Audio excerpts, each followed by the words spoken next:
Hi, I'm Nellie Steele, Queen of Soap Opera Romance and author of Stone's Throw to Romance.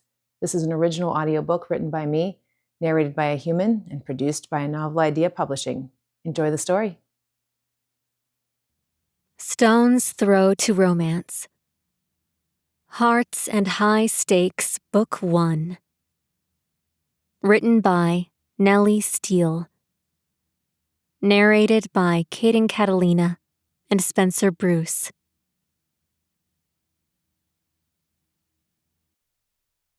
Chapter 1. Alex. Alex Stone ran a shaky hand through his hair as his jaw tightened to the point of pain. He stared down at the text beaming from his screen until the display dimmed and finally died. Just like his hopes. He had always expected it, but he still hadn't been prepared for it. He drummed his fingertips on the glass desk that sat in front of the massive window in his office. His stomach twisted into a knot as he considered his response, his jaw clenching tightly. Why had he come to the office today of all days? It seemed like a cruel joke now. He rarely bothered to show up here these days. After building Stone Corp into a multi-billion-dollar company, he didn't feel the need to bother keeping normal business hours. He'd made his fortune, and he continued to build it, usually from the comfort of his home. It figured the one day he decided to make a reappearance would be the worst day of his life. Why had he thought this wouldn't happen? Why was this coming as such a blow? He tapped his phone, bringing it back to life. His trembling fingers hovered over the virtual keyboard. Before he could type a response, he shook his head and turned off the display, shoving it away. He flicked on his screen, trying to focus on the document shining from it. Another problem. He stared at the numbers filling the screen, but found himself distracted. Instead, he toggled into another program, his frustrations pouring out through his fingertips as he pounded the keys. Characters filled the screen as he worked feverishly. The lines of code that rolled past on his screen provided a soothing balm for his soul. The kinks in his muscles and his mind began to ease away as he continued to labor. After several minutes of typing, he slapped the enter key. His code processed, the machine in front of him being broken down into bits and broadcast through cyberspace until it found its mark. The window on his screen, green characters glowing against a black background, melted away, replaced by something else. He leaned forward as he studied the image forming on the monitor. The corners of his lips tugged up as the image of a woman filled his massive curved screen. She stared at her monitor through a set of tortoise-shell computer glasses.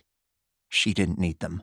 She just loved the way they made her look smarter and how they made people take her more seriously. After a moment, she shoved them up to the top of her head, nestling them in her blonde hair before she tossed a lock over her shoulder and leaned back in her chair. He traced the curve of her jaw as she stared blankly at the screen before shifting her gaze to the phone lying next to her keyboard. She sighed as she toggled off the display, pressing her lips together. She was waiting for a response that wasn't coming yet. She settled back in her desk chair, her features turning pensive. She reached back to rub her neck. He leaned closer to the screen, tapping a few keys to zoom in on her hand. His eyebrows squashed together before he zoomed out, studying her face again. Alex's door swung open, and his CFO strode inside, folders piled in her arms. He stiffened, tapping the escape key to melt the image on his screen. The woman wobbled forward on her heels as she juggled the folders. I pulled everything you asked for, Mr. Stone. Her words cut off as the folders toppled from her arms and spilled across the floor. I'm so sorry, she said, stooping to pull them back into a pile. He kicked back from his desk and skirted it to help her. Alex, please. Mr. Stone was my father. Thank you, she said with a coy smile as she glanced through her eyelashes. He backed away, stuffing the papers into the folders. You can leave these with me. Oh, I'm happy to go over the material with you. I feel like this is my fault. She plopped into the chair across from his desk, her cheeks puffed out with a sigh. And I do have experience with this. I've seen it before in my previous position. I've even done some financial investigations with the FBI. Alex flicked his eyebrows up as she dropped the professional tidbit. It's hardly your fault. You brought it to my attention. Far too late.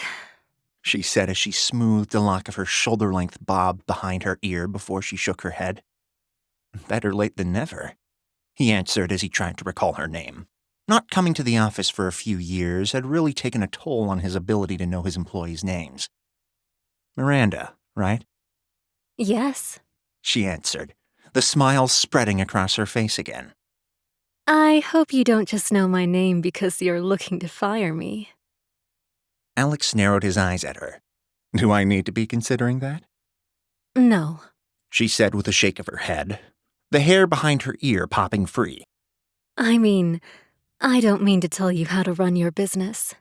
You're obviously very good at what you do, but I wouldn't fire me. Good to know, Alex said as he slapped a hand against the folders.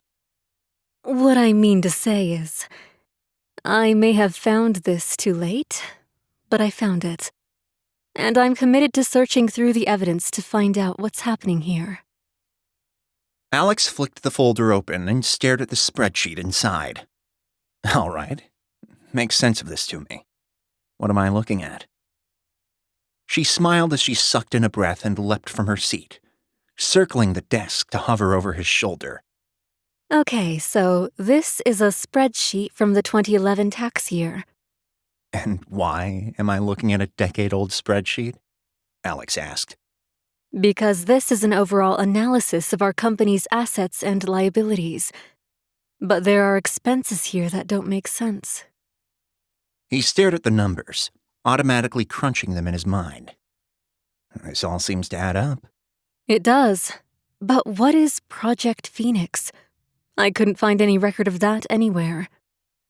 Projects change code names all the time, Alex shot back. It could be anything. Fine, but there are too many like that. And there's more. She leaned closer, the scent of her perfume tickling his nostrils. Her hand casually brushed his as she reached across him for the mouse. Excuse me? He rolled back a little as she toggled on the monitor and clicked around in search of the appropriate spreadsheet. He chided. Delicate programs there. I'll handle the clicking, thank you. Of course. She said with a nervous chuckle as she stepped back and adjusted the hem of her skirt. I'm sorry. He cleared his throat, carefully avoiding the computer monitor camera he'd hacked moments earlier. Here we go, 2011 spreadsheet. Okay, now look at the accounts. I'm looking, he answered. What am I looking at? She leaned closer again, the floral scent of her hair floating through the air as she shifted her gaze from the computer screen to him. See this value? Look at the cents in particular. Okay, he answered, noting the account ended in 86 cents. Now? She said as she pawed through the papers in the folder. She flipped the pages until she found the account. Here is the paper copy. It's different, he said, but only by a few cents. Rounding error Or skimming. pennies. To what end? He asked. To thousands or maybe even millions of dollars. She answered. There are hundreds of accounts here. If this happened even a few cents on each one... It would add up, yeah, I get it. Alex rubbed his lips as he stared into space. But why? That's a good question, She said, spinning to sit against the desk. I would recommend a complete review of the books, possibly going back to the start of Stone Corp. That's almost 2 decades, he answered. She raised her shoulders, her earrings swinging as she shook her head. Yeah, it is. But we need to know when this started. It may provide some clue as to who did this and why. His mind worked to assess how long the process might take. I'm willing to put the extra time in. I'd like to get this done as quickly as possible. If I could get permission to take the best people from the finance team to work on this solely, I think we could get this done in a few weeks, and maybe have some answers. Alex narrowed his eyes, his mind churning. Someone at Stone Corp had done this. Who and why? It didn't sit right with him. He tightened his fingers into fists. Mr. Stone? Miranda asked. "Don't do anything yet," he said as he stared at the screen. She stiffened, her forehead creasing. But sitting on this could... "I understand," he answered, holding a hand in the air. "Just give it a day or so." She fluttered her eyelashes as she shifted, her fingers tightening around the desk's edge. Okay, if that's what you want. "It is." He twisted back to his computer, his mouse hovering over the webcam again. He snapped his gaze back to her. "That's all." She offered him a fleeting, awkward smile. Right, of course. She began to collect the folders when he stopped her. "Leave them." With a nod, she dropped them back onto the glass top and stood. He slid his eyes sideways to her, his gaze questioning. "Is there something else?" She winced as she clasped her hands in front of her. I would just advise in the strongest of terms that we move on this. If you want to be discreet, I can do that. I can... "Do nothing. Just leave it for a few days." She gave him a tight-lipped smile before she finally stepped around the desk. "Oh, Miranda," he called after her. She twisted to face him, a hopeful expression on her features. "Don't breathe a word of this to anyone." Got it. She said with a nod. You can count on me. The echo of her high-heeled footsteps disappeared as she stepped from his office and pulled the door closed behind her. His eyes fell to the folders splayed across his desk. His life was a mess on all fronts. He didn't like messes. With a deep sigh, he minimized the spreadsheet he'd opened minutes ago and restored the webcam footage. An empty chair stared back at him. He settled back in his own chair as he bit his lower lip. A second later, movement fluttered on the camera. The woman settled back into her chair, phone in hand. Yeah, I'm doing great. He leaned closer as she chuckled, smiling when she smiled. No, not yet. She said to her mystery caller. I will. I've been trying to get a few things done. She balanced the phone against her shoulder as she narrowed her eyes at the screen. Another laugh bubbled from her lips. He wrinkled his nose at the happiness flowing from the screen. Well, I do have deadlines. I work too, remember? She chuckled again as she grabbed hold of the phone. Okay, I will. I love you too. The final words wiped any smile from his features as they burned through him. The woman ended the call and tapped on her phone. Her shoulders slumped before she set it aside and refocused on the screen in front of her, her fingers deftly flying across the keyboard. He grabbed his own phone and toggled it on. He stared down at the message glowing from his screen, rereading it over and over until he'd practically memorized it. Hey, Ace, guess what? I'm getting married. Side note, I'm gonna need that divorce we never got around to getting. She ended it with a winky face, indicative of her playful personality. But he found the message anything but playful. In fact, the message crumbled his world. His wife of nearly 2 decades had finally said the words he'd always expected, but hoped never to hear. His mind regressed to the first time they'd met. She'd questioned his coffee order as he picked it up. He asked about her presence as the only female in their computer science course. They'd become fast friends. His mind flashed forward to their wedding. Simple, impromptu, but devoid of the typical emotions that went along with such a ceremony. Their marriage had been an arrangement designed to secure his inheritance from a father who saw him as less than stable when it came to decision-making. They'd married in the courthouse instead of at an altar. She'd offered him a soft smile as he slid the ring onto her finger. It had been an easy decision between them. They'd been best friends. But after the wedding and the founding of Stone Corp, they'd grown apart, pursuing separate lives in separate locations. He'd immersed himself into building his company into the billion-dollar business it was, and she'd thrown herself into building her career. He'd never said a word to her about how he felt, too afraid opening up would cause him to lose her. If she didn't feel the same way, she may prefer to end their relationship entirely, and he didn't want that. He'd kept quiet, and they remained in touch. Some may even describe their relationship as close, but they hadn't ever lived as a married couple. And now they never would. He'd flicked his gaze back to the face on his screen. She finally moved on. Ava Collins was actually leaving him. And she was the love of his life. Could he fix this problem? Chapter 2. Ava. Ava drummed her fingers against the desk as she stared at her phone, her brows furrowing. Her heart thudded against her ribs harder than she'd expected, her trembling thumb hovering over the send button. She swallowed hard, sliding her eyes closed as she sucked in a sharp breath. Her thumb found the diamond on her hand. She rubbed it, recalling the moment Chris had slid it onto her finger. She opened her eyes, arching an eyebrow. If she wanted to walk down the aisle and marry Chris, she first had to get a divorce from her first husband, a man her future husband knew nothing about. At least, not about their marriage.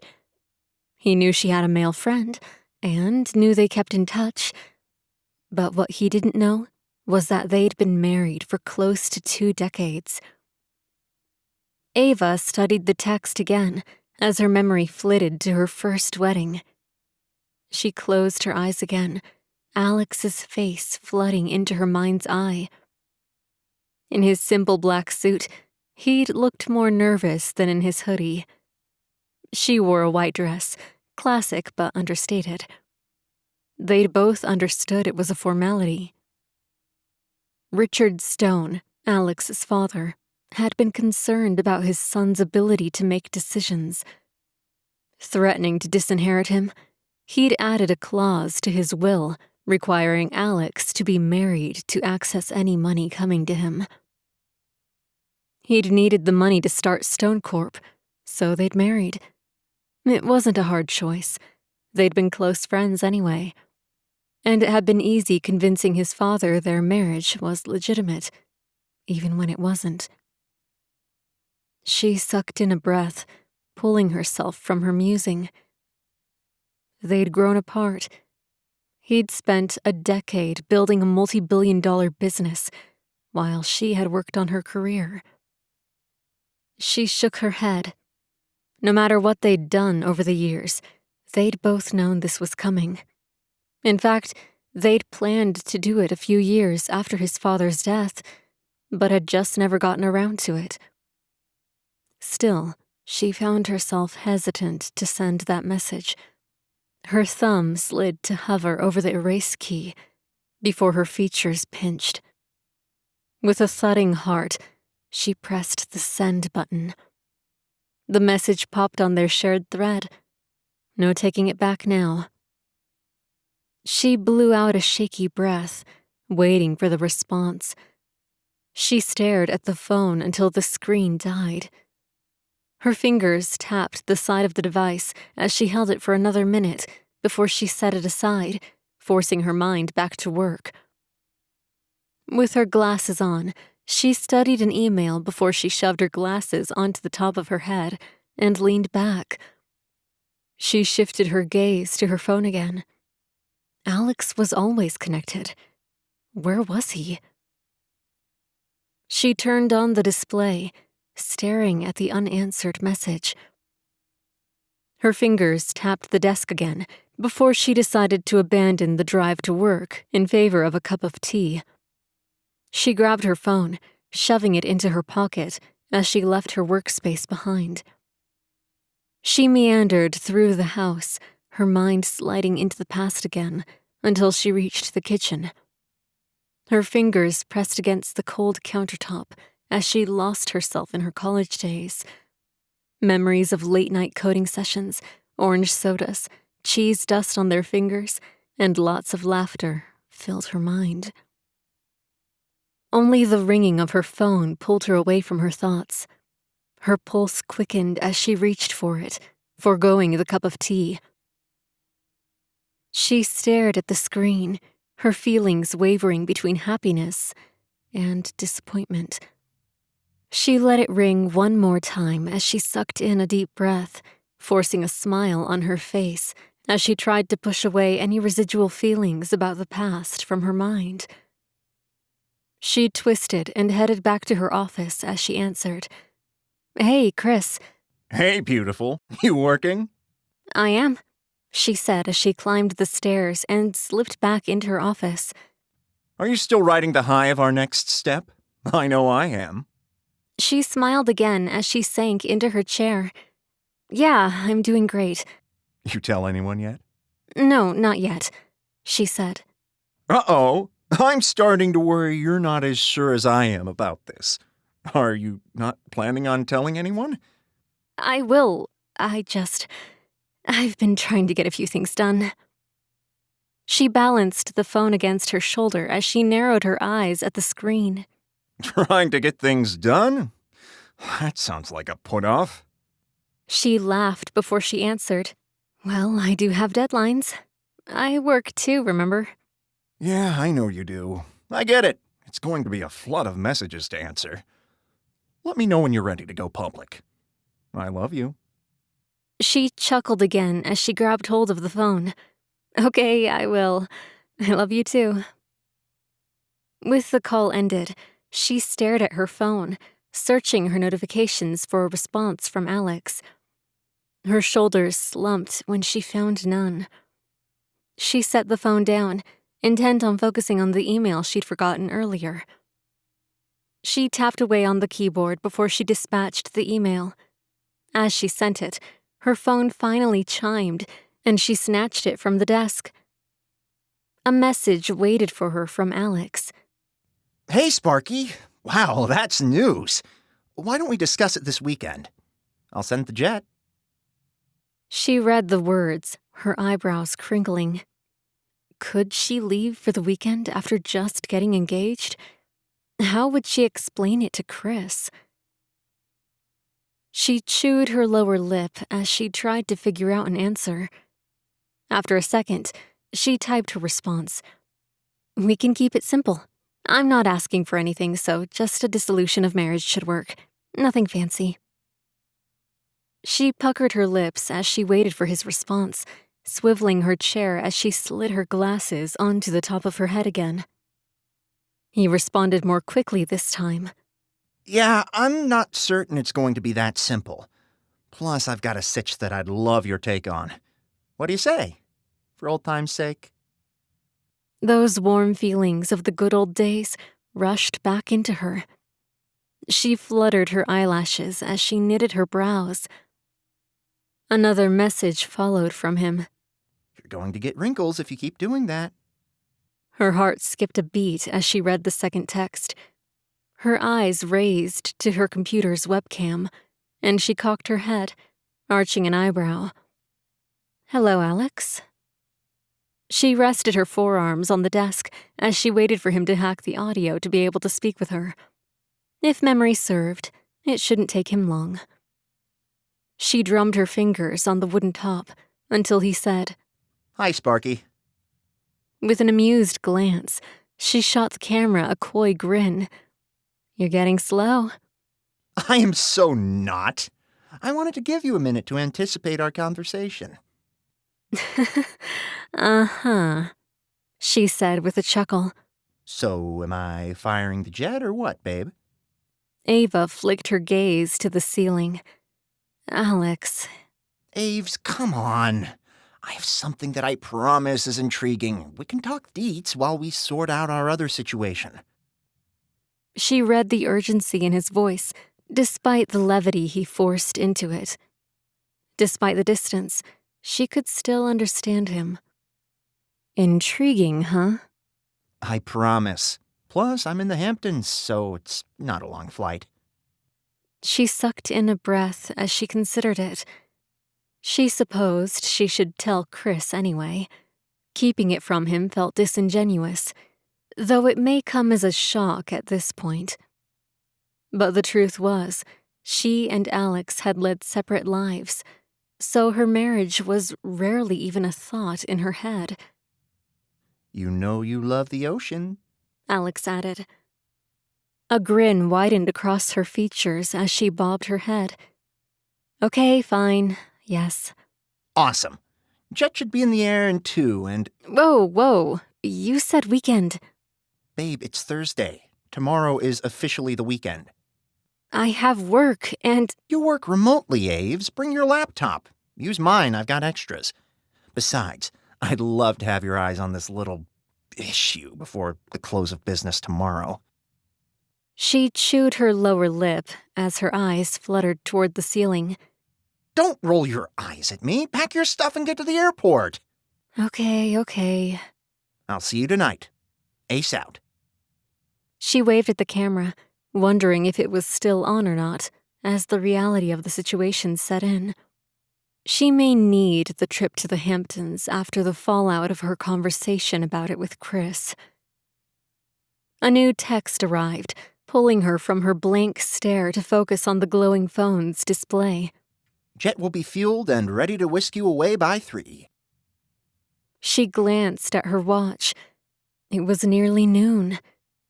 With a jolt, she realized she'd better wrap up her workday and pack, not to mention contact Chris. She clicked into her text message thread with him and stared at the string of messages before she set the phone down and focused on her emails. None of them were urgent enough to require an answer before this afternoon, but they were an excellent distraction from the second text message of the day that she didn't want to send. As she finished her work and logged off, she grabbed the phone again, cradling it in her lap as she prepared for the conversation that was about to ensue. With a deep sigh, she typed her message and sent it. Hey, I need to talk to you. Do you have plans for lunch? She left her office behind and hurried, phone in hand, to her bedroom. Dropping to her hands and knees, she fished her suitcase out from under her bed and plopped it on the duvet as her phone chimed again. She found a message from Chris. That sounds ominous. Should I be worried? Her heart thudded as she murmured, I hope not, while she typed a response. No, it's nothing to worry about, just something we need to discuss, and I'd rather do it in person. Meet you in Riverside Park in 20? He responded with an affirmative.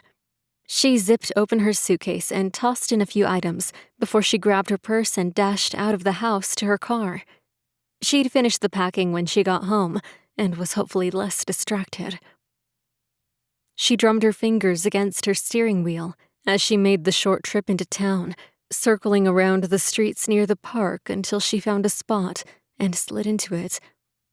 She climbed from her car into the warm summer air, checking the time on her phone as she pushed herself to jog to the park.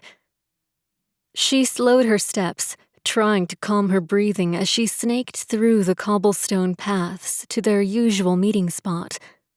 Chris perused his phone as he paced back and forth in front of their favorite bench. He spun on a heel and twisted toward her as she closed the distance between them. Hey, He said with a grin. I was beginning to think you stood me up. Sorry, parking was a bear, and I had a few things to finish up at home before I left. She shifted her weight from foot to foot as she glanced out over the green grass. Okay, well, you're here now, and you said you needed to talk in person, so Let's talk while we head to the food stand. Actually, can we sit? Any amusement on his features disappeared, and he swallowed hard. Okay, now you are really starting to scare me. Sorry, she said with a shake of her head as she eased onto the bench. It's nothing scary or even bad. There's something you should know. Okay. He prodded as he sat next to her, his features questioning. She flicked him a glance before she dropped her gaze to her lap again. I need to go out of town this weekend. A loud laugh burst from him. Ava, this is the bombshell you needed to drop in person? I mean, I'll miss you, but I don't think it deserved all this fanfare. That's not it. That's just the warm-up. She winced as she shot him a glance. Okay, you're not going to tell me you're leaving me for another man, are you? No, she said, letting her gaze scan her tightly clasped hands again. But... She licked her lips, focusing on his dark eyes. I was married. Not was. I am married. It's not... We didn't... It was a marriage of convenience. We just never got divorced. And now, with us getting married, obviously, I'll need to handle that. So I'm going to do that this weekend. Chris's eyelashes fluttered as he stared at her, his features pinching. You're what? I'm married. I'm sorry, I didn't intend to tell you like this. I actually didn't intend to tell you at all, but... The color drained from his face. You're married? He said, his voice barely above a whisper before it raised. Are you kidding me? You weren't planning on telling me you're married? What were you going to do? Walk down the aisle and be a bigamist? No, could you keep your voice down? Keep my voice down? I'm sorry. My fiancée just informed me she can't marry me because she's already married. I think I'm entitled to be a little upset. I didn't say I couldn't marry you, she answered, keeping her voice low and even. I just need to get a divorce first. Oh, is that all? He shook his head, annoyance etched into every line of his face. Ava, why didn't you tell me? She shrugged. I didn't think about it. You didn't think about it? His voice betrayed the shock he was still experiencing. You didn't think about how you were married when I was sliding that ring onto your finger? I didn't... I told you, she said, her voice raising an octave as she rambled. We were a marriage of convenience. We got married for legal purposes, and that was it. We never were together as a couple. We just got married and went our separate ways. Legal purposes? Did he kill someone? No, she said with a tilt of her head. Did you? No, Chris, are you kidding? It was for an inheritance. That was it. We got married out of college, and we just never officially divorced, even after his father died. Chris heaved a sigh as he rubbed his forehead. All right. Okay. So, you're going to take care of this? You're going to fly to an island and get a quickie divorce, or what? No, I'm going to see him this weekend. We'll work out the details, and it'll be done. Chris stared ahead for a moment before his head slowly bobbed up and down. Okay. You're going to take care of it, and it'll be over. Yes, no big deal. She shrugged and grinned, desperate to come across as nonchalant as her words. He heaved a sigh as she reached for his hand, leaning forward to catch his eye.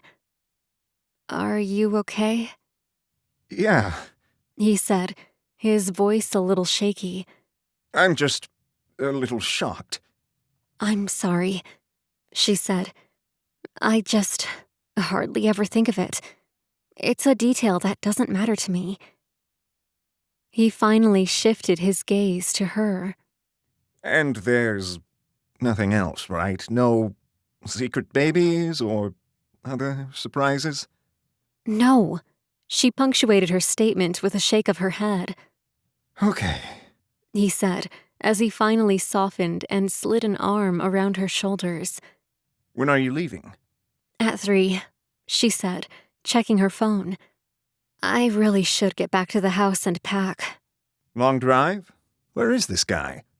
I'm flying. He's in the Hamptons. Chris's eyebrows furrowed at the words, but he rose as she did and leaned forward for a kiss. Text me when you're there, okay? When you're settled at the hotel? She nodded, leaving out the fact that she'd likely stay with Alex. I will. I'll let you know. I'll see you probably Monday, okay?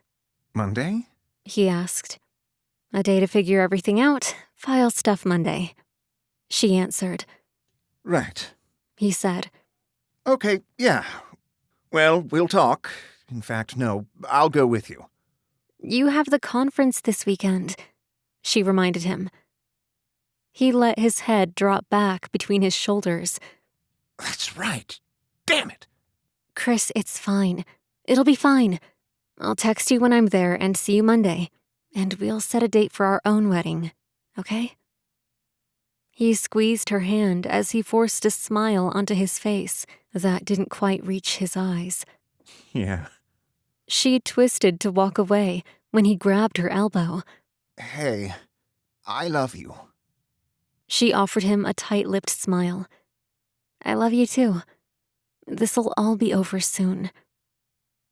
With a final glance, she left him behind, racing back to her car and making the short trip home. She tossed the rest of her clothes and toiletries into her suitcase, zipped it closed, and dragged it out. After tossing it in the trunk, she climbed behind the wheel, fired the engine, and drove to the regional airport. Alex's private jet waited on the tarmac for her. With her luggage loaded, she climbed aboard, settling into the supple leather seat. We'll be in the air in just a few minutes, Miss Collins, the captain said. Thanks, she said, her stomach twisting into a knot, though she wasn't certain why. She spent the short flight contemplating her conversation with Chris before her thoughts turned to reminiscing about her college days. As the plane began its descent, she found herself questioning why she'd not told her fiancé far sooner. She'd chided herself for not having been honest as the wheels screeched against the runway before the plane rolled to a stop. She stepped from the plane into the warm evening air of the Hamptons. The sweet, salty smell of the sea filled her nostrils as she walked to the waiting car to be whisked to Alex's beachfront property. The driver dragged her suitcase inside the ultra-modern home as Alex appeared on the balcony overlooking the foyer. He grinned at her as he leaned his forearms against the railing. Hi, Sparky. Hi, Ace, she said as he descended the stairs and pulled her into a hug, one that she thought lingered longer than it should have. He passed the driver a bill as a staff member carried her suitcase upstairs. It's been too long. She sucked in a breath. Yeah, thanks for getting this done so quickly. About that. He winced as he wrapped an arm around her shoulders and led her to the living room. She crossed to the massive windows overlooking the beach and ocean, studying the rolling waves as they crashed into the sand in the growing darkness. Yeah? He didn't answer immediately. She twisted to face him, finding him offering her an apologetic glance as he lifted a shoulder in the air. There's a slight problem. What do you mean? She asked, a knot forming in her stomach. Alex hesitated, rubbing the back of his neck. Well, I kind of have a problem at Stone Corp right now, and with the way our stock is set up, we can't easily separate it for a clean divorce. We're going to have to solve this issue first. A chill snaked down her spine despite the warmth of the room. What? I don't need the stock, Alex. We can... Aves, I'm sorry. There's no way we can do this. She pinched her eyebrows together as she tried to parse through the statement. I'm sorry, what are you saying? He winced again, his eyes finally meeting hers. I'm saying there's no way we can get divorced right now. The finality in his tone, the implication of the words, it all crashed over her like a cold wave. This wasn't just a simple legal procedure. It was a tangled mess of their past decisions, and now her future ones hung in the balance. The words hit her like a physical slap. Her jaw flopped open as she stared at him. How could they not end their marriage? And more importantly, what was she going to do about it?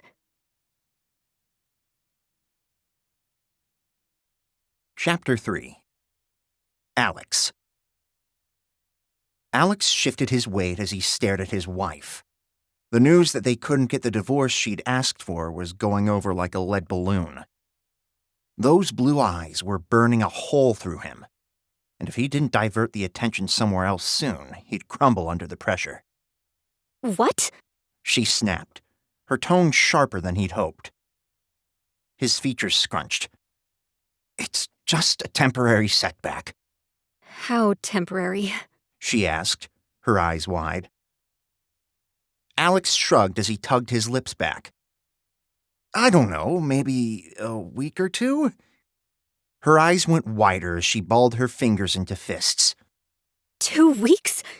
Alex, I can't be here for 2 weeks. Sparky, I've got the most amazing office set up for you. You can totally... I have a fiancé. I can't just tell him I'll be here for 2 weeks because there's a problem. I just reassured him that there was no problem at all after I dropped this bombshell. He knitted his brows. She'd only just told him about their marriage? Why had she kept it secret? The tidbit gave him some hope for their relationship. You just told him? Ava pressed a hand against her forehead. Yes, I just told him. Why? She offered him another icy warning glance. He held up his hands, knowing her well enough to know when not to push her. All right, it's your life, but I guess you'll just have to tell him things are a little more complicated than you expected. She blew out a long breath as she shook her head. You know what? It's fine. I'll just go home Monday and we'll sign the papers whenever they're ready. Well, Alex said, his voice higher than normal as he rubbed the back of his neck. What? She asked. He puckered his lips as he shrugged. Like I said, I have a slight sitch, and I really need your help with it. She wagged a finger at him. You said weekend. He narrowed his eyes, wincing. He twisted the words he said into a new meaning, hoping it worked. Did I? I meant we could start on the weekend. Oh, Alex. She said with a shake of her head. Are you kidding me? I really need your help, Aves. She sucked in a breath as she crossed her arms. You could have just said. Would you have come if I had? He asked. Her expression twisted into a questioning one. Of course. Alex, I'll always help you. Well, that's good, because I'm going to need it. That sounds ominous. She answered, her brows pinching. What's going on? Well, he started as her phone rang. Oh, just a second. I need to get this. She swiped to accept the call. Hey, hun. Yeah, I made it. No, there was She shifted her blue eyes to him. a slight problem with my room. She twisted away from him to continue the conversation.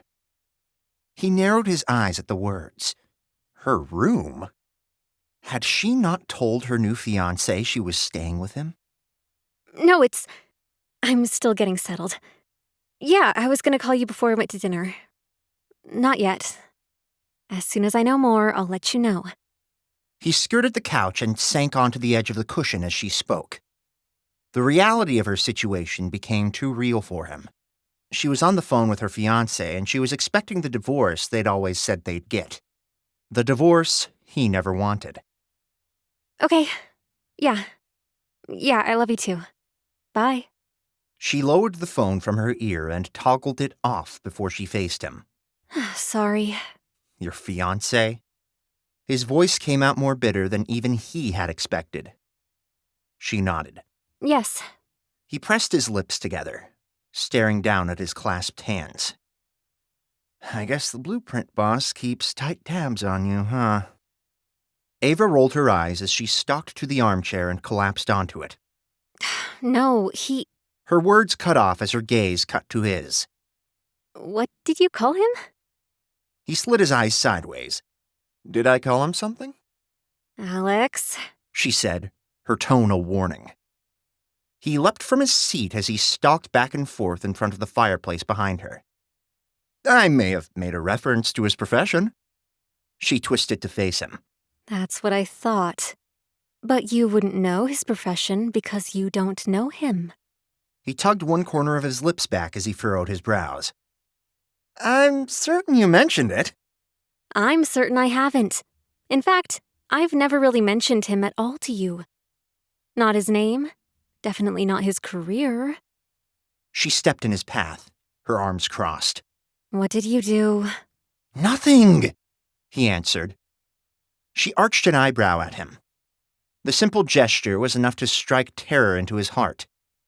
That, coupled with her black belt in jiu-jitsu, was enough to make him spill everything. I may have hacked your phone, scanned your texts to find him, noted his number, hacked his phone to get his info, and then ran it through various agencies for any hits. Her eyes went wide. Alex! What? He shot back. He could be a killer, Aves! He's not a killer, she answered. Well, we know that now, but we didn't until I hacked the FBI, which you would think would get harder as I get older, yet it doesn't. He grabbed his laptop from the coffee table and popped it open. A picture of her fiancé, Chris Maxwell, filled half the screen along with a report on the side. Did you know that he has an outstanding parking ticket from 2 years ago? Alex poked a finger at the screen next to the crime. Ava offered him an unimpressed stare as she closed the laptop. Very cute, Ace. Very cute. What kind of maniac doesn't pay their parking tickets? And why did he have one anyway? What was he doing there that required him to park illegally? All questions we do not have answers to, Sparky. And we don't need them. His meter probably ran out. Did it? Or was he committing another, more heinous crime while he was double parked? She heaved a sigh and shook her head. We're not discussing this. You shouldn't have hacked Chris's phone or his criminal record. We had to know, Alex answered. One of us already knew, she retorted. He cocked his head. You can't hack the FBI. You're impressive, Aves, but not that impressive. I meant that I know because I know Chris. Alex set the laptop on the coffee table with a shake of his head. You may think you know about the Pillar Pro, but you didn't know about the parking ticket. Point taken, she said as she sank onto the couch. I'll confront him right away about it. Right after I tell him my quick trip to get a divorce is now going to take weeks. Alex popped onto the couch next to her. Maybe don't say it that way. Just a suggestion. I don't get it, Ace. What is the problem? He shifted on the cushion with a frown. I don't know. Some financial anomalies at Stone Corp. I don't know what it all means. Financial anomalies? She questioned. He shook his head, leaning back into the cushions. Accounts that now show different values on the paper files than they do on the electric ones. Projects that never existed but show up as expenses now. She knitted her brows at the words. No one in your accounting department knows about this? He leapt from his seat, pacing the floor again as he rubbed the back of his neck. Most of this predates them. It's years' worth. She twisted to face him. Years? How far back does this go? A decade. We're still digging into the files. But you have experience with forensic accounting, so you could help me track this all down, right? Alex, I did a few investigations back in college for my internship. It's been years at this point. But you'll remember. He leaned his forearms on the back of the couch. You'll help me, right? She eyed him, sucking in a deep breath. Yes. Excellent. We'll go into the office tomorrow, and you can dig into the files. Okay. She said with a nod. Thank you, Aves. He grabbed her hand as he blew out a long breath. Seriously? Ace, all you had to do was ask. You didn't have to lure me out here with the divorce stuff. He winced as his fingers intertwined with hers. Yeah, that's not totally fake, but let's not deal with that now. Let's see where we stand with this investigation. She settled back into the pillows. All right. Sorry, you may have to pinch hit with Bildicris until we assess the situation. She sucked in a breath as he climbed over the back of the couch to slide onto the cushions next to her. I'll handle it. So why didn't you tell your beambo about our situation? Her eyebrows pinched as she stared at the sea undulating outside as the moon rose. I don't know. That sounds interesting. Interesting was hardly the word. Ava rarely did things without a good reason. She hadn't told her fiancé about their marriage, and she'd lied to him when he'd called. Why was she hiding information from him? Was she less sure of their relationship than the ring on her finger suggested? Or was there something else? She leaned closer to him, making the corner of his lips tug up as he let his arm drape over the back of the couch behind her. It's good to have you back, Aves, he said, his voice soft. It's good to be back, Ace. She twisted to stare up at him through her eyelashes with a slight smile. It reminded him of old times. They'd been able to pick up where they'd left off. They had always been able to. No matter how much time or distance was between them, they connected on a deeper level. Hey, what do you say to a little old-school game night? The corner of her lips turned up, and she raised her eyebrows. Yeah? Yeah. Do you want me to prove I can still beat you in Mario Kart, or do you want to team up on Super Mario 3? Mario 3. She answered as he grinned at her. You got it. He grabbed his remote and switched on the television over the fireplace before he leapt from his seat. Where are you going? She called. I got orange soda and cheese puffs, No. she said, her voice teasing as she scrambled to her feet to follow him. You're not serious. I'm totes serious, babe, he answered as he backed his way to the modern kitchen. You didn't think I'd forgotten, did you? I didn't expect you to actually do our college-era junk food run.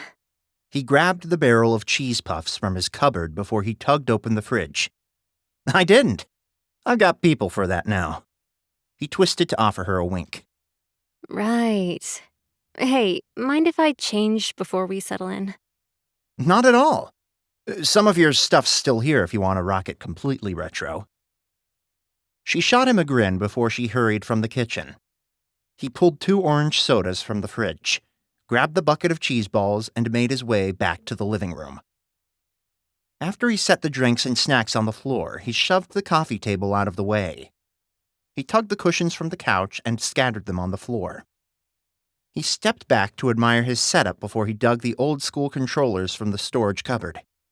With the game loaded, he cranked up the volume and plopped onto one of the pillows. Ava appeared a few minutes later in her unicorn onesie.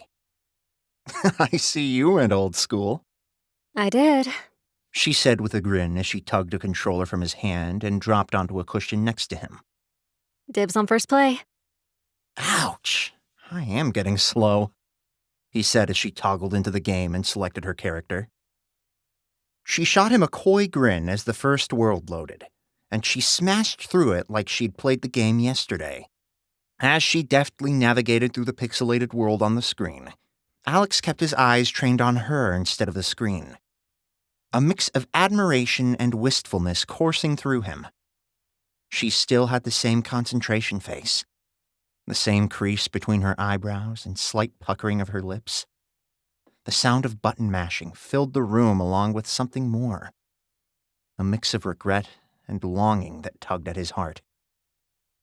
"You haven't lost your edge at all," he said, cracking open both sodas and passing one to her as she finished up another round. He grinned at her as he tilted the bottle to her. "Two old times." She clinked her bottle against his. "Two old times, and beating this entire game before we go to bed." The sound of their laughter echoed through the room, a reminder of less complicated moments. Yes, it was just like old times with her. Like time hadn't even passed. They were so close once before. And they could be again. They were soulmates. Would she realize that before they tracked down the issue in his financials? Or would he have to make the hard sell later? Either way, he couldn't let her divorce him. He could not lose Ava Collins to Chris Maxwell. Or to anyone. Chapter 4. Ava. Ava's heart clenched as she climbed the stairs to the second level, navigating to the room she normally stayed in. Everything seemed so familiar to her, despite the time she'd spent away. Had it really been 2 years since she'd been here? It seemed like no time had passed at all. She glanced out over the moonlit sea again, a chuckle escaping her as she realized he'd given her the best bedroom in the house. She started to unzip her suitcase when she abandoned it, crossing to the walk-in closet and flicking on the light. Everything was there just as she left it. She crossed to the drawers and tugged open the top one. With her favorite pajamas in hand, she pulled off her clothes and slipped into the unicorn onesie. After putting on matching slippers, she bounded down the stairs and shuffled into the living room. Alex lounged on the couch cushions he'd spread across the floor. He grinned at her as he slid his eyes up and down her form. "I see you went old school." She matched his expression, crossing the room and grabbing a controller from him before dropping onto the cushion next to him. "I did. Dibs on first play." "Ouch," he said, his features showing mock hurt. "I am getting slow." She selected her character and shot him a coy smile while she waited for the first world to load. Her tiny, pixelated character dropped onto the screen. She mashed the buttons on the controller, driving her character through the first world easily. The tension between her shoulders melted away as she flopped onto her belly, propped up by the pillow, and slammed through the second level. The easiness between them, a relaxed casualness that had always existed between them, soothed her frayed nerves. The weekend may be a welcome getaway. Alex cracked open both sodas and passed her one. "You haven't lost your edge at all." He grinned at her, tilting his bottle toward her. "Two old times." She raised her eyes to his, the nostalgia she'd experienced earlier rushing through her with a warmth she hadn't experienced in a long while. She clinked her bottle against his. "Two old times, and beating this entire game before we go to bed." His eyes widened, as did his grin. "Oh, we have goals, do we?" She sat back on her haunches, blasting past another level. "We do. This shouldn't be hard." "May take a few hours." She slid her eyes sideways, missing a jump on the fourth world. "I thought you slept late." "I do. I thought you didn't." She shrugged as the game toggled to his character. "Once won't hurt," "Well," he said as he readied his controller. "looks like we have our work cut out for us." Ava found herself enjoying the simple reminders of a less complicated time. Memories of gaming nights, flooded back to her as the first bite of the powdery cheese exploded on her tongue. She washed it down with the fizzy orange soda before she licked the cheese dust off her fingers. As the old-school worlds rolled past them, the laughter ramped up, along with the teasing over missed jumps, wounded characters, and crazy moves that managed to give them a win. They played until the wee hours of the morning, finally finishing the last level. With a double high-five, they celebrated their win, grinning at each other, their gazes lingering a little too long as their faces hovered close together. Ava sucked in a breath as she sat back on her unicorn slippers and polished off the last of her soda. "I should get to bed," I wondered if you'd make it. he said as he climbed to his feet and extended his hand to her. "I made it," she answered with a chuckle, sliding her hand into his and allowing him to tug her to her feet. "I'll help you clean up." Leave it. Someone else will clean it up tomorrow. "Right. I keep forgetting." Do you still do your own cleaning, Aves? It's so common. She groaned as he wrapped an arm around her shoulders and led her to the stairs. "Ugh, I know. I'm so pedestrian," Plebeian, practically. he said with a chuckle as they mounted the stairs.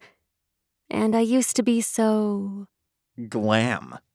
Ava Collins was the Barbie girl. Chic, alluring, blonde. He shot her a sideways glance. Yes. And now I'm just... blonde." She hovered in her doorway, shooting him an amused grin. He pressed a hand against the door jamb as he leaned closer. You will always be classy, chic, and alluring, Sparky. She offered him a tight-lipped smile, lowering her chin as she glanced at him through her eyelashes. "And you will always be a flatterer." Her teasing tone made him chuckle as she patted his chest. "Good night, Ace." After a kiss on his cheek, she stepped back. His eyes lingered on her before his lips finally curled. Good night, Sparky. Sleep well. She eased the door closed before she collapsed against it. Her mind, tired but wired, swirled. Memories of old times warmed her again. She shuffled to the bed and kicked off her slippers, slipping between the sheets. She settled on her side, staring out over the rolling ocean and allowing its rhythmic motion to lull her to sleep. When she opened her eyes the next morning, the sun already flew high in the sky, glistening off the calm waters.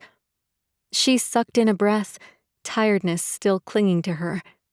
With a sigh, she rolled over, memories of their hours-long gaming session flooding back into her mind. Her eyes slid closed again, and she started to drift off when the shrill ring of her cell phone split the silence. Without looking at the caller ID, she groaned as she rolled over and tapped on it to stop the sound. "Go away," she groaned as she rolled onto her side and squeezed her eyes closed. A knock sounded at her door. Sparky, you awake? "No," she called. A second later, the mattress shifted under her. She twisted to find Alex next to her. She pulled a pillow over her head. "How are you smiling that much after last night?" He yanked the pillow from her face. I'm used to staying up that late. I don't get up at a ridiculous hour for ridiculous things, Aves. "Exercise isn't ridiculous, Ace," It is to me. he answered as her phone rang again. She moaned. "Who's calling me again?" She leaned across him to grab the cell phone from her nightstand. Her heart skipped a beat when she spotted the name on the display. Sitting up, she hurried to answer it, noting the several missed calls and messages. "Hey, Chris." Alex slumped back into the pillow next to her as her fiancé spoke. Ava, where have you been? Sorry, I slept in," Until 11 in the morning? Chris asked.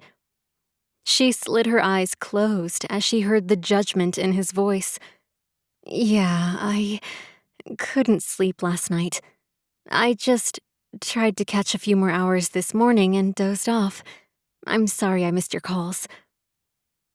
Alex arched an eyebrow at her as she shook her head at him, a silent warning. Have you gotten everything worked out with the guy?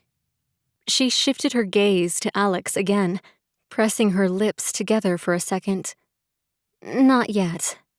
You probably slept through the meeting. No, we're meeting this afternoon. It's fine. She shifted on the mattress, shoving off the covers as heat swept over her. Okay, I'm sorry. Chris said, his voice sounding penitent. I'm just a little tense. With the presentation coming up, you'll knock it out of the park. Yeah, and this little wrinkle. I just didn't expect it. And I wish I could be there with you to see this through. She chewed her lower lip as she allowed him to assume this was more uncomfortable than it was. It's okay, I'm fine. And it's not your mess to clean up. Darling, we're about to get married. Your problems are my problems, too. She swallowed hard at the words. Right. Well, we're not married yet, so I'll take care of this one. I know you will. I will, she said with a nod. Everything's totally cool. He snorted a laugh. Totally cool? Wow, you are tired. Maybe you should try to get some more sleep. She winced, recalling that she didn't use much slang with him. Yeah, I'm still half asleep. Everything will be fine. All right, well, keep me up to date, okay? After the presentation tomorrow, I'm free. So if you need me to come out... No, she said, her muscles tightening as she sat straighter. I mean, just relax after your talk. I'll be fine. Okay, well, good luck this afternoon. Let me know how it goes. I will. Sorry for the scare this morning. It's okay. He answered. Love you, Ava. I love you too, she said, nearly swallowing the words as she pulled the phone away from her ear and ended the call. A knot formed in her stomach. The ease and laughter she shared with Alex the night before felt worlds away from the conversation she had with Chris. She couldn't help but compare the feeling of being understood and at ease to the subtle tension she now recognized in her relationship with Chris. She felt like two different people. Alex's eyebrows pinched together, and he shot Ava an amused glance. Sorry for the scare? She flashed her display toward him. 5 missed calls and a few dozen texts. I'm never up this late. She kicked back the rest of the covers as she leapt from the bed. Heaven forbid you sleep in with Chris Cross on your case. She shot him a glance as she whipped her hair into a messy bun on top of her head before she hurried to her suitcase, ripping it open and pawing through it. What do you expect? I just told the guy I'm married, got on a plane and flew to the Hamptons, then disappeared. You hardly disappeared, Aves, but let's not argue about it. We have other things to worry about. Yes, like what's going on with Stone Corp. What's up with these financial inaccuracies you found? It's a little beyond inaccuracies, He said with a wrinkled nose as he rubbed the back of his neck. But before we can tackle that, there's something else we need to discuss. Oh? She prodded. Alex slid an arm around her shoulders as he led her toward the door. If you're heading to work with me, you really need to resurrect your fabulous self. Resurrect? She questioned as they descended the stairs. Who said fabulous Ava died? The dress you just tossed on your bed that looks wash and wear announced her demise? It's packable, she answered with a touch of snark to her voice. The Ava Collins I knew didn't do packable. He tapped her nose as he settled her on a stool at the kitchen counter. The chef delivered a steaming plate of breakfast to her, while Alex disappeared toward the foyer. A twinge of sadness crept into her mind over the statement. Had she been that different in her younger life? She stared down at the scrambled eggs on her plate as she poked at one with her fork, her lips tugging into a pout. She wasn't that unglamorous. For this little foray into financials, I propose we revamp the Architecto's Ava into her former glory. She shifted to glance at him when she caught sight of the clothing rack he dragged behind him. What is that? Designer duds that will be on the covers of every fashion rag in the world in a few months. He answered. I think I remembered all of your favorite brands. She stared at the array of attire hanging from the rack, all of it far more upscale than she'd worn in a while. Even when she'd been fond of her designer threads, they'd always been second-hand back in the day. Her eyebrow arched as she reached for a bubblegum pink dress that called her name before she pulled her hand back, chewing her lower lip. I could just wear the clothes I brought. And you could keep pretending you haven't already picked out 5 things at least.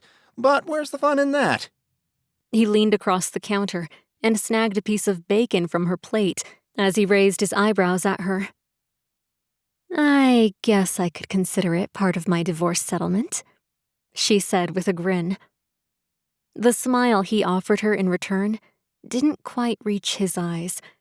He polished off the piece of stolen meat before he straightened and reached into his pocket. Oh, and one more thing. He set a black velvet box on the counter, snapped it open, and slid it forward. Ava's eyes widened as she stared down at the massive diamond ring inside. She nearly choked on her fresh squeezed orange juice. You thinking of proposing to someone? My wife. He answered.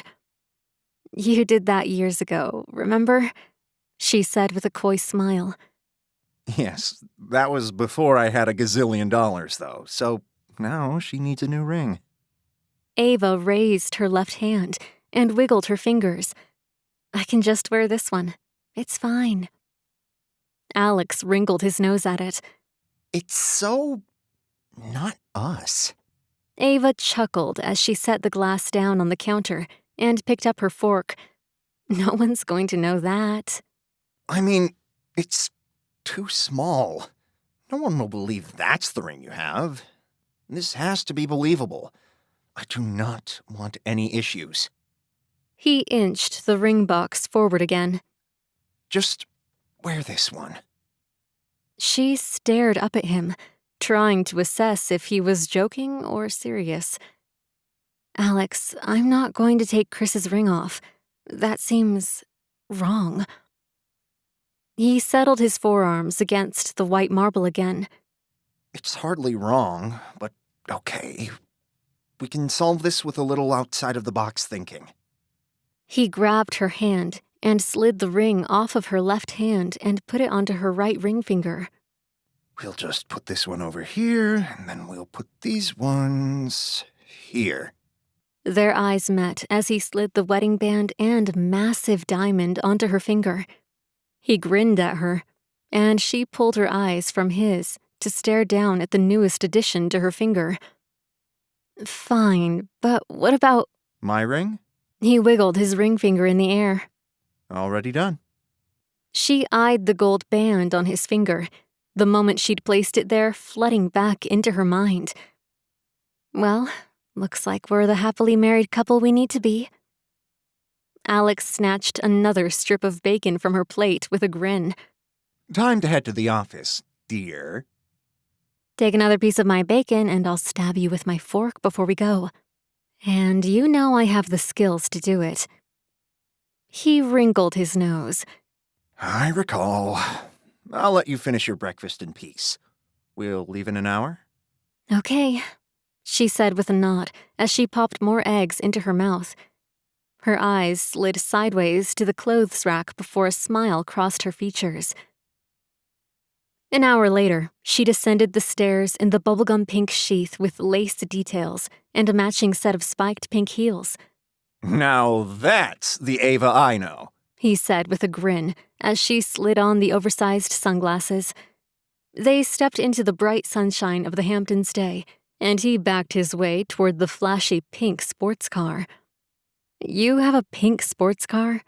she asked. No? You do. He tossed her the keys before he slid into the passenger's seat. "What are you going to do with all this stuff after you become a divorce statistic?" she asked as she fired the engine and clicked on her seatbelt. I'm sure I'll work it out somehow. She grinned at him as she whipped the tiny car out of the driveway and aimed for his office. 2 hours later, she pulled the flashy car into the garage under the Stone Corp offices. "Think anyone would mind if I park in the CEO's spot?" Since you're married to him, I doubt it. Alex answered with a grin. They took the elevator to the top floor. He tossed her the keys as they stepped out of the lift. Office key's the brass one.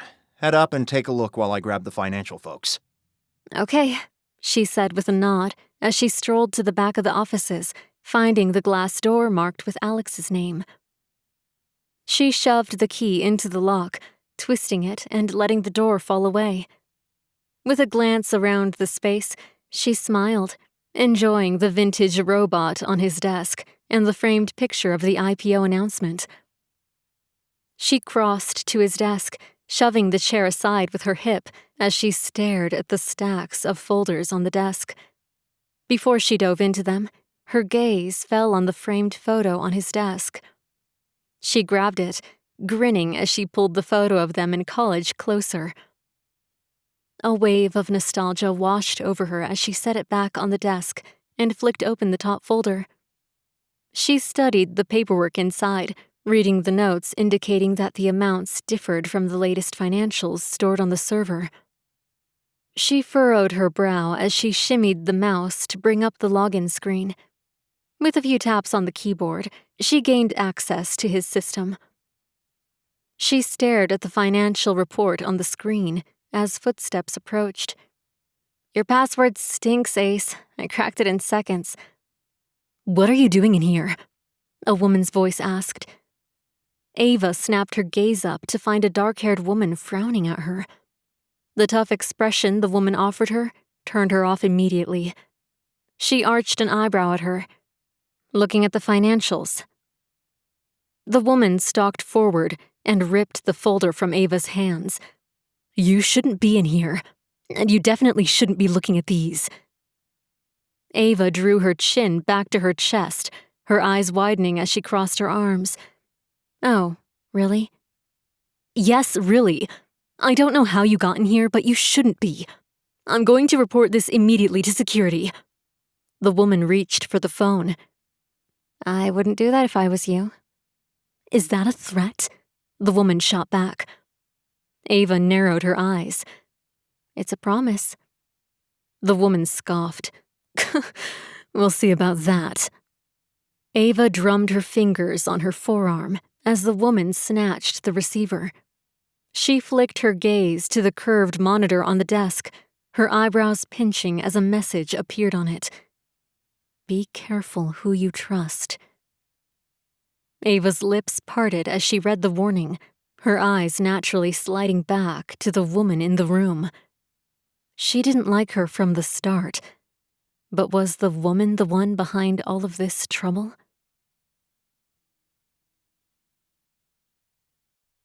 Chapter 5. Alex. Alex eyed Ava as she strode toward his office in the brand-new duds. Had the gifts made an impression? Had they reminded her of all the good times they had together? Had the sports car given her a taste of the life she could have with him if they moved forward together? As he shoved his hands in his pockets and veered towards the finance offices, his mind turned to her conversation earlier. Even with just one side, you could see the difference in her. Tense, high-strung, anxious.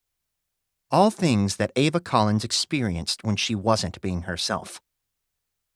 The question was, why was she hiding her true self from this man? His lips tugged into a frown as he bypassed a conference room filled with people brainstorming the next big app. Still, she had said she loved him. The words stung him. twisting a knife deeper than he thought it could go. He'd wanted to say more to her, to delve deeper into the relationship between her and the annoying architect. But the warning glances she'd shot him made him back down. He needed to gather more information, to bolster his case before Ava shot him down immediately, telling him he didn't know anything about their relationship. But he hadn't liked the look of the bothersome builder from the time he'd seen his smarmy picture plastered across his screen. A quick hack into a few law enforcement agencies hadn't given him much information for a takedown, but he'd come away with the distinct impression that Chris Maxwell was not the man for Ava Collins. But maybe he was biased. He reached the CFO's office, finding it empty. He wrinkled his nose, stepping back to ask the assistant where she'd gone. Mr. Stone, hi. The woman said with a smile. She just stepped out. I'm not certain, but I think she may have gone to see if you were in yet. Thanks, he said with a tight-lipped smile as he spun on his heel and shuffled away, snaking back toward his office. He stepped through the door into what looked like a showdown between Miranda and Ava. He pulled his lips back into a wince. If he didn't intervene, this wasn't going to end well. Most likely for Miranda. "Miranda!" he said as he stepped inside, a nervous grin on his face. "There you are!" The brunette's bob swung as she twisted to face him before she replaced the receiver into its cradle. Oh, Alex, I'm glad you're here. The arched eyebrow Ava shot her was terrifying. Miranda flung a hand toward Ava. I found this person in your office looking at the financial statements. I know I don't need to remind you of the sensitive information in those files. Not just anyone should be looking at them. Ava shifted her gaze from Miranda to Alex, her expression a mix of amusement and triumph. "Yeah," Alex said as he slinked his way across the room to stand beside Ava. "Ava's here to help." Ava lifted her chin as he snaked an arm around her shoulders. The expression on Miranda's features turned penitent as she spotted his hand on her shoulder. Oh, I'm so sorry. I hadn't realized you hired someone from the outside to help with this. Ava's not a hired hand, Alex said. The woman shifted her gaze between them before the corners of her lips turned up just slightly. Oh, your sister. I can totally see it now. The expression of Ava's face twisted into a glare, and she lifted her left hand in the air. The lights caught a huge diamond as she wiggled it. Try his wife. The words said with such conviction brought a smile to his face. Ava reached forward and snatched the folder from the woman's hands with enough vigor to startle even him. It wasn't a wise move to cross her. Wife, Miranda repeated. Sorry, I hadn't realized. I've never seen you before. Ava twisted the picture on the desk toward her. You're not very good with details, so it's a good thing I'm here. Miranda's jaw flexed. I am not in the habit of perusing Alex's office and going through his things. Ava heaved a sigh, and he squeezed her shoulder in a silent plea to allow him to handle it. It's fine, he said with a shrug. Anyway, I was just about to find you to go over some of these details with Ava. Miranda offered him a sweet smile. I would be happy to try to explain this to your wife, if you think it may be helpful in some way. Ava's muscles stiffened under his grip. She anticipated being underestimated, and she was ready to pounce. He'd witnessed it countless times before, and the people doing the underestimating usually regretted it. You don't need to try, Ava shot back. From what I saw before you tore the folder from my fingertips, this looks like a classic case of penny skimming. Though I understand there's more at play that needs to be delved into. Miranda's chin lifted slightly as she fluttered her eyelashes at Ava's matter-of-fact assessment of the situation. Alex's eyes shifted back and forth between the two women as the fiery exchange took place, a mix of awe and nostalgia washing over him. That same unyielding spirit, challenging every obstacle head-on, had been one of the reasons he'd been drawn to her all those years ago. It reminded him of why he'd nicknamed her Sparky, and why, despite everything, he couldn't imagine a life without her.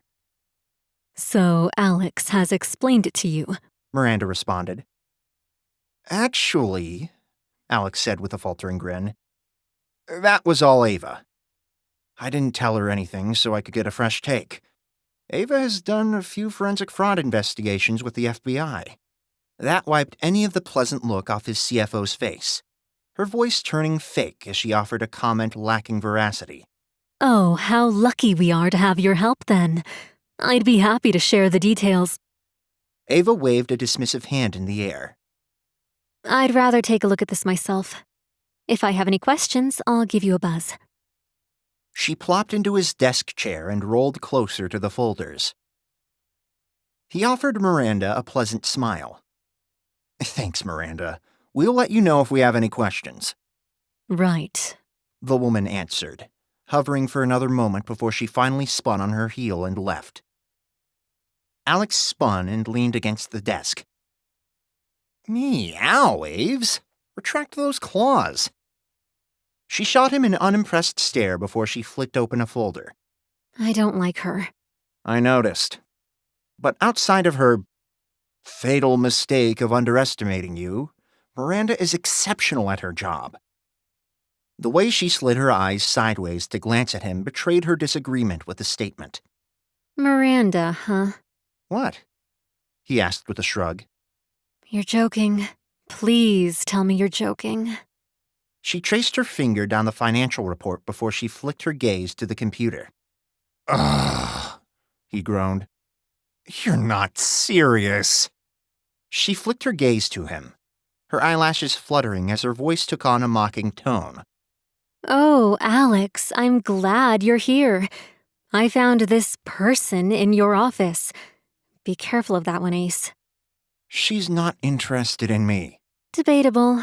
She answered, whisking a pen out of the cup on the desk and jotting down a note. But she is definitely interested in your money. Yeah, she is, because she's my CFO. If she wasn't interested in my money, she'd be doing a really terrible job. Very funny, She said, the familiar crease forming between her eyebrows as she continued scanning the materials. I'm serious. Have you looked at her? He shrugged and shook his head. I mean, she's somewhat cute, hardly stunning. At her background, Ace. Oh, right, yes-ish. Her shoulders slumped, and she gave him a pointed stare. You didn't. I mean, I haven't kept a ton of tabs on every employee at Stone Corp. There was that arch of her eyebrows again that set his heart thumping harder. But you had time to hack law enforcement to find out Chris has an unpaid parking ticket.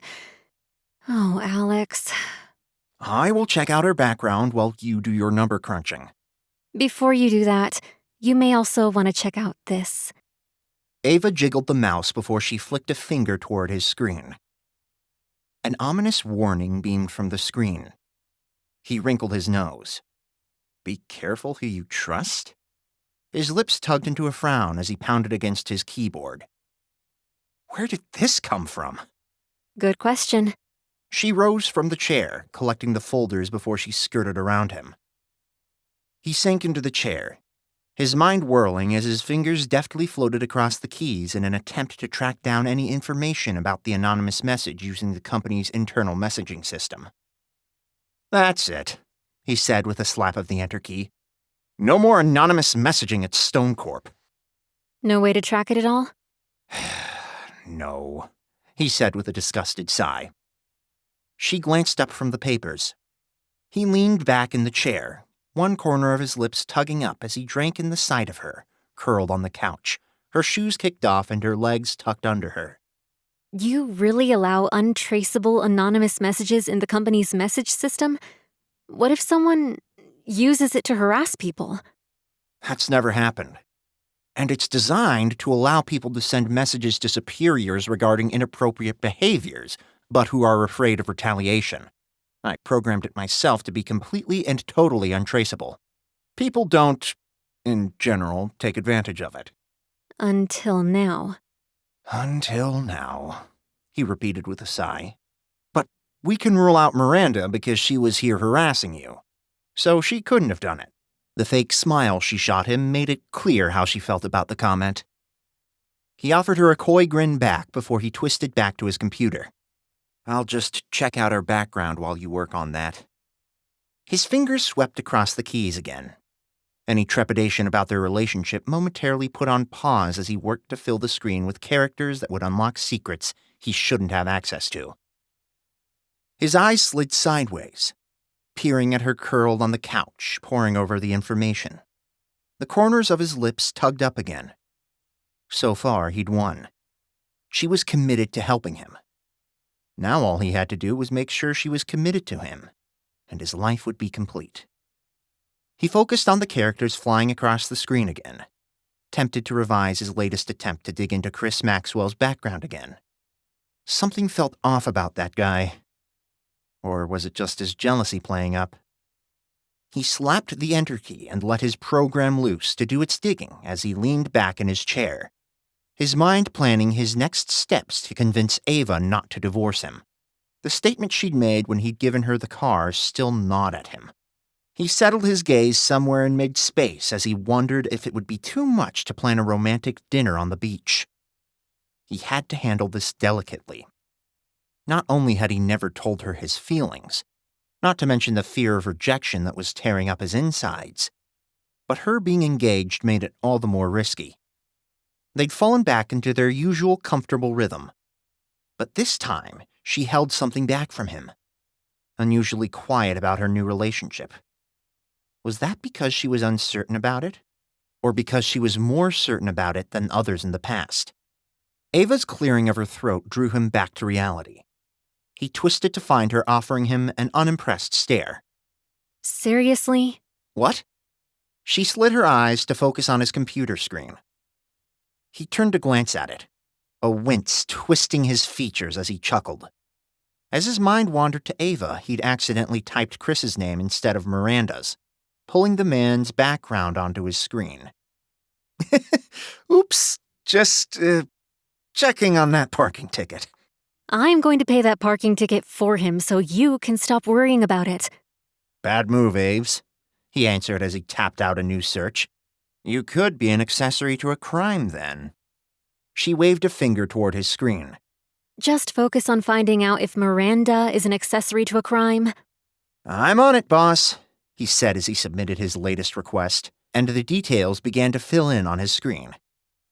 Here we go. Ava shifted the paperwork off her lap and crossed to him in stocking feet. He shot her a triumphant glance as he tilted away from the computer as she leaned closer. Clean. Too clean. He couldn't hide his amusement over what he hoped was a flicker of jealousy from his wife. Maybe she's just innocent. And maybe she isn't. She didn't do this, Aves. Why would she bring it to my attention if she's guilty? For this very reason. Ava said with wide eyes. No one will suspect the whistleblower. He pressed his lips together, shaking his head. When Ava felt strongly about something, she wouldn't back down. Let's just keep her on our suspect list, Ava said. And by the way, where is our suspect list? He murmured. She fluttered her eyelashes. You mean Miranda, patron saint of whistleblowers, didn't provide you with a list of everyone who has had access to these files over the years? Or at least during the years affected? I probably can pull that information for us. He gave her an awkward smile before he returned to his keyboard. Here we go. Anyone who has worked in or around finance for as long as this company's been a company. He leaned back in his chair with another proud smile. Print it, she answered. His nose wrinkled. On paper? She crossed back to the couch, gathering the folders. Yes, Ace, on paper. I want to look at those names, study them, search for any abnormalities. She neatened the folders into a stack before she waved them in the air. These files tell a story of millions of missing dollars. Millions? He repeated, a knot twisting his stomach. While it was a tiny chunk of his billion-dollar bottom line, it still sliced at him. By my calculations, yes. Millions. She slid into her shoes and crossed to the printer that spit out 2 sheets of paper. And we're going to track it down. She waved the sheets in the air. One of these people is a thief. And we're about to find out who. Alex stared at the names listed on the pages, wondering who had betrayed him. Who had stolen millions of dollars from Stone Corp right under his nose? And would they be able to find the culprit? Chapter 6. Ava. Ava's eyes narrowed at the list, still warm from the printer, clutched between her fingers. Someone here had made financial transactions that had robbed Stone Corp of what could amount to millions of dollars. Her money was still on Miranda, though, much as she hated to admit it, the fact that she'd brought this to Alex's attention did suggest she hadn't been the culprit. Or had it been brought to her attention by an underling, and she had been forced to present the information to him? She needed to delve deeper into the timelines and pinpoint exactly which forms of fraud had occurred when, before she moved on to check the long list of names. Alex rose from his seat behind the desk and approached her, scanning the employees listed. I can't believe someone would do this to me. I doubt it was you, Ace. It was just the money. He frowned, letting his gaze slide to the floor. She tore her eyes away from the paper to glance at him. The money was a sore spot with him. He'd been closed off even before it, never readily accepted by even his computer science peers, and extremely sensitive about that. After he'd made it big, he'd been even more closed off. The money, he learned, could buy him friends, but none of them cared much about him, just about the lavish lifestyle he could afford them. An attack like this would feel extremely personal to him, and she hadn't meant her words to sound so dismissive. I just mean, don't take it personally. I'm not, he answered, still looking glum. This must have been the source of his consternation since she'd returned to the Hamptons. He hated feeling used, and this had to be a huge slap in the face. It was likely the reason behind the flickers of tension she'd noticed. We'll find them, she promised, her voice softening as she patted his chest. He grabbed her hand, squeezing it, his fingers lingering on her skin for longer than she'd expected. Thanks for your help. Of course. You know I'll always be here for you. Unless Blueprint Bill won't let you. The look of disgust mixed with a glimmer of fear flashed across his features. She smoothed a lock of his sandy blonde, shaggy hair away from his eyes. No one tells me what to do, Ace. You know that. With a grin, she let go of his hand and crossed to the couch to gather the remaining folders. We should take these home and go over all the details this weekend. Yeah, sure. He said as he shoved his hands into his pockets. But, Aves, it kinda sounded like our favorite architect was a little controlling based on the conversation this morning. The statement floated across her mind, sticking out as odd coming from Alex. Chris can be a little uptight, but he just found out his fiancée is married. It's fine. Is it? I half expect him to issue a summons for you to return home before we sort this out. So that was what he was worried about. Alex, he's not going to stop me from helping you. We'll figure this out, I promise. But, Aves... She slapped another stack of folders on top of her previously neatened stack before she whipped to face him. Not going to happen, Alex. I always have your back. You know that. He sucked in a breath, his eyes rising to the ceiling as he processed the statement. She cut off any response before he said it, pushing to move on from the topic. She didn't want to get into a conversation about Chris. I need to ask your CFO a few questions before we go. Why don't you shuttle these to the car? Okay. He said with a nod, the worry etched into his features easing a little. And then, how about a nice late lunch at an exclusive beachside club? Late lunch? Try dinner, Ace. By the time we get back, it'll be well after 5. Fine. Dinner then. He said with a shrug and a smile. Whatever wifey wants. He slid a stack of folders into his arms and crossed to the door before he swiveled back to face her. Oh, try not to get into a catfight with Miranda if at all possible. She rolled her eyes at him, a playful smile curling her lips as she followed him to the door. Whatever hubby wants. They parted ways as he headed to the elevator, and she veered off to snake her way back to the financial offices. She stepped inside the main office, her head on a swivel as she found the door marked with Miranda's name. She pounded her way back to the door, letting her footsteps announce her arrival well before she stepped into the woman's office. Miranda glanced away from her computer screen to Ava as she hovered in the doorway. "Mrs. Stone, can I help you with something?" Ava's lips curled slightly with disdain at the woman's words, dripping with antipathy.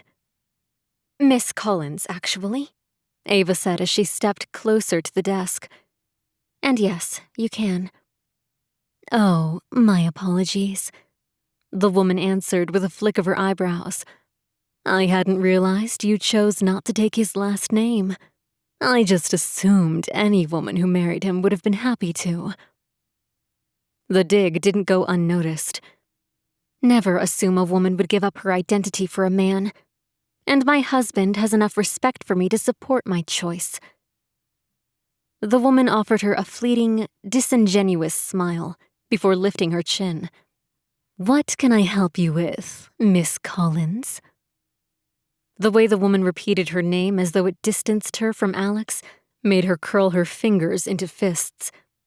Too bad Alex had specifically told her not to slap the woman silly. "Who found the discrepancies in the financials?" The woman's lips formed a smirk. "I did."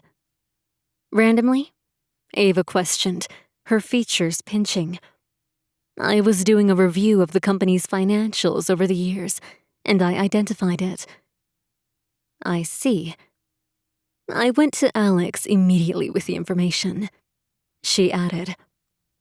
Ava stuck her purse under her arm, tracing the diamond on her left hand with her thumb. "Of course you did. That's all I needed to know." With a fleeting smile, she spun on her spiked heel and crossed to the door. "Miss Collins," Miranda called. Ava stopped, pausing a moment before she shot a glance over her shoulder. "Yes?" "If Alex needs any help with the data, please tell him I'm available anytime." Ava offered her a satisfied smile as she uttered the words. "He won't." With her jaw set, she stormed out of the office and made her way to the elevator. Her foot tapped on the floor as she waited for it to arrive, annoyed with the woman's behavior. The doors whooshed open, and less than a minute later, she strode to the pink convertible. Alex eyed her. I don't see any defensive wounds, so either you kicked her butt or you didn't get into a fight with her. "I didn't get into a fight," Ava promised as she fired the engine. But my opinion of her didn't change much. Did you get the information you wanted? "I did," she said as she backed from the space and aimed for the exclusive beachside Hamptons club. According to her, she found the discrepancies. And then reported them. If she was the guilty party, she probably wouldn't have done that. Alex pointed out. She didn't answer, still unconvinced of the woman's innocence, but uncertain if it was a twinge of jealousy she felt, or just a strong desire to protect her friend from a woman she saw as a barracuda. Let's forget about her, he said when she didn't respond. "Good idea," she said. By the time they arrived at the club, The tension from her confrontation with the CFO had melted. She tossed her keys to the valet before she slid her arm around Alex's and followed him into the soft lighting of the ritzy restaurant. Mr. Stone, The host said with a broad smile. I have your table ready, sir. He led them to a round table overlooking the sand and ocean before he displayed the bottle of champagne that already sat on ice. Pour away, my good man. Alex said as they perused the menu. The man delivered 2 sparkling flutes of champagne to them before he left them alone. Crystal? What's the occasion? Ava asked after they placed their order. Do we need one? He grinned at her over the glowing candlelight. The Ava of old would say she's worth it no matter what. Oh, right. And we've resurrected that Ava, so guess I'm worth it once again. The smile never left his face as his eyes lingered on her. How about a picture with this beautiful backdrop? Before she could answer, he was already out of his seat with his phone in hand. He pressed closer to her, shifting the camera to capture the colors of the sky and the orange reflection cast in the water as the sun set opposite it. He snapped a few pictures before he took his seat again, just in time for their food to arrive. "Send me those," she said as she dug into her meal. Of course. He tugged his phone from his pocket and fired them off to her. After another few pokes at the screen, he set the device aside to focus on his food. So, Aves. The shrill ring of her phone interrupted his statement. She pulled it from her purse and checked it. "It's Chris. Sorry." She swiped to accept the call and pressed the phone to her ear. "Hey, hun," Hi. he answered. Just checking in while I grab some dinner. Alone. She raised her gaze from the white linen tablecloth to Alex, who offered her that goofy grin she'd loved since they first met. "Well, I hope at least it's a good dinner." Oh, it's very tasty. It's just lacking the normal beauty I've grown so accustomed to. "Flatterer," she said with a soft smile. So, I don't mean to push, but Her muscles tensed as she realized exactly where the conversation was headed. have you worked everything out? We spoke, and we're just working on it, yep. Working on it? I thought this was a marriage of convenience. It should be pretty clear-cut, no? She pressed her lips together, her fingers tangling with the napkin on her lap. It's a little more complicated than I expected, but we're making progress. Okay. His voice betrayed his displeasure, but hinted that he was making his best effort to be supportive. "I'll keep you updated as soon as I know anything," Right. he answered. How's your dinner? Did you get room service? "No, I went to the restaurant for some seafood." Ooh, fresh seafood sounds great. Well, enjoy. Hey, maybe we should honeymoon somewhere seaside. "Yeah," she said, hoping he didn't hear the quiver in her voice. "Yeah, let's talk about that when I get back." I'll look at a few places until then. "Great, that sounds great. Well, I should go." Oh, right, yeah. Well, I'll talk to you tomorrow. "Yeah, definitely. Enjoy your meal." Ava's muscles relaxed slightly as she ended the call and set her phone aside. Alex pushed the food around on his plate, his eyes fixed on it. Everything okay with the Pillar Pro? "Yeah," she answered, her voice an octave higher than it should have been. She grabbed her glass and polished off the rest of her champagne. "He's fine. Having dinner," Oh, Alex said with a nod. sure. Sounds appropriate. Refill? "Sure," she answered. "You dropped $500 on that bottle. We should at least enjoy a second glass." Might take a third to polish this bottle off. "Oh, I see," she said, her tension from the call fading. "You're trying to get me drunk." He clicked his tongue as he refilled their glasses. You're on to me. Joke's on you, though. We're already married, so I can't do anything stupid, Ah, he said, a grin spreading across his face. you're right. But the joke's actually on you, because I didn't even need to get you drunk to get you down the aisle. He raised his glass in the air. To us. We're like a crime-fighting duo. She clinked her glass against his. And we are definitely going to figure this out. Just as soon as we finish this bottle. How about a walk on the beach to finish it? Ava flicked her gaze to the rolling waves as the sun lowered in the sky. She could use the downtime before they dove into the investigation again. Sure. They finished their meals and refilled their glasses with the last of the bubbly before he led her onto the terrace. She kicked off her shoes and tucked them under her arm before she stepped into the still warm sand. It shifted gently under her as they approached the water. The dusky glow of the evening surrounded them while they strolled along. The waves crashed against the sand feet from them, and the scent of the sea filled her nostrils as a gentle breeze blew her blonde locks around. So, how did our builder buddy take the news that things are a little more complicated? Alex asked. She shrugged, her eyes trained on the water. About as well as he could, I guess. I'm pretty sure the entire situation makes him uncomfortable. I guess it would be weird to find out your fiancé is married. You never told me why you didn't tell him. She sipped her champagne as they strolled along. The liquor mixing with the surf and their close friendship made honesty easier. I don't know. You don't know, or you don't want to say? I don't know, she repeated with a shrug. I guess it just... I don't know. He slid his arm around her shoulders, and she allowed him to pull her closer while her mind searched for an answer to the question that had plagued her since he'd asked her yesterday. Had she really not told Chris because she didn't think about it on the day-to-day? Or had she kept it from him for another reason? A gust of salty air whipped past them, sending a shiver down her spine. You cold? He asked. Yeah, it's getting chilly out here.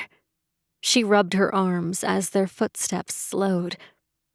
He tugged off his blazer and slid it around her shoulders before he rubbed her arms, staring down at her as the stars began to twinkle in the growing darkness. Her fingers tightened on her now empty glass as she stared up at him through her eyelashes. Her heart seemed to tear in two, ripped between her past and her present. A jolt shook her as Chris's engagement ring clinked off of her glass. We should head back, she said, her voice barely above a whisper. He hesitated, his fingers still gently strafing up and down her arm, before he bobbed his head. Right. She flicked her gaze down to the beach. I really want to get into more of those files. Yeah, definitely. He said as he cleared his throat. Although there's no rush. I mean, you could totally go to bed on time and start tomorrow morning. Nah, I'll never sleep. I'd rather dive into those files now. Unless you prefer I kick your butt in Mario Kart. She shot him an amused glance as they reached the restaurant. As if you could, he said with a grin. Oh, you need to be schooled, huh? She slipped her shoes back on before they passed through the eatery to retrieve her car from the valet. Maybe. How about this? For every year we complete, we play a round of Mario Kart. She jabbed a finger at him, skirting around the pink convertible as the valet brought it to a stop. You're on. After they made the short trip to his beach house and changed, she settled next to him on the couch, financial records in hand. They toggled between reviewing financials and video gaming. Evening turned to night, The hours ticked by as they continued to dive deeper into the situation. As she pulled another folder onto her lap, tossing her controller aside, she shifted, pulling her legs under her. The cushion shifted, pushing her closer to him. He naturally moved his arm, letting it fall around her shoulders. She leaned closer as they compared the numbers to the ones on his screen. Her eyes narrowed, her pulse increasing as her eyes switched from paper to screen. She checked every account, afraid of missing a trend. Her fingers tapped the paper before she snapped the folder closed and pulled another one onto her lap. Go to the prior year. He pulled up the accounts for the year before, shifting his laptop toward her. Her eyebrows pinched together as she focused on the numbers, carefully checking and double-checking before she grabbed another folder. Year before, please. She skimmed through these numbers, verifying them against their digital counterparts. You onto something, Sparky? Her fingers moved over the pages, her eyes scanning, searching. Only the soft rustle of paper filled the air. I think so. Go to the first year. So we have to. That's when I was poor. You weren't poor, she answered with a chuckle. You just weren't a billionaire. I was nearly destitute. I poured everything into Stone Corp. She hummed a response as she finished comparing her numbers. Maybe so. But you had an awesome wife who married you before you were Wired's Man of the Decade. I know, he answered as she slapped a hand against the pages stacked on her lap with a triumphant grin. I found something.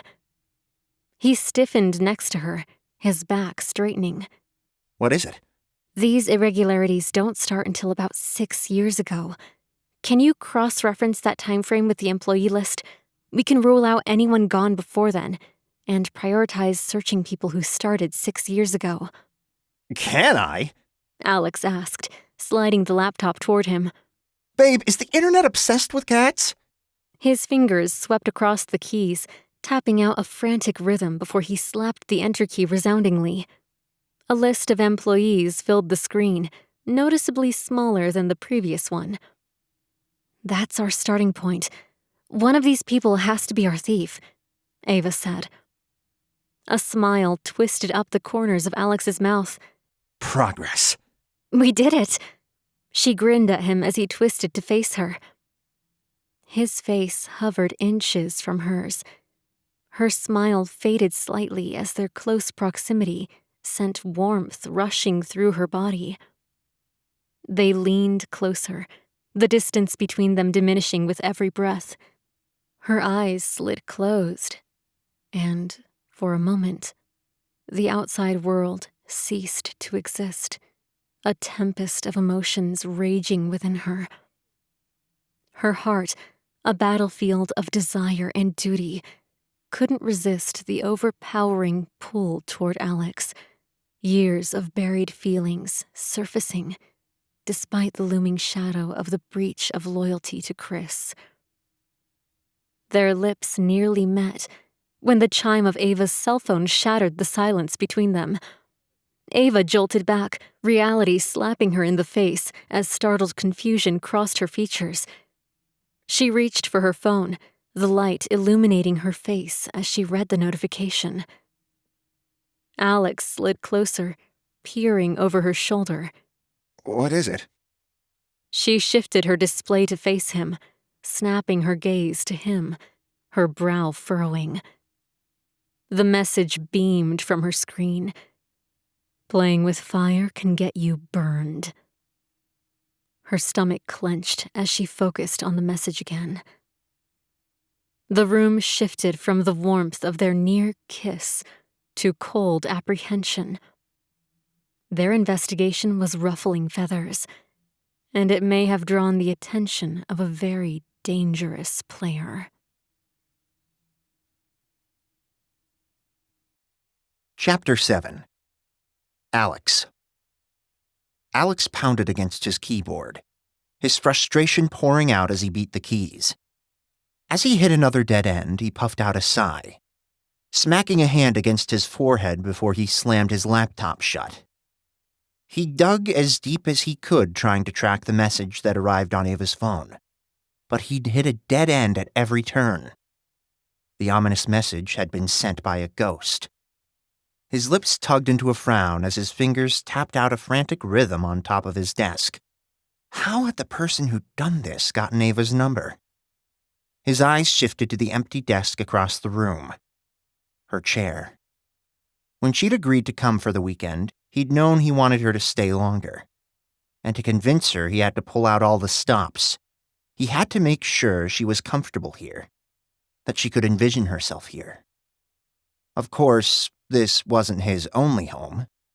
They could duck out in October and move to his winter home in a much warmer locale. But by then, he wouldn't have to convince her anymore. He'd have won the battle already, and she could do the decorating. Until then, he'd had the home office redone to give her a glamorous space to work.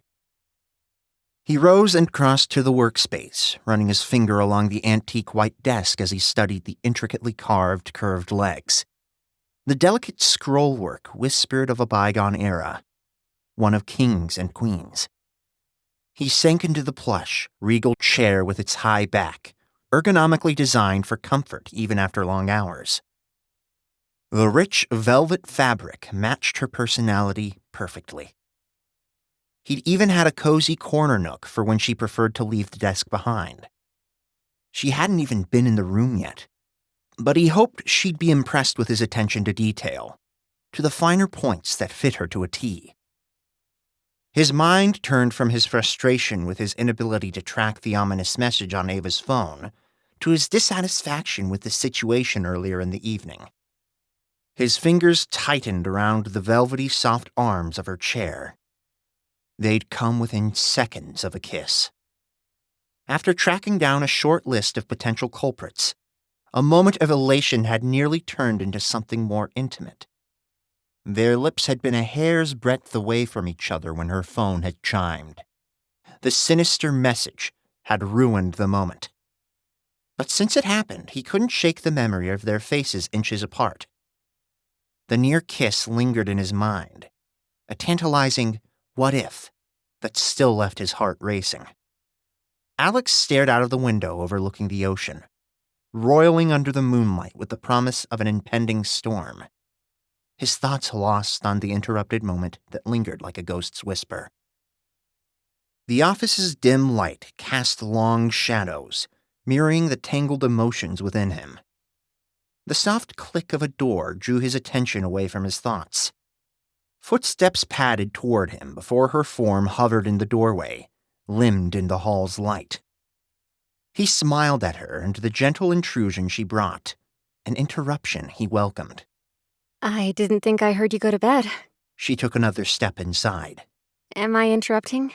No, come in, he said, his smile spreading. I was just thinking. Ava sauntered into the room, her presence a calming balm for his scattered thoughts. She traced the outline of the desk he sat at.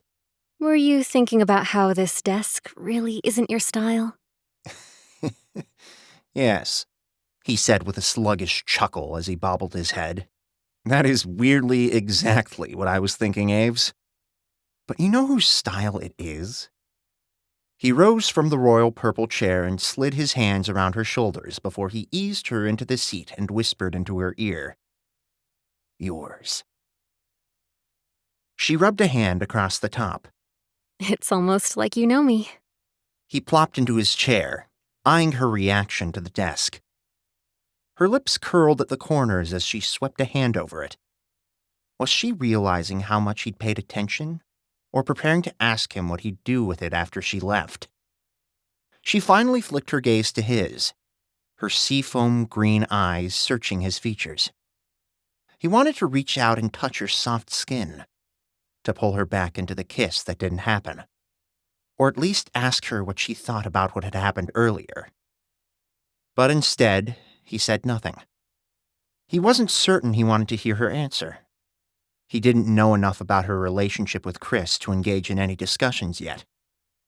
If she told him she planned to stick with her fiancé, he couldn't argue beyond the fact that she seemed tense and uptight whenever she engaged with him. She'd likely tell him that was because of their situation, and he'd be back to square one. He'd rather go through 1,000 almost kisses than one resounding rejection. So, what's keeping you up? Her voice drew him out of his introspection and back to the real world. I was trying to trace that text you got. I assume, since you were sitting in this very purple chair at what seems to be my desk, it wasn't going well. He offered her a slight smile. Yeah, that text bounced off of cell towers all over the world, which means someone is determined to hide. And has the tech skills to do it. She answered as she drew her legs up into a cross-legged seat. Silence stretched between them again as he lamented the fact that he couldn't use his hacking skills to protect her. I couldn't sleep either. She admitted, settling her chin in her palms. Do you want a game or work? He blew out a long breath. Game? I don't need to lose any more sleep tracking down thieves tonight. A smile spread across her features as she rose and reached for his hand. The warmth of her skin sent a wave of longing through him. So far, though, his plan wasn't working terribly. He would have preferred to see her laptop sitting on her new desk, but maybe tomorrow while they vetted through the people on their short list of suspects. Instead, he'd focus on mining more information from her during their impromptu gaming session. When they arrived downstairs, he shifted the folders aside and kicked his feet up on the coffee table. Dr. Mario? Sure. She answered as she settled in next to him on the couch. The game loaded, and in seconds they were dropping pieces on the split screen in the Tetris-like game. So, he said, wading into the conversation. How'd you meet Design Dude? Her eyes never left the screen as she cleared a row and worked to build another. Oh, at a bookstore. He narrowed his eyes at her, shifting his eyes from the screen to study her expression for a brief second before he returned to his game. She was being evasive. Ava could talk like a champ. She'd never had a shortage of words. He recalled her babbling on for hours during their gaming sessions about anything and everything, and she'd never held back when it came to previous romantic interests. That had been before they were married, though. Care to elaborate on that, Sparky? Not really. She answered, staying intensely focused on her game. She was avoiding the subject. Why? You seem really determined to avoid this subject, he murmured as he slammed a straight piece into a row and cleared several viruses. She slid her eyes sideways for a second. I'm not. Okay, then elaborate. She clicked her tongue. I just don't see why you're interested. That never stopped you in the past. This time she faced him more fully, eyebrows high. Are you saying that I've bombarded you with uninteresting conversations for your entire life? No, and this time I am interested. Why? She returned her gaze to the screen. Because you're going to marry this guy. And you're my bestie. Actually, you're my wife, so I'd like you to be happy. I'm happy. She answered. Yeah, you sound elated. Avoiding sharing any details, clipped answers. Leave it alone, Ace. I'm just wondering why you're so tight-lipped about this guy. That's all. I just find this awkward, okay? I mean, Chris was shocked when he found out I was married. Alex glanced at her again, letting a piece trail down the screen into the wrong place. So, you feel guilty? Like you're betraying him or something? She heaved a sigh, sliding her eyes closed as her thumb tapped the pause button.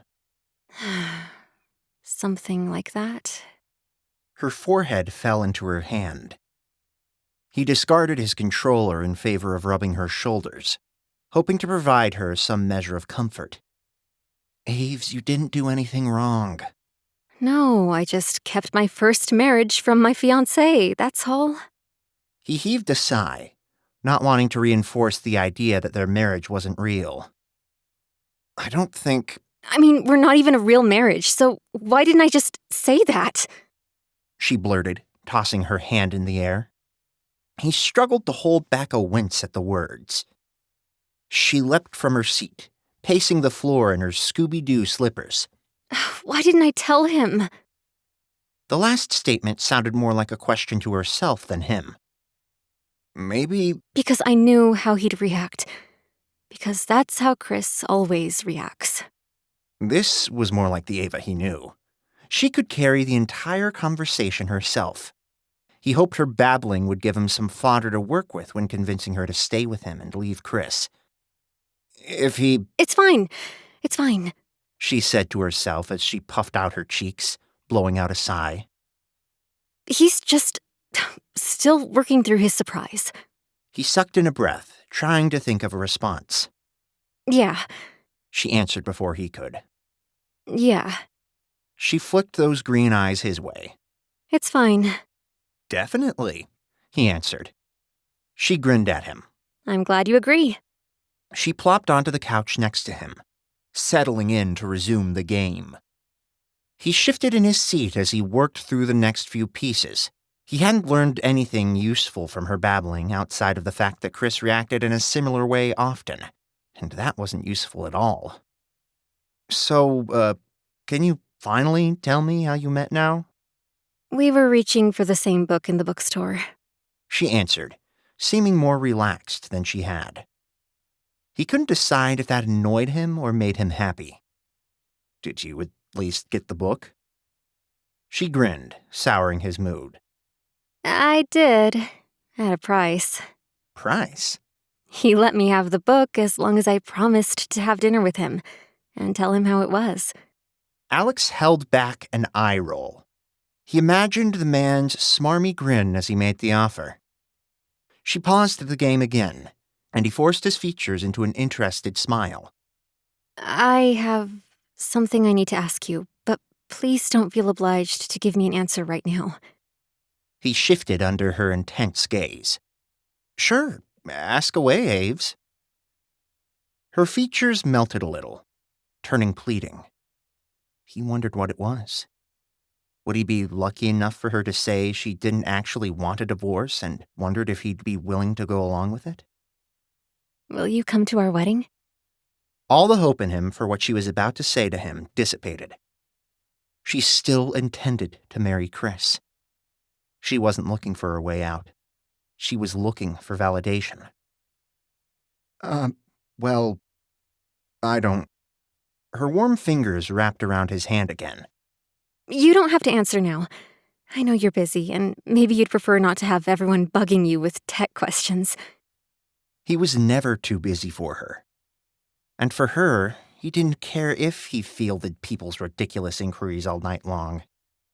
But he couldn't sit there and watch her marry another man. For a moment, the image of him standing up when the pastor asked if anyone had any objections flashed through his mind. He shook it away. Maybe he could use this as an opportunity to gain some information. Aves, I'm never too busy for you.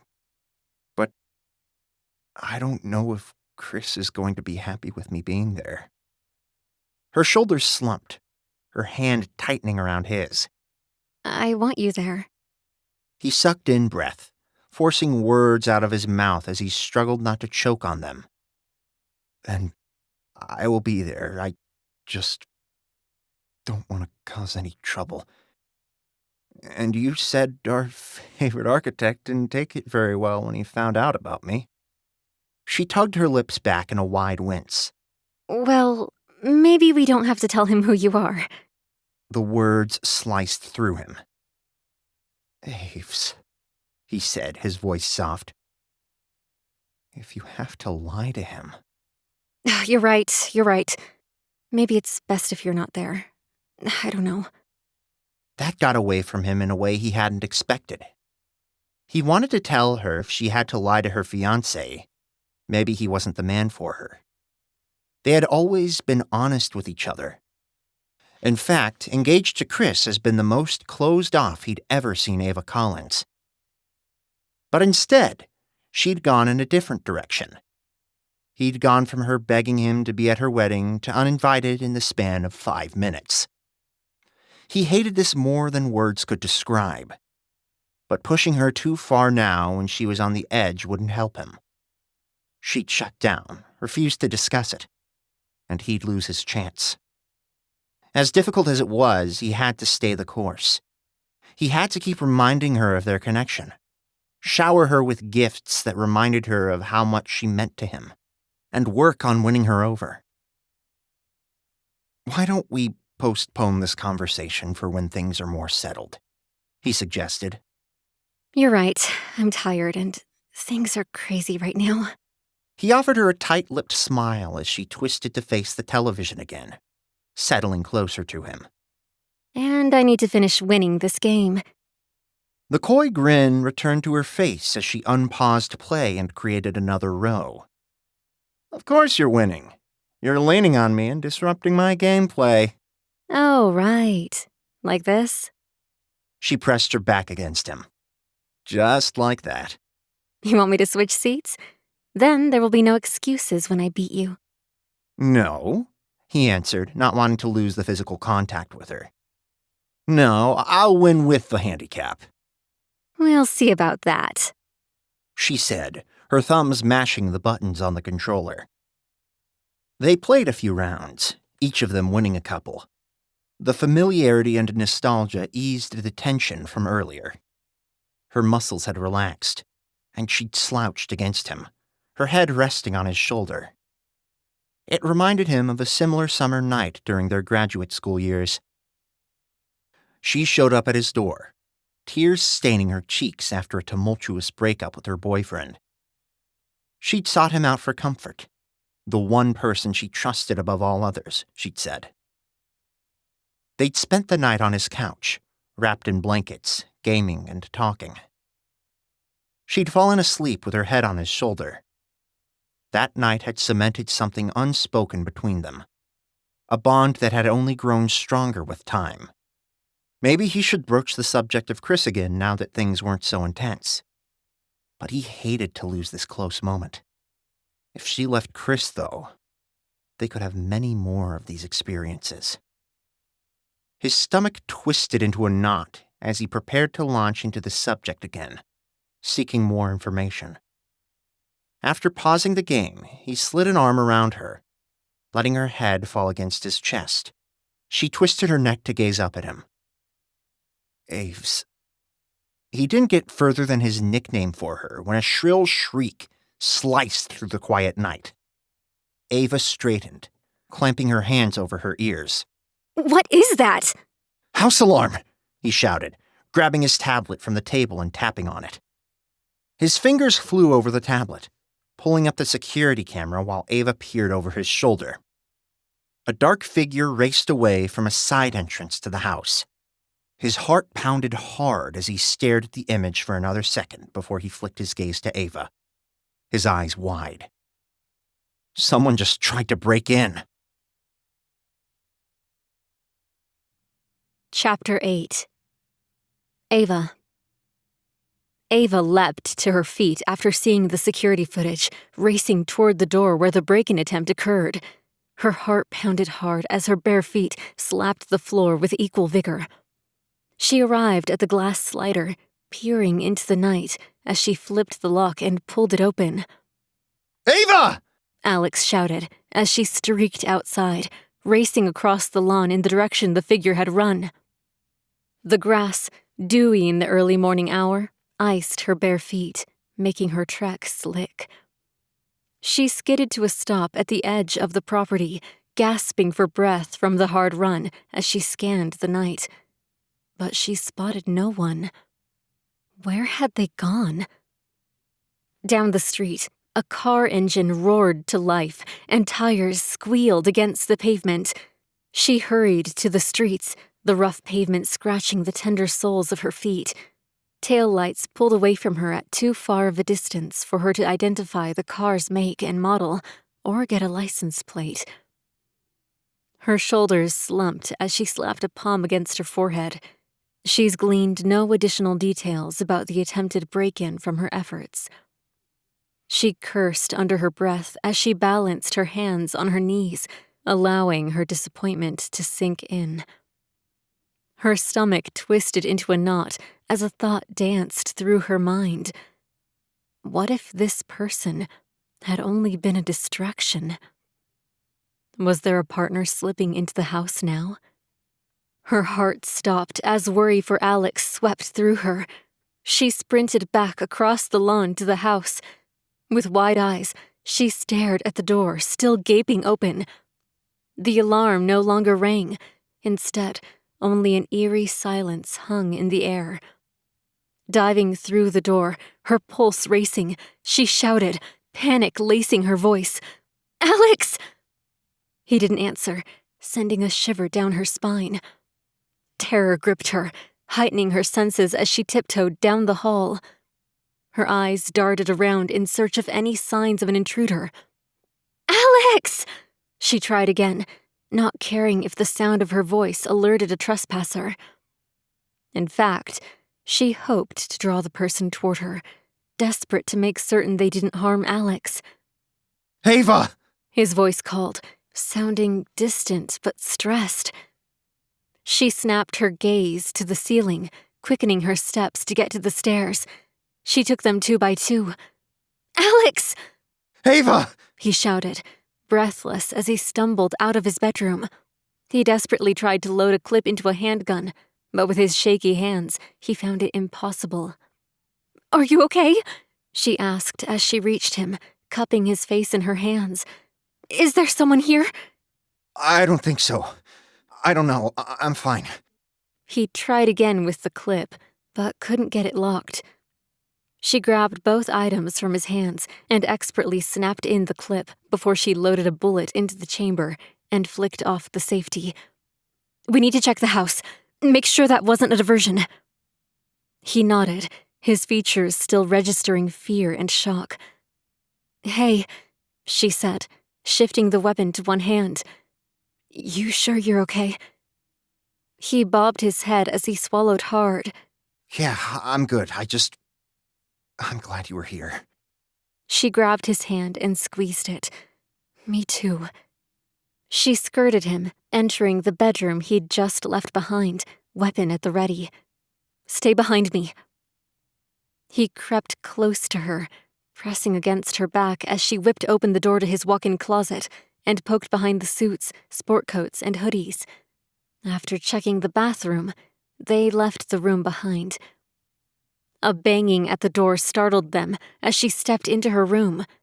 He glanced at her, his eyes wide, until the shout reached them. Suffolk County PD! "Oh, the police," she said, breathing out a sigh of relief. "Answer it. I'll finish checking up here." Are you sure? "I'll be fine," she said with a squeeze of his arm. "Answer it. See if they have any information." Okay. He said with another nervous nod before they parted ways. She made a sweep of the entire upstairs before she descended to the foyer. Alex stood with 2 uniformed officers, his arms crossed tightly as he answered questions. She stowed the weapon in the waistband of her pajama pants, hiding it with her shirt. The taller of the officers raised his eyebrows at her as she joined them. This is my wife, Alex said as he wrapped an arm around her. Ava Collins. The officer jotted something on his notepad before he set his dark eyes on her.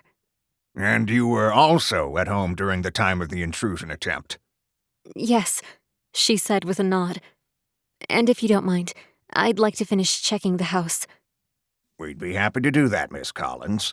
Your husband seemed to think there wasn't anyone here. "I'd like to be sure," Ava said. Of course. I'm certain you'll both sleep better once we've verified that. Why don't you two wait outside, just in case? He glanced down at her bare feet. Oh, if you need to grab shoes. I'm fine, she said as she tugged Alex toward the door. I'd rather make certain the house is secure as soon as possible. The man nodded as he drew his weapon. Strictly precautionary, ma'am. Ava wrinkled her nose as the two officers stalked further into the house. She shot Alex a disgusted glance. Do I look like a ma'am? Not at all. He assured her. But you look a little uncomfortable without your slippers. She glanced down at her bare feet before she shrugged, her arms crossed tightly as the chill in the night air set in. I'm sure they'll be finished soon. Here. He said, pulling her closer to him. Stand on my feet. She carefully stepped onto the nautically themed slippers covering his feet as he wrapped his arms around her waist, and she slid hers around his neck to balance. Pressed close to him, it was much warmer. Almost everything felt right about it, though a sense of guilt coursed through her. She told herself this was more about keeping her feet from freezing than anything else, but their natural closeness had awakened questions within her that she didn't have answers to. Warm enough? He asked. Yep, she said, tearing her gaze away from the door to face him. With their faces inches apart, the intimate moment sent warmth rushing through her. Her lips curled on the corners as she offered him a grateful smile, her voice softening. Thanks. Of course. He whispered, his grip tightening around her until the officers appeared at the door, holstering their weapons. House is clear. Would you mind stepping back inside to answer some questions? Sure. Alex answered as she started to step off his feet. Before she could, he scooped her up and carried her into the house. I'll grab your slippers, he said as he set her down in the foyer. Thanks, she said, twisting to face the officers. They closed the door behind them as they stepped inside. Sorry to send you out there in the cold. No, it's fine, she answered. You're certain the house is clear? The taller officer nodded. Yeah, we checked thoroughly. You can rest easy, Miss Collins. Now, he said as he removed his notepad again. You were both awake at the time of the attempted break-in. Yes, she answered with a nod. We were in the living room when the alarm went off. You usually early risers? I normally am, but we actually hadn't gone to bed yet. The man arched an eyebrow as he glanced up at her. Any particular reason for that? We were taking a look at some financial records from Alex's company, she said as he returned with her slippers. She slid them on her feet as she finished answering. After we finished, we were both too wired to sleep, so we decided to do a little gaming. I see. So you'd normally be asleep at this time? Usually, yes, Alex said as he slid his arm around her shoulders. And you were alerted to the break-in attempt by the alarm? Ava slipped an arm around his waist. Yes, Alex toggled on the security cameras, and we spotted someone at the sliding door leading to the east lawn. Did you recognize the person? Ava shook her head. His or her face was obscured by a hood. Can we see that footage? yes. Alex said. I'll have the security company email it to you. Thanks. The officer said as he tapped his pen against the notepad. Anything else you can tell us? They had a car waiting here. I ran after them, didn't catch them, but I did hear a car pull away. It was too far to get a plate. The shorter officer furrowed his brows. You ran after them? I did, yes, That's usually not recommended, Miss Collins. the taller one said. She offered him a polite smile. With all due respect, officer, I'm a black belt in jiu-jitsu. I can handle myself. The man bobbed his head up and down. Ah, good to know. Any description of the car? She shrugged as she shook her head. Dark sedan, four-door. I'm sorry, it was too far off to get a good look. Okay, we'll take a look at the CCTV, see if anyone's security cameras are pointed at the street. We'll do our best to run this down, but with any luck, this was an isolated incident. Bert probably thought you were both asleep. They could get in, grab a few valuables to fence, and get out. Ava shifted her weight from foot to foot. She doubted this was a small-time crook hoping for an easy score. She had a sinking feeling it was tied to their investigation. And that chilling thought sent a shiver down her spine. We'll also post a black and white outside the house. I hope that'll give you some peace of mind. Thank you, she said with a fleeting smile. You take care now. The officer said as he shoved his notebook into his pocket. And call us if you remember any other details. We will. Alex said with a wave as they let themselves out the door. He tightened his grip around her as she flicked the lock and dumped the gun onto the entryway table as she blew out a long breath. She twisted to face him. You sure you're okay? Yeah. You? She sucked in a sharp breath. I'm fine. I just can't shake the feeling that this is connected to your problems at Stone Corp. Someone trying to frighten us off the case? Alex asked as she shuffled into the living room and collapsed on the couch. She flicked her gaze out over the ocean as the sun started to make its appearance, coloring the water with vibrant shades of red and orange.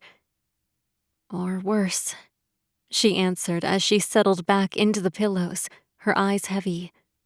He eased into the cushions next to her and wrapped an arm around her. Do you think? I think someone went to the trouble of skimming millions from you, and this person will do anything to cover their tracks. Her head fell onto his shoulder, her eyes closing. The adrenaline from the evening finally left her system, leaving behind only a crushing exhaustion. Are you sure you're all right? Alex's sleepy voice asked. She threaded her fingers through his as she murmured an affirmative response. The frightening moments when she'd worried about his safety faded from her mind. Tucked close to him with the sun banishing the shadows, she felt herself drifting off to sleep after the long night. Until an unsettling thought struck her. She sat straighter, her eyes going wide. What time is it? Alex said, drifting into sleep. Time, she repeated as she shuffled the folders around in search of her phone. What's wrong? He asked, his eyes slits. She glanced at the screen, her heart thudding. Oh, shoot, she murmured as she scrolled through her contacts to find Chris and pressed the call button as she ran her fingers through her hair. She tapped her fingers against her thigh as the line trilled, and she got his voicemail. A curse escaped under her breath as she waded through the greeting before the beep sounded. His voice, one that had provided comfort at some point, now became an irritation as she struggled to juggle her life there and her life here. Hey, Chris, it's me. I was hoping to catch you before your speech, and I'm still before it, technically. She gave him a nervous laugh as she plastered a lock of hair behind her ear. Anyway, I just wanted to say good luck. I know you don't need it, though. And, I'll talk to you on the flip side. Love you. Bye. She ended the call with a sigh as she tossed the phone onto the cushion next to her and let her head sink into her hands. Hey, what's wrong? She rolled her head up, her tired eyes focusing on the rolling sea outside. Chris had a presentation this morning. I always call him for luck. I nearly missed this one. Okay, so it's no big deal. We were obviously dealing with something here. That he has no idea about. It just looks like I totally forgot about him. And she had. She had forgotten entirely. In the short time she'd been back with Alex, Chris and her life in Silver Pine had become a nearly forgotten memory, fading so quickly from her mind that her head spun. I'm sure he'll understand, Alex said. Her features pinched at the words. Would he? If she told him everything going on here, would he understand? More importantly, did she? Why hadn't she been honest? Why was she still lying? And why was her life in Silver Pine quickly slipping into oblivion? Chapter 9. Alex. Alex's thumb tapped the space bar as his other hand curled into a fist, desperately searching his security footage for any clue about the attempted break-in only a few hours ago. He froze the footage, running it back in slow motion over and over, trying to glean any detail that could help. The hooded figure never showed their face to the camera, wore gloves, and had no distinguishing features on the dark clothing covering almost every inch of their skin. With a disgusted sigh, he checked a few other cameras, but none of them caught anything. He shoved the laptop away, his fingers tapping out a frantic rhythm on the kitchen countertop where he worked. Warm hands slid around his shoulders, rubbing his muscles. Nothing? The smooth sound of his wife's voice was a balm for his frayed nerves. No, nothing. He hated that he couldn't be of more use. She'd tried to chase down the person last night, while he'd struggled to retrieve and load the gun he kept in his safe. He normally didn't care about not being able to physically safeguard himself and Ava, but lately, he'd been digitally kneecapped. He'd normally be able to protect her from harm using his incredible hacking skills. But this time, he'd hit a dead end at every turn. The hands lifted from him as he stared at the image frozen on his screen. A few seconds later, a cup of coffee hovered in front of him. He grabbed it, letting the warm porcelain of the mug heat his fingers as he glanced at Ava with a smile. Thanks, Aves. She sipped her own coffee, a smile playing on her lips. Run the video again. We'll go over everything together. The words warmed him as much as the hot liquid. When she'd asked for a divorce, he'd worried they'd lost their connection. But as they worked through the issues at Stone Corp, it seemed like they were as strong as they'd been in the past. He couldn't reconcile it with the idea that they'd soon be divorced and she'd marry another man. After another sip of his coffee, he set the mug aside and tugged the laptop closer, hunching over it. Right now, they needed to concentrate on the matter at hand. He hoped their connection during the investigation would give her enough pause to stop moving forward with her plans. Their near kiss was proof that they had a chance.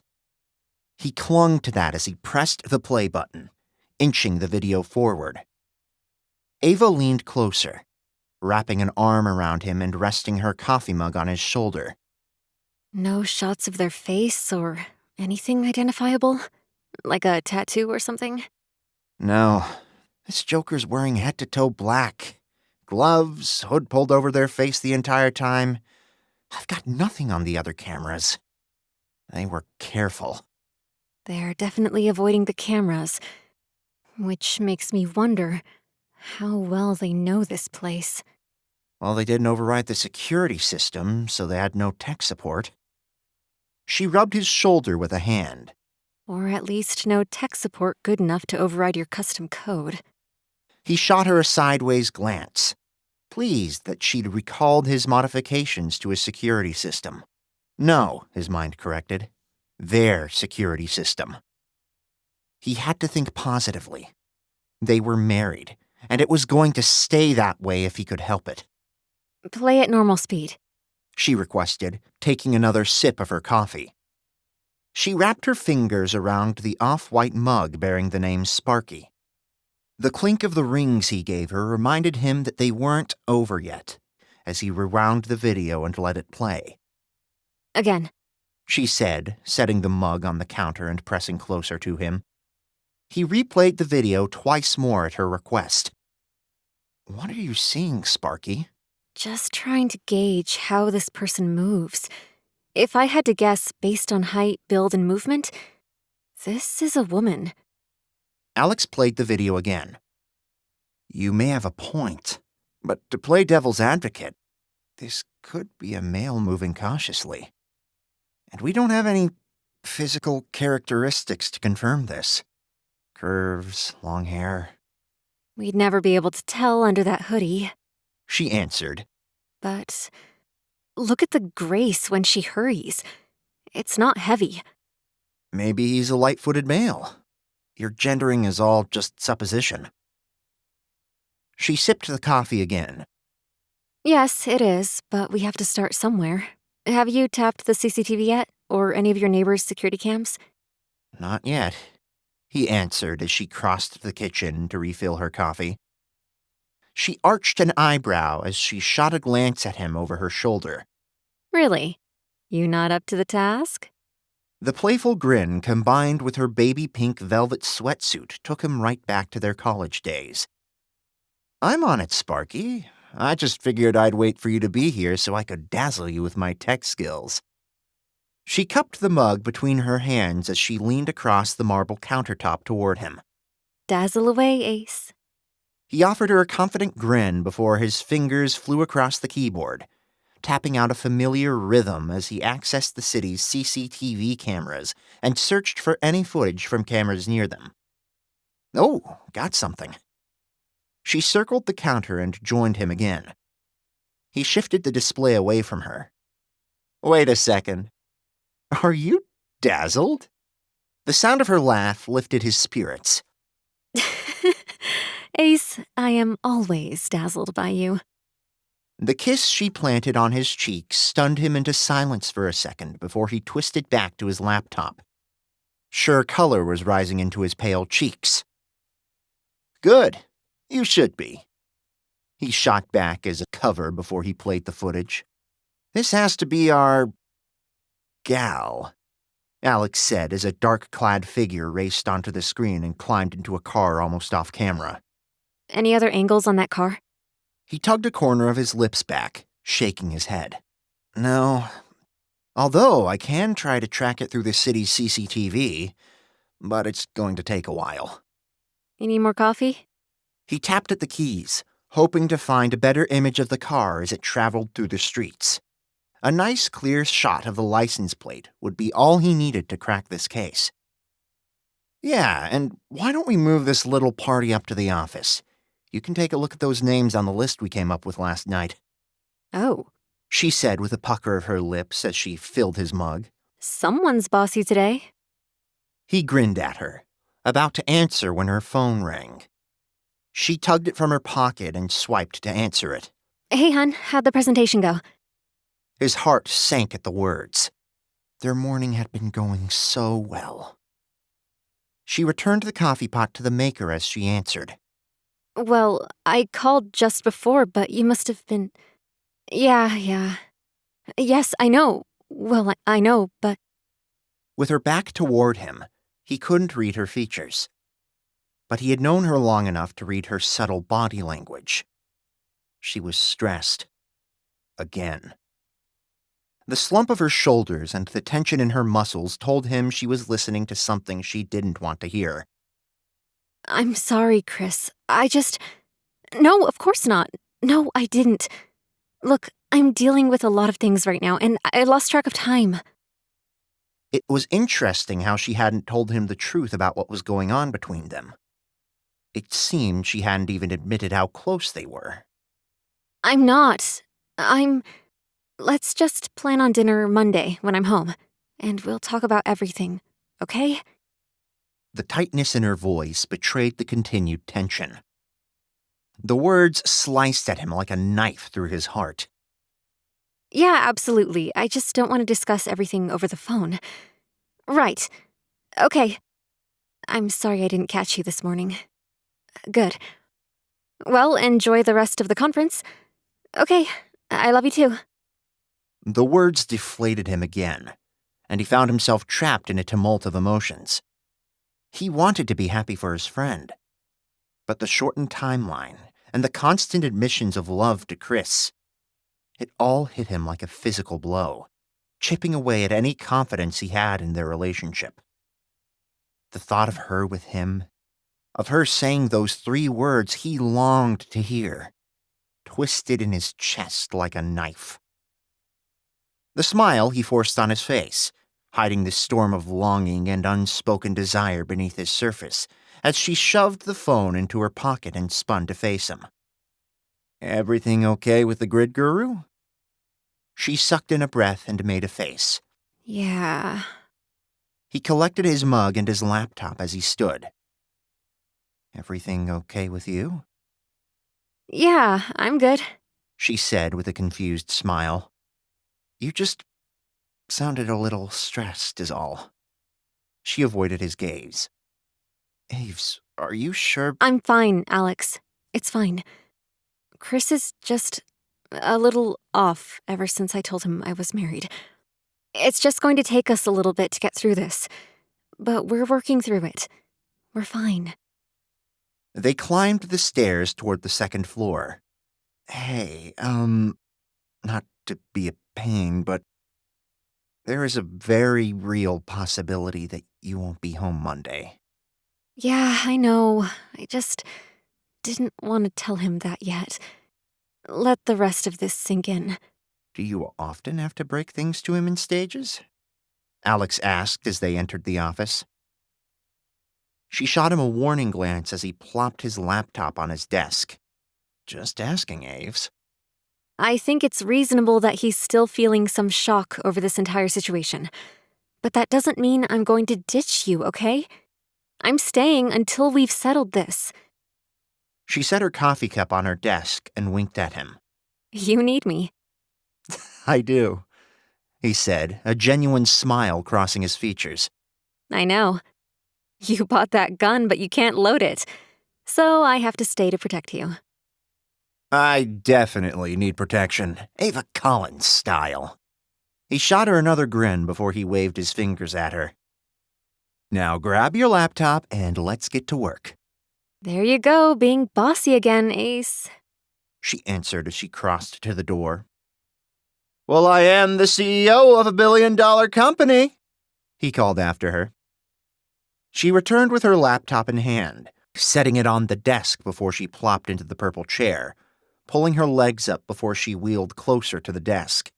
Okay, I'm ready.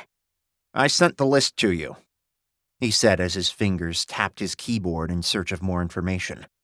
Okay, well, I need access to your employee files so I can dig a little deeper. He said with a shrug, his eyes never leaving the screen. "Yep, you should be able to get them." She clicked her tongue. Are you serious? Are you really not going to just log me in? "Come on, Aves, are you really going to be that lazy?" Seriously? She said, the tone of her voice a little frightening. He twisted to eye her. "I mean, if you can't do it, I can help you." The glare she shot him spoke volumes. I can do it. I just thought expediency was a priority. "I thought you'd enjoy the challenge, unless you've forgotten everything I taught you." She turned back to her computer, setting her fingers on the keyboard. He smiled at her as she clacked on the keys, a quiet satisfaction growing in him at seeing her comfortably settled in the space he'd designed with her in mind. The pink sweatsuit complemented the royal purple chair perfectly. She flicked a blonde lock of hair over her shoulder as she arrived at the login page for the company's records. She narrowed her eyes at the 2 white boxes beaming from her screen. He arched his eyebrow, waiting to see her next move. Would she go straight for a hack into the system or do something more subtle? To his surprise, she tapped in the username box and entered A. Stone. After another few taps on the keyboard, she received an error message. She tried twice more before she leaned back in her chair, a finger rubbing her lips. 2 more attempts, and he'd get a notification that his account was locked. Was she really trying to brute force her way into his account? She puckered her lips before she leaned forward again and typed in the password box. She slapped the enter key and grinned at the screen as his account loaded. You may want to change your password, Ace. That's awful. I like that password, he answered. She twisted to glance at him. Alex and Ava 920. It's easy to remember. It's easy to hack. Our names and the date we got married. She shook her head in mock disappointment. You should know better. Yeah, I know, but I still like it. He twisted back to his computer as she navigated the system to the employee records. When did you hire Melinda? Who? He asked as he accessed another camera. Your CFO? An amused grin broke out on his face, though his eyes never left his screen as he caught sight of the black sedan making its getaway. Oh, Miranda, Whatever. she answered. The microaggression of using the incorrect name for his female CFO betrayed her annoyance with the woman. An annoyance born partially of jealousy, he hoped. I don't remember the date, but you should be able to find it in her employee file.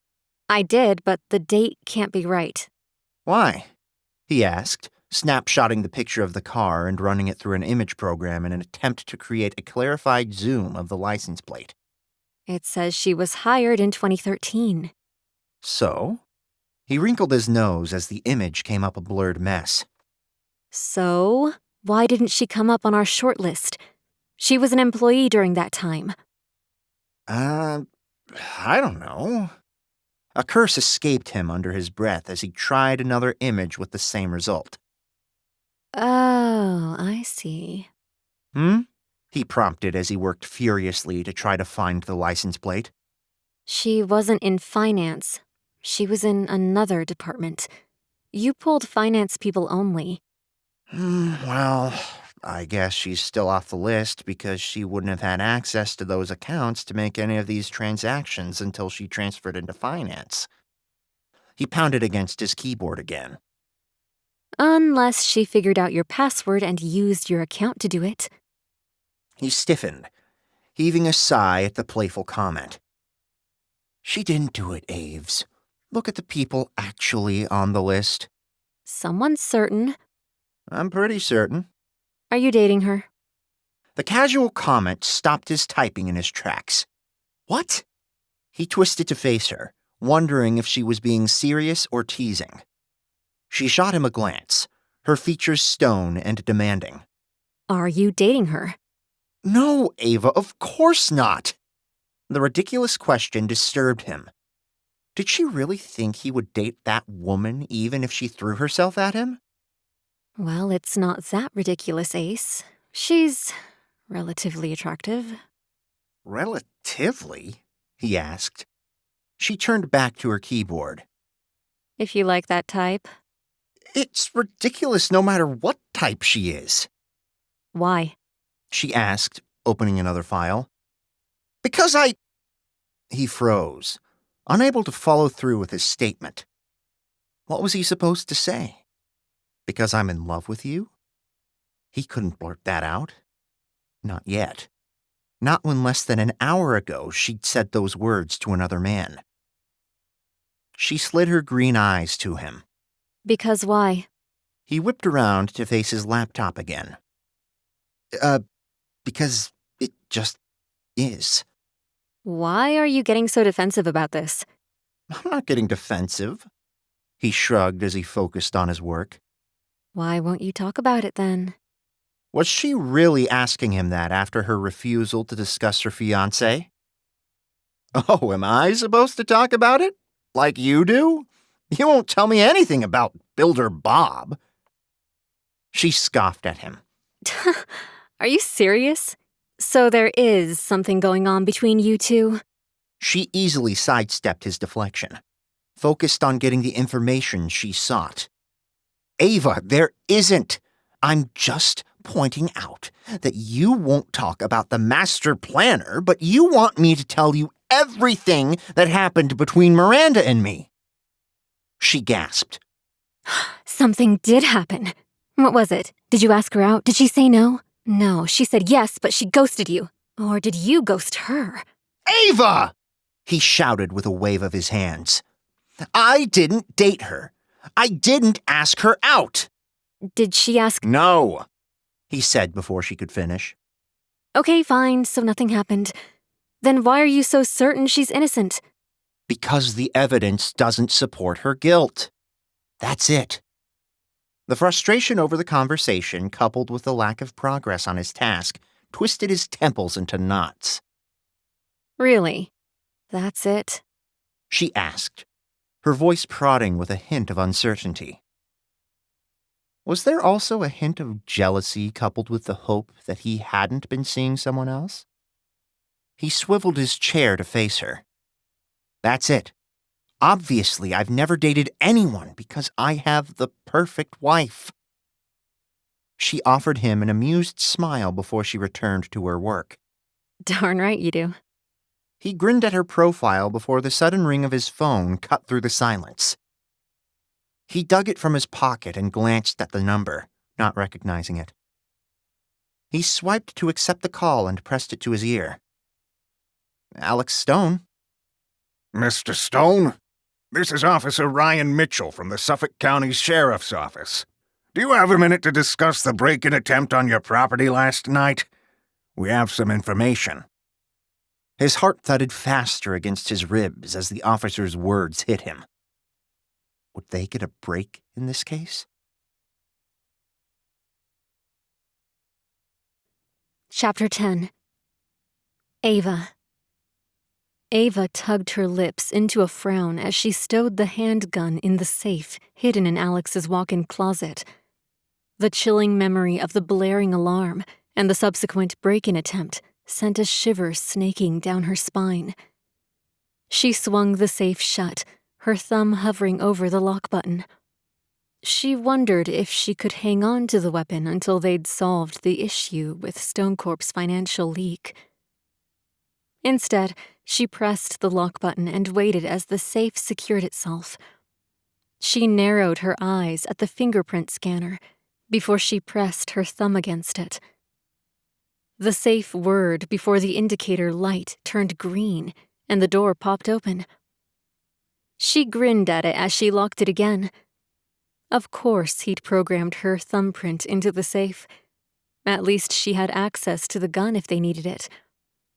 She left his room behind and shuffled down the stairs in her bejeweled pink flip-flops, a perfect match to the velvet sweatsuit she wore, another of her favorites she'd found in her old wardrobe. She headed for the kitchen, spotting Alex on one of the kitchen stools. He shoved his laptop away, his frustration obvious as his fingers tapped against the marble, a nervous tick when his mind whirled. She slid her hands over his shoulders, gently massaging his tension away. Nothing? No, nothing. He answered. She crossed to the full coffee pot and poured them both a coffee, delivering the mug that said Ace to him. She smiled before sipping the mug marked Sparky as she settled next to him, asking him to replay it at normal speed. As she tried to gauge the person's movements, trying to guess their height, build, anything that could lead them to their next move, her mind regressed to the moment he'd proudly presented the mug to her in that very kitchen. Just for you, Sparky, he'd said with that boyish grin she found irresistible. Aw, Ace, you got me a mug for your new place? He lifted a shoulder, a shy expression on his features as he reddened. It's kind of like our new place. She'd laughed. Ace, this is all you. You're the tech genius. This beach house is all you're doing. He'd leaned across the marble countertop, taking her hands in his. But I couldn't have done it without you, Sparky. And that's why this place, it's ours. The memory faded, and she faced the cold reality that their place had just nearly been broken into. She gave him her assessment. It was a woman based on the way the figure moved, light, lithe hips that rolled. She smirked as he argued with her. Anyone questioning her assessment would have gotten her wrath, but not him. She enjoyed the challenge. After a spirited discussion about how likely it was that she was correct and a bit of teasing, she set him on finding additional footage. As he found another view, she kissed him on the cheek before she grinned at him. He didn't answer, hesitating for a second before he twisted away from her. Her eyebrows pinched together. Was he upset with her? Or was he blushing? She'd never seen him act this way before. What was going on? Together, they peered at the screen, spotting a car almost entirely off camera. "Any other angles on that car?" she asked. He tugged a corner of his lips back, shaking his head. No, although I can try to track it through the city's CCTV, but it's going to take a while. "You need more coffee?" she asked. He tapped at the keys as he answered. Yeah, why don't we move this little party up to the office? You can take a look at those names on the list we came up with last night. "Oh," she said with a pucker of her lips as she filled his mug. "Someone's bossy today." Her phone interrupted the rest of their conversation. She tugged it from her pocket, her heart seizing at the name on the display. The muscles between her shoulders contracted immediately as she swiped to accept Chris's call. "Hey, hun," she said, forcing levity into her voice while uncertainty brewed inside her. "How'd the presentation go?" It was fine. I thought I'd hear from you before it. She shuffled to the coffee maker, keeping her back to Alex. "Well, I called just before. You must have been—" Yeah, I saw the timestamp on the call, literally minutes before I started, so I wasn't about to take the call, obviously. Yeah. Sorry, I'm just not used to you being up so late. I just figured I'd hear from you bright and early. She couldn't explain where she'd been. Or didn't she want to? It didn't matter. She had no intention of telling him about what was going on at the moment. For better or worse. "Well, I know, but—" I just missed hearing from you, that's all. The tension in her muscles increased as her shoulders slumped forward. "I'm sorry, Chris. Is something going on, Ava? Did you decide to stay with your ex? No, of course not. No, I didn't. Look, I'm dealing with a lot of things right now, and I lost track of time." It's just a little bothersome to me how you suddenly tell me you're married and then you start behaving completely differently. "I'm not. She struggled to explain what she couldn't even understand herself. "Let's just plan on dinner Monday when I'm home, and we'll talk about everything. Okay?" She chewed her lower lip after what she feared would be a lie. So you're still planning on coming home Monday? And we can have a real talk about this. Because, Ava, there are some things that just are bugging me. "I just don't want to discuss everything over the phone." Yeah, I think this is probably better in person, too. Plus, I just want you home and this over with. "Right. Okay. I'm sorry I didn't catch you this morning." It's okay, Ava. I'm sorry, too, but I know you're dealing with some stuff. I forgive you. "Good. Well, enjoy the rest of the conference." Thanks, hon. And take a walk on the beach for me. I love you. "Okay. I love you too." She breathed out a sigh of relief at the end of the conversation.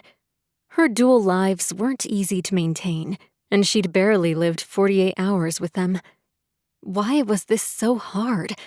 And why did she keep lying? She pocketed her phone, twisting to face him. The next conversation she'd had wasn't much better.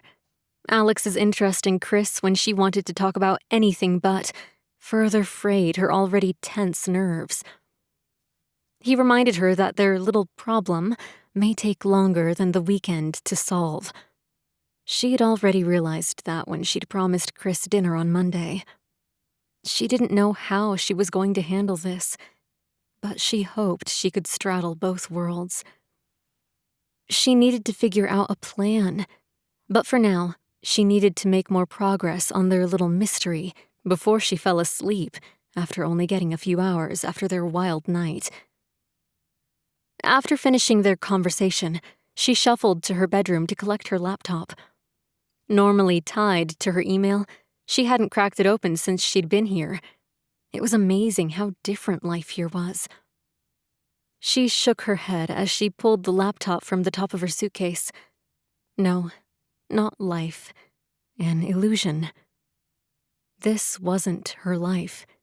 It wasn't most people's lives. This was the illusion of a life that wasn't hers. She bit her lower lip, hugging the laptop to her chest as her mind dwelled on the short time she'd spent in the Hamptons. She forced herself to leave her room behind, along with her thoughts about the past 48 hours. Ducking back into the office, she settled into her chair and dumped the laptop on the desk before she wheeled closer. Okay, I'm ready. Alex never shifted his gaze from his laptop, clacking away on the keys. I sent you the list. She furrowed her brows. Okay, well, I need access to your employee files so I can dig a little deeper. He shrugged. Yep. You should be able to get them. Her eyebrow arched high as she clicked her tongue. So he was going to challenge her. Are you serious? Are you really not going to just log me in? Come on, Aves. Are you really going to be that lazy? This time, both eyebrows raised toward her hairline. Yep, he was issuing a test, seeing how rusty her skills were. Seriously? He shot her a glance over his shoulder. I mean, if you can't do it, I can help you. She narrowed her eyes at him. Challenge accepted. I can do it. I just thought expedience was a priority. I thought you'd enjoy the challenge. Unless you've forgotten everything I taught you. She twisted back to her computer, rolling her shoulders back as she set her fingers on the keyboard. Her mind vetted through options for a quick solution. Could she access the log of passwords? She needed access to his account. A hack into a low-level employee's account wouldn't do her any good because they'd have limited access, and she wanted access to everything. Alex had likely put lots of safeguards on his company's files that would stop her in her tracks. She needed another way. She flicked a lock of hair over her shoulder, going to the company's login page. She narrowed her eyes at the screen before she typed in his username and a password option. It didn't work. She tried again. Another fail. After a third attempt, she settled back against the high back of the chair. With a pucker of her lips, she tried another password, a grin spreading across her features as his account loaded. She shook her head at the awful choice in password. Why had he picked their names and their anniversary? He knew better than that.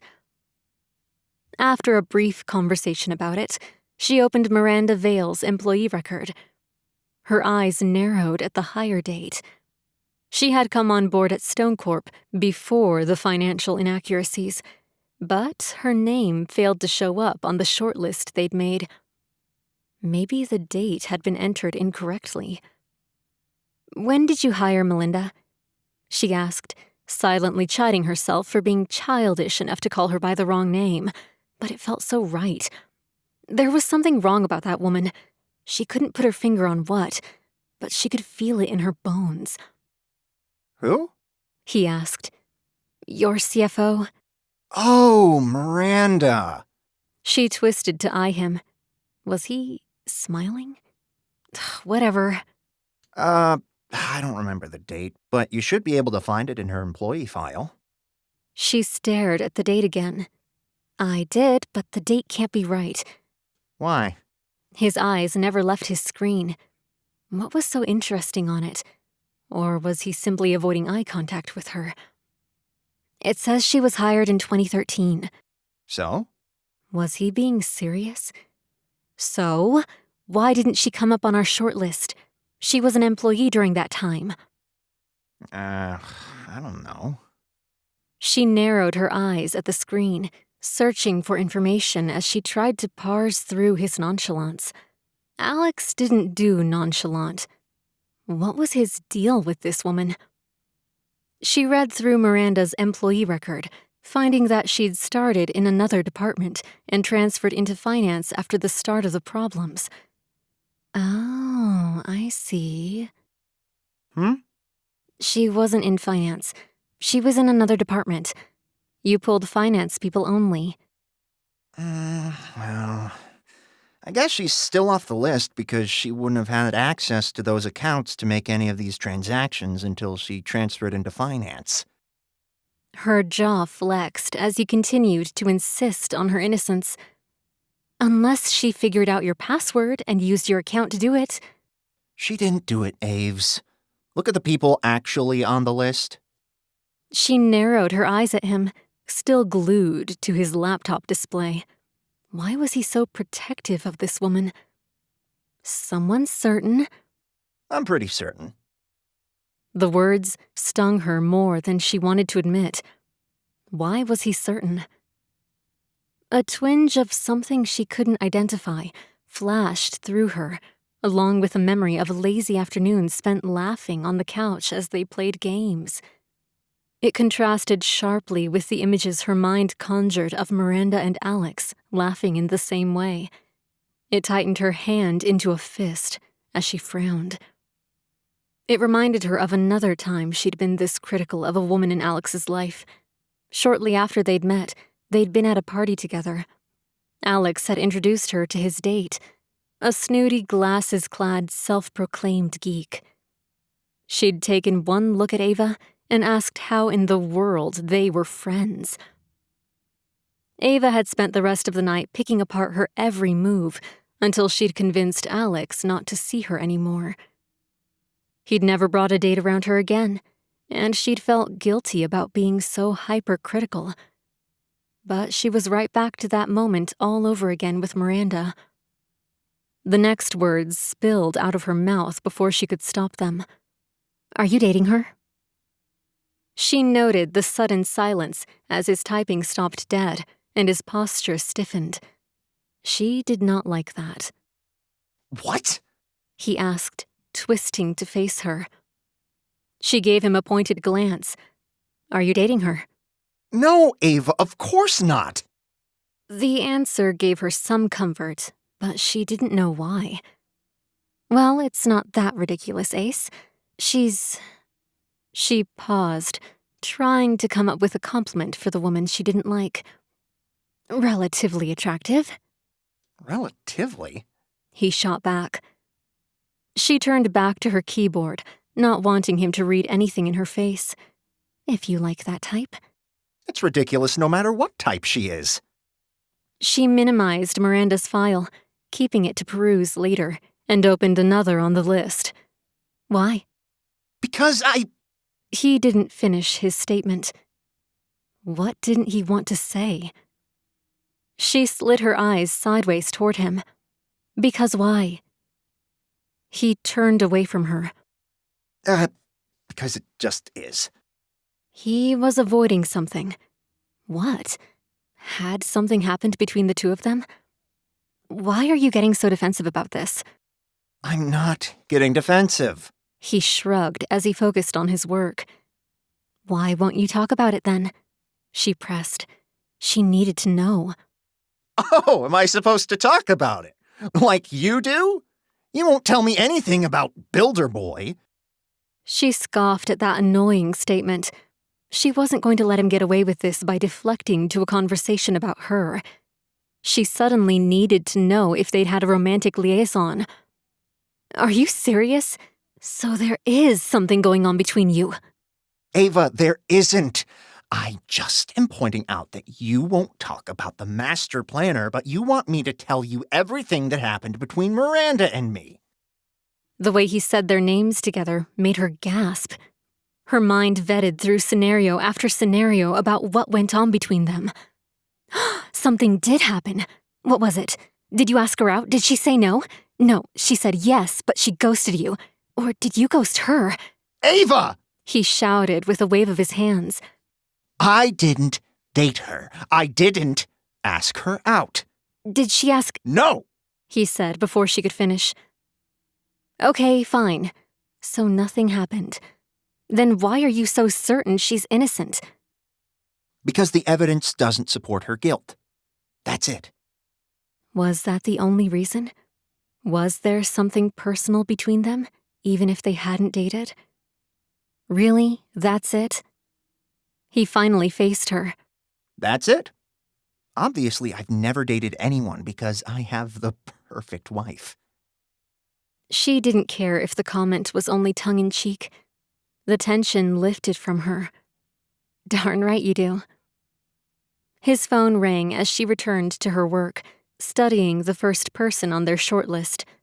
She found no red flags in their employee record, no reprimands in their file, nothing odd. She moved on to the next person, double-checking the employment dates. Still no red flags. With a sigh, she moved on to the next person. This file was a treasure trove of warning signs. She leaned closer to the computer, reading the list of complaints. It seemed that Jordan Hayes had been accused of multiple counts of unauthorized accesses to accounts he had no business accessing. An interesting accusation given that multiple accounts had money missing from them. Following the unauthorized access attempts, there had been multiple unexplained absences prior to Mr. Hayes's termination. She studied the information with a more scrutinizing eye, a pattern emerging. It wasn't just the accusations, but the timing. Some of the access violations occurred just before an unauthorized transaction. It seemed to be a smoking gun. Ava leaned back in her chair, settling into the ultra-comfortable back. Was Jordan Haynes their culprit? They needed to follow up on it. But with this record, they may have just found their man. She may be home in time for dinner on Monday after all. For some reason, this didn't make her smile. Instead, a pang of sadness pinched her heart. Was she ready for this investigation to be over? Chapter 11. Alex. He rose from his seat and stepped into the hall, wanting to vet the news privately before sharing it with Ava. He chided himself for it. But if they'd solved the case, if the police had identified the person and it connected to his workplace woes, their work would have been finished. With their work finished, she'd make that dinner with her fiancé on Monday night like she'd predicted. He couldn't let that happen. The minute this case was resolved, she'd request the divorce and want to move on. He wasn't ready for that. He needed more time. He needed to lay more groundwork. He could see cracks in the facade of the relationship, but none were deep enough for him to delve inside and pry it apart brick by brick. Instead, he was still seeking information, and it seemed it would come at a premium. She kept any clues close to her chest. It was bothersome the way she refused to talk about him. He pulled the door slightly closed behind him. Yes, go ahead. Is this a bad time? No, not at all. I'd rather know if you've found something. Unfortunately, we haven't found much. We're reviewing the CCTV footage from around your area. And we did catch a glimpse of the car, but not the driver. What came up when you ran the plate? He threw the question out there, not expecting much. He hadn't been able to get a clear image of the plate, so he knew the police hadn't. But he was curious to know how they'd answer.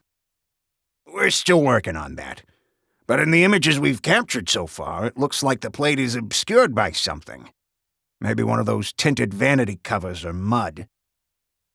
So, what you're saying is you have no information about who tried to break into my house last night? No, that's not what I'm saying, the officer said, the heat in his voice suggesting he was offended. Too bad. What I'm saying is, we're still working on things on our end. But I did want to let you know that we haven't made much progress just yet. And I did want to update you that we'll keep a black and white posted near your home throughout the weekend at least. He rolled his eyes at the tiny bit of comfort, though a tiny part of him was pleased that they hadn't found anything that could wrap this up. Thanks, he said, not so much for the police protection, but more for the time their lack of results brought him with Ava. We'll stay on this, Mr. Stone. We'll get to the bottom of it. In the meantime, if you think of anything else or have any other incidents, you give us a call, all right? Yes, thank you. He ended the call, narrowing his eyes as he let the information, or lack thereof, sink in. He had to tell Ava, but he should probably sound frustrated, not elated. He swallowed hard, putting on his game face as he pushed back into the room. She swiveled in her chair to face him, arching an eyebrow. Someone special? Huh? He asked, immediately throwing his game off as usual. How she constantly was able to strip away whatever facade he tried to put up amazed him. She eyed the phone in his hand. You raced out of here when you got that call. Just thought maybe it was something private. He offered a nonchalant frown as he shook his head. No, just the police. The police? Do they have any information? No, they didn't, he answered as he crossed to his chair and sank into it. I didn't think they would. I can't get this license plate at all, so I know they can't. No luck with it at all? How did they avoid the cameras so effectively? He shook his head and tapped his laptop to bring the display glowing to life as he waved at it. She rose from her seat, crossing to him as she squinted at the screen. Is that deliberately covered? Looks like it, he said. The police had the same thoughts. She crossed her arms, cocking a hip as she stared at the unreadable plate. I don't like this. This is the work of a professional, not a random break-in. You think it's tied to what's going on at Stone Corp? She nodded, a lock of her blonde hair popping from behind her ear to frame her delicate features. She finally flicked her gaze to him. You don't? No, I think that makes sense. Unfortunately, though, this means we still don't have any progress. Which means you still probably won't make that Monday dinner with Krispy Kreme. He slid his eyes sideways, offering her a tentative glance. Well, actually... She grinned at him. Her excitement over whatever news she was about to gush was obvious, though it twisted a knife in his gut. Had she found something that would end their search? I found something. You did? He held back a wince as his voice sounded disappointed. The smile on her pretty features fell flat, and she set her hands on her hips. Why do you sound like you don't believe me? I believe you, he said, holding his hands up. I just was thinking. There went that eyebrow again as she shot him a questioning glance. Thinking about what? Nothing. What did you find? She pressed her lips together, her arms flying back up to cross over her chest. Thinking about what? Her sharp tone and that slide of her neck back and forth sent an unspoken message that she insisted on knowing. Why was she always so terrifying when she looked at him like that? Because he was hiding something. And every time he was hiding something, she knew it. And she'd dig and dig and dig until she got to the bottom of it. But he couldn't tell her how he felt. Not yet. She'd give him that pitying look and she'd say, Alex, I know this is a big change, but we'll still be friends. And you'll like Chris. He's great. He couldn't stand that. He had to make sure he could win her heart. And he couldn't do that with Chris standing in his way. He had to find a way to make sure he could undermine their relationship first. Even thinking that made guilt course through him. He hated this, but he couldn't lose Ava. Well, I was thinking about what you found. He grinned at her. Really? Okay, I lied, he said with a shrug. I was thinking about something that'll make you mad, so I don't want to say it. He expected a glare, but instead her forehead creased slightly and her lower lip jutted into a pout. Aves, I'm just kidding, he quickly covered. What did you find? I want to know what will make me mad. Nothing. It's nothing. The pout didn't leave her doll-like lips, but she fluttered her eyelashes as she retracted her steps to her chair and plopped into it. He followed behind her, leaning closer to her laptop. Jordan Haynes, She said, poking a finger at the screen. no longer employed at Stone Corp after several incidents, including unauthorized access attempts. Most of them were on accounts that were involved in the inaccuracies. He also had several unexplained absences before he was terminated. Alex said as his mind whirred through possibilities. It added up, but he didn't want it to. She twisted to face him, their faces inches apart as he leaned closer to her. Do you know where he went? I'd like to track him down and follow up on this. I don't, Alex answered, wondering if he could drag out searching for this guy to give him more time. Would there have been an exit interview with that information? If there was, it would be in the file. That was a small win if they hadn't done one. Ava focused her eyes on the screen again. You should be able to track him down, right? His heart thudded against his chest. Ava would simply dial that number and find out where he was. Could he stall her in some way? Oh, you know who may know? Miranda. She glanced up at him as he straightened. I don't want to wait until Monday. This is a good lead, but it may not be the right one. We should rule him out or keep him in and move on. I could call her and ask. Her cell? Ava answered, her eyes narrowed. Yep, he answered as he scrolled through his contacts. He glanced up at her, noting the frown on her features. What? I thought you wanted to follow up on this right away. I'm just surprised. About... He returned his gaze to his phone as he found her name in his contact list. Do you have all your employees' cell numbers? He snapped his eyes to hers. No, I don't. She gave it to me when this whole mess started in case I needed to contact her to follow up. He wanted to press her further and ask if she was jealous, a threat he could cling to if she admitted it. Of course she did. Ava said with a groan. Are you jealous? He ventured, giving her a sideways glance. I don't like her, Ace, and I don't want to see you get hurt. He puckered his lips as he returned to his contact list. She hadn't admitted jealousy, just a desire to protect him.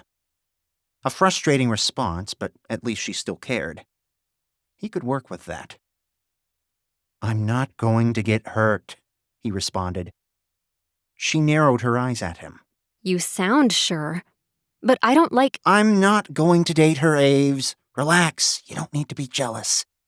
He shot her an amused glance as he pressed his phone to his ear, effectively cutting off any verbal response.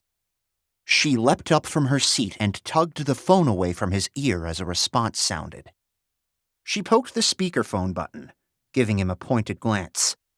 Hello? Miranda's voice called again. Miranda, Alex Stone. Sorry to bother you on the weekend. The woman's voice turned into a warm purr. Oh, Alex. No bother at all. What can I do for you? Ava plopped in her chair again, grabbing a notepad and pen.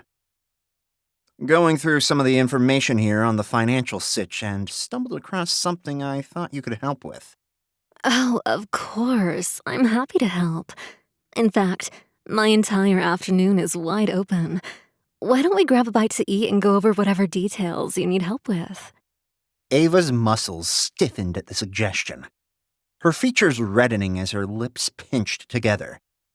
She scribbled a note faster than he could process before she held it up for him to read. Tell her I have a black belt. With his lips squeezed together, he shook his head at her. That's not really necessary. It's a quick question. Ava came across an employee whose employment dates coincided with the time frame of the inaccuracies. Oh. Even he heard the disappointment in her voice. Maybe Ava had a point, but he didn't much care. He didn't like other people outside of Ava.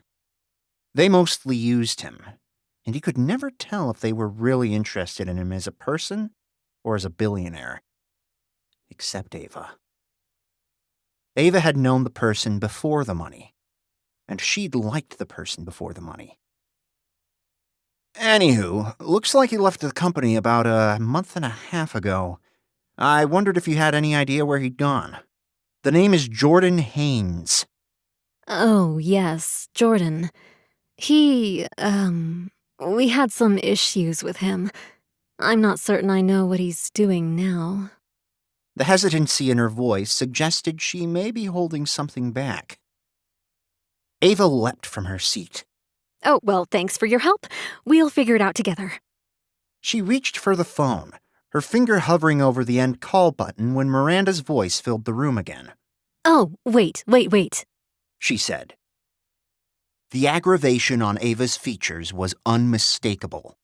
You know, Jordan, just a second. I may know. I just have to think of it. The sound of her fingers snapping echoed on the line before she said, Cyber Solutions. Oh, I do remember now. Before we terminated him, I found out he'd met with their CEO. I fired him shortly after because I was afraid he was sharing secrets. And I still think he was. He's CFO there now. Alex pieced together the puzzle in his mind. Jordan was a good lead. Had he been ferreting money for special projects to test for cyber solutions? The smug features of Cyber Solutions CEO, Ethan Parker, filled his mind. Only half as talented and nowhere near as innovative as Alex was.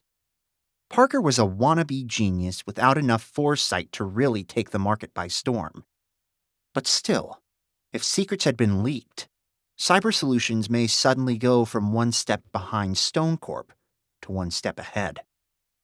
Thanks, Miranda, Ava said. Sorry to interrupt your weekend.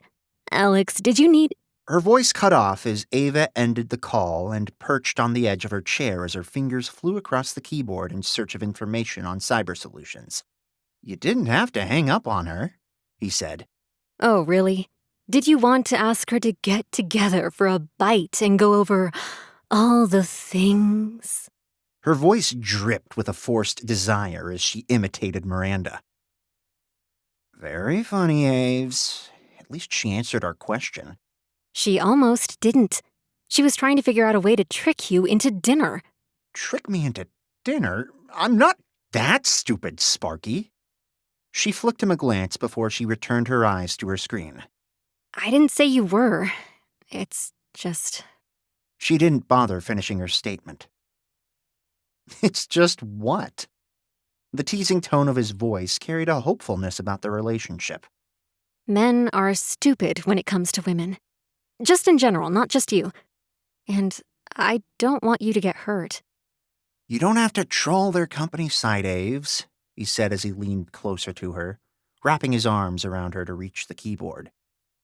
I know exactly where these guys are right now. You do? The awe in her voice sent a warmth coursing through him.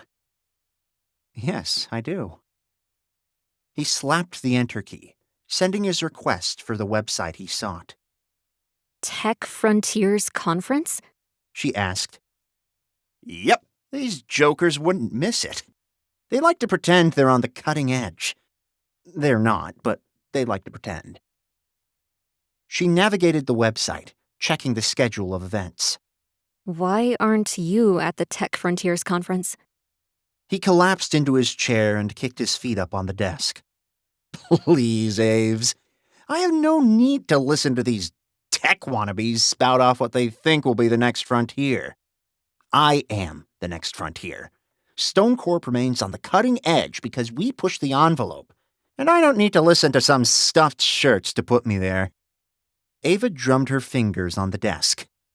Well, if you were there, we could have found Jordan Haynes and asked him some questions.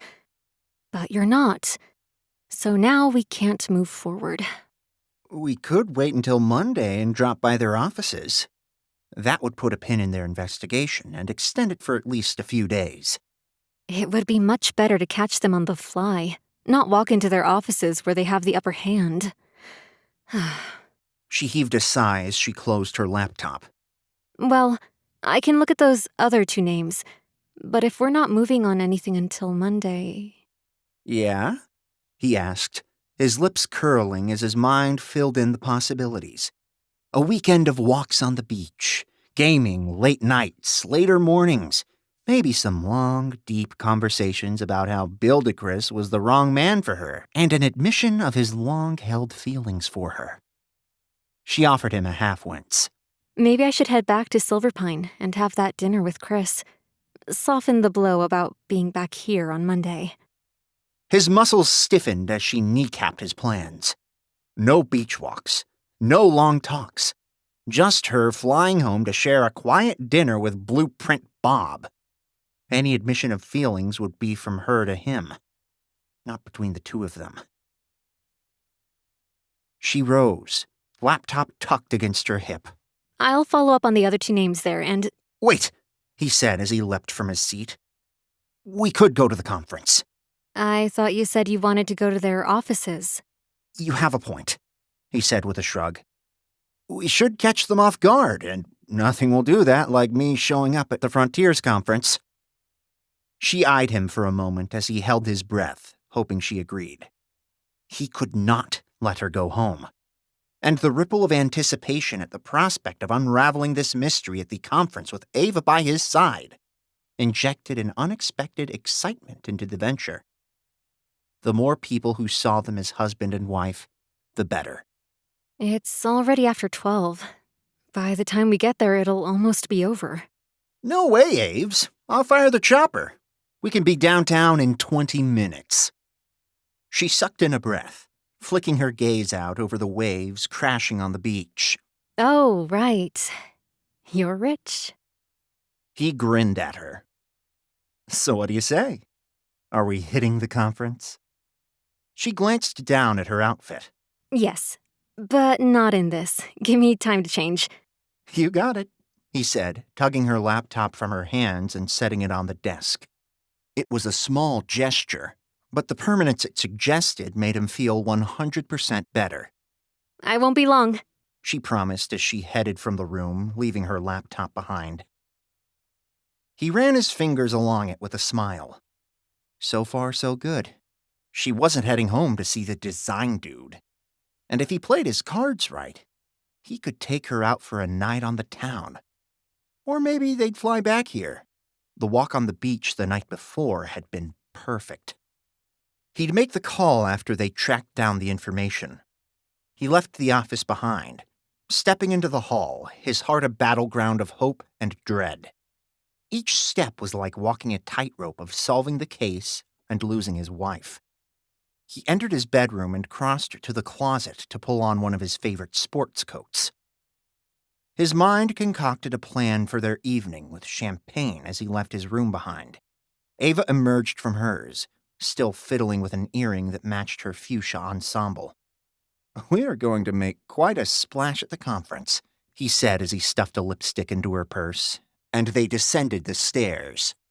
After a short drive to the airport and a quick helicopter ride, they landed on the top of the hotel hosting the conference.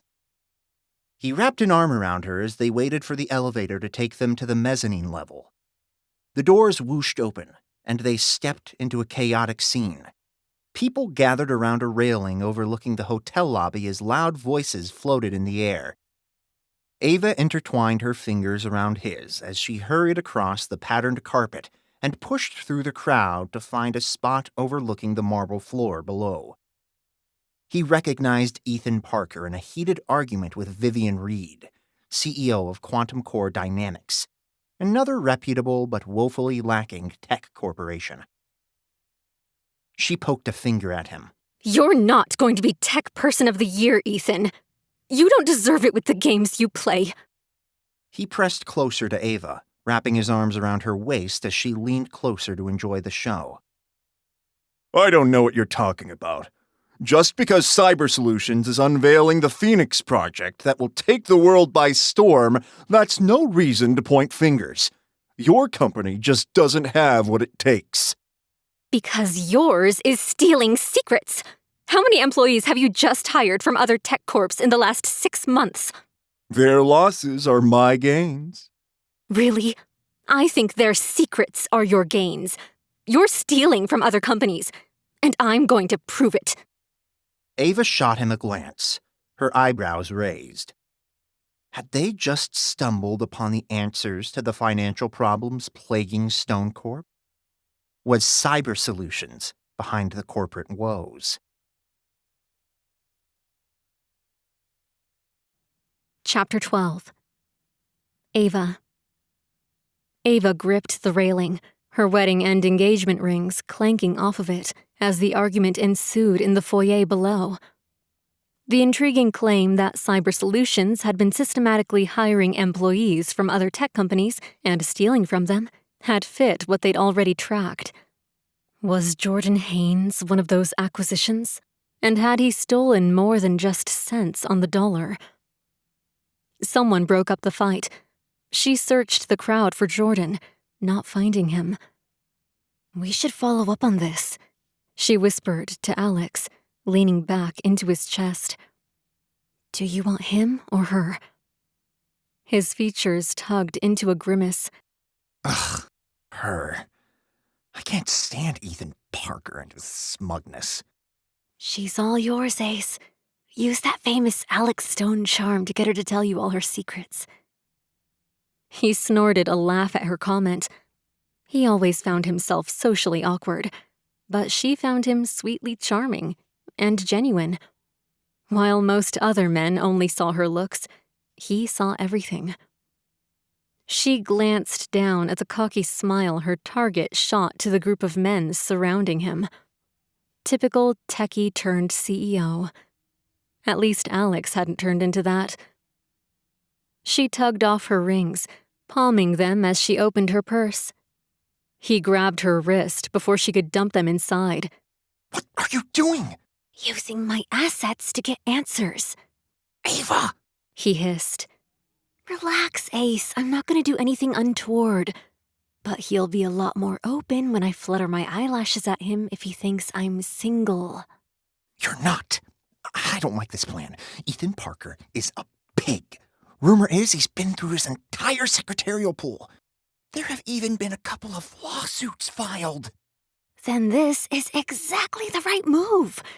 I'll get way more answers without a ring on my finger. Especially yours. He wrinkled his nose at her. I don't like this plan. Let's switch. You take Vivian, I'll take Ethan. You said you didn't want to talk to him. That was before I knew your plan to flirt with him for answers. Ava rolled her eyes. And why did you take off my ring and not Constructor Chris's? She glanced down at the ring on her right finger. It's on the right. It's just a ring then. He shook his head as he wiggled the rings from between her fingers and tried to slide them on her. Put those back on. I don't want you talking to him. Alex, she protested. What are you doing? I'll be fine. Let's tackle it together. Like a team. It would be much faster if you talk to Vivian and I talk to Ethan. We have all day. There's no reason to rush. Her shoulders dropped as she eyed him. Now who's jealous? The expression on his face twisted into an emotion she couldn't read. I don't think the Pillar Pro would appreciate it, he said. Oh, stop. I'm not going to kiss the guy. Just flirt a little and see what I can find out. Alex's jaw flexed as he glanced over the railing at the man now surrounded by a few others, flashing the crowd a cocky grin. Just remember this when we need information from Miranda. Ava's nose wrinkled as she wagged a finger at him. She is dangerous, trust me. So is he. Not to me. I'm not going to fall for him. Now go work your charm on Vivian. Find out why she made those accusations if you can. I'll talk to Ethan and see if I can find Jordan Haynes. But... he began before she planted a kiss on his cheek and strode away into the crowd toward the stairs leading down. As she descended, she eyed her target. She didn't need Alex to warn her about him. She'd met plenty of men like him, or worse. She knew exactly how to deal with them. She'd spent years navigating tech conferences filled with egos and smooth talkers. She hit the marble floor and approached the group of men, setting a hand on her hip as she approached him. A few of the men grouped around him noticed her first, but she pushed her way past them. They weren't her target. His eyes slid sideways as the crowd parted, one of his eyebrows arching as she stepped forward with a coy grin playing on her lips. That was quite a scene, she said, flicking her hair over her shoulder. Looks like it caught your attention. He answered, twisting to face her more fully. So it was worth it. Her smile broadened. I think you would have enjoyed that whether it caught my attention or not. His eyebrows shot up, a smile curling the corner of his lips. Really? Do I look like someone who enjoys being mistreated? Mistreated? She asked with a laugh. Oh, I hardly think you were taken advantage of. Quite the opposite. She sounded like a woman with sour grapes, whereas you sounded quite certain of yourself. He lifted a shoulder. Vivian is a bitter woman with a failing company. She just can't admit that to herself or her board. Well, it sounds like we'll all know in a few months. Your project sounds thrilling. He huffed out a breath, tugging back one corner of his lips as he stepped closer. If you're here to learn about them. I'm not, she said, settling her eyes on him. I'm here to learn about you. The grin spread across his entire face. Well then, what do you say about grabbing a drink at the bar? There aren't any interesting sessions going on now anyway. At least, not as interesting as me. I'd love to, she answered with a cock of her head. He offered his arm with an arrogant smile, one that looked like he'd already won the battle to get her. If she wasn't seeking to get information from him, she would have cracked him across the face. But she swallowed her anger and reached to slide her arm through his. Before she could, a firm grip wrapped around her forearm stopped her. The smile vanished from her features, replaced by pinched confusion as she twisted to find out who was about to get pummeled for putting their hands on her.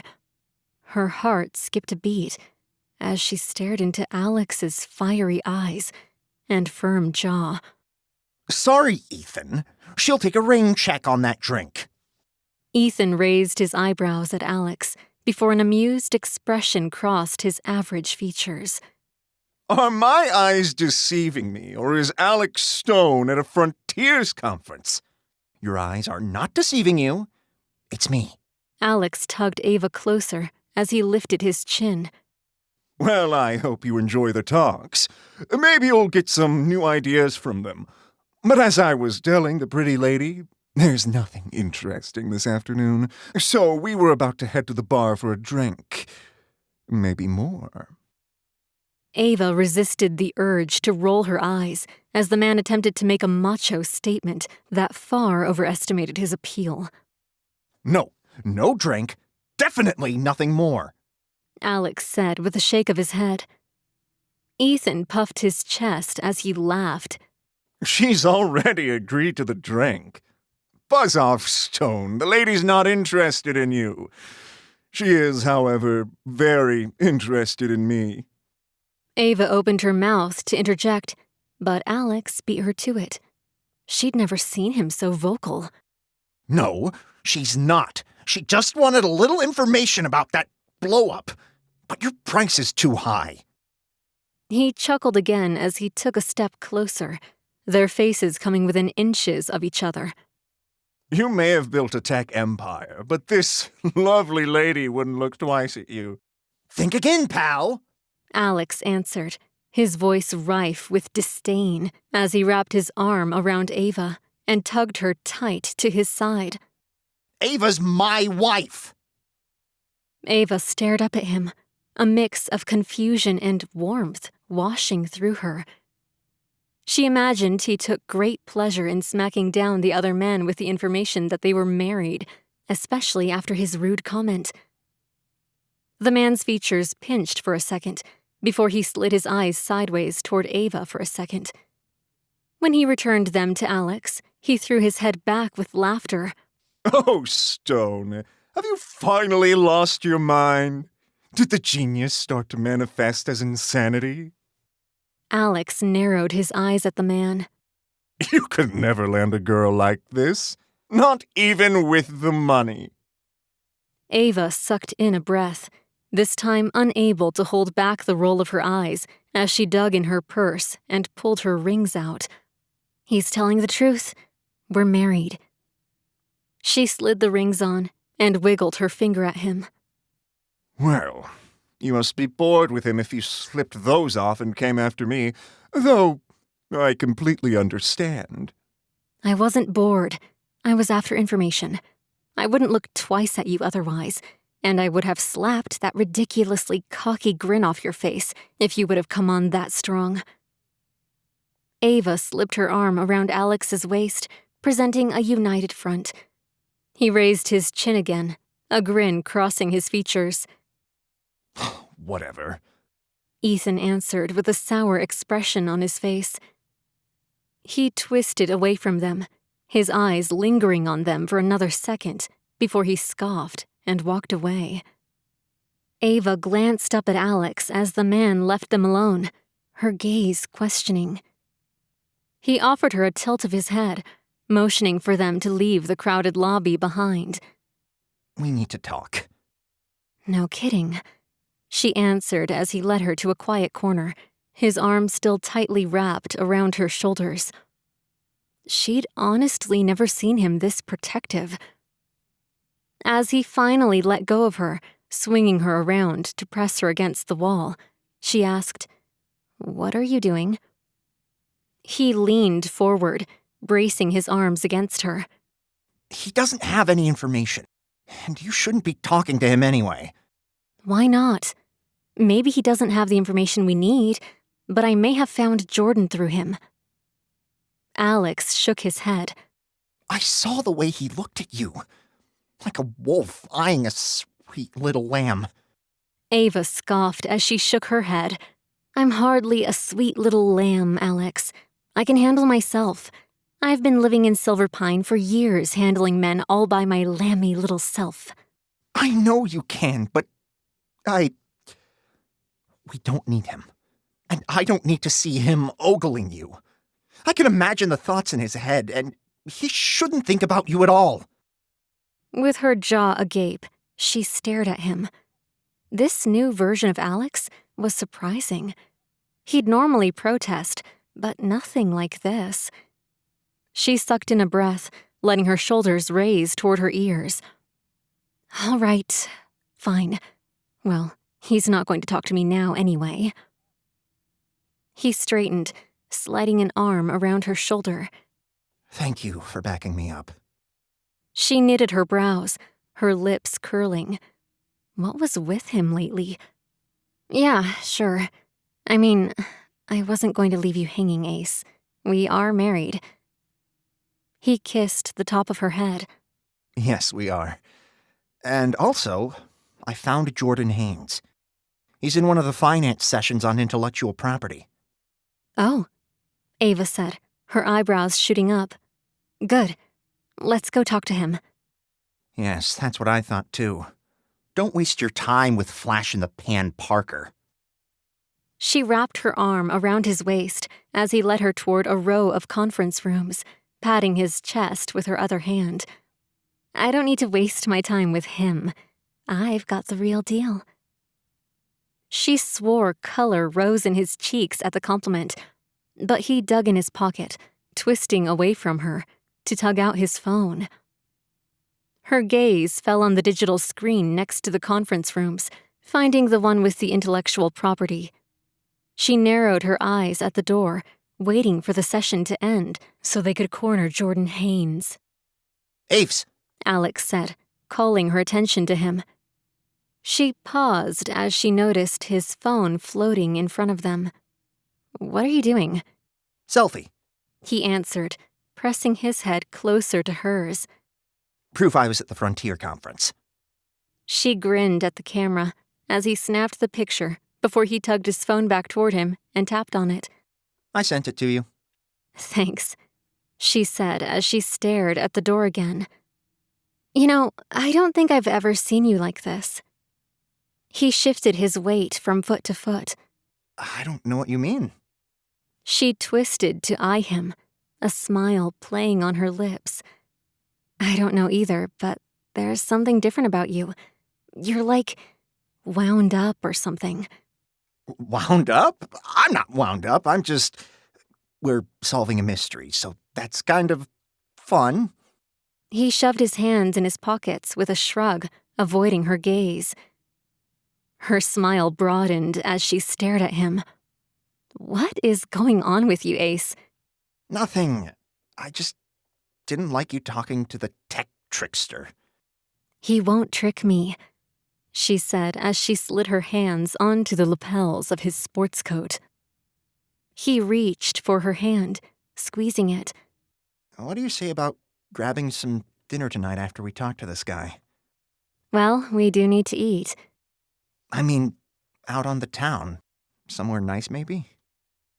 The doors to the conference room opened and people spilled out, interrupting their conversation. Ava twisted to eye them, searching each face for the man who resembled the employee photo she'd seen earlier. I don't see him. Do you? Not yet, he answered, sounding somewhat deflated. She made a mental note to follow up on his weird mood swings, but not before they talked to Jordan Haynes. Her fingers tightened around his hand as she rose onto her tiptoes another inch from her already high heels. There, Alex said as a brown-haired man with some scruff emerged from the conference room, speaking with a shorter man. Oh yeah, he grew a beard. He looks better with it. Ava! Alex hissed. Will you try not to ogle the target? I'm not ogling, Ace. I'm just making an observation. Come on, let's go talk to him. She tugged him closer, snaking through the crowd toward him. Do you really like the beard? He asked as he rubbed his own clean-shaven face. On him, it looks better. She cut her gaze to him for a brief second. Don't grow a beard, Ace. Right, he answered as they approached the man. Jordan? Ava called as she closed the distance between them. Jordan! He glanced up from his portfolio, searching the crowd for who called him. Ava continued toward him. Jordan, she said again. Her eyebrows pinched as he stared at her before he shifted his gaze to Alex. His eyes went wide, and he swallowed hard. In the next instant, he did something she hadn't expected. He turned on a heel and ran. Her heart lurched into her throat as Jordan bolted, his sudden dash slicing through the crowded room like a knife through water. If they wanted answers, they'd have to chase him. Chapter 13. Alex. Alex's heart wrenched as Ava strode away from him, sans rings. At least sans his rings. He slid his eyes sideways to glance over the railing at Ethan Parker's smug mug. He'd like to dive over the railing and smack that smarmy smile right off his face. His gut twisted as he thought of Ava charming the man. It wasn't just Ethan, though his strong dislike of his so-called competitor made it 10 times worse. But it was what Ethan represented.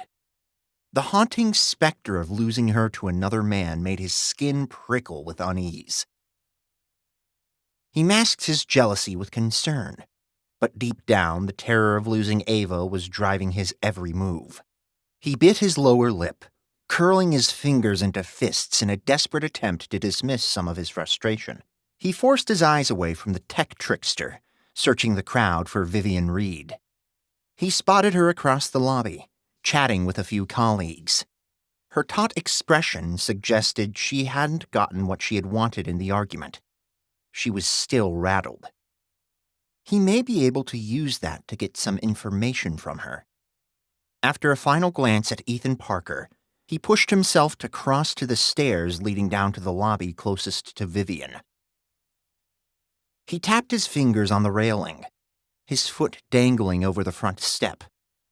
Someone knocked into him before they skirted around him with a mumbled apology and continued down. He swallowed hard.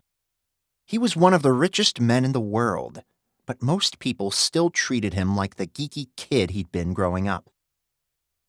Only people who already knew he had money gave him any measure of respect. Except Ava. She'd treated him like he was special from the time they'd met. The corners of his lips turned up as he recalled going to a fraternity party in their senior year. Beautiful Ava had been fawned over by most of the frat boys. She hadn't given them a second look, spending much of her night with him since he hadn't wanted to go to the party in the first place. But when one of the jocks had knocked him to the ground, Ava, with one swift kick, had knocked him off his feet, then dumped the boy's beer all over him. She followed it up with a poke of her pink-polished nail. Don't you ever touch my friend again. The crowd laughed at the frat boy's takedown while Ava wrapped a caring arm around him and said, Let's get out of here. This party's lame anyway. He grinned at her and nodded, happy to leave it behind, especially with her. He'd felt like a king walking out of that party arm in arm with her. You're blocking the stairs, dude. Someone complained behind him. He twisted, his features pinched as he stepped sideways. The offended party's eyes went wide. Whoa! Alex Stone? Finally, someone recognized him. In the flesh, he answered, flinging his arms out. A few people tugged their cell phones free, snapping pictures. While he grinned at the crowd building around him, it was just more proof that his money and status were the only things that mattered to most people in this world. Except Ava. Are you giving a talk? Will you be available for questions? Can we submit a resume for Stone Corp? The questions continued as his mind made a snap judgment. He couldn't let Ava talk to that wolf. She could handle herself, but the idea of her smile directed his way turned his stomach. It reminded him too much that he was already losing her to another man. He didn't need to take the third seat. He waves his hands in the air. Sorry, folks, no time for questions. I have a very important engagement. Oh, but does anyone know where Jordan Haynes is? IP session, Montclair room. Alex shot a finger gun at the person who answered, before he pushed through the crowd to the curved staircase leading to the main lobby below. Ava already spoke with Ethan, a grin on her pretty features. He hated seeing her smiling at him. He didn't deserve that smile. And neither did Chris Maxwell. He couldn't do anything about that right now, but he could stop the idiot from buying her a drink at the bar. He hurried down the stairs and crossed to them just as he offered her his arm. Sorry, Ethan, she'll take a rain check on that drink, he said as he grabbed her waist before she could accept him. Are my eyes deceiving me, or is Alex Stone at the Frontiers Conference? Ethan asked. Alex pulled Ava closer to him, lifting his chin. Your eyes are not deceiving you. It's me. Well, I hope you enjoy the talks. Maybe you'll get some new ideas from them. But as I was telling the pretty lady, there's nothing interesting this afternoon. So we were about to head to the bar for a drink. Maybe more. He tightened his grip around Ava, his fingers pressing against her waist in a desperate attempt to keep her safe next to him. No. No drink. Definitely nothing more. The harsh laugh from Ethan reminded him of those frat boys all those years ago. She's already agreed to the drink. Buzz off, Stone. The lady's not interested in you. She is, however, very interested in me. No, she's not. She just wanted a little information about that blow-up, but your price is too high. Ethan closed the gap between them, getting into Alex's space. He'd normally back down, but he wanted to protect Ava, and it was making him bolder than he normally would be. You may have built a tech empire, but this lovely lady won't look twice at you. Alex lifted his chin, savoring his next words as he inched Ava tight to his side. Think again, pal. Ava's my wife. Ethan glanced at Ava before he tossed his head back and roared with laughter. Oh, Stone, have you finally lost your mind? Did the genius start to manifest as insanity? You could never land a girl like this, not even with the money. Ava dug into her bag. He's telling the truth. We are married. To Alex's delight, she shoved the rings back on her finger and wiggled them at him. Well, you must be bored with him if you slipped those off and came after me. Though, I completely understand. I wasn't bored. I was after information. I wouldn't look twice at you otherwise. And I would have slapped that ridiculously cocky grin off your face if you would have come on that strong. A shot of warmth coursed through him as Ava wrapped an arm around his waist. Ethan wrinkled his nose. Whatever. Alex puffed his chest as the man walked away. He'd won the battle, but the questioning gaze Ava gave him almost made him cringe. He motioned for them to leave the crowded lobby behind. After a brief discussion, he convinced her they didn't need Ethan Parker since he knew Jordan's location. With his arm around her shoulders and hers around his waist, they wound their way toward the hall of conference rooms. As she searched the digital screens for the right room, he dug his phone from his pocket, partially because he wanted to take a photo and partially to hide his burning cheeks from her after she'd complimented him. He toggled into the camera, calling her name to get her attention. They posed for a selfie together before he sent it to her, then toggled into his social media app. After a few taps on the screen, he posted the picture, proof that he was at the Frontier Conference. You know, I don't think I've ever seen you like this. Ava said as they waited for the session to let out. His heart skipped a beat. Was she talking about his realization that he wanted her to be with him permanently? Could she see through him that easily? I don't know what you mean. An amused smile played on her doll-like lips as she eyed him. I don't know either, but there's something different about you. You're like wound up or something.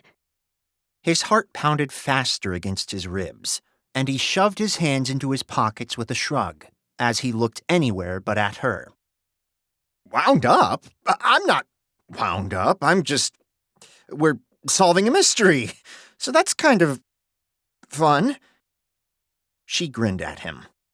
What is going on with you, Ace? Nothing. I just didn't like you talking to Tech Trickster.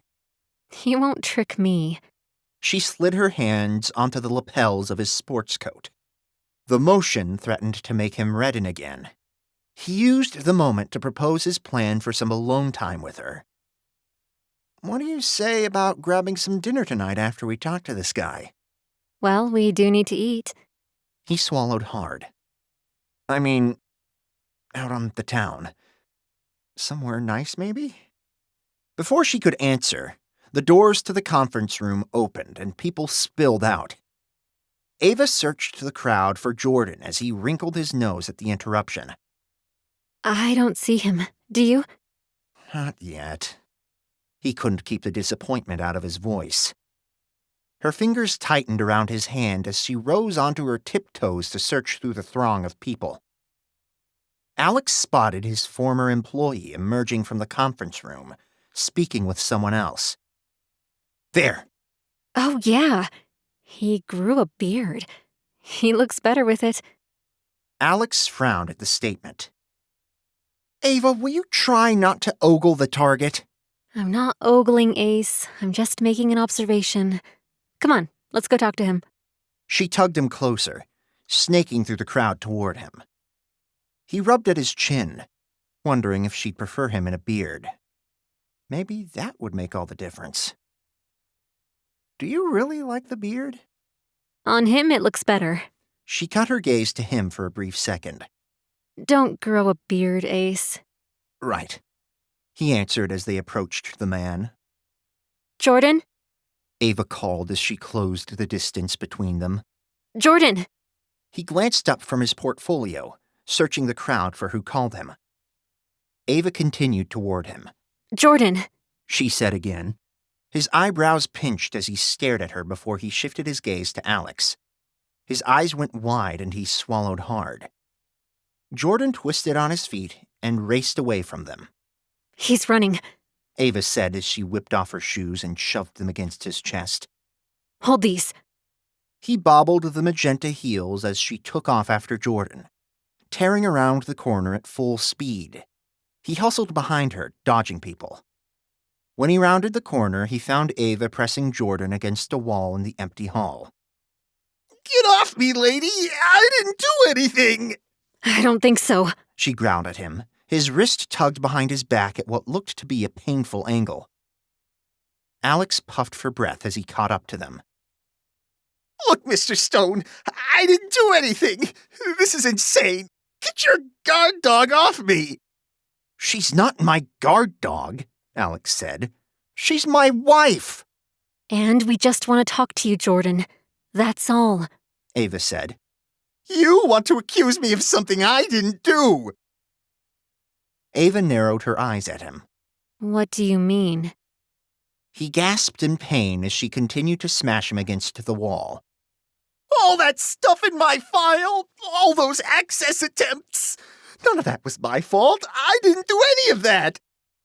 Then who did? Ava said, her words sharp.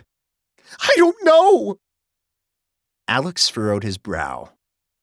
What? I know it's going to sound stupid, but I don't know.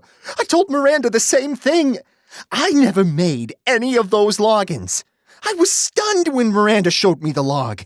I never accessed those accounts despite what the log shows. What about the unexcused absences? Ava asked, loosening her grip a little. I was interviewing for a new job. I could see the writing on the wall. I didn't tell anyone because I didn't want to lose my job before I had a new one. That didn't work anyway. Ava shot him a pinched look, lifting a shoulder in a silent question he understood immediately. She wanted to know if he believed Jordan's story. He knitted his brows as he studied the man as he gasped for breath, his one hand shaking as he raised it in the air. Your story is interesting, but I'm not sure I believe it. There's nothing I can do to prove it, but I swear to you, I didn't do this. Someone logged in with my credentials. Someone must have hacked the system and grabbed the password. Can you please stop wrenching my arm like that, Mrs. Stone? It hurts. It's Miss Collins, and I'll let go of you if you promise to answer the rest of our questions. He bobbed his head up and down. Run again, and I'll chase you down. And this will seem like a cakewalk. Alex winced at the threat that he knew she could carry out. I'd believe her. She's a black belt. He nodded again, and Ava slowly let him go. He spun, pressing his back against the wall as he stared with wide eyes at Ava. I thought you said you were his wife. I am. But your name is Collins. Ava set her hands on her hips. It's the 21st century. I can be married and keep my name. Now, answers. You say you didn't do this, but you have no way to prove it. Right, Jordan answered, running a shaky hand through his hair. But I do have some proof. It's minor, but... But what? Obviously, Miranda didn't believe you. No. Why not? Ava asked. I don't know. I guess she just thought it was too convenient. Alex narrowed his eyes. Just one problem there, Ledger lad. These accounts showed signs of skimming, and shortly after you skipped off to one of my largest competitors. And now you claim you have some proof of your innocence, but the logins were made with your credentials, Ava said. I'm telling the truth. One of those attempts from the log. I couldn't have made it. Why? Ava asked. Because I was... He sighed as he licked his lips and shot his eyes down the hall. Had a fantasy role-playing game tournament. I have pictures. Miranda didn't believe me, but I can show you. He reached into his breast pocket and withdrew his phone. His shaky hand scrolled on his phone before he bobbled it. Oops! Sorry, you're just making me nervous. Ava crossed her arms, her glare not helping relax the man at all. He continued to scroll with a shaky hand before he twisted the display toward them. Here, see? Alex peered over Ava's shoulders as she ripped the phone from his hands and stared at the picture. Jordan Haynes proudly waved a sword in the air, dressed in full knight's regalia. There's the date on the picture, he said. Those can be modified, Alex said. And it still doesn't explain why you went to Cyber Solutions, Alex shot back. Are you kidding me? I got fired. No one else would hire me after Miranda canned me with no recommendation. No chance of getting another job. What was I supposed to do? Well, it looks like you did pretty well for yourself, Ava said. You landed the CFO's position. Jordan shifted his gaze to Alex. I know. Ethan Parker detests you. I mentioned being fired from Stone Corp, and he almost tripped over himself to offer me the job. He's obsessed with building a better business than you. The man glanced back at Ava. He's going to flip his lid if he sees your wife. Too late for that, Alex answered. I'm still not sure I believe you. Come on, man, I didn't do anything. I don't even work for Parker. I can't stand the guy, but I needed a job. Ava shot Alex a glance, raising her eyebrows. She believed him. Why would I do something like this? It's stupidity. Unauthorized access over and over with my username and login. It's completely traceable. Okay, say we believe you, Alex answered. Any idea who used your login? Jordan shrugged as he shook his head. No, I tried to look into it, but I got shut down so fast I didn't get anywhere. Shut down by who? Miranda. She fired me. Ava shot him a pointed glance. He knew exactly what she was saying. She still suspected Miranda, even though that made no sense. Come on, seriously, I didn't do anything. All right, fine. We believe you, Alex said with a nod. The man puffed out a breath, his relief clear. Oh, thank you. Ava handed his phone back. Sorry for the trouble. She grabbed her shoes from Alex's arms and slid them back on. Enjoy the rest of the conference. She took a step away, wrapping her arm around Alex's. Hey! Jordan called after them. Alex twisted to face him. Any chance I could get my job back now that you believe me? Alex narrowed his eyes at the man. Text me Monday. You got it, Mr. Stone! Jordan said with a bob of his head and a grin. They strode away, leaving him in the hall alone. Are you really going to hire him back? Ava asked. Maybe, Alex said with a shrug. I'd love to rip him away from Parker. Especially since I don't think he did this. Ava snorted a laugh. You men and your egos. Well, with that settled, I guess we're on to other names on the list. Yep. I'll check them as soon as we get home. Ava answered. About that, he said, turning to face her as he ground to a halt. I was thinking, how does this sound? Dinner at a place in Uptown. Spend the night in the city, couples massage tomorrow morning, and then a Fifth Avenue shopping spree? He held his breath as he waited for her to answer. If she said yes, he'd start showing her Chris was the wrong man for her, and he was the right one. It was the next step in his plan to win her. She just had to agree. He raised his eyebrows at her, prompting her for an answer. Her eyebrows furrowed as she glanced up at him. No. A cold weight settled in Alex's chest as Ava declined his carefully crafted plans. He'd hit all her highlights, ending with a shopping spree. It wasn't just the disappointment, but the gnawing fear that every rejection carried her one step away from him and one step closer to Chris.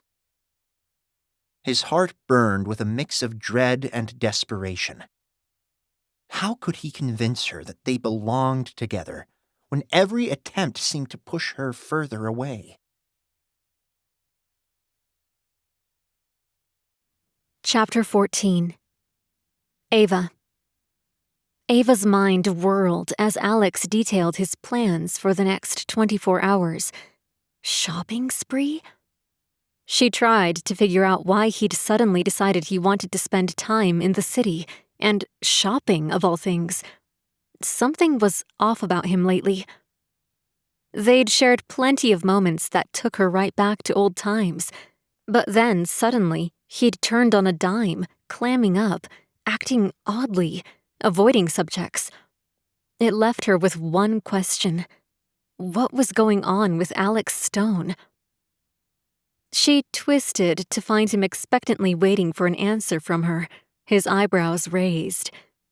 She knitted hers as the entire situation failed to add up again, and uttered a single word. No.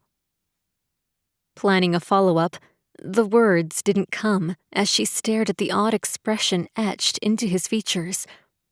The weird mix of rejection and sadness was unmistakable. Had the run-in with the other tech giant affected him that deeply? Maybe he wanted to use the time on the town as a distraction, or proof that he wasn't actually anything like Ethan Parker claimed. His failure to answer her simple response prompted her to find more words. What is up with you lately? Is there something else going on that you're not telling me? He refused to make eye contact with her, but he shook his head, staring over hers at a spot on the wall. No, I just thought it would be nice. You like to shop. You don't, she answered. That's not entirely true. I've gotten good at spending money. She chuckled. Okay, but still, none of this is even remotely in line with something you'd enjoy. He finally flicked his gaze to her. She lowered her chin, searching his features for an answer. It's stupid. Never mind. Ava shifted her weight from one foot to the other, reading the classic signs of his response to mean he was hurt, and trying to fluff it off. He did that a lot, mostly because he'd received a lot of rejections in his life. He'd grown a thick skin, and he claimed it didn't matter to him, even though it very much did. Why this was so important to him, she couldn't say, but she needed to address it. It's not stupid, she answered. I just don't understand the request. This isn't you. It could be me, he shot back. What was he trying to prove? She sucked in a deep breath, pressing her lips together for a second. Okay, I see what's going on here. You do? His crinkled nose and rising shoulders suggested he was nervous again. Yes, of course. It wasn't hard to figure out, Alex. Okay, well, I can explain, Ava. It's just that... You don't have to explain, she interrupted. I get it. You do? I'm your best friend, of course I do. She grinned at him. But Ace, you don't have to prove anything to anyone. I get that you're upset about the confrontation with Ethan. He said some nasty stuff, but none of it was true.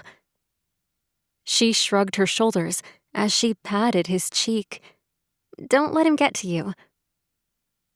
He stared blankly for a moment before he finally swallowed hard. Yeah. He said, his voice a little hoarse. Yeah, that's it. You're right. You're always right. She grinned back at him. You know I am. But even if she'd surmised the reason behind the ostentatious request and told him not to worry, she knew he was still bothered by it. Now, if you really want to do all of those things, we can. But if you're just doing it to prove something to someone else... She tilted her head, trying to read his expression. But there was something guarded in his eyes. When had he become so closed off to her? I just thought we could spend some time together before you have to leave. His fingers gently brushed hers, lingering without wrapping around her hand, as though he was unsure. She grabbed his hand and squeezed. I'm not leaving until this is solved. And if you want to spend time together, we could grab dinner and head home for game night. You, me, cheese balls, orange soda. You losing to me and Mario. She grinned at him. But it's totally up to you. I'm good with whatever you want to do. For the first time in their conversation, the tension in his shoulders seemed to relax. Yeah? You're cool with another game night? Her smile broadened. I can't believe you have to ask that. I'm always good with that. She slid her arm through his as they walked back toward the lobby. And to be clear, I wasn't rejecting your invitation earlier. I just thought it seemed like a ton of things you hate. I don't hate them. I just prefer other things. Plus, you like those things. I like other things too. Nights on the town are not our vibe. They reached the elevator, and he poked the button. Are they your vibe, though? He asked. She screwed up her face. No, you know that. Well, you used to like to go out. Remember that frat party you dragged me to? That was 100 years ago, Ace. And I only like to go out slightly more than you do. If you remember correctly, we left that party early. Because that jock smashed me on the floor. He answered ruefully. Because it wasn't worth our time, she corrected as the elevator doors whooshed open. Stop thinking you have to do cool things to be cool. He eyed her as they stepped inside, pressing the button for the top floor. Do you think I'm cool? I have always thought you were cool, she answered with a smile as the elevator tugged them upward. It's you who forgets. He slid his arm around her shoulders. Good thing you're here to remind me. Right, she answered. He shifted his weight again as they continued their climb skyward. But I bet Chris, he goes out a lot. He takes you out all the time, I bet. She gave him a pointed look. What was he getting at? No, we don't go out that much. Her mind regressed to her life in Silver Pine. They'd gone out to eat and movies when they'd first started dating, but she much preferred quiet settings. Chris did seem to like social outings, though. Really? Alex asked as they reached their final destination. Yeah, really. I think it gets on his nerves. Alex screwed up his face as they left the elevator behind and pushed into the stairwell to climb to the helipad. He's annoyed by spending quiet time with you. No. Ava shrugged as she forced herself to face a reality she'd previously ignored. He likes to go to these networking events, and sometimes I don't go. I don't think he's happy about it, but he doesn't really complain or anything. They pushed onto the rooftop helipad, the helicopter already winding up as they emerged. The conversation was squashed by the loud buzz as they climbed into the chopper, and it climbed lazily into the air. Within 20 minutes, they were back in the seaside haven and on their way to dinner at one of the beach's hottest restaurants. So, the draftsman likes to hit the town, does he? Alex asked after they'd ordered their food. I guess, she answered. What else does he like? She narrowed her eyes at him over the rim of her wine glass. What? I'm just trying to get to know him. I mean, I have no idea what he's like, and you seem different with him. I'm just trying to figure out if the Ava Collins I knew is no more. The comment cut her. What was he suggesting? What's that supposed to mean? Her voice had an edge she hadn't intended, but something about the way he'd said it bothered her. Nothing, just, I suggested all those things earlier because I thought you'd enjoy them because you seem different now. She wrinkled her nose. I'm not different. I mean, I still love shopping, but I know you hate that kind of thing. I could carry your bags. Thanks, but I'll just order a dozen things and skip the manual labor. Then I can try things on in the comfort of my own home. Does Mr. Blueprint carry your bags? She laughed at the idea. I don't go shopping with Chris. He'd hate that. So, it's not just me then, huh? She pinched her eyebrows together. What? You aren't just avoiding going out in public with me. Ava blinked at him, trying to ascertain where the comment had come from. We're in public now, and I'm pretty sure we were in public at the Frontier Conference. Ace, what is going on with you? He stared down at the white tablecloth for a moment, until the waiter appeared with their meal.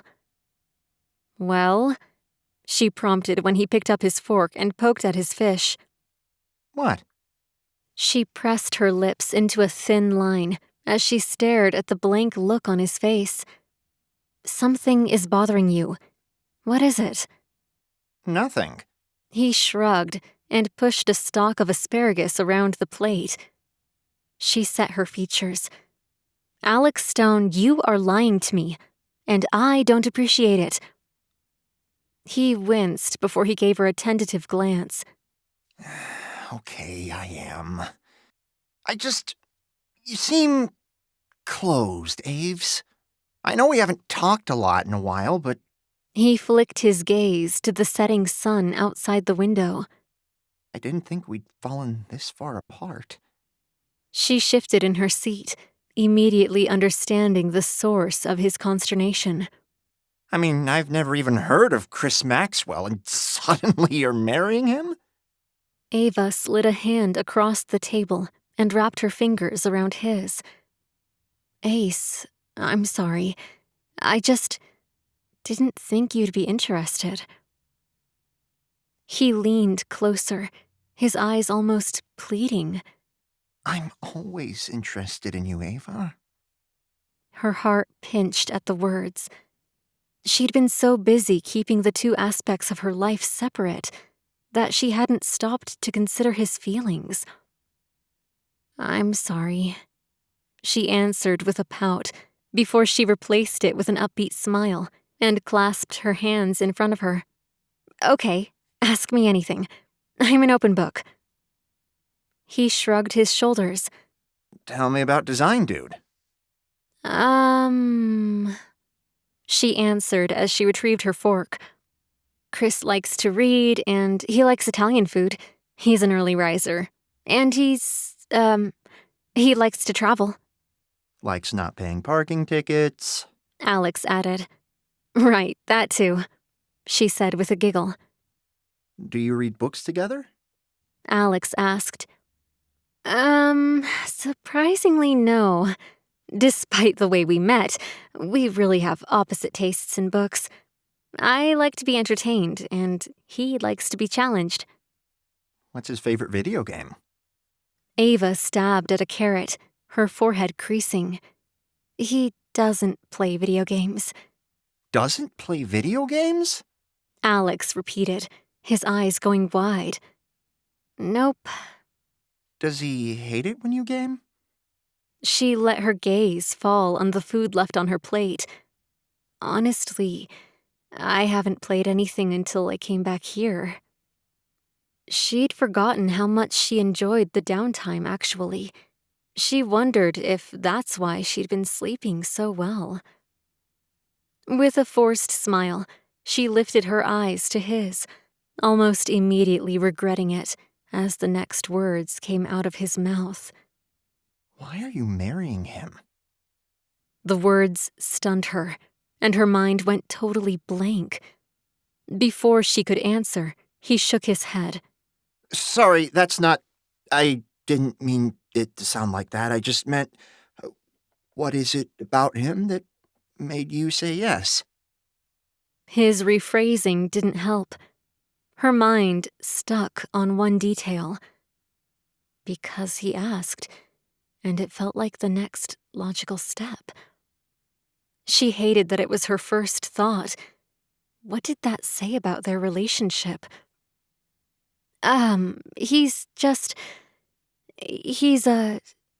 I love him, Right. Alex said with a nod. Unbidden memories flitted across her mind, and she couldn't stop herself from contrasting her past with Alex, with the present she'd built with Chris. When she'd burned the spaghetti sauce she'd tried to make for Chris, he'd clicked his tongue at her. Ava, you have to stir it once in a while, you know? He'd reminded her. The moment stood starkly against the time in college when she'd baked brownies and burnt them to a crisp. Alex had raised his eyebrows at them as he pounded one rock-hard chunk off of the counter. Babe, you're not made for baking. They'd laughed about how it was not her forte before they'd run out together to grab brownies from the bakery to satisfy her sweet tooth. The memories seemed to paint a vivid picture of what had been versus what was. Had she traded happiness, or was this merely adulthood? She tried to hide the shuddering breath she drew in as she lifted her napkin from her lap and dabbed at her lips. "I'll be right back." Oh, he started, but she didn't wait for permission before she fled from the table, making a beeline for the ladies' room. She burst through the door and collapsed against the marble sink top inside, sliding her eyes closed. What was wrong with her? Why couldn't she clearly articulate what she saw in Chris? Why was that question so jarring to her? She glanced up into her eyes in the mirror, suddenly not recognizing herself. Her eyes fell to the magenta dress. She contrasted it with what she'd worn of late, the image Chris expected of her. Someone else pushed into the bathroom, and she turned on the faucet, pretending to wash her hands. As she shoved her hands into the warm water, she caught sight of the rings, one diamond on her left hand and another on her right. Her breathing turned ragged, and she shoved the handles to turn the faucet off, ripping paper towels from the dispenser and drying her hands before she pressed the damp rag to her forehead. "What's wrong with you, Ava?" she whispered. She shifted the damp towel around to the back of her neck as the door burst open again. "Mrs. Stone?" She twisted, stunned to hear that name from the brunette waitress who'd pushed inside. Yes? Mr. Stone asked that I check on you. Are you okay? Is there anything I can get you? The words warmed her. Oh, no. I'm fine. I'll be right out. The waitress bobbed her head and smiled. I'll let him know. Ava nodded at her before she spun back to face herself in the mirror. She must have looked upset when she'd raced from the table. She blew out a long breath, lifting her chin and drawing back her shoulders. She was tired, and she'd had too much wine. It was perfectly normal for her to have a moment of pause. Second thoughts after a proposal were natural, and she was in a really weird situation. She just needed to sort it all out, and she'd be fine. Still, the reassuring smile she gave herself in the mirror felt anything but comforting. She forced herself to push out of the bathroom and return to the table, the portrait of confidence, though she was completely unsure. It seemed since returning to the Hamptons, her life was falling apart, and there was nothing she could do about it.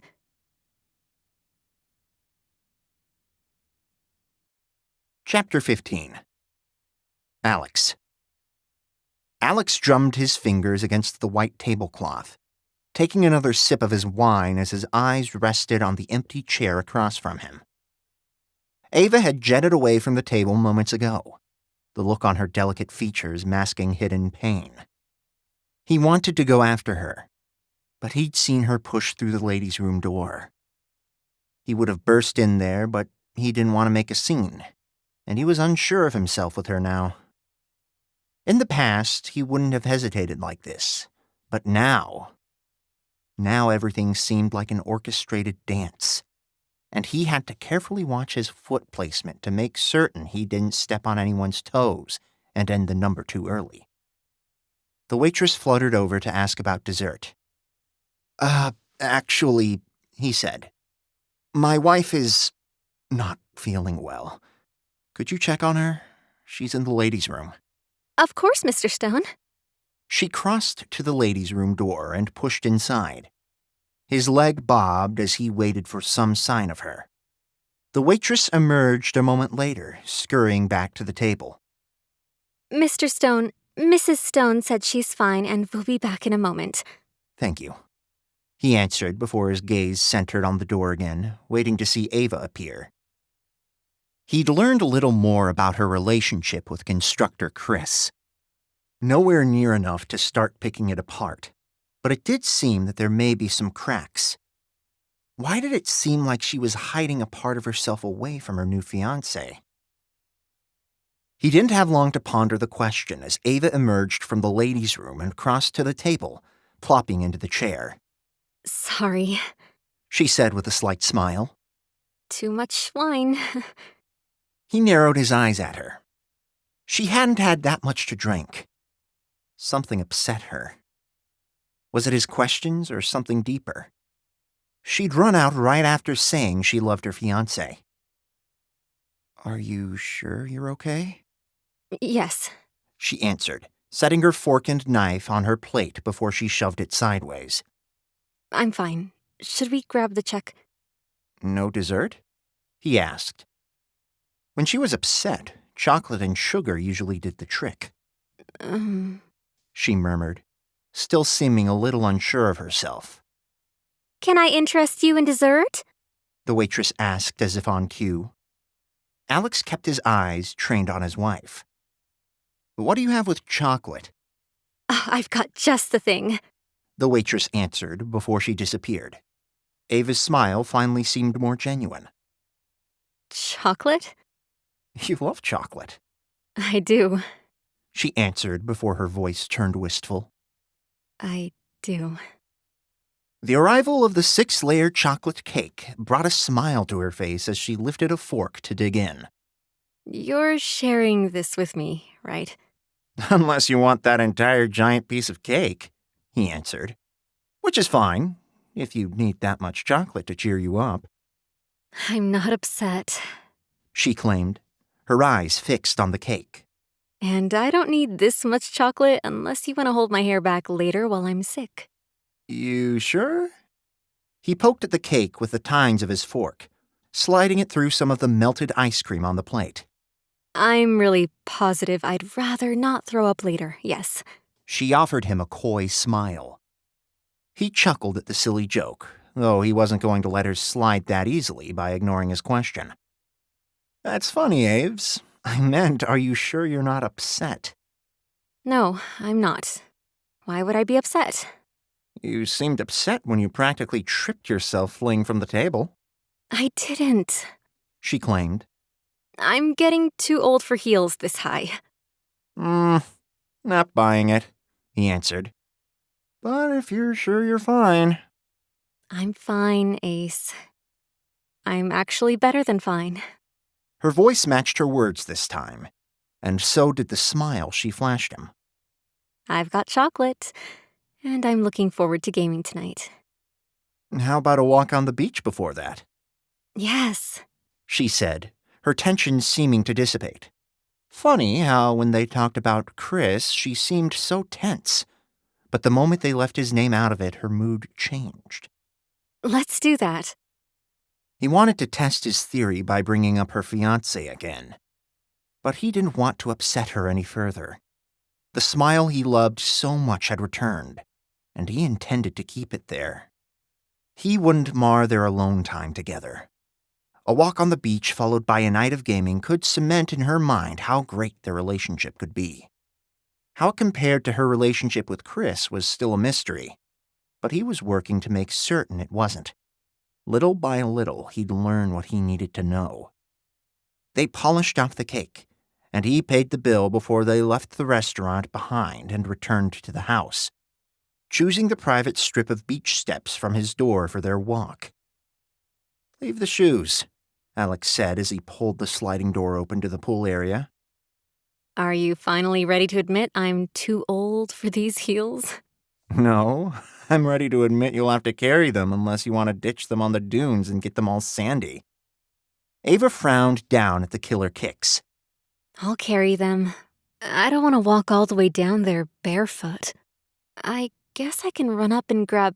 Her words stopped when he scooped her up into his arms. There. Now you don't have to. Alex! She protested, her arms around his neck. Put me down. I'll just grab a pair of sandals. And miss your favorite moments right around dusk? Kick off the shoes. Just put me... Kick off the shoes, he said, his tone firm. You're wasting time. You're wasting time, she claimed. We can stand here all night. You think you're funny, do you? She asked as she kicked the shoes from her feet. They clattered to the floor below, and he stepped through the door into the evening air. This is ridiculous, Ace. I could have gotten my sandals. And you could just let me carry you. I've done it before. Remember the time you weren't feeling well at the amusement park? Ugh. She groaned as she descended the wooden stairs to the walkway leading over the dunes. Don't remind me. That was the worst. But you took very good care of me. He grinned at her, pleased that she remembered. I tried. He placed her on the sand, her arms still lingering around his neck as she got her footing. You did a good job, she said. You carried me to the car and you rubbed my back until I fell asleep, after you held my hair when I threw up 7 times. And you kept putting those cool cloths on me until my fever broke. He shoved his hands in his pockets to stop himself from grabbing her hand. Wow, I can't believe you remember all that. I thought you were pretty out of it. I was a little sick, but I wasn't that out of it. I'm pretty sure there were plenty of other things you could have done that night. But nothing I'd rather have done, he admitted. He remembered that night vividly, too. And while he'd been heartsick over how ill she'd been, he wouldn't have traded her falling asleep in his arms for anything. Yeah, right. She teased. I'm sure. Holding my hair while I clung to the toilet was the highlight of your night. Or maybe a feverish me falling asleep on you because I'll bet my hot skin pressed all over you was a real treat. He couldn't take any more. His hand instinctively left his pocket and wrapped around her shoulder, pulling her closer. It didn't matter to me. I just wanted you to feel better. The warmth of her hand around his waist bolstered him. The sensation faded quickly as his mind conjured the image of Chris tending to her while she was sick. It made him as heartsick as the thought of her ill had that night. He glanced down at her to find her smiling up at him. You always took care of me, no matter how much of a mess I was. Ava Collins was never a mess, he answered with a squeeze of her shoulder. She giggled at his words. Yes, I was. The night I broke up with Kevin. The night I was sick. The night I had that fight with Kim. Should I keep naming times? You weren't a mess, Aves. You were you. Upset, angry, sick, whatever. That's all a part of being Ava Collins. She let her hand rest on his shoulders as they continued their stroll down the sand. I'm sure Chris has told you that, he ventured, hoping it didn't ruin the moment between them. The hesitation before she spoke told him almost as much as the answer. Chris isn't so good with sickness or messy situations. His brow furrowed, but before he could speak again, she continued, her voice rushed, almost apologetic. It's not that he doesn't care. He does. He calls and checks in, but he just doesn't want to get too close. Like, he doesn't want to catch anything. But what about taking care of you? Doesn't he want to make sure you're okay? Well, he does. She said with a shrug. He just does it through text instead of in person. Alex let out a laugh, some of it born of annoyance with the man. What's he gonna do once you're married? Sleep in another room? Get a hotel room? Hard to say with Chris. He has some strange ideas sometimes. What's that mean? Alex asked. She snapped her gaze to him, sliding a lock of hair behind her cheek. Nothing. He's just... Chris likes things a certain way, and he doesn't like to deviate from that. He likes things just so. People get sick. People have bad days. It doesn't sound like he understands that. He does. He just... I'm making it sound worse than it is. It sounds like unless you're perfect, Chris can't handle it. That's no way to live. No. She argued. Not really. He's a little... His mind filled in the words he'd use. More concerned with appearances, hands off when things get real, detached when it comes to things that aren't perfect. Loved the idea of Ava, but not her reality. He stopped any of those thoughts from spilling out of his mouth. A little what? Squeamish when it comes to life's messiness. Well, life has a lot of that, so he should probably get over himself. Thankfully, ours doesn't have too much. Alex didn't like that answer. Did their lives not have much messiness, or was Ava merely suppressing a piece of herself to make certain life stayed as rosy as possible? The Ava Collins he knew was a powder keg of life. Not in a bad way, but in a real way. She didn't pull punches, and she didn't mince words. She cried when she was sad. She yelled when she was angry. And she bounced on her toes when she was excited. She lived life, and she didn't shrink away from it. He loved that about her. How could anyone not? Should we head back? Ava's voice called him back from his thoughts. He wasn't ready for their moment to end, but the promise of new ones, cuddled on the couch together as they indulged in another night of gaming, eased his pain. Sure, as long as you're ready for me to kick your butt in Mario. Oh, that's some big talk for a guy who's been losing every game so far. she teased as they swung around and padded across the warm sand back toward his house. I've been letting you win. Oh, have you? Her voice filled with amusement as she tickled his side. I have, just to lull you into a false sense of security for tonight. Oh, Ace, you probably shouldn't have told me your plan. Because now I'm on to you. Yeah, well, I may need to let you win again so I can spring it on you at an unsuspecting moment. Uh-huh. She said as they reached the walkway leading over the dunes. You don't... Before she could finish, he lifted her into his arms. I don't have to what? carry me.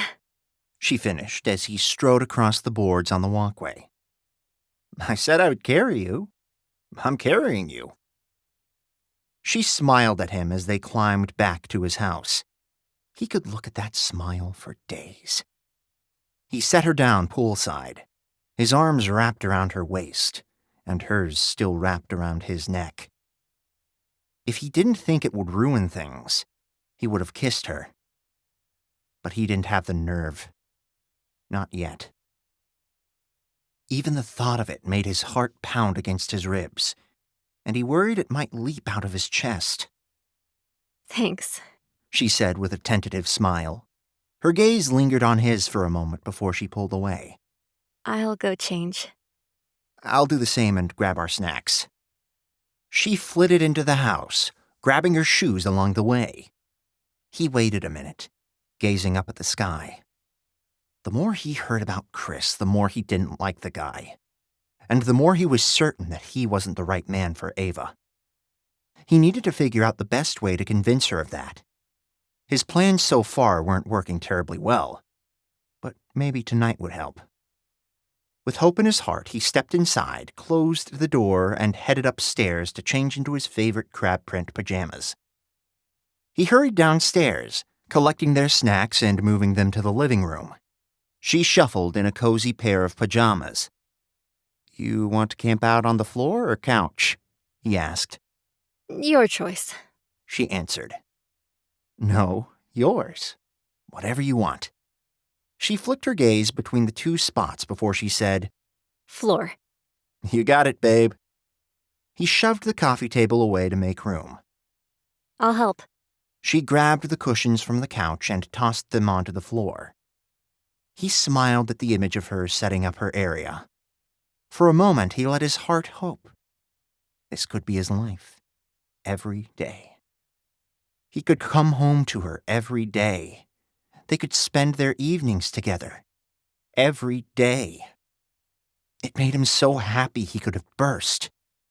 She plopped onto a cushion, controller in her hand, and craned her neck to eye him as he patted a cushion.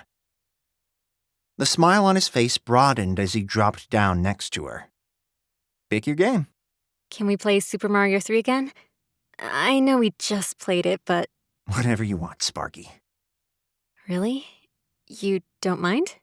No, he answered as he queued up the game. I don't mind at all. I'm happy to play whatever with you. And after your woeful tale about not gaming anymore, I should just let you have your way. My life's not that bad. She said as her character dropped into the world and she set it in motion. Sounds awful. No gaming?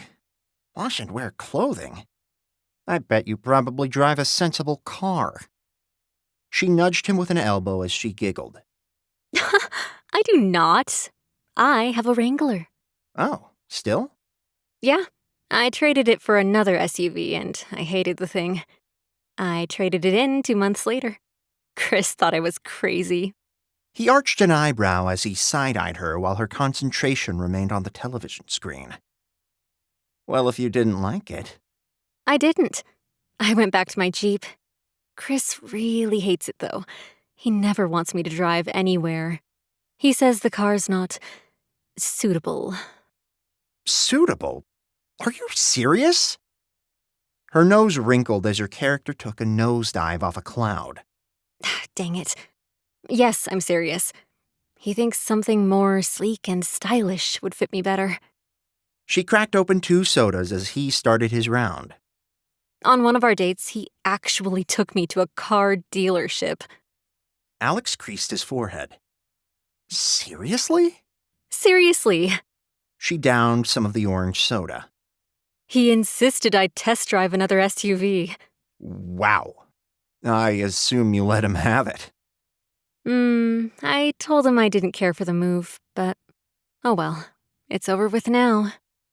He seems kind of obsessed with image, doesn't he? Ava sucked in a breath, puffing her cheeks as she blew it out. I wouldn't say obsessed, but with Chris, image is a thing, yes.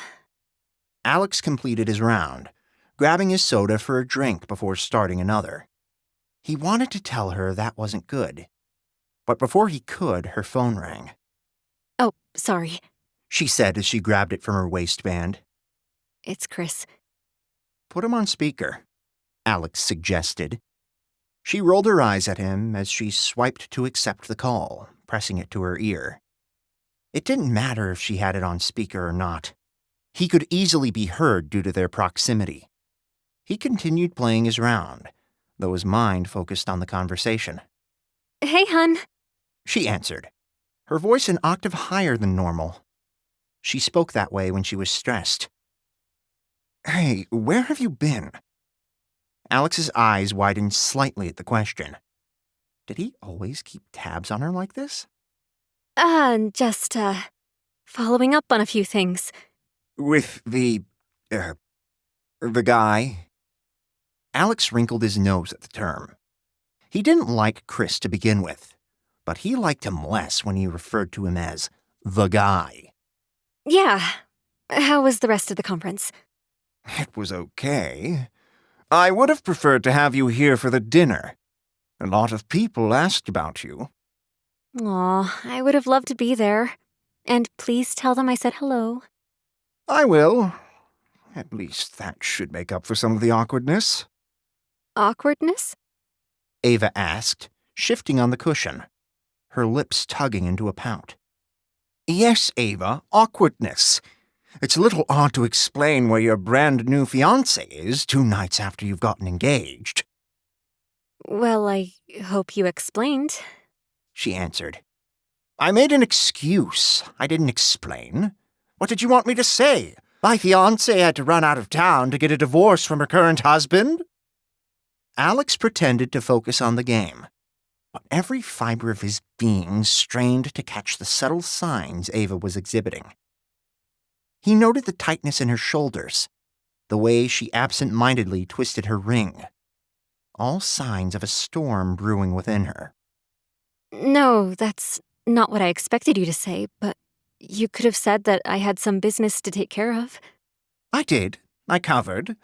But still, it's not fun to hear what a shame it is because we should be celebrating our engagement. Ava sucked in a breath, her lips forming a thin line. Alex recognized it as her frustration manifested physically. Well, I'm sorry about that, but it's not exactly a celebration at your Architects of America conference, is it? Seriously? It was a lovely dinner surrounded by friends. There was dancing, and we could have had some private time after if you wanted. She slid her eyes closed. He wanted to reach out and pull her closer, rub the tension out of her shoulders, kiss her forehead. Anything to make her feel less tension than she felt right now. Look, Chris, I think people say things just to say them. I don't think people actually think it's that big of a crime. It doesn't matter. People are thinking about it. Whatever, it's over. Nothing to be done about it now.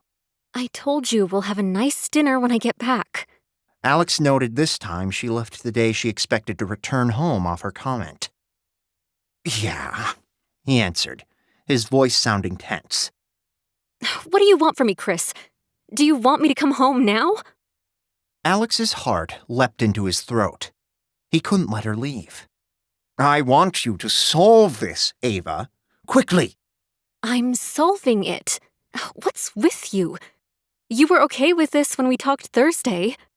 Okay with it, he answered. What did you want from me? I was stunned. I think I handled it the best way I could, but the longer this goes on... Longer it goes on? It's been 2 days. Well, actually, it's been longer than that. I mean, how long have you been married, Ava? For as long as we've been dating, at least. But how long before that? She sucked in a breath, licking her lips. Does it matter? Does it matter? He repeated. It matters to me, okay? I'd like to know. I'd like some answers. And I'll give them to you, but I hardly think this... Not the time, he interrupted. I don't care. I need answers.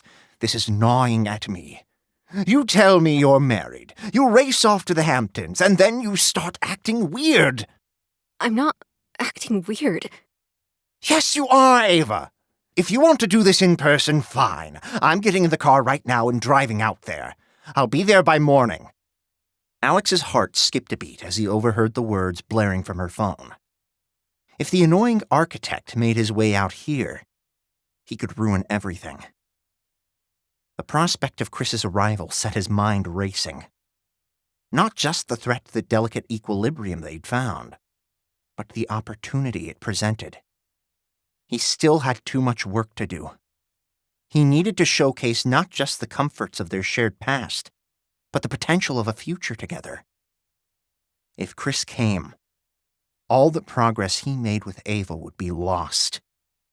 He'd lose her forever. Chapter 16. Ava. The tension built between Ava's shoulders as the conversation between her and her fiancé took an awful turn. The accusations, the sharp statements, the demand for answers, all of it was something she wasn't ready to deal with, especially not with Alex sitting right next to her. She sucked in a breath, desperate to stop the deluge of questions. Admitting the length of her marriage would send him into a tailspin, so she decided to hedge. Does it matter? Does it matter? She recognized the incredulous tone as he repeated the words. It matters to me, okay? I'd like to know. I'd like some answers. And I'll give them to you, but I hardly think this... Not the time. He interrupted. I don't care. I need answers. This is gnawing at me. You tell me you're married, you race off to the Hamptons, and then you start acting weird. Her heart tore in two. She understood his need to know what was happening, but the accusation about her acting weird stung. It wasn't only anger coursing through her, though, but guilt, too. She had been acting differently. The all-night gaming sessions, the late mornings. Life with Alex was different. But it wasn't real. But was she never allowed to deviate from her routine? Her indignation grew at the accusation. I'm not acting weird. Yes, you are, Ava. If you want to do this in person, fine. I'm getting in the car right now and driving out there. I'll be there by morning. Her heart stopped at the words. She didn't want him out here. She didn't know why. Maybe it was because she didn't want her two worlds colliding. Or maybe it was because she didn't want to lose the unscripted moments she'd been living since she arrived here. Either way, the thought of Chris stepping into the sanctuary she'd found with Alex sent a shiver down her spine. She glanced down at the galaxy print pajamas, printed with the phrase, "Superstar." Her nose wrinkled as she imagined Chris's reaction to them. Alex accepted her like this. But would Chris? No, he couldn't come out here. No!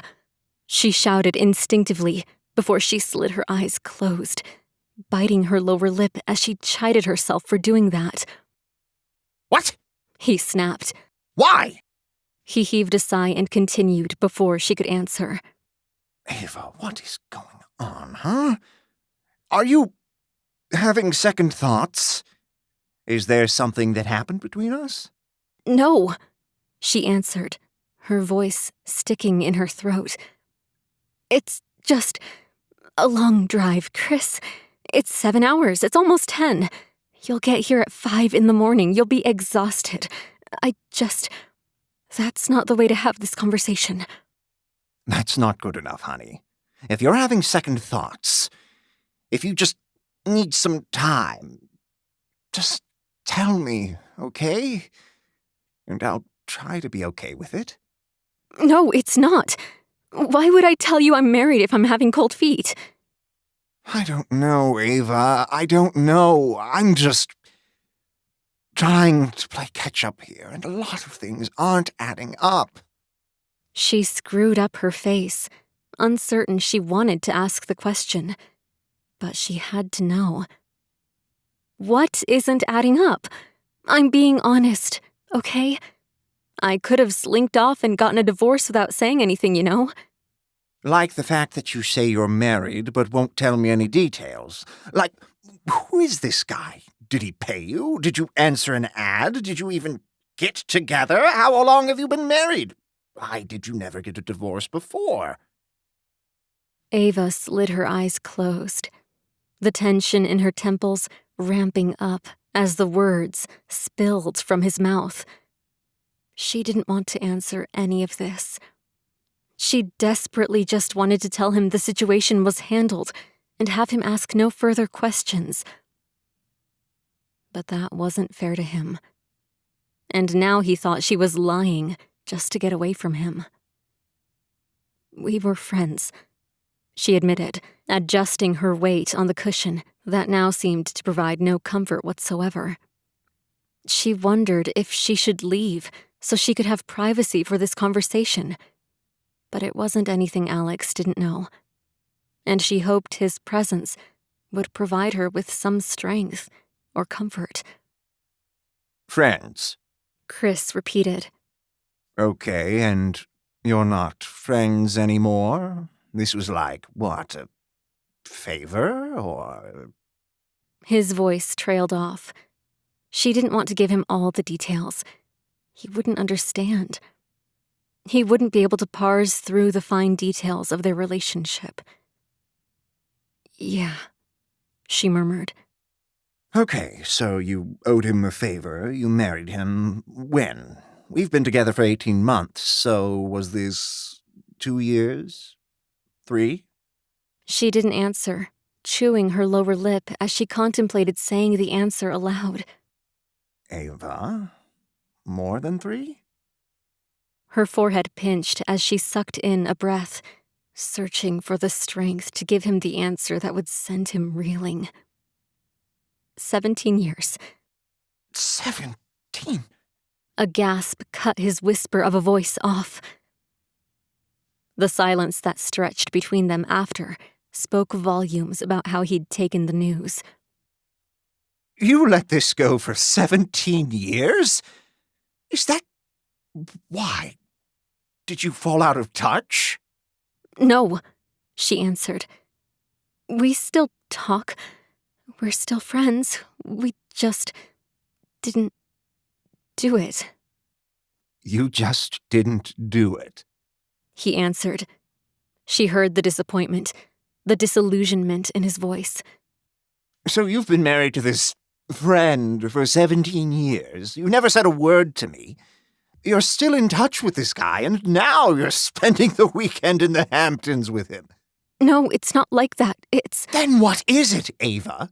Because I can't figure you out anymore. I thought we were so good. I thought everything was so perfect, and now this. I don't know what to think. Tears stung her eyes as he said the words. She understood where this was heading. "Okay," she answered, a hitch in her throat. "So, what do you want me to do?" I don't know, Ava. I need some time to think. This is just crazy to me. "I understand," she answered, desperate to control her shaky voice. I'll call you whenever. "Okay." she answered, her voice barely above a whisper. The phone clicked as he ended the call, jarring her more than she expected. She kept it pressed to her ear for a moment, her thumb still pressed against the band of the ring Chris had given her only days ago. Her life had spiraled out of control since the moment that ring had slid onto her finger. She'd known she would need to face her past, a past she hadn't faced for 17 years. A past she'd gotten comfortable with after less than 2 days. She let the phone fall as she slid her eyes closed. Aves? Alex's voice softly prompted. She couldn't deal with him now. She couldn't answer his questions. With a hand clapped over her lips to stop a sob from escaping, she scrambled from her seat on the cushion and fled from the room. Ava? Alex called after her. She didn't stop. Tears spilled down her cheeks as she raced up the stairs and into her bedroom. She slammed the door closed behind her, collapsing against it. The weight of the situation slammed down around her. In the midst of divorcing her fake husband, her real fiancé had broken up with her. Ava? Alex's voice jarred her, only muffled by the door separating them. It pushed against her as he tried to open it. She whipped around and shoved it shut, twisting the lock. Ava, open up. "I'm okay," she answered, her voice quivering as she wiped at her cheeks. Look, I heard most of that conversation. You're not okay. Open the door. Ava swallowed hard, a fresh set of tears falling. He'd heard all of it? Why hadn't she left so he didn't overhear her? I'll be right down. Ava, just open the door. She resisted the urge to race across the room, unlock the door, and find comfort with him. She chewed her lower lip as she wrapped her arms around her midriff, her eyes stinging and her nose burning. A glance in the mirror showed her red-rimmed eyes and tear-stained cheeks. She needed a minute to put herself back together. She had to stop finding comfort in a place she shouldn't. Once this divorce was final, she couldn't continue to do this. It wasn't fair to Chris. She swallowed hard. Alex hadn't pushed it further. Either he was willing to wait on the other side of the door until she was ready, or he'd returned downstairs to wait for her. With labored breaths, she tiptoed to the door and pressed her ear against it. "Alex?" she squeaked. He didn't answer. She swallowed the lump in her throat as her chest rose and fell in rapid succession, fighting back sobs until she could cross to sink onto the bed. Only then did she allow the tears to flow freely, burying her face in her hands as her shoulders shook. The upset came from so many places, she couldn't even count them anymore. The sound of the lock releasing snapped to her attention. She furrowed her brows as the door popped open. Alex strode in, a key ring in his hand. His forehead creased as he glanced at her. Ava. Her features pinched, no longer able to hold back the emotions that poured from the floodgates she'd already opened. He crossed to her, and she instinctively rose as he pulled her closer to him, his arms wrapping around her. It's okay, Ava. He whispered. She clung to him as she wept, before she became able to pull herself together. She leaned back, wiping at her cheeks. "I'm okay." You're not. But you should be. She squashed her eyebrows together as she sniffled and rubbed a finger along the corner of her eyes. Ava, he doesn't deserve you. She swallowed the lump in her throat and rubbed her puffy eyes as she nodded at the placation. I'm serious, Ava. Yeah. She forced a fleeting and fake smile onto her face. I'm the fabulous Ava Collins, right? You are. And you didn't deserve what just happened. She licked her lips. Neither did he. Alex scrunched his features as though he didn't agree. He's just thinking. It's not the end of the world, right? He didn't break things off. She pulled away from him, sniffling as she paced the floor. Would it be so bad if he did? Alex asked. She snapped her gaze to him. Was he serious? She'd promised to marry this man 2 days ago. If she had thought losing him was okay, she wouldn't have said yes. Would she? He grabbed her shoulders and eased her onto the edge of the bed, squatting in front of her. Ava, I'm serious. He doesn't sound... He's not... She stared at him, her features pinched as she tried to understand what he was saying. Come on, Aves. You don't seem like you can be your true self with him. That's not true, she said with a shake of her head. Isn't it? He doesn't like messes. And what? She snapped. I'm a mess? No. He said, rubbing a thumb along her cheek. No, Ava. You're not a mess. But you are... real. You cry and you get sick and you have real emotions. It doesn't seem like Chris can handle that.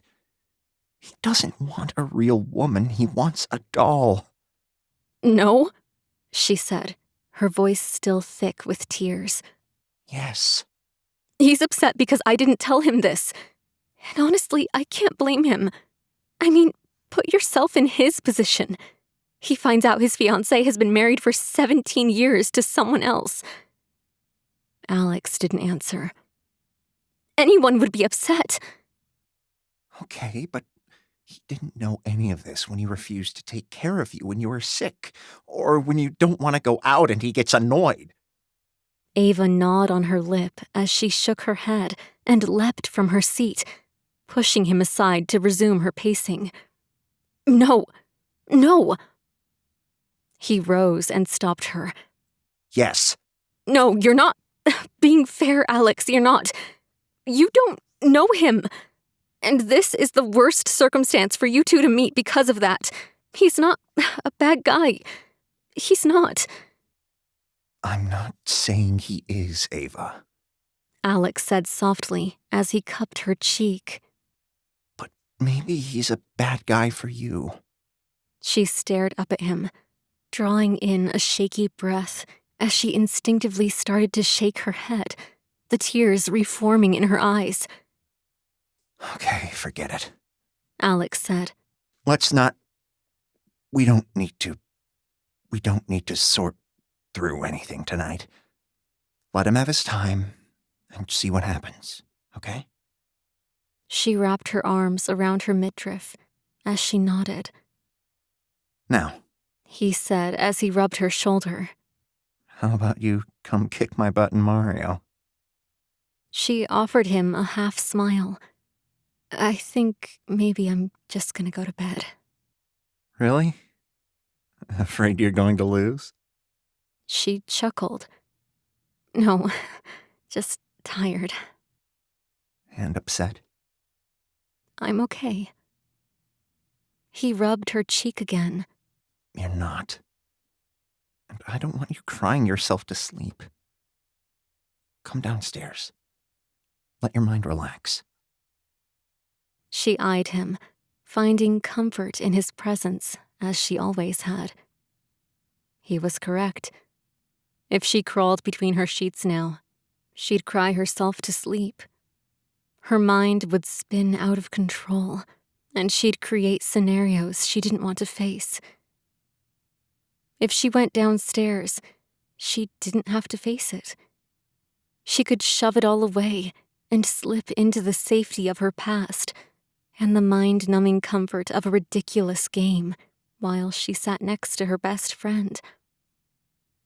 She wanted desperately to forget everything, but she worried the distraction was a mistake. I could just pick you up and carry you. And I would take you down before you even lay a hand on me.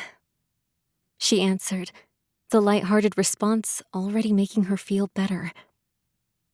But I won't. Let's go downstairs. He smiled at her as he wrapped an arm around her and led her back down the stairs. With a sniffle, she settled onto a cushion, took a sip of her soda, and grabbed her controller. A click of a button sent her back into the video game world. She flipped onto her stomach, letting her mind and muscles relax as she played through until she missed a jump, sending her character spiraling into a pit. With another sip of soda, she settled her chin onto the cushion as she watched Alex play the game. Her sore eyes wanted to close, and she let them slide shut for a second, feeling her breathing turn heavy. When she opened them again, she immediately snapped them closed to avoid the bright light. After a few seconds, she fluttered them, confusion setting in as she studied the blue sky and the sun already high in it. A blanket covered both her and Alex, who still slept soundly next to her on the makeshift bed created from couch cushions the night before. She must have dozed off while they'd been gaming. She thought she'd only closed her eyes for a second, but she must have fallen asleep. Memories of the night before flashed through her mind, unsettling her more than she hoped. With a frown, she rolled onto her side, her eyes trained on Alex. As always, when she'd been a mess, he'd picked up the pieces. But she couldn't keep dodging reality. They didn't have a life together, not anymore. Their marriage was a lie. They had a lie together, not a life. She swallowed hard, settling onto her back to stare at the ceiling when a buzzing noise drew her attention. She angled her neck to find her phone lying on the floor above her. Did she even want to see what was on it this morning? Maybe she could hide in the cocoon Alex had made for her for a little while longer. She couldn't ignore it forever, though, she decided, as she reached overhead for the device before rolling onto her stomach. Before she could toggle the display on, a lock of her hair shifted, and a warm hand rubbed her shoulder. She twisted to find Alex eyeing her with a smile. Hey, you. Sorry, I fell asleep, I noticed. he answered. It's okay. You needed it. And you didn't cry yourself to sleep. She offered him a tight-lipped smile. No, I didn't, How are you feeling today? he asked. The grin faded from her lips as she stared at her darkened device. I don't know. Aves, whatever happens, it'll be okay. She didn't respond. Would it be? She supposed whatever happened, she'd live through it. It wasn't the end of the world. But it may hurt. A lot. Her finger tapped the button on the phone's side as she considered turning it on to check for calls or messages.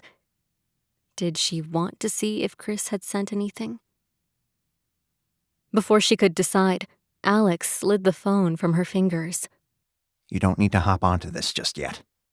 He tossed it away, and it landed with a soft thud on the fluffy blanket near their feet. Says the king of technology. Don't let your investors hear that. He snorted a laugh as he climbed to his feet. You don't have to dive into your messages right away. It's the weekend. How about some coffee first? She glanced over her shoulder at the phone. If Chris had sent a message, she wasn't sure she wanted to see it. His anger last night, most of which was likely justified, probably meant their relationship was coming to a close. Was she willing to face that?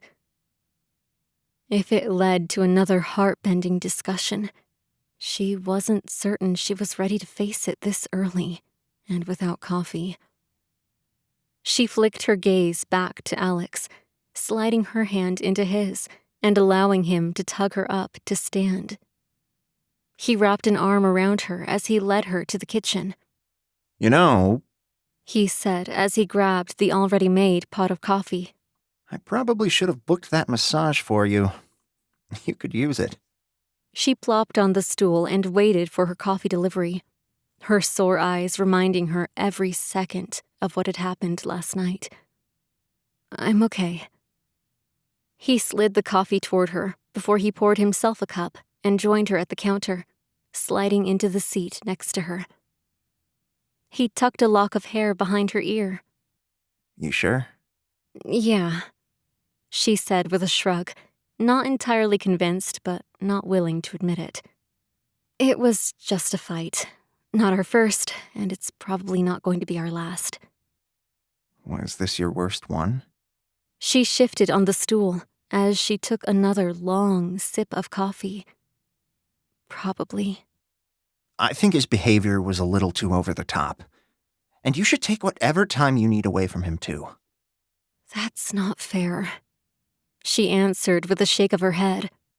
How is it not fair, Aves? I heard the conversation. I'm not going to pretend I didn't. The barrage of questions, the threat of needing time. It wasn't a threat.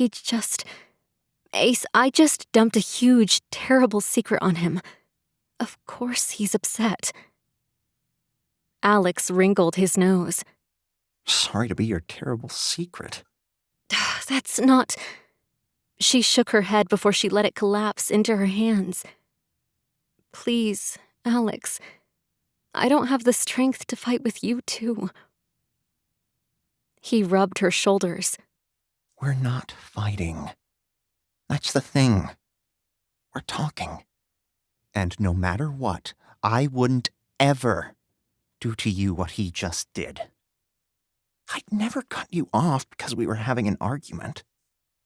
You can't say that, she answered. Why? Because we're not involved. Last time I checked, we were married. He offered her a tentative grin. She clicked her tongue. We're not romantically involved. Maybe then it would be different. Emotions run so much higher then. Or maybe emotions just run higher with Crossbeam Chris. Her eyebrows pinched together as she sorted through his statement before she stared into the dark liquid in her coffee cup. Let's drop it, okay? I just wanted to make sure you're okay. If you want to talk about it, let me know. Thanks, she said, her eyes still focused on her coffee. You want to game some more? Or how about that massage? The corners of her lips twisted up at his attempts to cheer her up. Actually, I should look at those other people, now that Jordan Haynes was a bust. You can do that anytime. I didn't ask for your help so you could be stuck working for me. No, I'll do it now. It'll distract me. Okay. He agreed with a nod. As long as you don't mind your terrible secret tagging along. She rose from her seat with a sigh. I didn't call you a terrible secret. That's not what I meant. He wrapped an arm around her as they made their way upstairs to the office. I know. I'm just teasing you. Within a few minutes, she dove back into the private employee files. Alex hovered over her shoulder as she pored over the information, checking for complaints or histories that would suggest they may have had something to do with the missing money. As she perused the last file, her hopes deflating quickly, she stumbled upon a set of dates that looked familiar. Her fingers tapped her keyboard as she tried to recall where she'd seen them before. She clicked back to the folder and pulled up Jordan Haynes's employee record. You're not back to him, are you? Alex asked. No, but in the last folder, the dates of absences looked familiar. She poked her finger at the screen, at the unauthorized access complaints filed against Jordan. Look at the dates. March 15th, April 9th, April 22nd. She shifted back to the file of the other employee. And these... They match. Alex said. They do, which is kind of odd, right? This person, Marianne Wells, is off every time one of these occurs. Which makes it seem like maybe she was trying to deflect guilt. Alex answered. Exactly. Ava answered. We should follow up on this. Can't do it today. No one's in the office. Well, we do have her home address, she said as she scrolled up to the top of the record. I'll drive.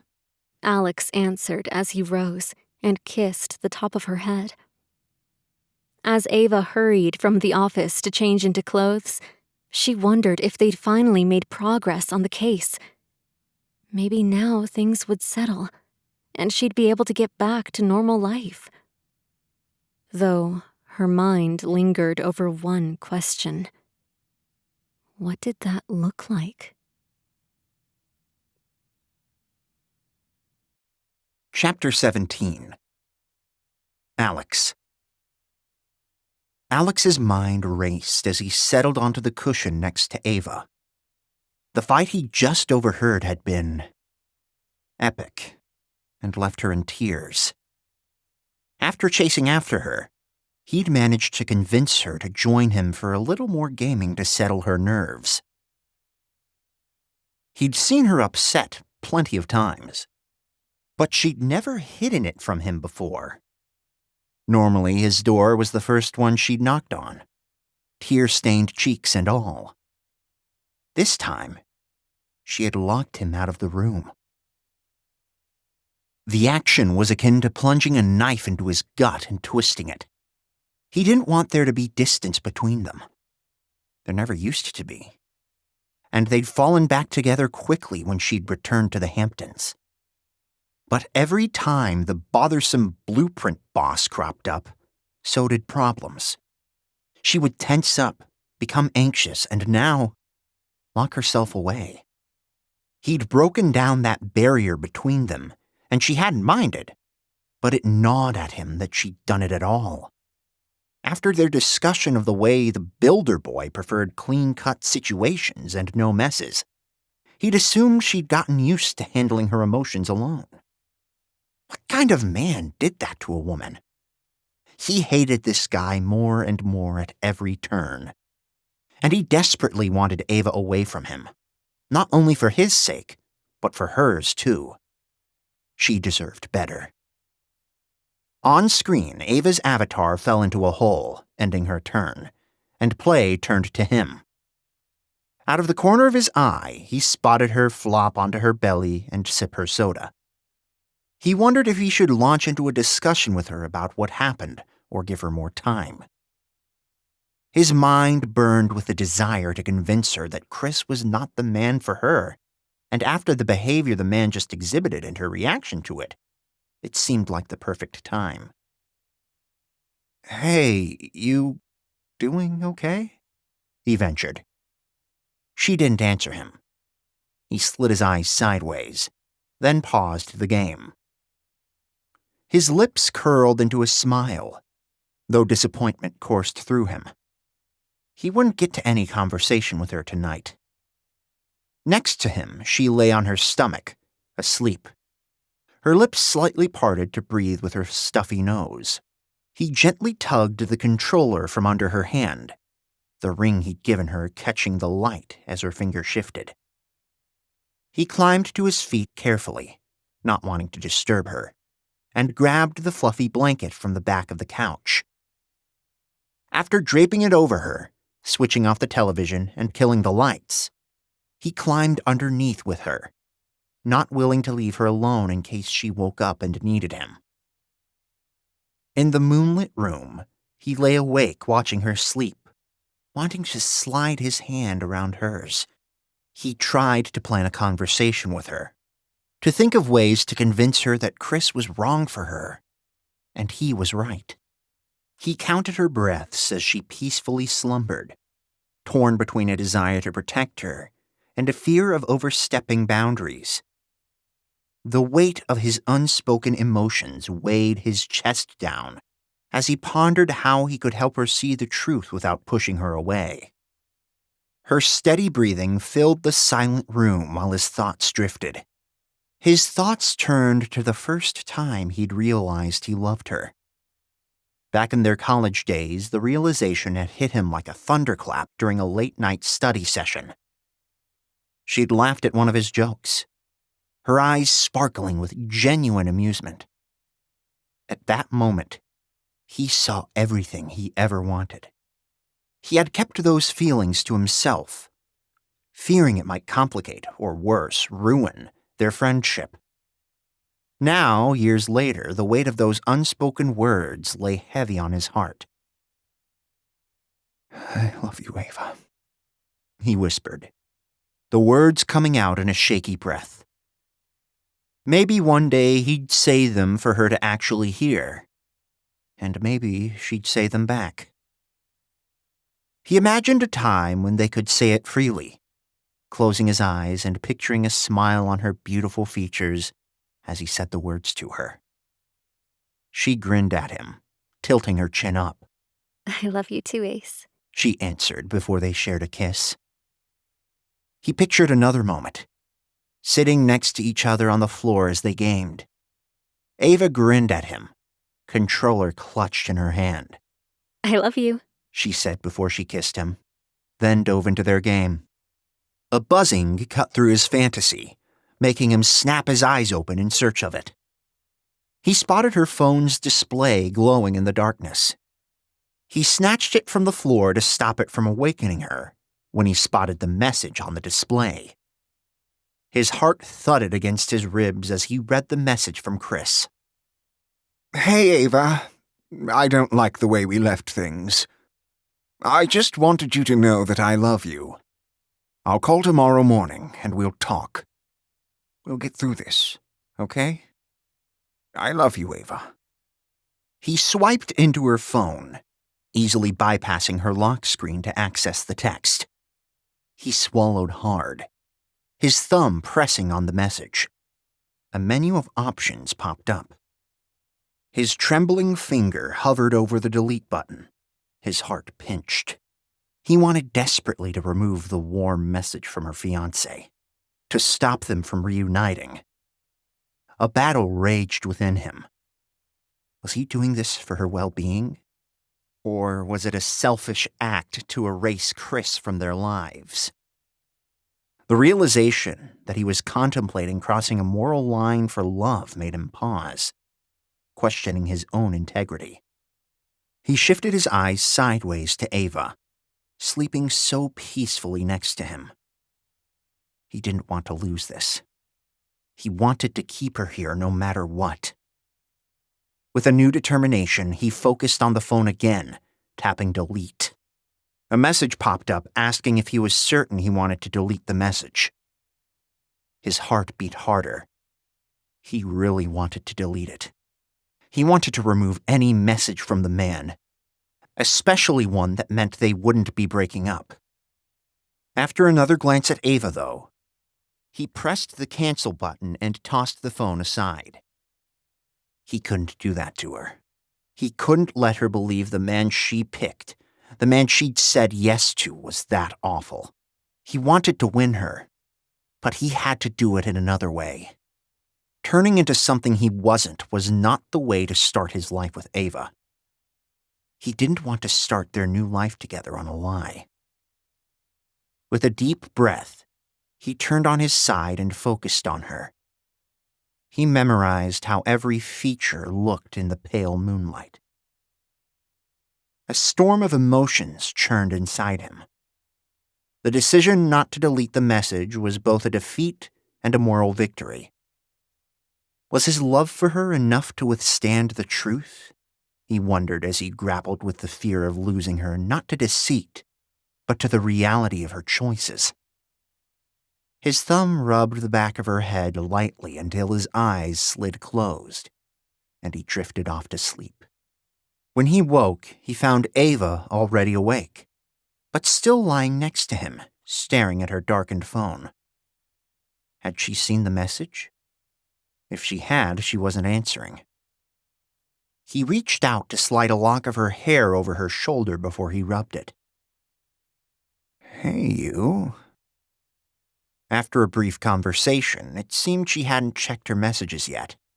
Maybe he could postpone her seeing it.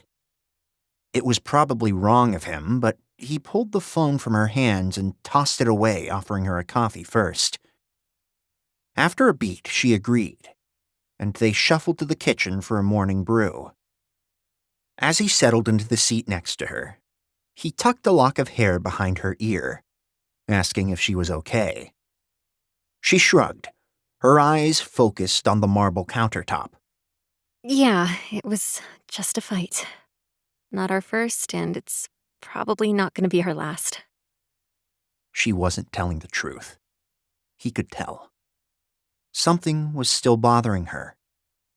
He'd pry a little more and see if he could learn anything more or make any ground up on convincing her that Chris wasn't for her.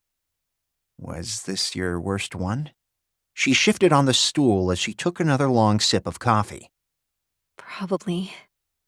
He sucked in a breath as he offered his opinion to see how she took it. I think his behavior was a little over the top. And you should take whatever time you need away from him, too. That's not fair. She answered with a shake of her head. How is it not fair, Aves? I heard the conversation. I'm not going to pretend I didn't. The barrage of questions, the threat of needing time. It wasn't a threat. He just... Ace, I just dumped a huge, horrible secret on him. Of course he's upset. That hurt, like a kick to the gut. Sorry to be your terrible secret. That's not... She shook her head before she let it collapse into her hands. Please, Alex. I don't have the strength to fight with you, too. His heart twisted. She needed him, and he wanted her to know he was there for her. He rubbed her shoulders. We're not fighting. That's the thing. We're talking. And no matter what, I wouldn't ever do to you what he just did. I'd never cut you off because we were having an argument. You can't say that. She answered. Why? Because we're not involved. Those words stung too. This conversation wasn't going the way he'd hoped. Last time I checked, we were married. She clicked her tongue. We're not romantically involved. Maybe then it would be different. Emotions run so much higher then. No. He was in love with her. Deeply in love. His emotions were running pretty high right now, and he still wouldn't do that. When she was hurting, he didn't want to make that worse, even if he was hurting too. Or maybe emotions just run higher with crossbeam Chris. Her eyebrows pinched as she stared into her coffee without answering. The conversation hadn't gone at all the way he'd hoped. She wasn't ready to hear that Chris was the wrong guy for her. He kicked himself for not deleting the message from the man. He'd taken the high road, and all it got him was the admission that she'd considered him her awful secret. Let's drop it, okay? I just wanted to make sure you're okay. If you want to talk about it, let me know. Thanks. She said, her eyes still focused on her coffee. He tried to search for a way to cheer her up. You want to game some more? Or how about that massage? Actually, I should look at those other people, now that Jordan Haynes was a bust. You can do that any time. I didn't ask for your help so you can be stuck working for me. No, I'll do it now. It'll distract me. Okay, he agreed with a nod. As long as you don't mind your terrible secret tagging along. She rose from her seat with a sigh. I didn't call you a terrible secret. That's not what I meant. He wrapped an arm around her as they made their way upstairs to the office. I know. I'm just teasing you. Her admission made him feel a little better. After they'd settled into her space in the office, he hovered behind her as she scoured the rest of the files. He'd have preferred a lazy morning with her, but he'd take whatever time he could get. His mind created ways to move forward. Tonight, maybe he'd set up a private dinner on the beach. Could he fly her to Paris on Monday for a romantic walk by the Seine? He flicked his gaze to the screen, wondering how much time this investigation would buy him when he spotted Jordan Haynes' file on the screen. You're not back to him, are you? No, but in the last folder, the dates of absences looked familiar. She poked her finger at the screen at the unauthorized access complaints filed against Jordan. Look at the dates. March 15th, April 9th, April 22nd. She shifted back to the file of the other employee. And these... They match, Alex said. They do, which is kind of odd, right? This person, Marianne Wells, is off every time one of these occurs. Which makes it seem like maybe she was trying to deflect guilt, Alex answered. Exactly, Ava answered. We should follow up on this. Can't do it today. No one's in the office. Well, we do have her home address, she said as she scrolled up to the top of the record. I'll drive, Alex answered as he rose and kissed the top of her head. They agreed to meet downstairs after changing, and he hurried into his bedroom to change. Everything felt right when they worked together. Maybe the investigation would actually help their relationship. Maybe she'd feel the same way as he did about working together. He tugged on a hoodie, pondering if he should take the gun with them. He'd have to give it to Ava.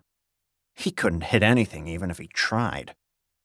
Hey, Sparky, he called as he stepped into the hall. You want to take the gun? She stepped out of her room in a black and silver jogging suit detailed with silver dachshunds in the hood. Do you think we'll need it? Is Marianne Wells crazy? I don't know, he answered. I never met her. You really need to go to the office on occasion. Let's leave it. I still remember all my hand-to-hand combat. Okay, he said, sliding his hands around her shoulders as they descended the stairs. He grabbed the keys to his SUV and they left the house, climbing into the car. Ava typed in the address, and he pulled out of the driveway. How are you feeling? He asked as he followed the on-screen instructions. I'm okay. Oh, shoot! She smacked a foot off the floor. What, you want the gun after all? No, I forgot my phone. That's okay, I've got mine, he answered. I meant... Never mind. His mind went straight to the message from Chris. He was glad she hadn't seen it yet. You wanted to see if Chris sent anything. Yeah, he probably didn't. She puffed out a breath. He considered offering to go back, but decided he wouldn't. He didn't want to hear her say yes. He didn't want to know how desperate she was to hear from Chris. He slid his eyes sideways before he reached for her hand and squeezed it. He doesn't deserve you, Sparky. She gave him an unimpressed stare. Thanks, Ace, but it's not that simple. I think it is, he answered.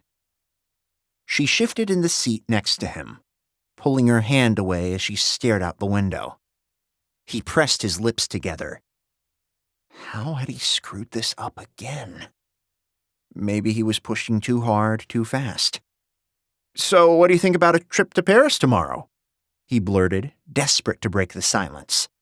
Like the city in France? She asked, her voice incredulous. The one and only. Alex, we're supposed to be investigating corporate financial fraud. What does Paris have to do with anything?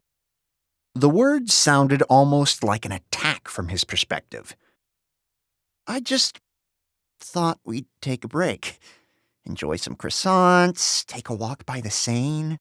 Ooh, maybe visit the Louvre. You love museums. Her lips moved, but no words came out.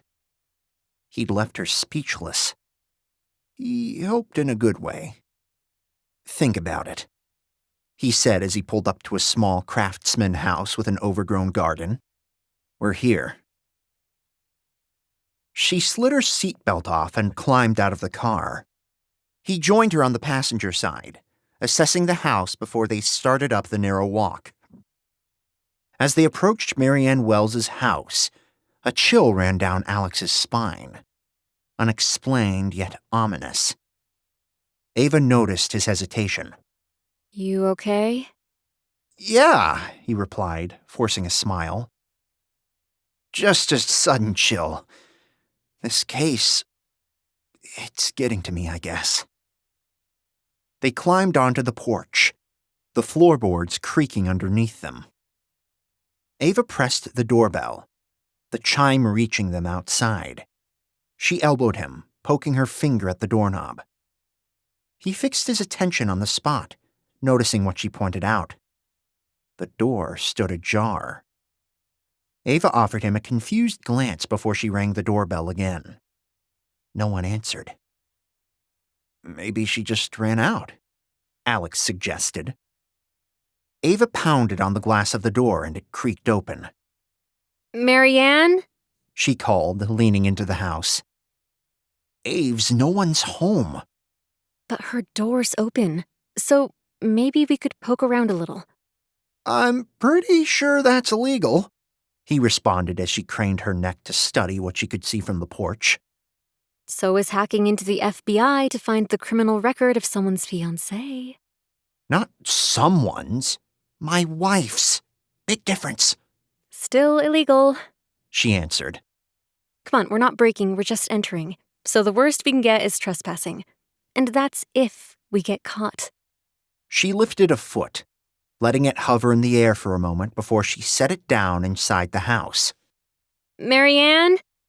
Marianne Wells? Don't touch anything, he whispered as he stepped in behind her. Okay. She hissed, tugging the sleeves of her hoodie down over her hands. You go that way. I'll go to the back. No, he growled. We're not splitting up. That's how people get killed. No one's going to kill you, Ace. No one's here. You don't know that. Someone could be lurking in a corner. Fine, we'll stick together. She slid her arm through his as they crept down the hall. The silence of the house hung heavily around them as they ventured further inside. Each creaking step seemed to echo louder than the last, a stark reminder of the danger they faced. It's kinda scary here, he said with a wrinkled nose. Something's off. Yeah, She answered. it's eerily quiet. They peered into a bedroom, scanning it before they moved down the hall to a small bathroom. Ugh, that tile is hideous, Alex said as he grimaced at the avocado green color. I don't mind it. She answered. Seriously? No. He gave a disgusted groan. No green for Alex. Check. She said as they approached a door at the end of the hall. He stared at her, wanting to say something witty about her redecorating the house as his wife, but he couldn't come up with anything. Ava nudged the door open with her arm. It creaked on its hinges as it slowly swung open. Air swirled from the dusty ceiling fan overhead. A gasp escaped from Ava, and she stiffened next to him. He tore his eyes from her, letting them slide in the direction she gazed. His blood ran cold, and the hairs on the back of his neck stood up. Sitting at the desk in the middle of the room was Marianne Wells, a very dead Marianne Wells. Chapter 18. Ava. Ava's heart skipped a beat as she stared at the scene spreading out in front of her. The air from the ceiling fan blew strands of her hair around, tickling her cheeks. The sensation sent a shiver down her spine. Her features twisted, and she slid her hand from inside the sleeve of her hoodie and grabbed Alex's arm. "Call 911, she said, her voice just above a whisper. He bobbed his head without answering, already pulling his phone from his pocket to call. She took another step into the room, swallowing hard. Aves, don't touch anything. She nodded as she stared at the woman sitting behind the desk. She didn't need to touch anything. There was no reason to take her pulse. The gunshot wound made her death obvious, and from the flies buzzing around her and the congealed blood, it hadn't been within the past hour or so. She wrinkled her nose as she studied the surroundings in search of any clues. Alex's voice droned behind her, speaking with the police to report the find. He joined her a few seconds later, snaking an arm around her waist and pulling her closer to him. They're on their way. Ava narrowed her eyes, drinking in the scene again, despite the gruesomeness. Let's wait in the foyer, Alex suggested. Something's off here, she answered, her brows pinching. Yeah, there's a dead body. Come on, Aves. Wait, she said, pushing back against his tug. Ava, come on, we're going to have nightmares. Just a second, she answered, taking a step closer to the desk. A pen lay next to a note. She waved her fingers at him. Give me your phone. For what? I want to take a selfie. Come on, hand it over, quick. Alex wrinkled his nose as he pulled his phone from his pocket and handed it to her. That'll teach you to toss my phone again. The code is 0920, she repeated, typing in their wedding date. Yeah, got it. Ava toggled on the camera and snapped a few pictures of the scene. Ava, don't put those on there. I don't want that on my phone. Shh, she warned before she leaned closer and took a picture of the pen and the note. She studied the picture before she shook her head. Police! A deep voice shouted from the door. She skirted the desk, lowering the phone closer to the blood-splattered desk, and snapped another picture of the note before she toggled it off and shoved it in her pocket, hurrying across the room as dark figures crept down the hall. The police burst in with their guns drawn. Hands up! Ava raised her hands in the air as they studied them both. You're the folks who called this in? Yes. Alex said with a nod. I'm Alex Stone. I'm her boss. Mind stepping onto the porch with me? One of the officers asked. Tony, you call for the coroner. On it. The other man answered, reaching for his radio. Ava lowered her arms, crossing to the door with Alex behind her. They hurried down the hall with the uniformed officer and into the fresh air. She wrapped her arm around Alex as he sucked in a breath of fresh air. The officer tugged a notepad from his pocket. You said your name was Stone? Yes, Alex. He answered. The officer shifted his eyes to Ava. Alex tugged her tighter to him. This is my wife, Ava. The man bobbed his head up and down as he jotted a note. Ava Stone? Collins, she corrected. He snapped his gaze to her, his thick brows knitting. I thought he said you're his wife. She wiggled her ring finger at him. I am. I kept my last name. The officer flicked his gaze to Alex, as though he was searching for approval from him. It is the 21st century, Ava added, glaring at the man as Alex offered him a nervous chuckle. Anyway, what other information did you need from us? Alex asked. What were you doing here inside the victim's home? I own Stone Corp, where Marianne Wells works. Alex answered. The officer scrunched his eyebrows again. Do you regularly visit your employees on a Sunday? No, Ava answered. We are in the middle of a massive financial investigation. We've been tracking some of the suspicious activity and noticed a curious pattern with Miss Wells's absences. The officer cocked his head. That's interesting. So there was trouble between you? Did you argue? No, Ava answered. She was dead when we arrived. So you say. The officer answered as he jotted something on his notepad. We are the ones who called it in. If we did, why would we report it? Ava shot back. Guilt? Maybe you wanted to throw us off your scent.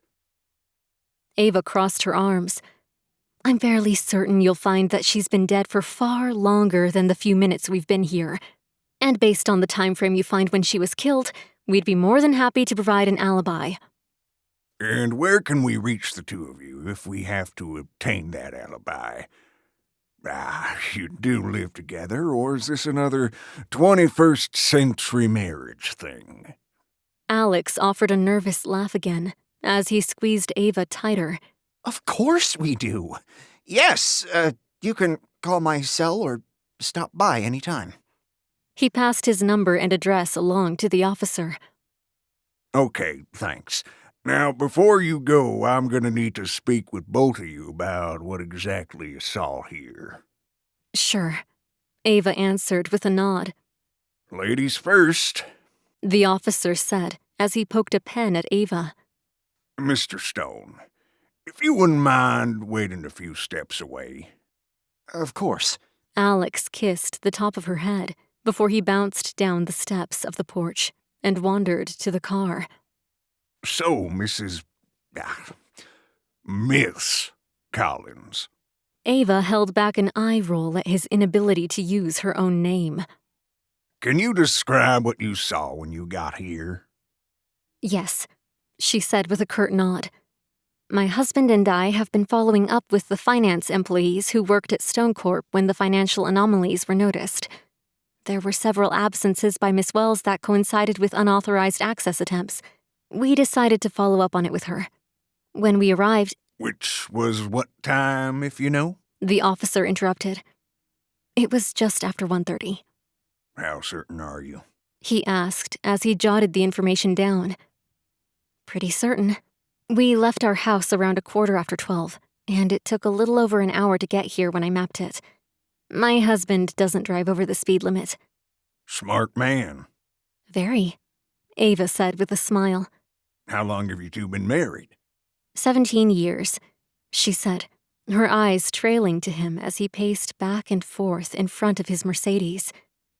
Wow, he answered, surprise etching his pudgy features. I wouldn't have guessed that. She smiled at him, raising her eyebrows. We've been together since college. The officer slid his eyes toward Alex before he centered them on Ava again. I bet you were a popular girl, huh? And you married the captain of the Geek Squad? Ava clicked her tongue, settling her arms over her chest. And I suppose you expected me to marry the captain of the football team. Well, that's how it usually works. You know, back in my day, I was the center. My wife, she was the head cheerleader. Of course, we're divorced now. Sorry to hear that. Would you like me to continue with what happened after we arrived? Sure. He said, sliding another glance at Alex before he set his gaze on her again. She scratched her forehead as she tried to find her place again. We arrived just after 1:30. When we approached the door, it was slightly ajar. We knocked, and it opened. We called out to Miss Wells. I'm going to assume she didn't answer? No, she didn't, Ava said. When we stepped inside, Why? he interrupted. She said with a shrug. Something seemed off. The open door, but no answer. We took a look around, calling out for her, and when we went into the office, it was obvious why she hadn't answered. Okay. Anything else? He asked as he finished writing. Not that I can think of. If you do think of anything, this is Miss Collins. Here's my card. Give me a call. He withdrew a card from his pocket and handed it to her. Thank you, she said as she accepted it. I'll send Alex over. Thanks. The officer said with a smile and a nod. She stepped from the porch and shuffled to her husband. He's ready for you, Okay, he said as he pulled her door open. wait in here. She climbed inside, and he closed the door behind her with a quick smile before he strode back to the officer. The man grinned at him as he climbed the stairs. They spoke for a few minutes before the man chuckled, his eyes flicking to Ava before he returned them to Alex and wiggled his eyebrows. She imagined the conversation that was ensuing, given how their conversation went. Alex spoke a few more words, his head tilting and his shoulders lifting. Ava hid a smile behind her fingers, recognizing the signs of Alex's embarrassment. A few minutes later, the cop clapped him on the shoulder as he closed the notepad and shoved it in his pocket. With a wave, the officer headed back into the house, and Alex crossed back to the car, skirting it and climbing behind the wheel. Well? She asked as he fired the engine. He slid on his seatbelt and fired the engine. Well, what? How did your conversation with him go? Fine. Alex said with a shrug as he headed home. Outside of his weird obsession about my hot wife. Ava chuckled. He really seemed interested in our relationship. Yeah. Alex shook his head, his grip on the steering wheel tight. He was surprised you weren't married to a football player. A pretty girl like you. And married me before I had money. A laugh escaped her. Oh, for heaven's sake, he didn't say that.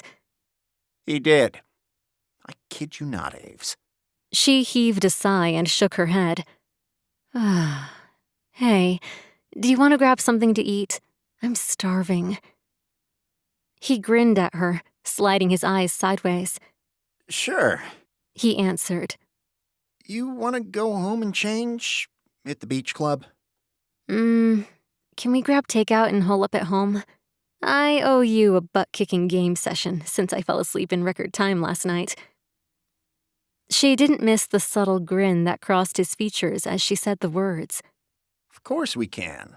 Whatever you want, Sparky. Sorry, she answered with a shrug. I just feel like a quiet night. He reached for her hand, lacing his fingers through hers. Yeah, that's fine. You don't have to apologize. Well, if you wanted to go out...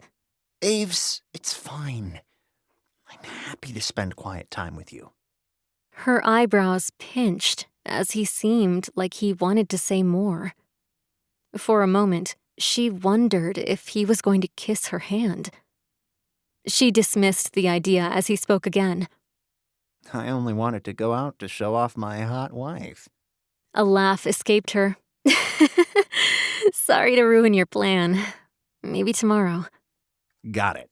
Hot wife excursion tomorrow. Gosh, I hope they pay as much attention to Marianne Wells as they do to our relationship. And your body. he said with a groan. What do you want to eat? Burger, fries, chocolate shake, she said as she pulled his phone out of her pocket. Your wish is my command. He whipped his car into the lot of a fast food restaurant and killed the engine. Be right back. Okay, she said, her eyes stuck on the screen as she bypassed his lock code and toggled into the photos she'd taken. She swiped through the images she'd taken, her eyebrows pinching. Something was off to her. Something glaring, yet hidden. What? She stared at the frozen image and all its gory details, imagining the gunshot echoing, the blood splattering. The opening of the door startled her, and she sucked in a breath as Alex climbed into the car. The scent of fried food quickly permeated her nostrils, making her stomach growl. Ew, why are you looking at those? He asked. Something's off.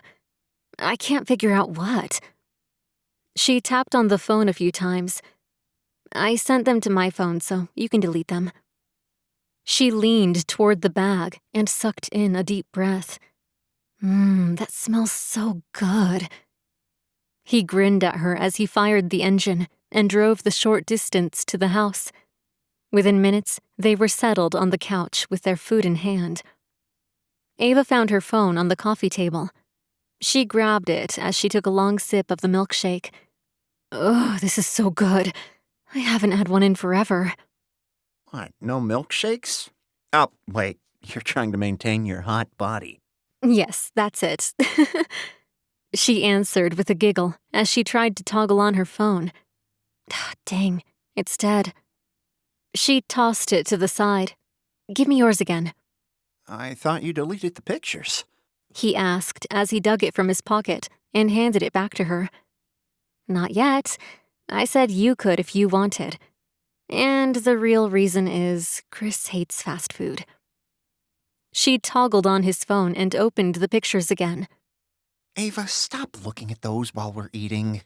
I can't stop thinking of it, though. I'm missing something. I don't know what. He set his milkshake aside and bit into his burger before he retrieved her dead phone and set it on the wireless charger. I'm charging your phone so you can use it to look at disgusting pictures instead of mine. She settled back into the cushions, biting into a fry as she leaned closer to him. Do you notice anything about this note? I'm not looking, He said with his eyes closed. She nudged him with her elbow. I don't have the blood and stuff up, just the note. He slid one eye open slightly and glanced at the screen before he opened them both. Oh, that's awful. Why did you make me read that? I want your take on it. My take is that's her suicide note, and now I feel guilty because she killed herself because we were investigating the financials. Really? Ava asked as she tilted her head, tossing another fry into her mouth. I mean, yes, she says, I can't take the guilt anymore. I worry every day they'll figure out it was me who tampered with the books. I'm sorry. Which sounds just like a suicide note. What other take is there? She puckered her lips, staring at it, unable to shake the feeling that something was amiss.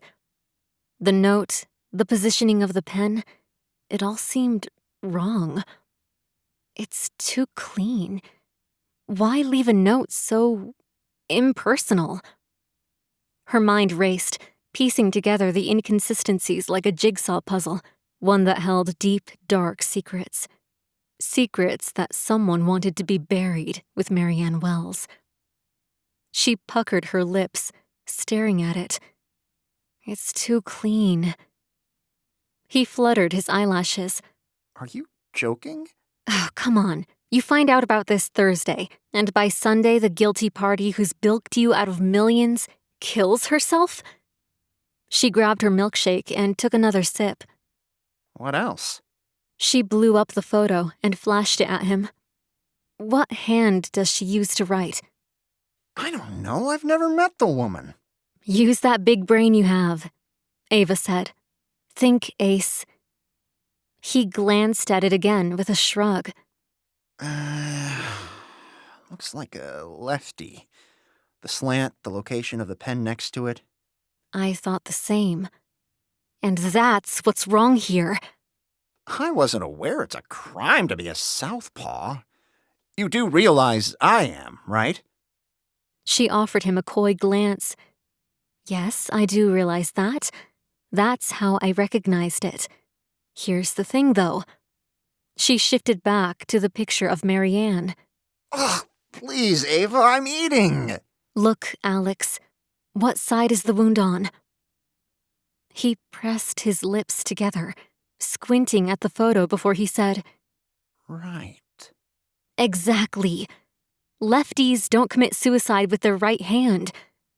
Someone murdered her.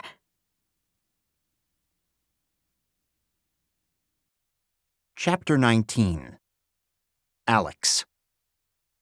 Alex shifted on the cushions as his wife uttered a word he hadn't been prepared for.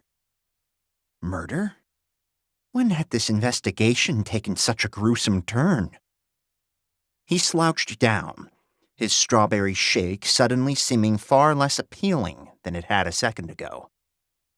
Ace? Ava's soft voice probed as she cupped his cheek in her hand. Yeah, I'm all good, he answered, staring ahead. She sucked in a breath as she pressed closer to him. You're not. He gulped, setting the milkshake aside as he shook his head. No, I'm not. He twisted to face her, his eyes wide. Ava, we just stepped into a murder scene. She shook her head. I know. I really hope the police figure this out. A weight pressed down on his chest, a mix of fear and guilt. It wasn't just the murder, but the fear of Ava being pulled deeper into danger because of him. His stomach twisted into a knot. If she was murdered... Someone's covering their tracks, and they're willing to kill to do it. That break-in we nearly had could have turned deadly. We need to be really careful. Maybe we should get the gun out of the safe, Alex said, his voice barely above a whisper. She sucked in a breath as she patted his thigh. Sure. We'll keep it handy. The warmth of her palm through his pants grounded him, making him a little calmer in the face of the realization. Hey, Ava said, her voice reassuring. We'll be okay. I won't let anything happen to you. I promise. We'll figure this out. We're keeping that alarm on all the time. He grabbed his tablet and tapped around until the security system turned on. And we're sticking together. Okay. She said, her arm wrapped around him and caressing his hair. I don't want anything to happen to you, he said, trying to force strength in his voice. He'd gotten her involved in this investigation, and it was turning more and more dangerous by the second. Me neither, she said with a giggle and a grin. He leaned closer to her, wrapping an arm around her. I'm serious, Sparky. When I asked you to come out here. You thought it was something simple, and it's turning into anything but. I know. I get it. But I don't blame you for any of this. We had no idea what we were getting into. Do you want to leave? He asked. No, she answered. I'm going to help you. I promised to help you. Yeah, I can let you off the hook for that promise if you'd like. You had no idea when you made it. I'm in it for the long haul, Ace. I'm here whether you like it or not. I'm not leaving you. Not until we sort this out. He sighed as a weak smile spread across his features, and he pressed his forehead against hers. Thank you. You don't have to thank me. I'll always be there for you, whenever you need me. He resisted the urge to clap back with a comment about Chris taking her away from him. He wanted to enjoy this moment of closeness.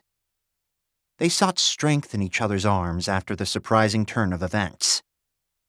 And he sought more than that. He craved her closeness, even if it was only just an illusion. He pulled her into a tight hug. As they broke apart, their faces hovered inches apart. His thumb rubbed her cheek, and for a second he entertained the idea of leaning closer to kiss her. Maybe now was the right time to make his feelings known. Before their lips could meet, dozens of chimes sounded from her phone, startling them both. She sucked in a breath, leaning back and pressing a hand to her chest. Oh, wow, that scared me. Me too, he said with a laugh. Your phone is insistent. It's probably all the stuff that didn't come through when it was off. She let go of him, leaning across him to grab her device from the charger. With a shake in her hand, she shifted to lean against him as she checked her messages. He swallowed hard, peeking over her shoulder to eye the screen. Anything good? Oh, wow. There are like a dozen messages from Chris. Alex wrinkled his nose at the admission, wondering what the next one said after the text declaring his love for her. He wondered if maybe after not hearing from her, Chris would have sent her a new text, breaking off their engagement. He hated himself for hoping that, but he really wanted the man out of the picture. At least so far, out of sight, out of mind seemed to be working. Ava didn't mention him a lot unless he called, and their reliving of old times along with the creation of new memories seemed to be working to set her at ease. I hope one of them is an apology, he ventured, trying to eke out some information. Not really. He says he doesn't like the way we left things. He loves me and we'll get through it. The words burned him. She scrolled through more messages. Looks like he tried to call a few times. Then he texted again saying to call him when I could. Then he says he's getting worried about me and he really wants to talk and square things away. And? Alex prodded. That's it. No more messages. But there are a few voicemails. Speakerphone? He asked. She hit him playfully on the chest as she pressed the phone to her ear. Chris's voice droned on, and he leaned closer, trying to hear what the man was saying. Stop creeping, Ace, she said with a chuckle. I'm just curious. He's basically saying the same thing. He doesn't like the way we left things. He thinks we need to talk and to call him when I can. When he called again, he said he really wanted to talk. He understood if I was upset, but we needed to talk and work this out. Well, too bad, Crisscross. We were busy walking into a murder scene. Let's just give him a call. She clicked her tongue.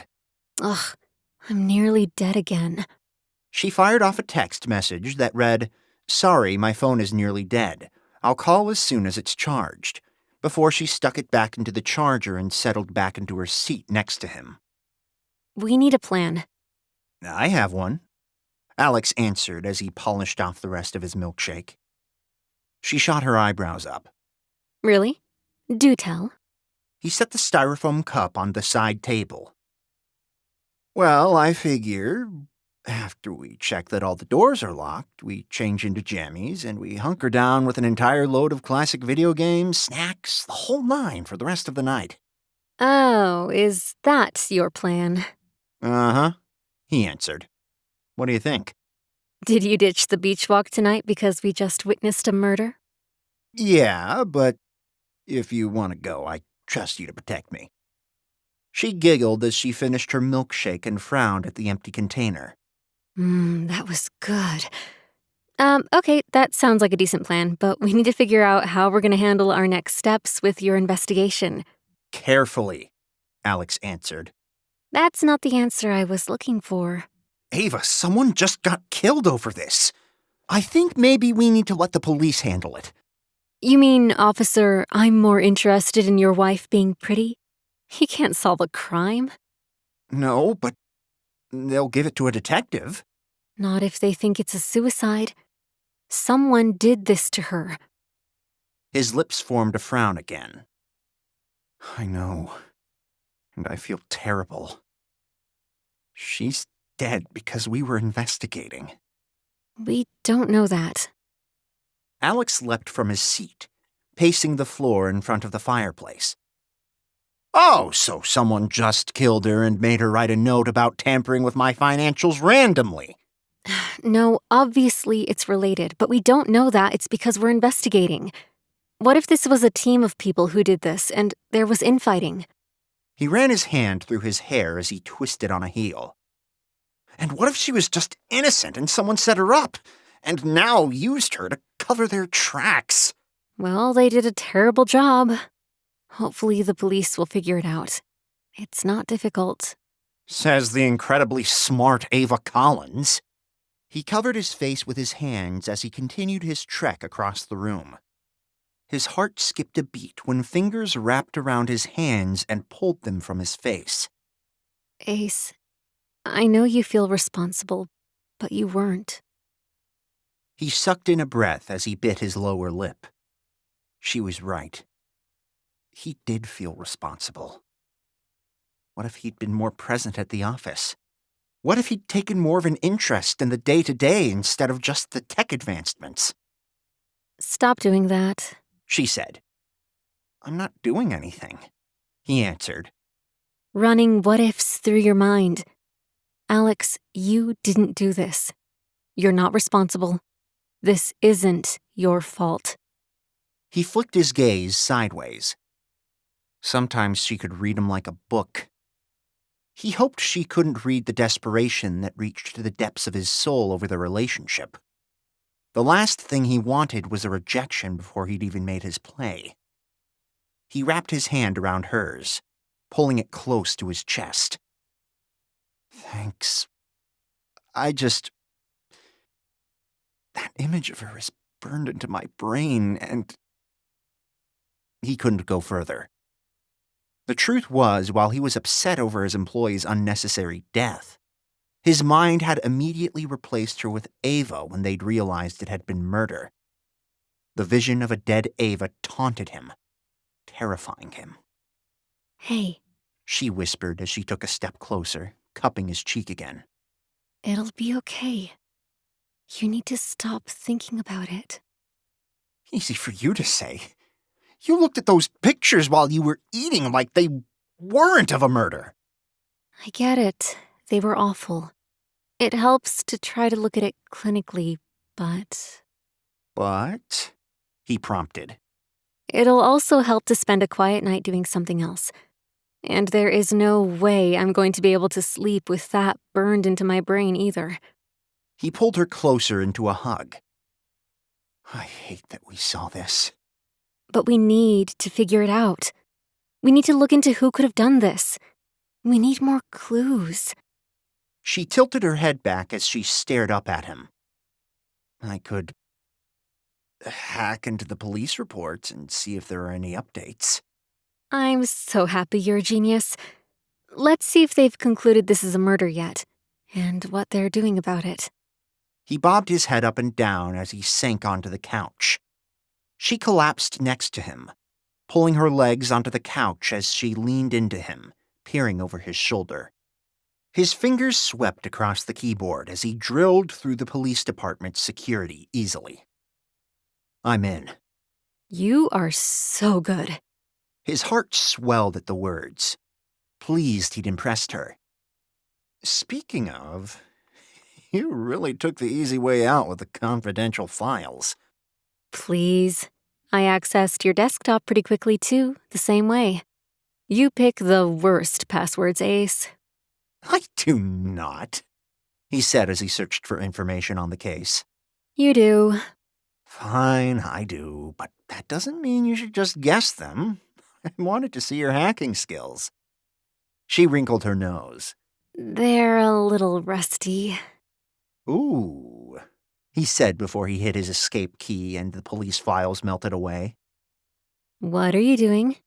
He cocked his head at her, arching an eyebrow as he dumped the laptop on her legs. Refreshing your skills. You hack it. What? No! You were just in there! I was, but I didn't open the file. If you want the information, go for it, babe. She stared at him with her jaw hanging open. You're kidding. I'm not, You are so mean. she said as she stared at the computer screen with puckered lips. Come on, you got this, and I'm right here to help you. He grinned at her, hoping she enjoyed the challenge. She slid her eyes sideways to him. You're not gonna let me get caught, right? Nope, but I'm not worried. You'll be fine. She sucked in a deep breath, settling her fingers on the keyboard as she pressed her lips together. He studied her as she started to type, a smile playing on his lips. Start with the basics, Sparky. Always look for the path of least resistance. She bobbed her head, that crease of concentration between her eyebrows deepening. Her fingers hesitated as she stared at the screen for a moment. He slid a lock of hair over her shoulder. Every system has a back door. She stared at the screen for another moment before her fingers moved again, deftly accessing the firewall. Gently, Sparky. Be polite when you introduce yourself. She eased off, avoiding triggering a security measure, sidestepping it, and continuing through the system. Seconds later, she unlocked it. She glanced at him with a wide grin. I did it. I knew you could, he answered, proud of her. Now, let's find that file. They sifted through the cases, finding the one containing the information on Marianne Wells. She shifted the computer as she opened the log and scanned it. Initial conclusion. Foul play suspected, being assigned to homicide for follow-up. They got it. She said with a nod.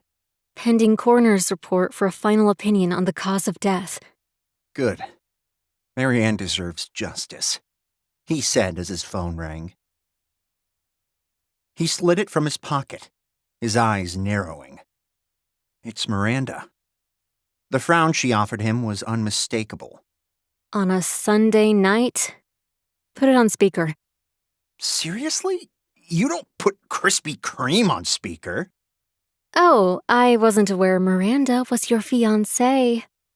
She arched an eyebrow high. He wrinkled his nose and answered the call, toggling on the speakerphone. Miranda, something up? Yes. The woman answered, her voice a squeak. What is it? Alex asked, his heart dropping. Was she in danger too? I just got some news. I don't know how to say this, but Marianne Wells, one of the finance team, is dead. A sob escaped her. Ava rolled her eyes at the words. Yeah, I heard, Alex said. Of course, She answered. of course you did. This is really a shock. I know, he answered, his voice soft. He understood completely. He'd been shocked too. Oh, I'm so sorry to get this emotional. I hadn't thought I would be, but you're so understanding. Ava shot him a glance, mouthing the letters, O-M-G. Well, he said, trying to say something nice that wouldn't sound overly friendly. That's understandable since you worked with her. She was a great woman. I can't believe she's gone. Ava gave him the signal to cut the call off. Me either. Well, try to relax and get some rest. I'll make sure there's a grief counselor at the office tomorrow for everyone. Oh, that's so kind. I'm sure that'll help everyone, but I don't want to just hang up. I mean, how are you holding up? I'm okay. Ava's been amazing. That brought a smile to her features, and she cocked her head as she awaited the woman's response. Right, Ava. Your wife. I'm sure she has been. Ava rolled a hand, signaling for her to wrap up the call.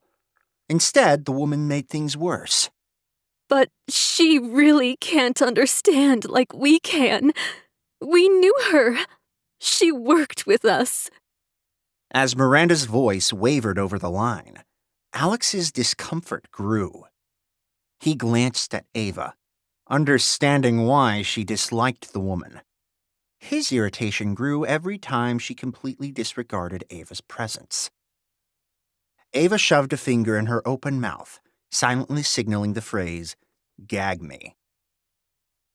Well, I didn't know her that well. I'm not around much. I still feel bad, but like I said, Ava's been wonderful. Hey, maybe you could talk to her and she can help set your mind at ease too. Ava pressed her lips together, covering her mouth before a giggle escaped. Oh, no, that's not necessary. I really should get going. I didn't mean to take up so much of your time. No problem. Take it easy. Alex ended the call, and a giggle burst from Ava's lips before she turned serious, batting her eyelashes. How are you holding up? Don't tease, Aves. She flicked a hand in the air. I still don't like her. I think we should look at her employee file again. I doubt she did it, but we can do whatever you'd like. But how about if we do it tomorrow? You promised me a game night, and after you fell asleep last night, I think you really owe me. She grinned at him. You are on. Right after I change. I'm right behind you. In a cloud of laughs, they scurried up the stairs and changed, meeting downstairs and settling on the floor as the game loaded. Alex lit the fireplace and turned off the lights, bringing a warm glow to the room.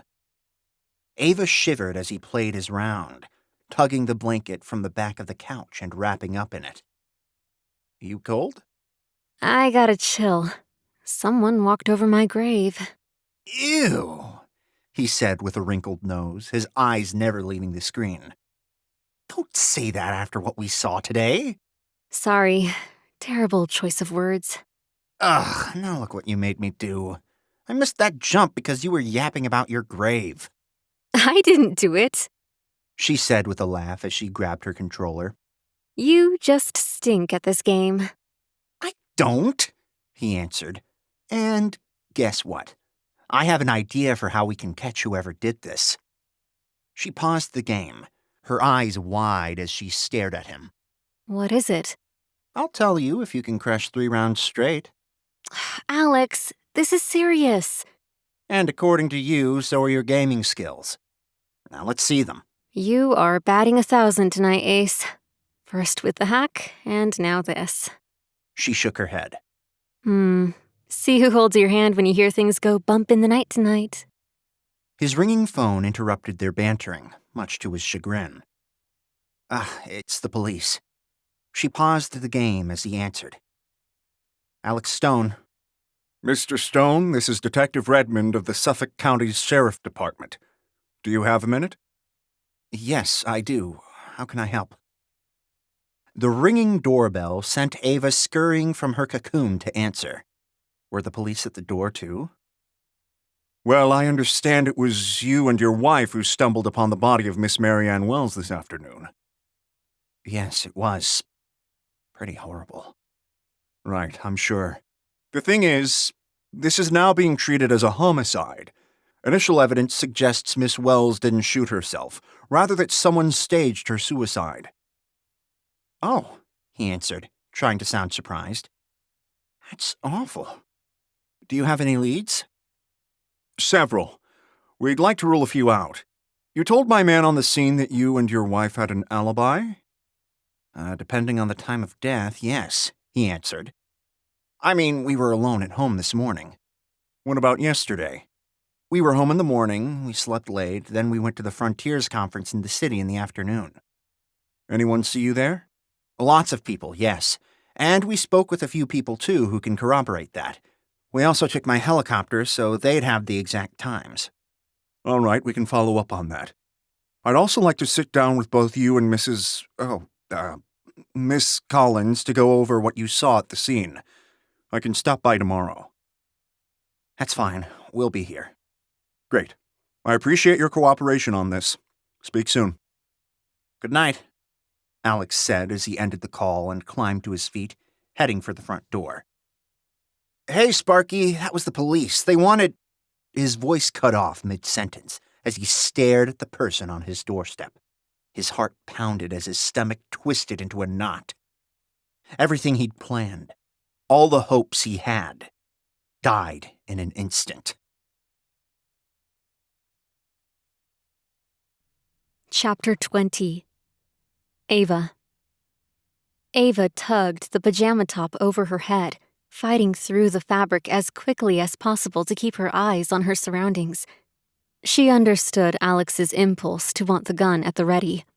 The images burned into their minds of Marianne Wells wouldn't fade quickly. And the realization that the woman had been murdered would haunt them until they solved this crime. Someone had orchestrated a major financial theft and was willing to murder someone to cover it up, or take all the profits for themselves. Either way, it made the investigation far more dangerous. Thankfully, they'd come back together at just the right moment. She'd have hated for him to face this alone. She tugged her hair into a high ponytail, her eyes focusing on her reflection. Thankfully, they'd come back together, her mind repeated, stopping there without adding the qualifier. Her eyes studied her features, the pajamas, the casual look of her hair, as her mind went to a place she wasn't ready to explore. It's not the prom, babe. Let's go. Alex's voice sounded as he passed her room. She giggled as she tore her eyes away, happy to leave the deep thinking behind. She pulled on her furry dog slippers and bounced down the stairs. The fireplace cast a warm, comforting glow across the room, contrasted by the blue hue of the television screen. She settled on her cushion next to Alex as he toggled into the game. A shiver took her, and she reached for the blanket on the back of the couch, wrapping herself in it. You cold? She burrowed into the fabric. I got a chill. Someone walked over my grave. Ew, He said with a wrinkled nose, his eyes never leaving the screen. don't say that after what we saw today. Sorry, terrible choice of words. Ugh, now look what you made me do. I missed that jump because you were yapping about your grave. She grabbed her controller with a laugh. I didn't do it. You just stink at this game. I don't. He answered. And guess what? I have an idea for how we can catch whoever did this. She paused the game, eager to hear the idea, her eyes wide as she stared at him. What is it? He grinned at her. I'll tell you if you can crush 3 rounds straight. Alex, this is serious. And according to you, so are your gaming skills. Now let's see them. She clicked her tongue, trying to keep the amused expression off her features, but losing. You are batting 1,000 tonight, Ace. First with the hack, and now this. She shook her head. See who holds your hand when you hear things go bump in the night tonight. His ringing phone interrupted their conversation. It's the police. She paused the game as he answered. Alex Stone. Yes, I do. How can I help? The doorbell rang, and she rose and hurried to the alarm keypad in the foyer, leaving the warmth of the blanket behind. She tapped in the code to deactivate the alarm before she crossed to the door and pulled it open. Yet, her one-word inquiry cut off as her eyes went wide. She stood clinging to the door, her knees wobbling as her chest constricted. Her heart raced, a tumultuous storm of emotions clashing within. As her eyebrows pinched together, words failed her as she teetered on the edge of the abyss, uncertain and overwhelmed. Her eyelashes batted before she finally choked out one word. Chris? Hello, Ava. His voice, even as always, sounded alien in the context of her tangled emotions and the chaos that had become her life. His unexpected presence anchored her to her spot, as she tried to make sense of it. Footsteps shattered the charged silence, approaching from the living room. Alex emerged from the shadows. Hey, Sparky, that was the police. They wanted... His words cut off immediately as he stepped within the door's sightline, his shock obvious. Another emotion flickered across his eyes, too, but she couldn't read it. At least, not now. Not while she was trying to process the most recent current event. She pressed a hand to her forehead as she stepped back from the door, motioning toward the foyer. Come in. Thanks. He answered with a raise of his eyebrows as he stepped inside, his eyes rising to the high ceiling and the railing above. Nice place. Thank you. Alex answered tentatively as he closed the distance to Ava. She shut the door, locking it behind her as he pressed the button to alarm it. He twisted to her, his voice a low whisper. Aves. She held up a hand. I know.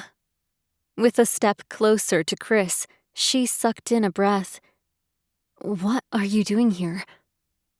He fluttered his eyelashes as he pulled his eyes away from the architecture and scoffed. Are you serious? What am I doing here? That's the first question I have for you. She swallowed hard, her eyebrows pinching. I am... Can't answer that question? Yeah, I'm not surprised. She found her voice as the accusation slapped her. What's that supposed to mean? How did you even find me? Oh, well, that's a great question, Ava. A really great question. The irritation lacing Chris's voice sliced through her. See, when your fiancée tells you she's going to the Hamptons to get a divorce, you naturally assume she's staying at a hotel. And when I thought of driving out here last night, I wondered how I'd find you. He waved a finger in the air as he pushed out a mocking laugh. And then we ended the call. Ava crossed her arms. You wanted to end the call. You needed time. I did. And then I texted you that I loved you and got no response. I figured maybe you were asleep, but I called and I texted all morning. Nothing. I got worried that you were mad at me. I tried to ease my mind and headed onto social media to blow off some steam. He shook his head.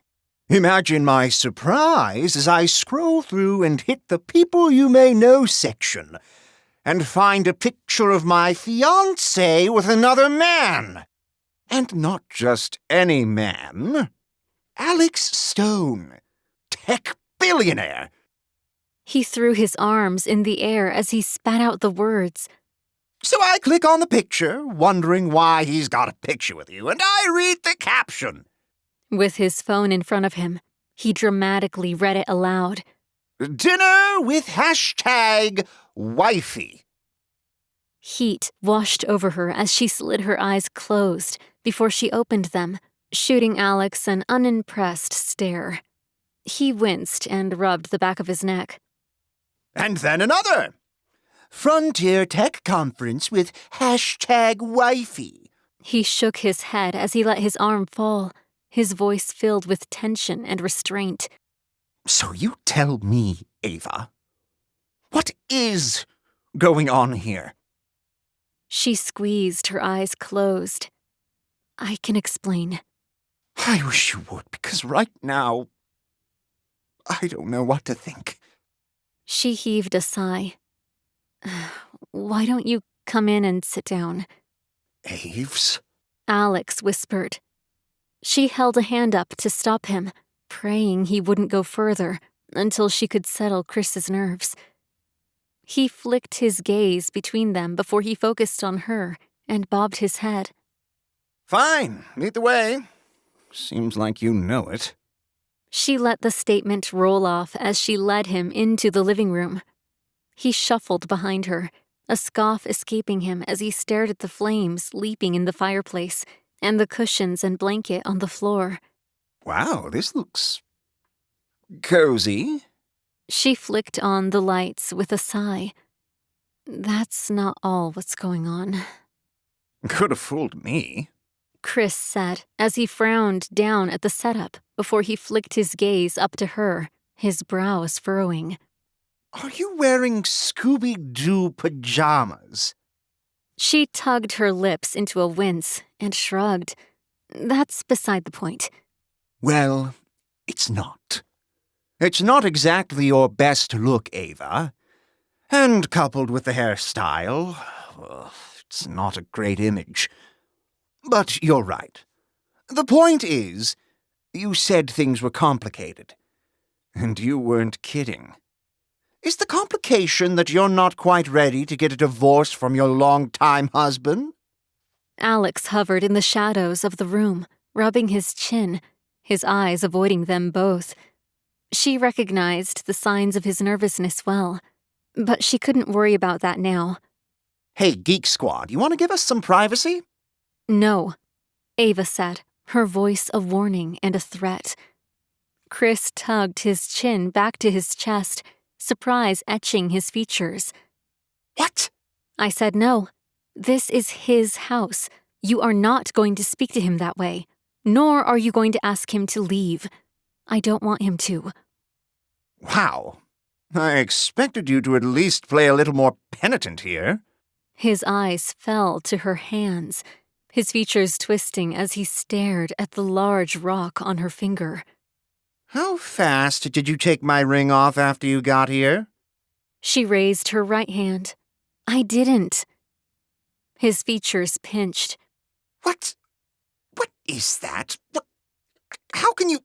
What kind of sick game is this, Ava? It's not a game. Alex shot back as he stalked closer to Ava. This is very serious. No kidding, Chris answered. Cheating is very serious. I just can't figure out which one of us she cheated on. Did you know the entire time?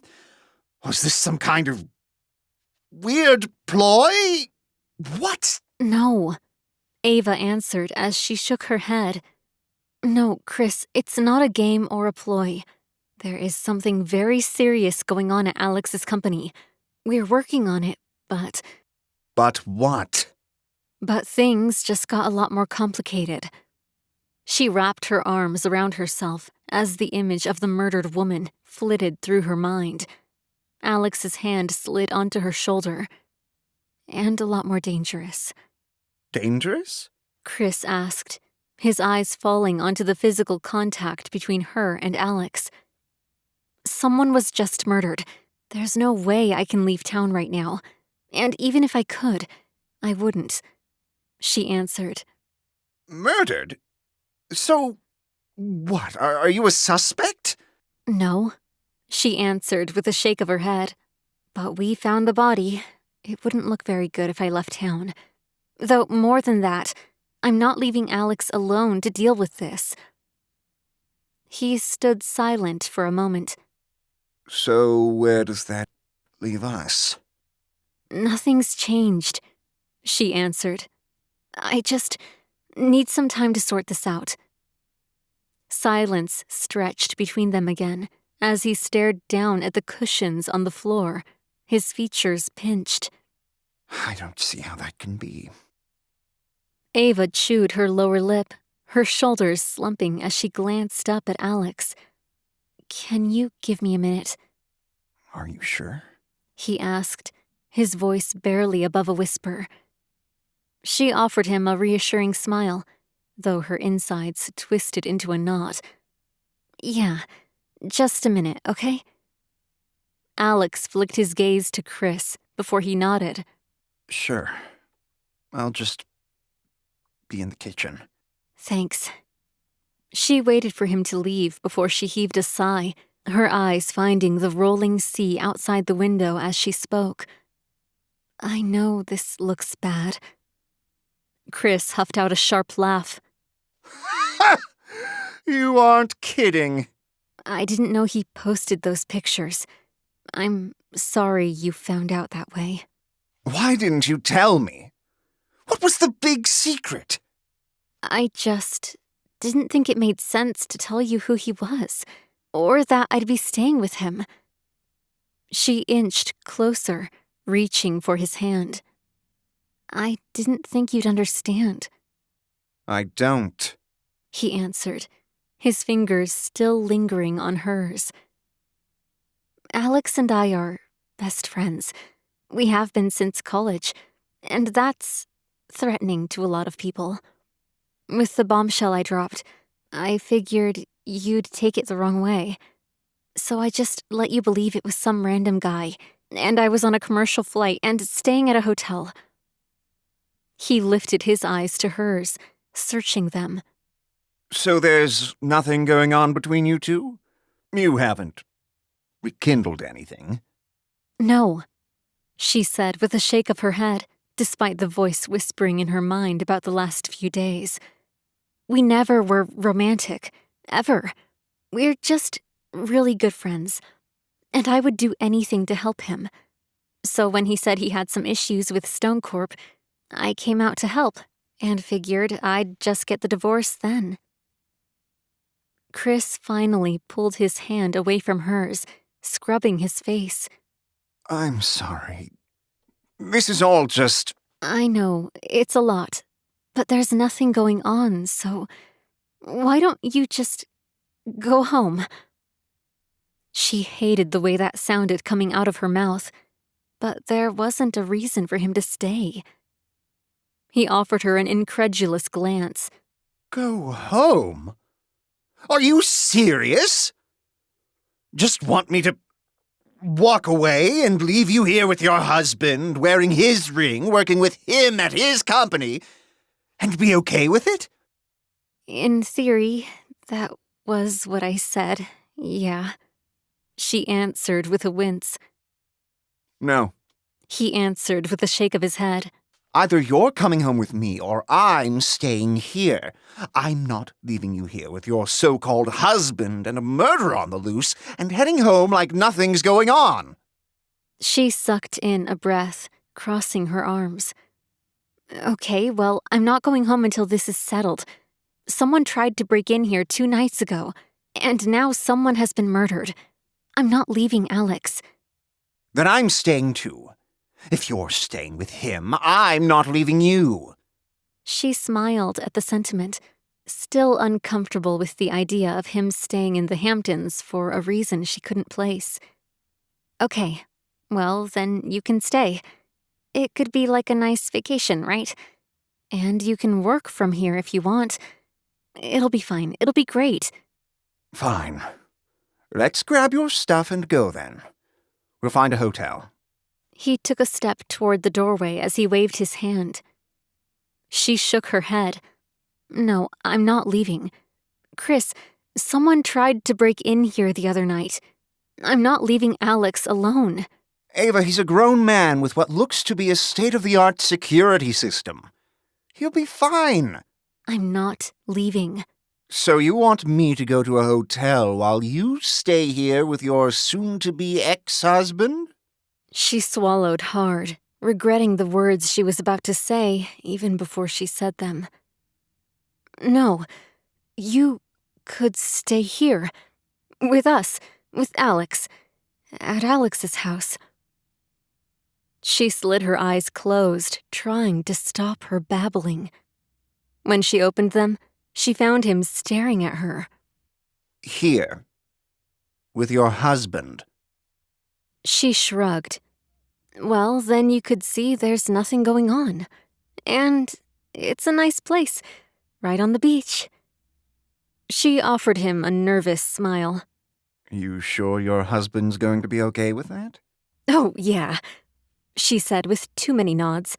Yes, he will totally be fine with it. In fact, we'll ask him. Alex? Alex shuffled back into the room, his hands shoved into the pockets of his sea-themed pajamas. Everything okay? Great, Ava said with a fake grin as she shot him a pleading glance. Good news, Chris is going to stay with us for a little bit until we get everything sorted out. That's okay, right? Alex looked anything but sure as he slid his eyes sideways to Chris. Yeah, totally cool. I'll hook you up with my best guest room. Oh, well, surely Ava has that, right? Chris said, narrowing his eyes at the man. Actually, I had this house built with 2 master suites, so Ava has her own room here. Chris stared blankly at him for a moment. Ava wrung her hands, certain the detail that he'd included her staying here in the house's design wasn't sitting well. Whatever. Chris said with a shake of his head. I'll grab my stuff. Ava smiled and nodded as he left the room, with Alex following to turn off the security system. She shuffled behind them, wiping at the beads of sweat that had formed on her brow in the tense confrontation. She stood in the foyer as Chris slipped out the door, desperately wanting to reach out to Alex, to both thank him and for comfort. But she kept herself firmly planted in her spot, crossing her arms so she wouldn't reach for him. Thanks. Yeah, of course. I take it things are... okay? They are as good as they're going to be right now. But it'll get better. And now you two can get to know each other. She forced another smile onto her features, hoping it sounded better than it did in her head. He slid an arm around her shoulders, pulling her closer. Her head thudded as though she was doing something wrong, especially when she slipped her arm around his waist. Thank you for staying with me. Of course, Ace. I'm not leaving you in this mess. We're in this together. He offered her a tentative smile, his upset with the situation obvious. But before he could speak, Chris entered with his suitcase and a bag swinging from his shoulder. He glanced at the two of them, his features turning stony as he cleared his throat. Right upstairs, my good man. Alex said with an awkward smile as he released his grip on Ava. After they'd shown Chris to a room, Ava feigned tiredness. Well, it's probably a good idea to head to bed. It's been a day.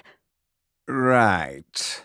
Chris said as he crossed to her, giving Alex a sideway glance before he kissed her.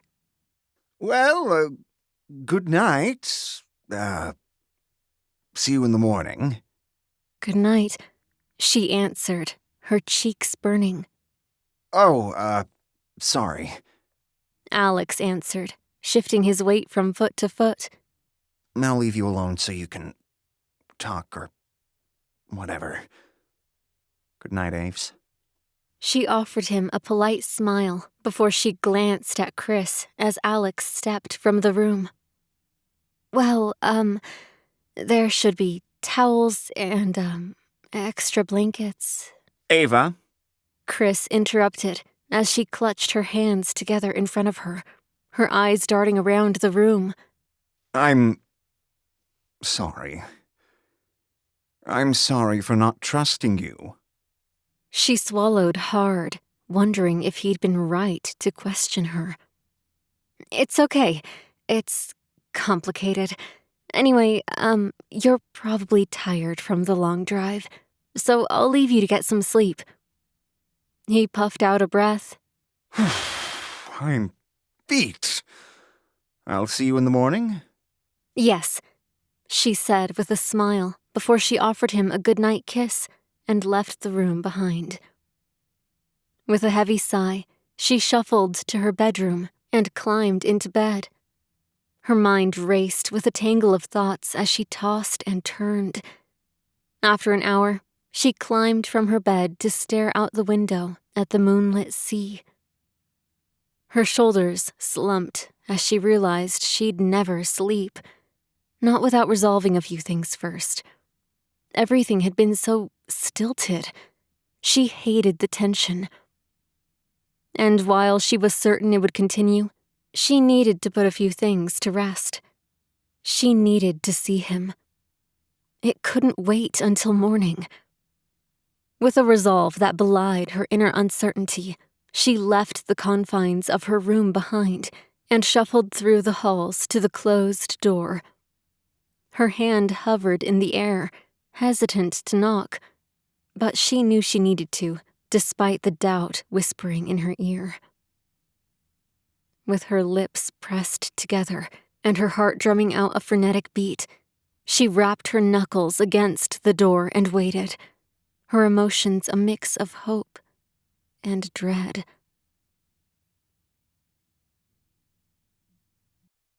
Chapter 21. Alex. A loud banging yanked Alex from the tangled depths of his dreams. His first coherent thought was a spike of worry. Was Ava in trouble?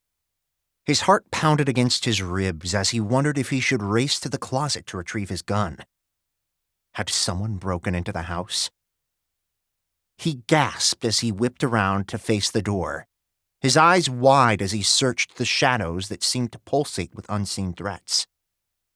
The digital glow of the clock told him it was too early for any reasonable person to be awake. He stumbled to his feet, his mind racing as he tried to shake off the remnants of sleep. Another bang sounded, insistent. He realized it was at his door, and he doubted a murderer would knock. He wondered if it was Chris. His heart thudded harder, wondering if the man was coming to confront him. He crossed to the door and pulled it open, peering into the darkness of the hall. "Ava?" "Hey," she said, her features pinching. "Sorry to wake you." "No," he said with a shake of his head as he opened the door more fully. "No, it's fine. Are you okay? Is something wrong?" He searched the hall, expecting to see Chris a few steps away. "Yes." She answered, her voice quivering as she hovered in the doorway, the usual sparkle in her eyes dim, betraying the turmoil churning beneath her calm exterior. His heart skipped a beat. Was she regretting her choice to stand by him? Did she prefer to leave with Chris rather than stay? Come in," he said as he stood aside. "Or do you want to go downstairs? Outside? Or I don't know." His mind barreled faster than he could process, words spilling out from his lips before he could vet them, desperate to set her at ease and make sure she stayed. She brushed past him, her hands wrapping around each other in a nervous dance as she paced the floor. "Aves, what's wrong?" Her behavior, a stark contrast to the usually confident demeanor, betrayed how deep her emotions ran. I don't know where to start." He placed his hands on her shoulders, stopping her pacing. "Okay, easy. Let's sit down, okay?" She bobbed her head, her breathing shaky. He guided her to one of his armchairs and eased her into it before he flicked on a light, squinting against it. She groaned. "Sorry," he answered before he took her hands in his. "Aves, what's wrong?" She blew out a breath. "Chris showing up like that. I'm sorry. It threw everything into chaos." He stared down at his hands around hers, understanding exactly what she meant. His mind had been nothing but turmoil since the man had shown up on his doorstep. His desperate plan to win back his wife from another man had been thrown into disarray. "If you want him to go, I should have asked you first and not put you on the spot like that." "No," he said with a shake of his head, hating the way it came out. He wanted the man to leave, but he didn't want Ava to. And he feared she would if he pushed things. "But it's not fair," she said, her voice trembling. "And I'm sorry." "Ava," he said as he slid to his knees to be closer to her. "It's okay. You didn't put me on the spot. I'm fine with it." "Really? Because I feel like Chris has just really complicated things. I came here to help you, and now..." "And you still are." You don't need to feel bad about this. This is... His features twisted as he tried to find the words. You shouldn't feel like you had no right to ask him to stay. I don't have that right. She said, her features pinching. It's your house. But it's... He caught himself before he said something she wouldn't understand. I want it to feel like your house, too. Her shoulders slumped as a soft smile curled her lips. She cupped his cheek in her hand. Thank you. I'm sorry for barging in here, especially so late. I just needed to talk to you. The words gave him hope. She'd needed to see him. Although maybe she'd come from Chris's. His mind swam with possibilities as he sought a path forward. You can wake me up any time, Ava. I'm always here for you. Her smile broadened. Thanks. I couldn't lie there alone anymore. I needed to talk to someone. Someone who understands and who uncomplicates things. The words brought a wide grin to his face. Those words spoke volumes above just their simple meanings. She'd been alone. She sought him out. He could do this. He could win her back. His fingers tightened around her hands as he tapped them together. What do you say we unwind with a few video games? You still owe me that game night. She shifted closer to him. I'd love to, but what if I fall asleep again? And you fall asleep and you still owe me. The tension in her shoulders released as she let out a small laugh. Well then, I'll take you up on your offer because it sounds perfect right now. I could really use the distraction, and there's no one else I'd rather beat at Mario Kart. As if you could, he said with a chuckle as he rose and tugged her to stand.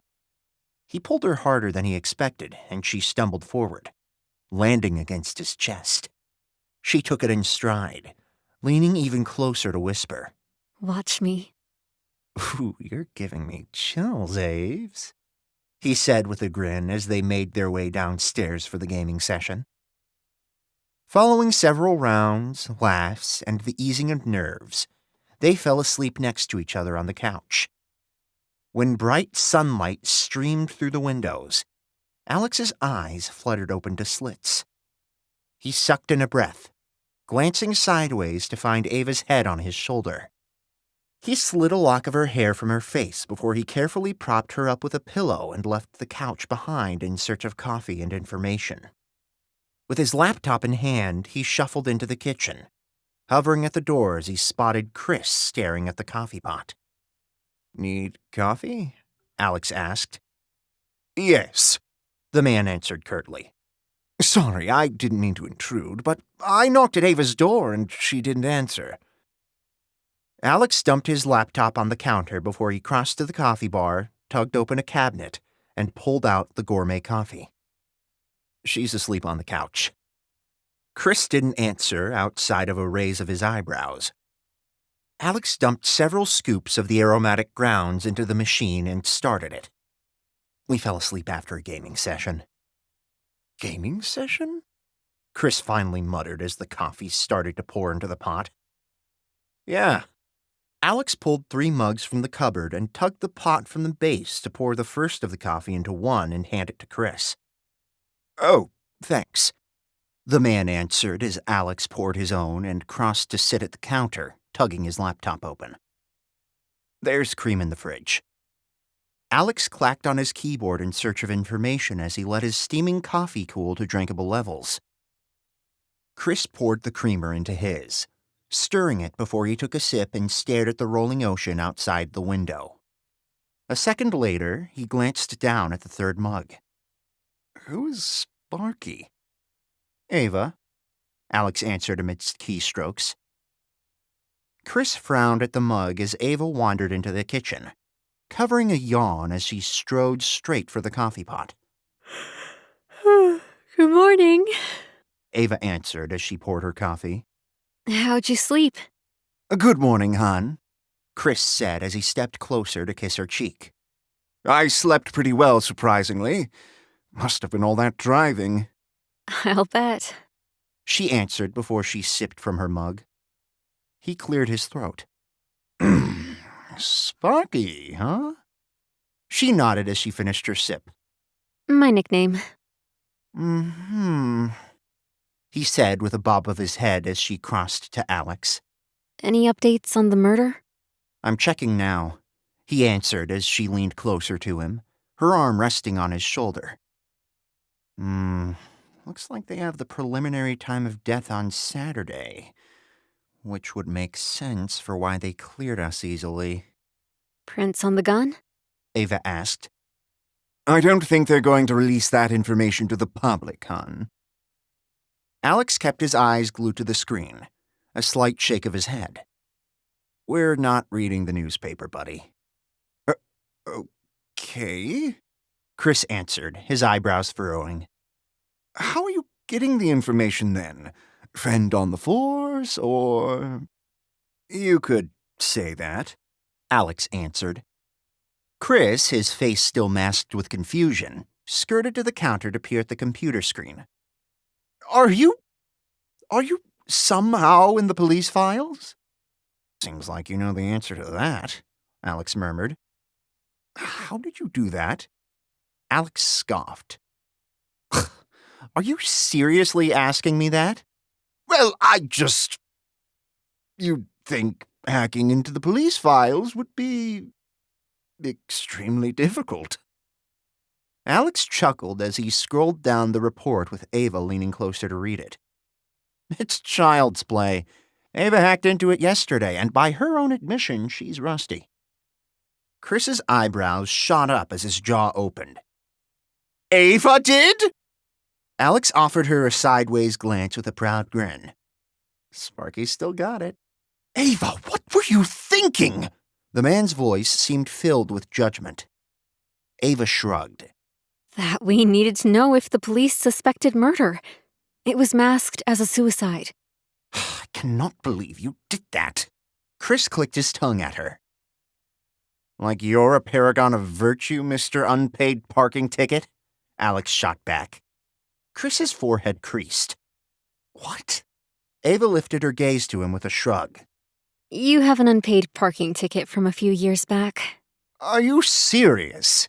As a heart attack, bro, Alex answered before he tapped his screen. Gun doesn't appear to have prints.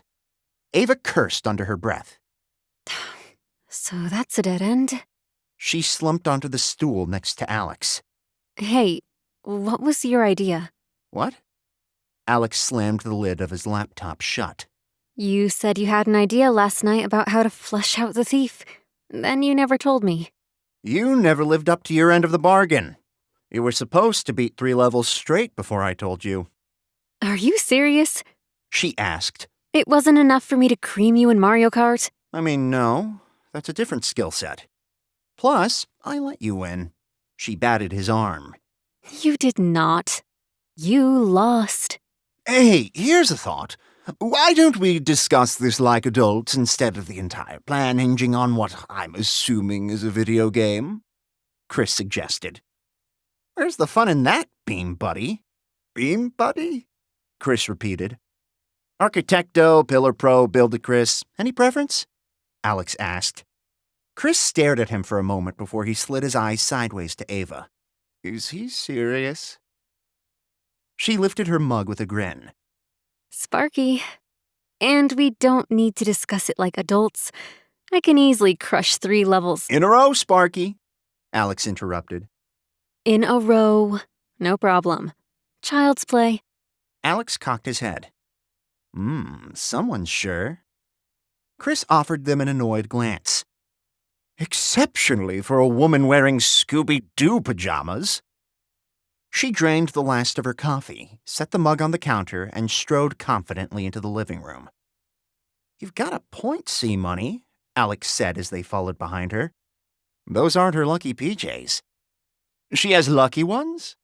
The unicorn onesie. Ava has a unicorn onesie. Chris's features wrinkled at the detail. Does Ava not wear unicorn onesies in Silverpine?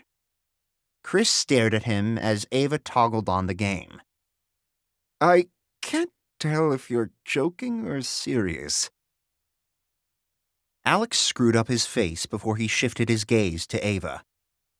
Aves, can you tell Krispy Kreme if you have a unicorn onesie?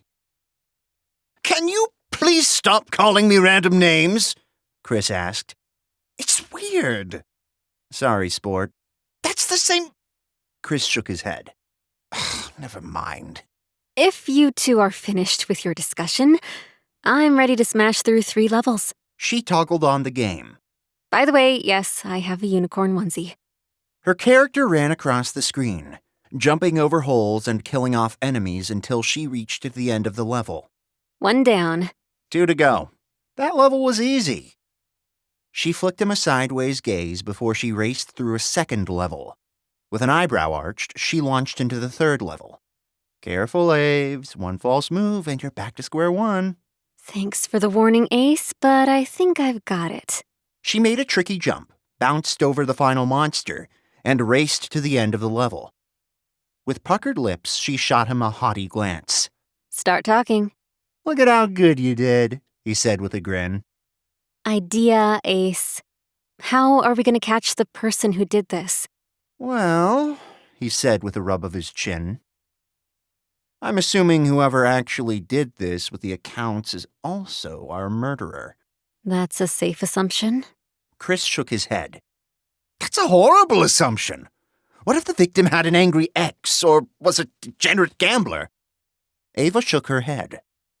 There was a suicide note left near the body that claimed she'd been the one tampering with the accounts. Alex poked a finger at her, which would suggest that she was killed to cover up what was happening. I agree. So, how are you going to draw this person out? We're going to announce a new project today. Top secret. One that will make the company millions. Alex grinned at her. She arched an eyebrow. I'm going to draft fake emails, docs, the works. All of it that says this is a game changer. And you think they'll go after the files? Or the budget for them. I'll make it sufficiently large.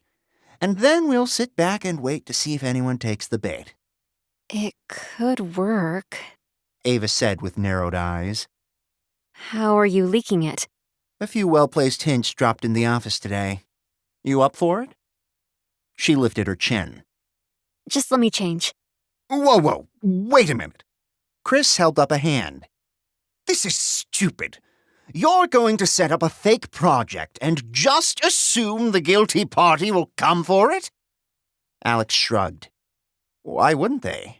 They've been after this for years. They just killed a woman to cover their tracks.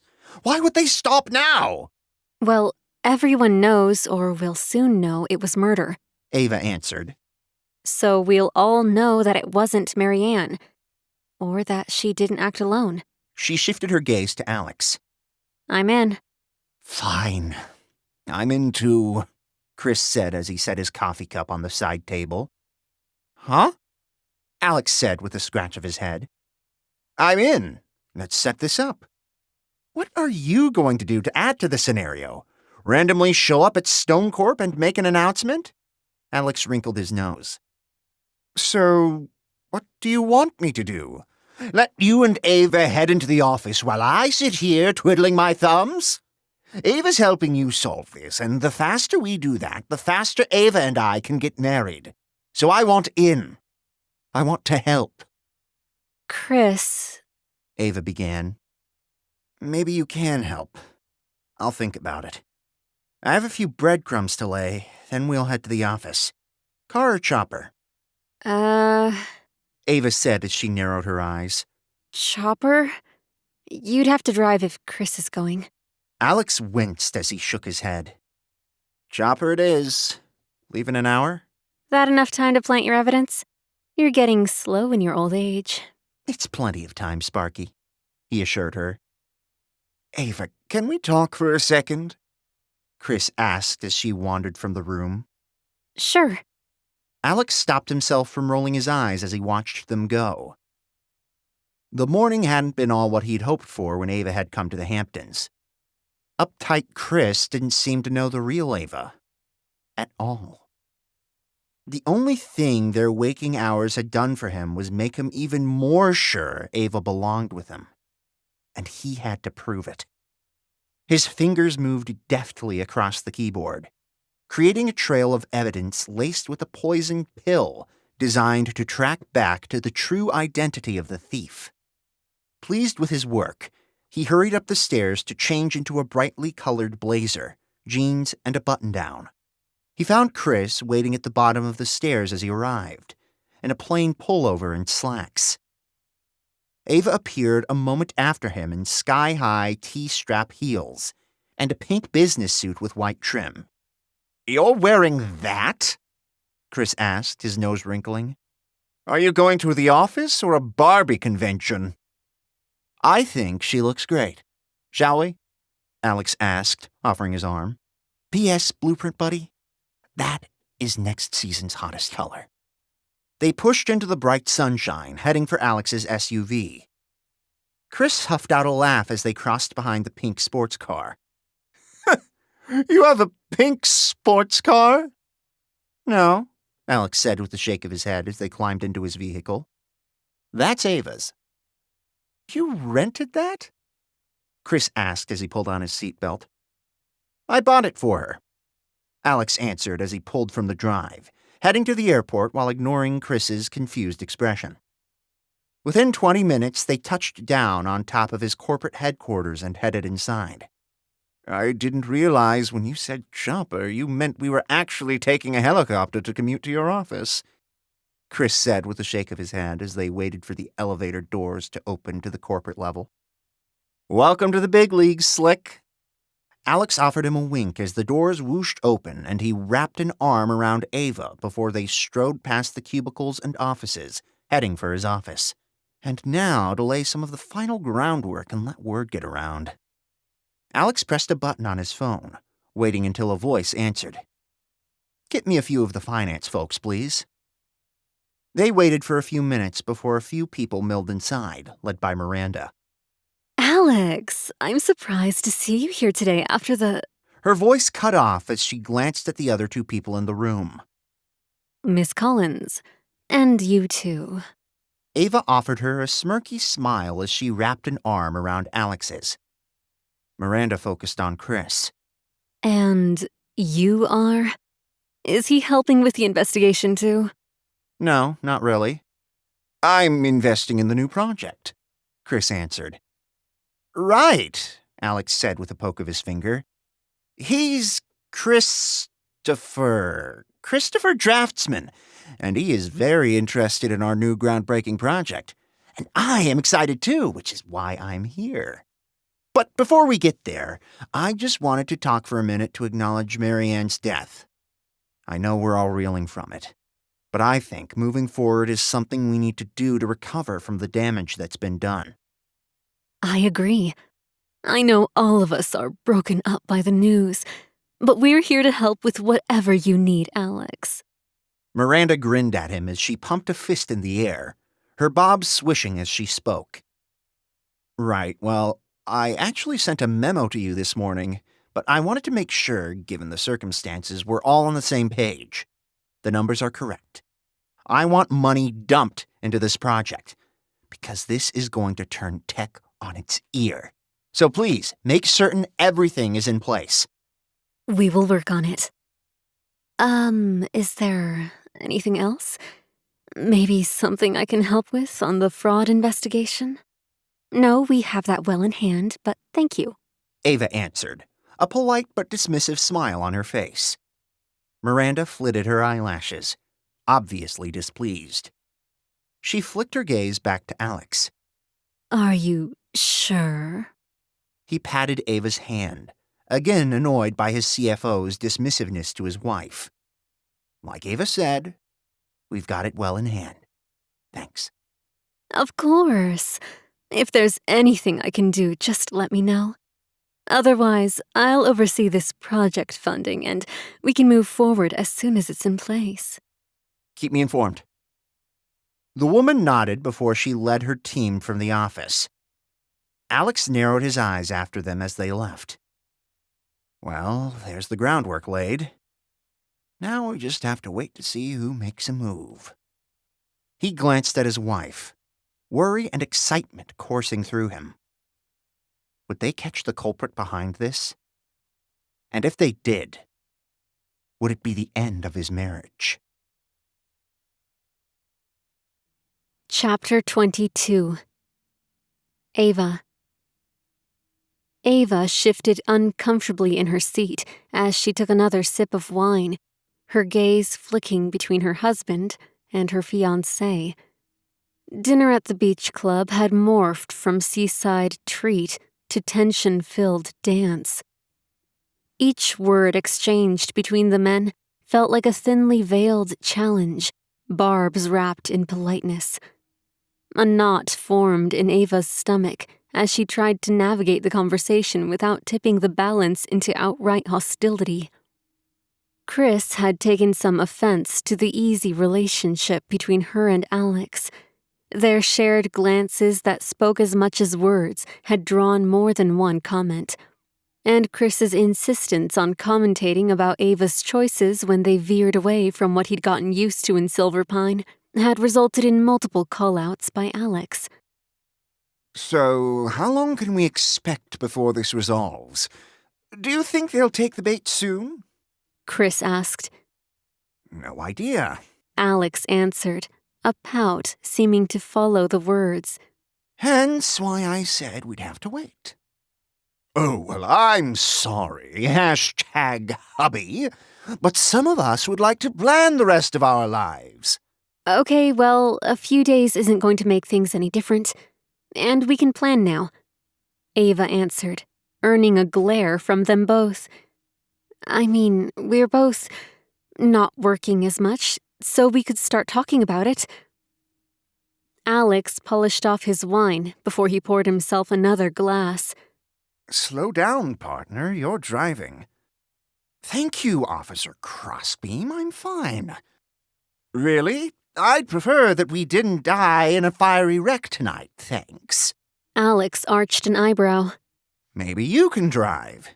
You should be okay with that stick up your... Okay, Ava said, holding her hands up. I think we've had enough dinner. Why don't we grab the check? And I will drive. I only had one glass. I think it was 2. You downed one while your husband and I were arguing over operating systems, a subject at which you were clearly outmatched. Alex said. Ava arched an eyebrow at his hazy eyes. He'd had too much to drink, which was not the usual for Alex. Right, because you are the expert. Well, I am Wired's Man of the Decade. And the 10th richest in the world. Chris added. 5th, but who's counting? You, apparently. Ava waved a hand in the air. Stop. We've been through this before. Sorry. Both men said at the same time, as Alex waved a credit card in the air. I could get it. Chris answered. Alex shook his head. No, my beach, my treat. Chris shifted in his seat with a sigh as they settled the bill. They rose with Alex stumbling a few steps. Whoa, Ava said as she looped an arm around him. I think you've had enough there, Ace. She pulled the keys from his pocket and dangled them in front of Chris.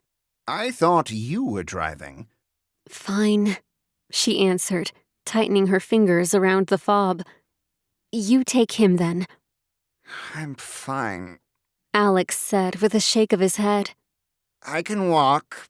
I don't need builder buddies' help. Chris slid his eyes closed as he shook his head. They left the coolness of the restaurant behind for the warmth of the summer night and drove the short distance to Alex's house. How about a walk on the beach? Alex suggested as they wandered into the living room. You sure you can handle that? Ava asked. He lifted a fist in the air. I'm all good, Aves. Okay, just let me take off these heels and grab sandals. Nonsense. You know how we deal with this problem. Alex said, his voice still a little slurred. You're not suggesting she wear those heels, are you? They're ridiculous to start with, but even worse for the beach. Of course not. Alex said with a shake of his head. Take your shoes off. Ava undid the buckle on one and slid it off with a grin. I'll just run up and get sandals. That's probably the smartest thing to do. Chris agreed. She slipped off the other shoe as Alex caught her wrist and tugged her closer. I will just carry her. Ava reddened as Alex scooped her up. He'd carried her to the beach yesterday, but not in front of her fiancé. The battle between these two was raging in full force for some reason. I can walk. I'll just... Open the door, Bean Buddy. Put her down! Chris insisted. Alex shook his head. She can't walk down there barefoot. Someone has to carry her. This is ridiculous. She can get sandals. Put her down. Aves, open the door, please. She slid the door open. That's my girl, Alex said as he carried her out to the pool and darted around it with surprising nimbleness despite the amount of wine he'd downed. When they reached the sand, he set her down. What the hell was that? Chris hissed in her ear as they strolled down the beach with Alex a few steps in front of them. The waves crashed onto the beach, retreating with a sigh and leaving a trace of foam behind. The rhythmic crashing mirrored her tumultuous thoughts, each wave a reminder of the endless cycling of her emotions.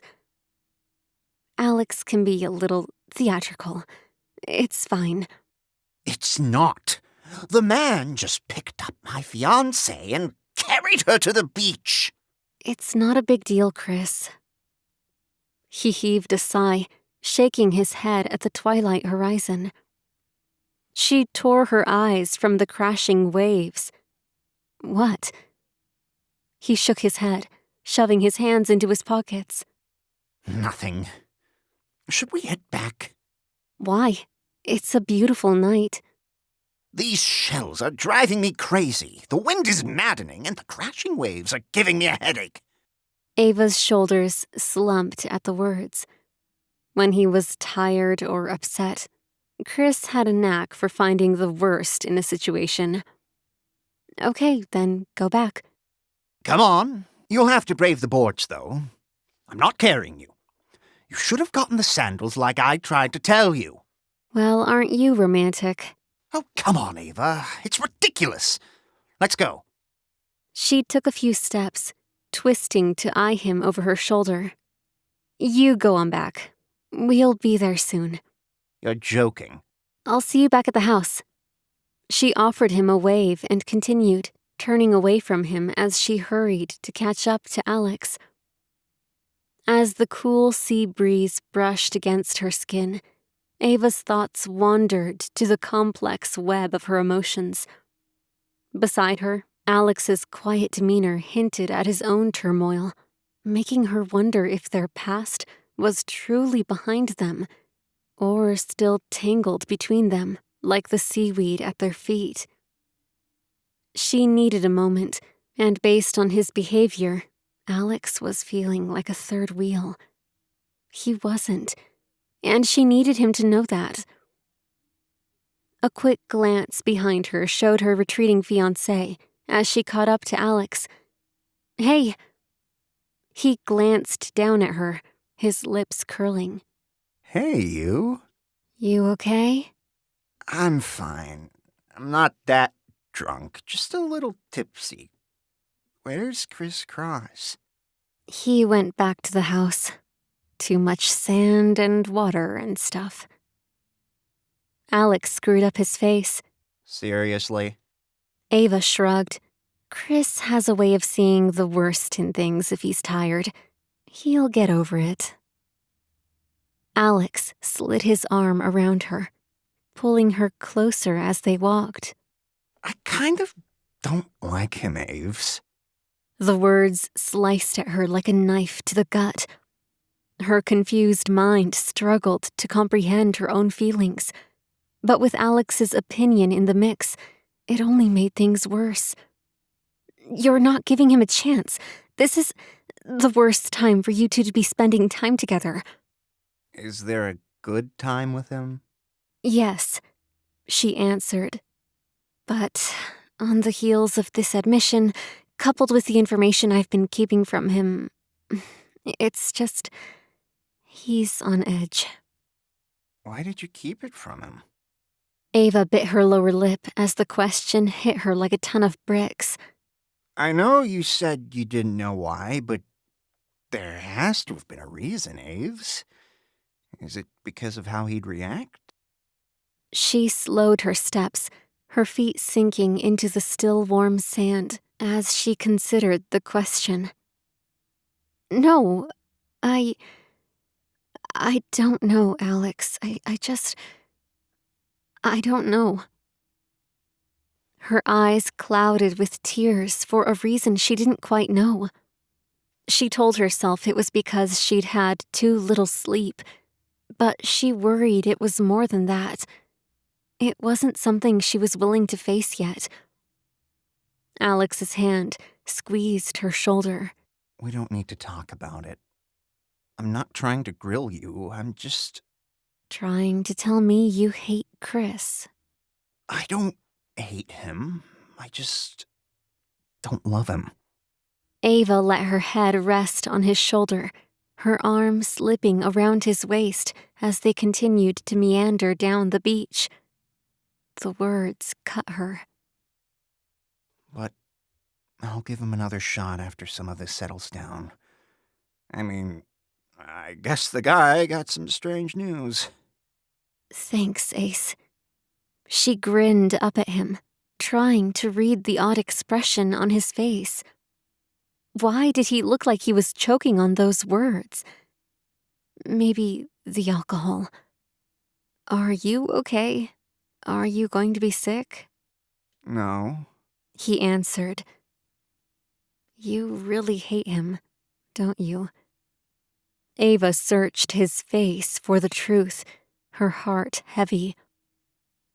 You're just trying to make me feel better by saying you'll give him another shot. I'm not. I'm going to give him another shot. And if I still hate him... Yeah? She prodded.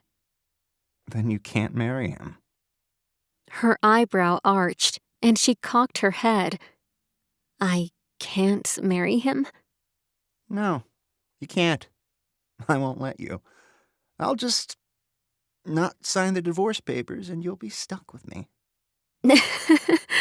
Oh, she answered with a chuckle. Is that how it's gonna be? He joined her laughter. Yep, that's how it's going to be. You'll have to tell Chris you can't marry him because I won't let you leave. That'll go over well. Uh-huh. Chris Cross will surely understand. She patted his chest, staring out at the rolling waves. In all seriousness, though, Alex added. He's just a little uptight or something. I don't know. Does he even know the real you? Of course he does, Ava said. What's that supposed to mean? It means that he seemed completely shocked about you playing video games. That you were wearing a super pink business suit, that you had Scooby-Doo pajamas. I don't know. It just seems like he doesn't know the real you. He knows the real me, she said with a nervous laugh, her mind desperately trying to back it up. I mean, I just don't play video games much anymore or wear super pink things because I'm an adult now. Oh, I wasn't aware that having fun wasn't allowed when you're an adult. Of course it is, she said with a roll of her eyes. But we just do different fun things. Ooh, what fun things. She snapped her gaze to him, pulling away from his grasp. Lots of things. What is this, the Inquisition? I'm just trying to get to know him. She stopped, digging her feet into the sand as he tried to tug her further. By suggesting that we have no fun, he doesn't know me and you low-key hate him? Ava. Alex said with a shake of his head. She wagged a finger at him. Don't Ava me. Chris is a good guy. Alex threw his hands to his sides. He might be, but is he a good guy for you? She crossed her arms, cocking a hip. Oh, and you think he's not a good guy for me. Why? Because we don't game? Because I've grown up, and Chris has too. So what? I haven't? Alex asked. She shrugged. Well, you still live like we're in college. Is that such a bad thing? We were happy then. We all have to grow up, Alex. Maybe if you had, you wouldn't have had millions stolen from Stone Corp. Wow, tell me how you really feel, Aves. Tears burned her eyes, and she slid them closed. She hated herself for what she said. It had popped out in an extreme moment of frustration.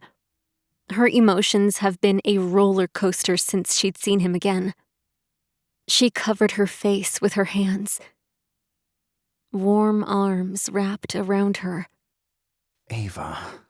I'm sorry, she said with a sob as she slid her arms around his neck. I didn't mean that. I didn't. I know. You're frustrated. The question is, why?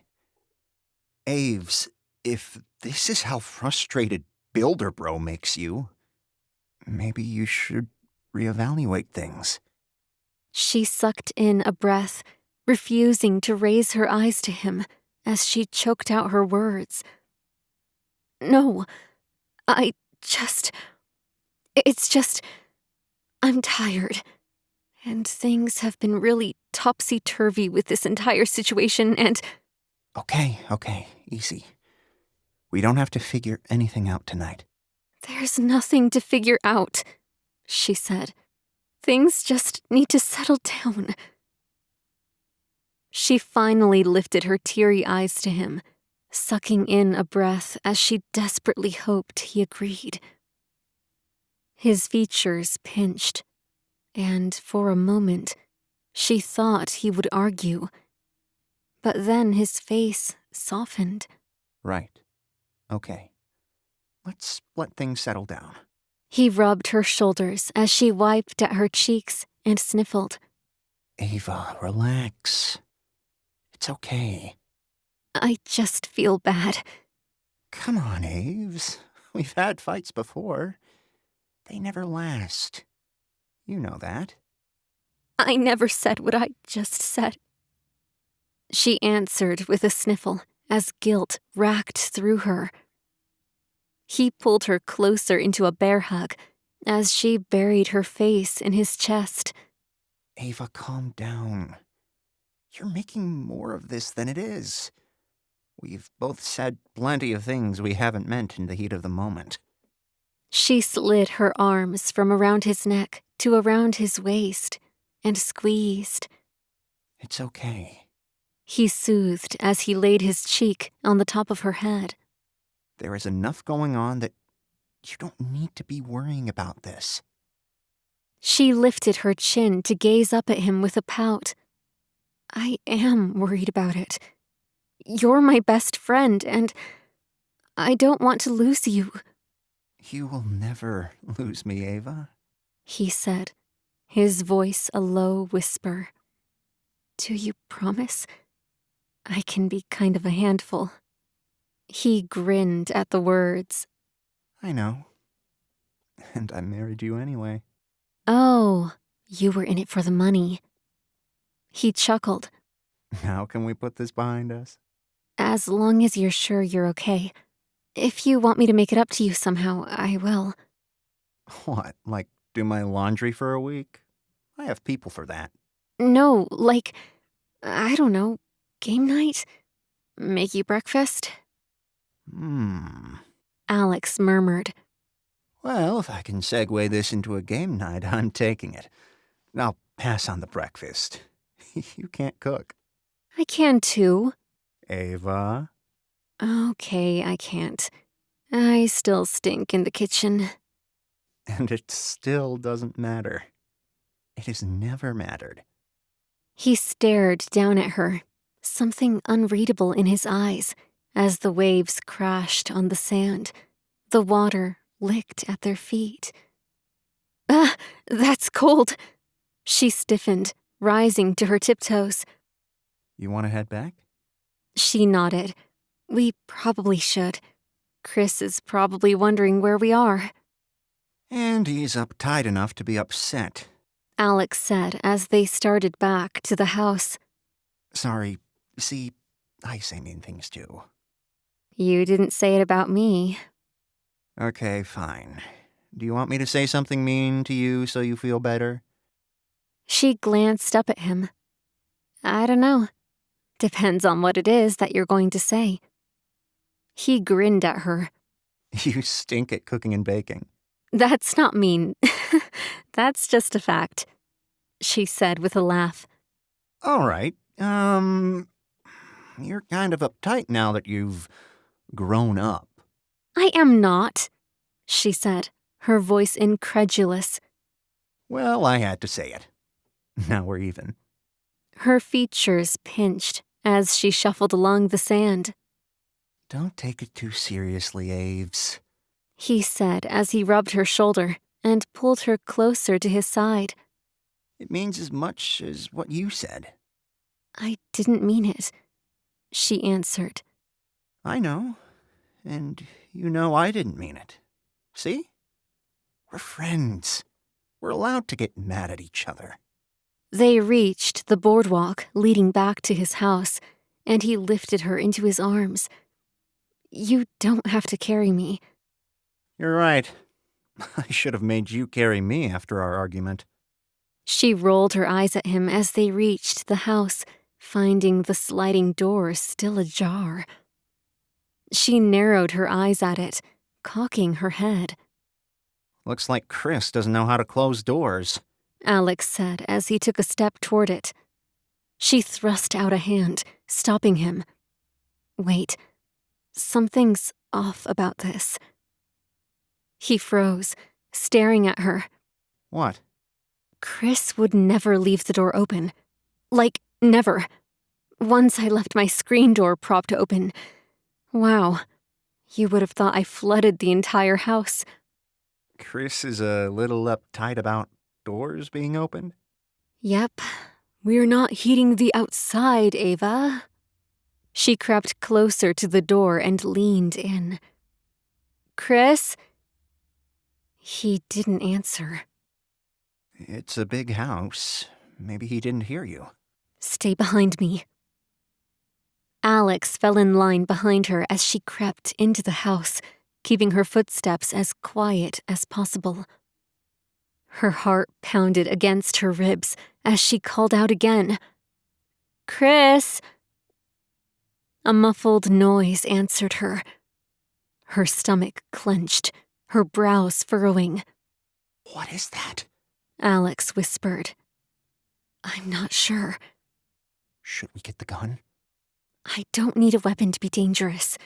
It sounds like it's coming from the kitchen. He grabbed onto her arm, his palm sweaty against her skin. Just stay close, okay? He bobbed his head as she passed the fireplace and turned into the kitchen. His laptop sat open on the counter, an image filling it. A cold shiver ran down Ava's spine, her knees threatening to buckle beneath her. The screen illuminated Chris's wide-eyed, terrified expression, his voice silenced by a rough gag, his body restrained. Each detail etched itself into her mind, a silent scream echoing in the quiet kitchen. Chapter 23. Alex. Alex's heart hammered against his rib as he stared at the image on his laptop screen. His breathing turned ragged as he slid his eyes sideways to eye Ava. Her forehead crinkled as she scanned the screen for clues. "Aves," he whispered. We have to find him. She answered. I'll grab the gun. See if you can track that feed. "On it," he answered as he slid onto the stool and pounded the keyboard in a desperate search to track the feed. As his code did its work tracking down the source of the video, he studied it again. A pang of guilt over his argument on the beach with Ava echoed through him. She'd been wound tight since Chris showed up on his doorstep. Their dinner had been a delicate dance. He'd drowned some of his sorrows in the very expensive wine he'd ordered. He'd only ordered it to show off. In the aftermath of that meal, the walk on the beach had been just as painful. Despite him carrying Ava to the sand, Chris had made it clear he was unwelcome. Alex had strode in front of them, glancing back every once in a while to eye the couple. His stomach souring with every glance. His bid to win back his wife had taken a horrible turn. Even after the bothersome builder left them behind, he'd pushed Ava too far. His commentary on Chris and her relationship with him had angered her, and she'd fought back. The moment she'd uttered something borderline rude, she'd broken down in tears. It hadn't been her fault. It had been his. He'd pushed her until she felt like she had to defend herself. At least it had led to a warm moment between them. But he worried she was still uneasy. He'd done his best to console her, to reassure her about their relationship and undo any damage that had been done. It seemed to work, and for a moment he'd considered confessing everything. For a crazy moment he'd considered kissing her. But the cold water had rushed around them and ruined it. Maybe it was for the best, though. She undoubtedly wasn't in the right place to hear his confession. And now they had a crisis. He returned to his laptop, studying the results of his inquiry. It had turned up nothing usable. Ava flitted back into the room, now in black yoga pants, a tank top, and a hoodie. She hovered over his shoulder as she loaded the gun. Anything? He winced at the click of the clip snapping into place, and the sharp sound of a bullet being loaded into the chamber. "Someone's covering their tracks," he answered. You can't trace it? "I didn't say that," he answered, determined to win for her. "Just that they're going out of their way to make this more difficult." We have to find him, Alex. He stopped typing for a second, shooting her a glance. "Aves, I know. We'll find him. I promise." She nodded, her delicate features warped with upset. He hated to see her like this. He didn't care what it took. He'd find Chris, even if it made things harder for him. A warm hand wrapped around his shoulder, rubbing it. I know you will. I'm sorry. His fingers danced across the keyboard as he sent another round of commands into cyberspace before he slid an arm around Ava's waist. "It's okay, Ava. Stop apologizing." She shot him a glance, her eyes filled with worry as she leaned her forehead against his. He wanted to do something more to comfort her, but his mind could only process telling her how he felt about her. This was the worst possible moment for that. He couldn't tell her how much he loved her while her fiancé sat tied to a chair. He'd have to wait. His code returned no results, still unable to parse through the layers of masking hiding the true location of the streaming video. With a growl, he pulled his arm from around her and returned to the keyboard. She massaged his shoulders. You got this, Ace. "Yes, I do. This time I'll do it, Sparky. I promise."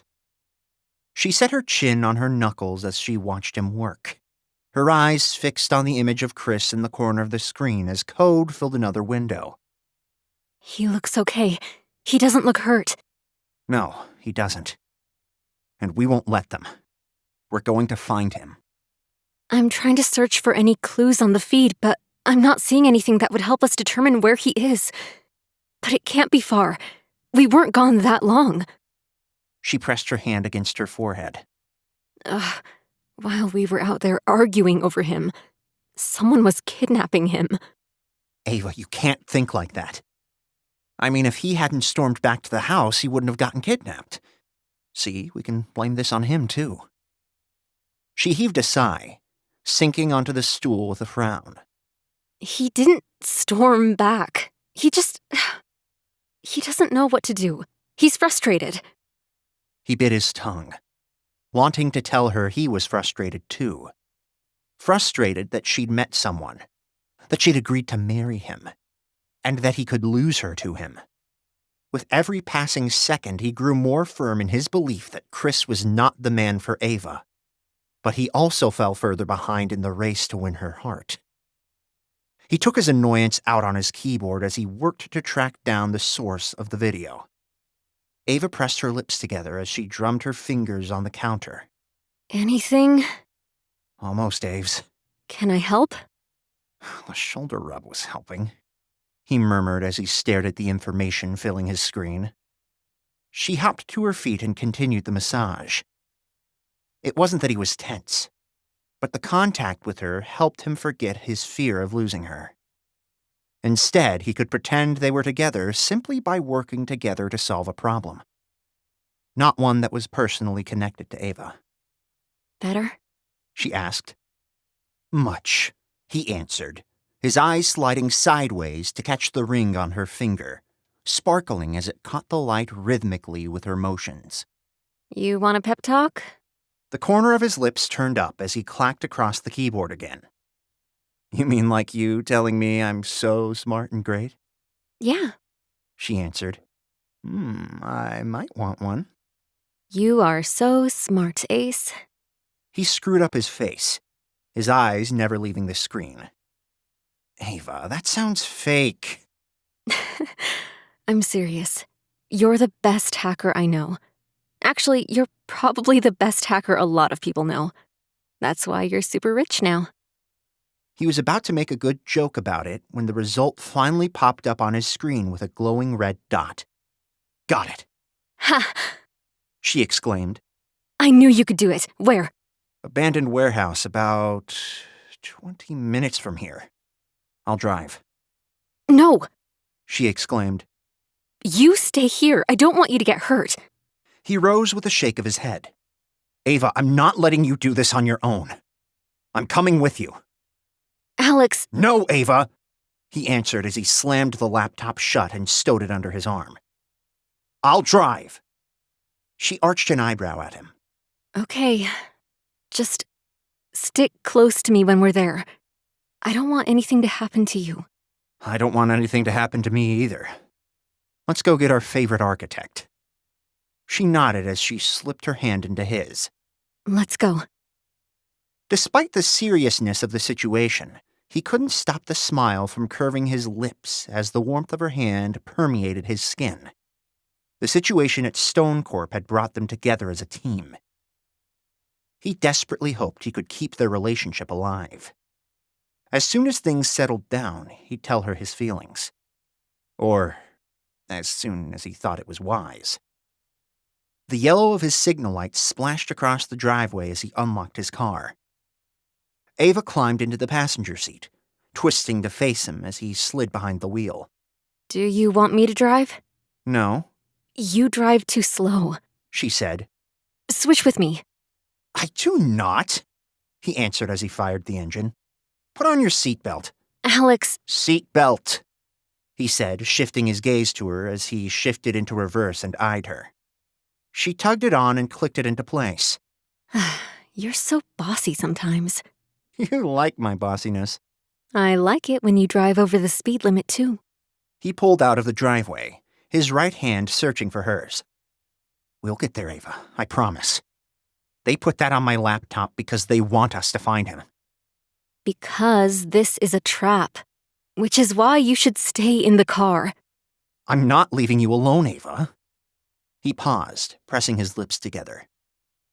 Also, I'm a little afraid of staying alone in case it's like a reverse setup. She snorted a laugh as she squeezed his hand. Okay, you come inside with me so I can protect you. Thanks.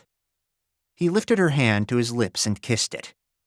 His heart thudded against his ribs as he hoped she didn't pull away from him. She kept her fingers laced with his as he lowered it. We're a team. And we are a team who's been speeding. Aren't you proud of me? I am. I've noticed how much faster you've been going, Ace. He closed in on the location of the warehouse, slowing the SUV as they entered the sketchy section of town. He ducked to peer out the windshield at the building. This place looks awful. I bet Chris is so afraid. He pulled closer to the abandoned building, easing the car to a stop. We should... Ava shoved her door open and leapt from her seat. Come on. With a sigh, he climbed from behind the wheel and circled around the car to join her. Maybe I should take the gun. Alex, you can't shoot a gun. Well, I can, he answered. Just not that well. That doesn't help us. I won't miss if I have to use this. She scanned the exterior, zeroing in on a door. Stay close to me. Don't worry, I will. They crept forward to the door, and Ava reached for the handle. She tugged against it, and swung it open easily with a groan, revealing a cavernous, dimly lit interior. I don't like this, Alex whispered, his voice turning shaky. She nodded as she raised her weapon and scanned the entrance before she stepped inside. I know. This is a setup. But we have to get Chris. Alex pulled his cell phone from his pocket, toggling on his flashlight. With the gun held out in front of her, Ava inched further down the hall. Their footsteps echoed ominously on the concrete floor, the only sound in the otherwise eerie quietness that permeated the cold warehouse. Alex? She whispered. He snapped his gaze toward her, finding her several steps in front of him. Get up here. Stay close. Sorry.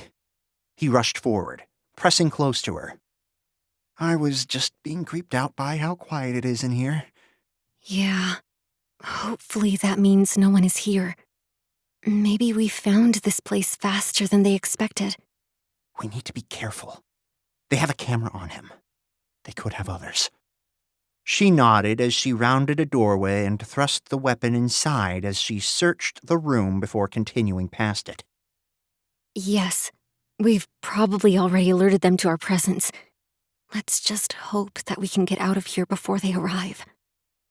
They continued forward carefully, searching any rooms that jutted off the corridor. Aves, Alex whispered. There's a light ahead. She pushed his phone light down and waited a second. I see it. Let's try there. Okay, careful though. They could have a trap set up before that room. She reached back and wrapped her hand around his, holding the gun forward with one hand. He watched her move ahead of him with the grace of a cat, her years of training in jiu-jitsu kicking in. On the opposite end of the spectrum, he moved like a drunken squirrel as his knees threatened to buckle. He squeezed her hand before letting go, allowing her to return it to the weapon. He slid his fingers around her waist, touching her like a lifeline grounding him to the world. They reached the end of the hall. Ava hesitated at the doorway, sucking a breath before she stepped into the room, sweeping it with the weapon before she focused on the middle. Alex followed her, immediately recognizing the space as the one on the camera feed. Chris! She exclaimed, not lowering the weapon. I'll get him, Alex answered. You keep watch. She nodded as she pulled a knife from her pocket and handed it to him. Hurry! He crossed the room, the lights that lit Chris for the video feed blinding him. He ripped the tape from the man's mouth first before he knelt to cut off the zip ties binding his wrists and ankles. Thank goodness you found me, Chris puffed. We'll have you out here in a second, boss. Alex answered, his eyes focused on sawing through the plastic tie. He glanced up at Chris, finding his eyes wide. Ava, look out! His shout permeated the tense silence.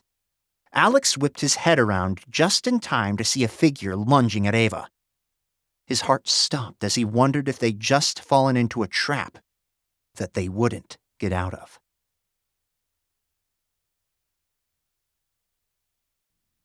Chapter 24. Ava. Ava's heart pounded with a frenetic beat as she caught motion out of the corner of her eye. Instincts honed from years of martial arts training reacted even before she realized what she was doing. Her arm raised to fend off a blow from the attacker as she ducked to skirt around the masked figure. The near hit sent her gun skittering across the floor into a dark corner. Across the room, Alex worked frantically to free Chris from the zip ties that held him to the chair. Ava! Chris called again as she backed away from the attacker, assessing them. She ignored him, not allowing her concentration to be broken while she made a mental list of traits she needed to keep in mind during their skirmish. Despite being hidden under dark clothes, she could tell her attacker was larger than her, both in height and weight, but the exact build remained a mystery. She'd treat the person as though they were muscular, which meant she'd need different attack points designed to cripple them despite their build. The assailant swung at her, and she danced backward, raising her arms as she eyed their movements, learning from them to plan an attack. The hair on the arm that slid out of the hoodie made her think the person was a male. "How long, Ace?" she asked as she ducked away from another swing. She didn't want to deplete her energy too quickly if this person could fight. Though, from the wild swings, she doubted they had any formal training. "A few minutes?" His breathless voice sounded questioning. "You're gonna have to speed that up," she answered as she swung around to land a kick against her attacker's side. They didn't need any backup heading their way. I'm trying. Try faster! Chris's frightened voice said. Or better yet, switch with her. He's 2 times her size. That's a terrible idea, Alex answered. "He's right," Ava said. "I'm fine." The attacker swung again, and she blocked the blow before she landed one of her own. She grabbed hold of his shoulders and slammed him forward into her knee, driving the bridge of his nose into her patella. A spray of blood splattered the floor as he stumbled backward when she let go. "Nice hit, Aves," Alex said. She narrowed her eyes at the assailant who remained undeterred by the blood staining the mask, raising her hands in the air again in a fight stance. Come on, Chris murmured. "Almost there. One more to go," Alex reported. The attacker barreled toward Ava, knocking into her before she could move and driving her to the ground. Get off her! Chris shouted. Ava braced herself before she smashed upward with her hip, throwing him to the side and leaping to her feet. Her attacker did the same, scrambling up in a low crouch and shifting his weight from side to side. Chris finally bounded from the chair, free of the bonds that held him. Alex rose next to him. "Ava, let's go." She backed a few steps away, but stopped when it became clear that he intended to rush her again. "Stay back." Alex hurried forward, skirting around her to put himself between her and the masked person.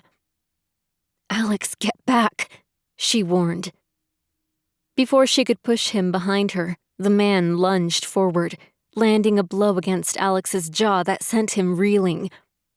He crashed into Chris, his hand smacking hard against his jaw. Ava pounced on the assailant, using the distraction Alex had provided to land several hard hits before she leaned into a kick that sent him stumbling back a few steps. Before he could recover, she swept his legs out from under him with a roundhouse kick. "Let's go," she shouted. Behind her, Alex steadied Chris, who pressed a hand against his jaw as he slowly straightened.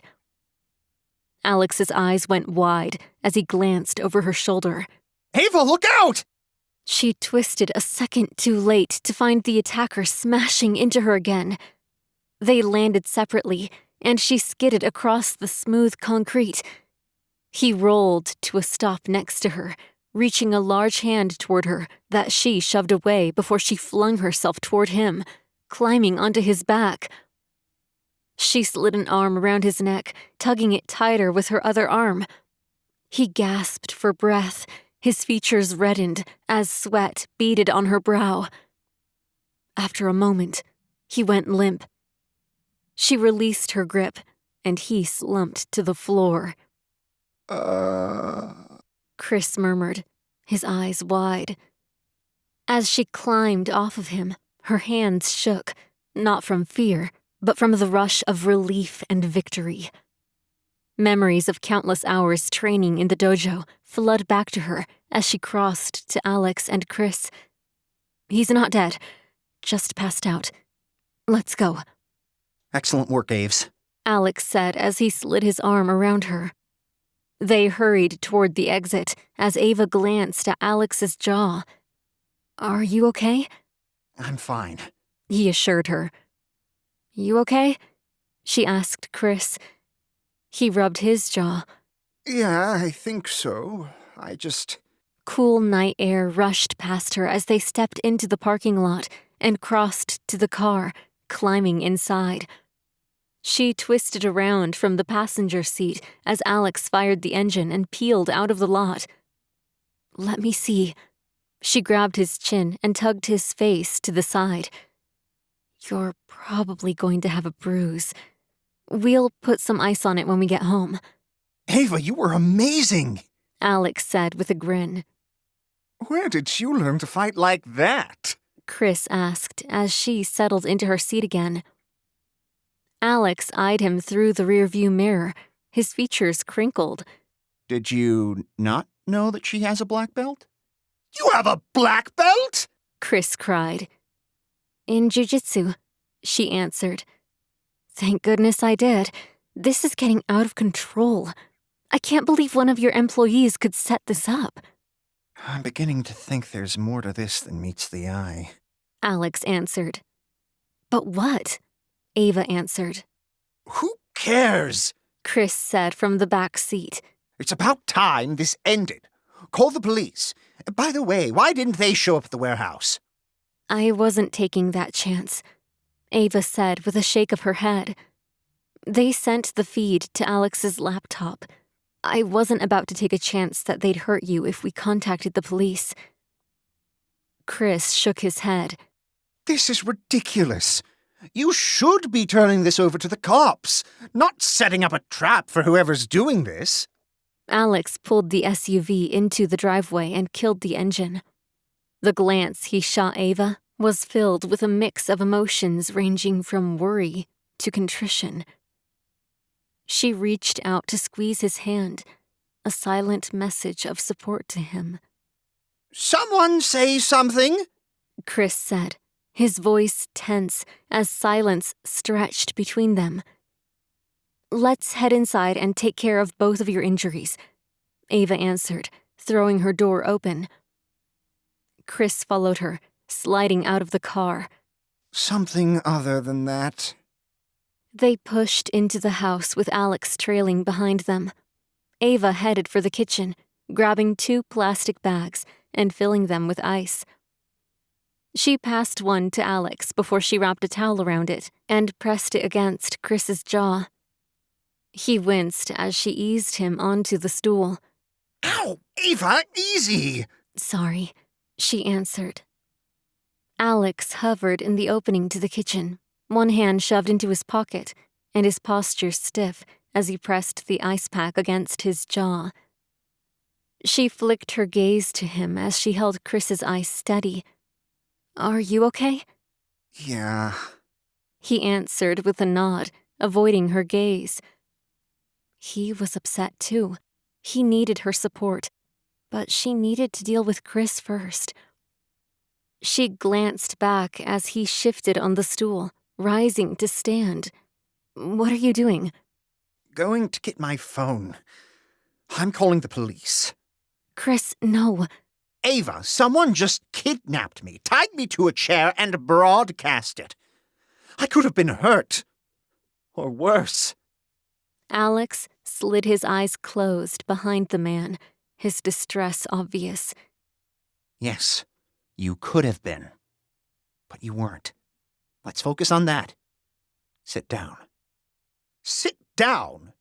Sit down? Chris flung his arms out to the side. Of course! I'll just sit down because that's an appropriate reaction to this situation. Easy, Chris, Ava said as she discarded the ice pack on the counter and crossed to him, taking his hands in hers. You're in shock. Let's go sit down. I'm not...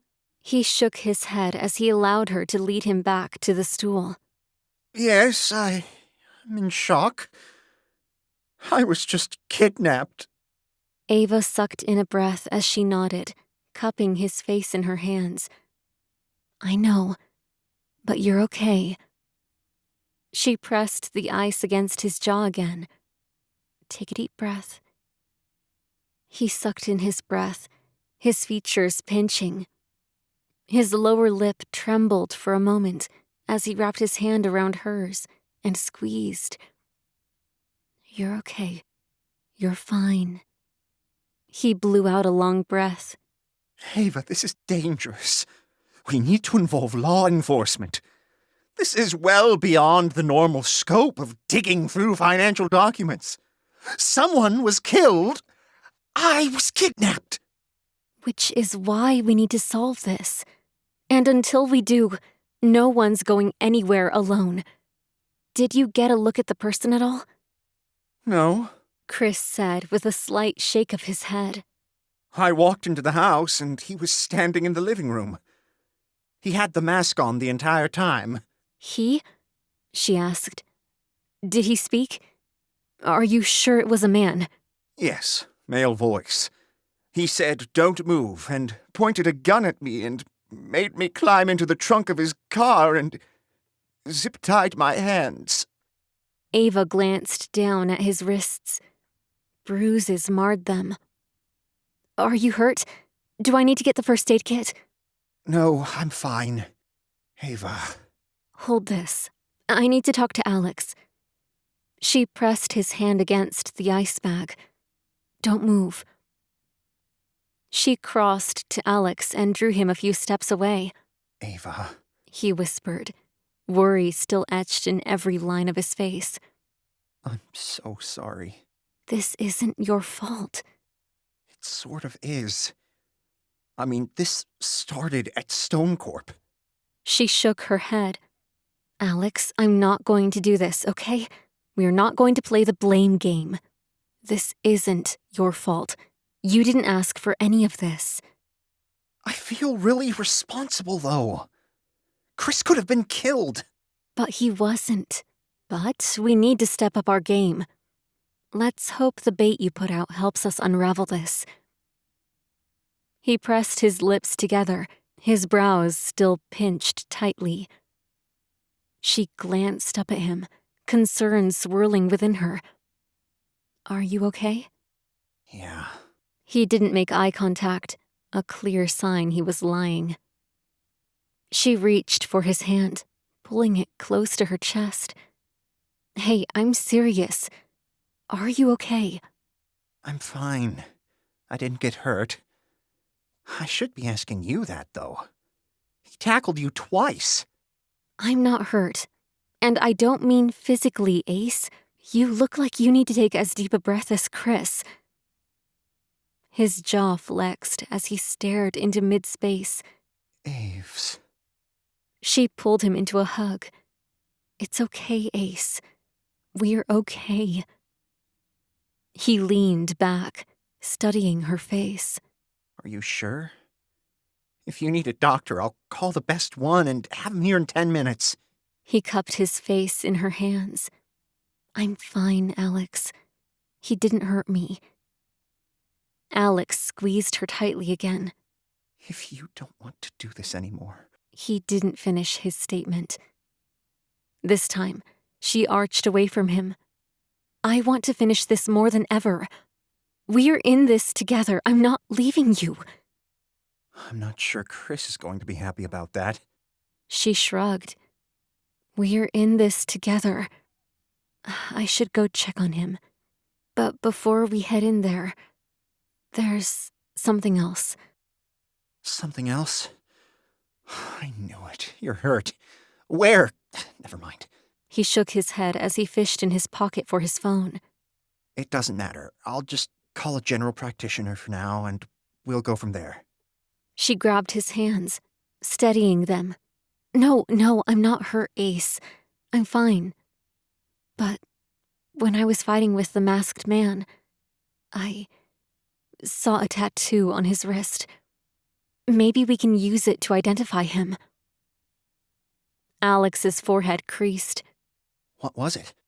A pawn, she answered, recalling the black symbol she'd spotted just before she'd knocked him out. Alex bobbed his head. Yes, that will help identify him.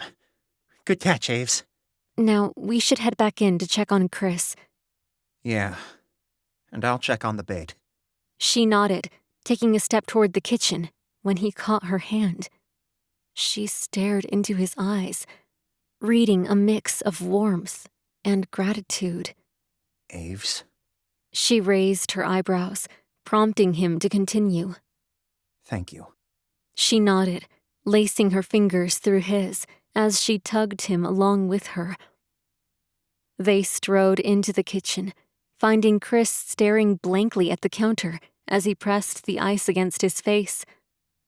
"How are you feeling, hun?" Ava asked as she stepped around the counter.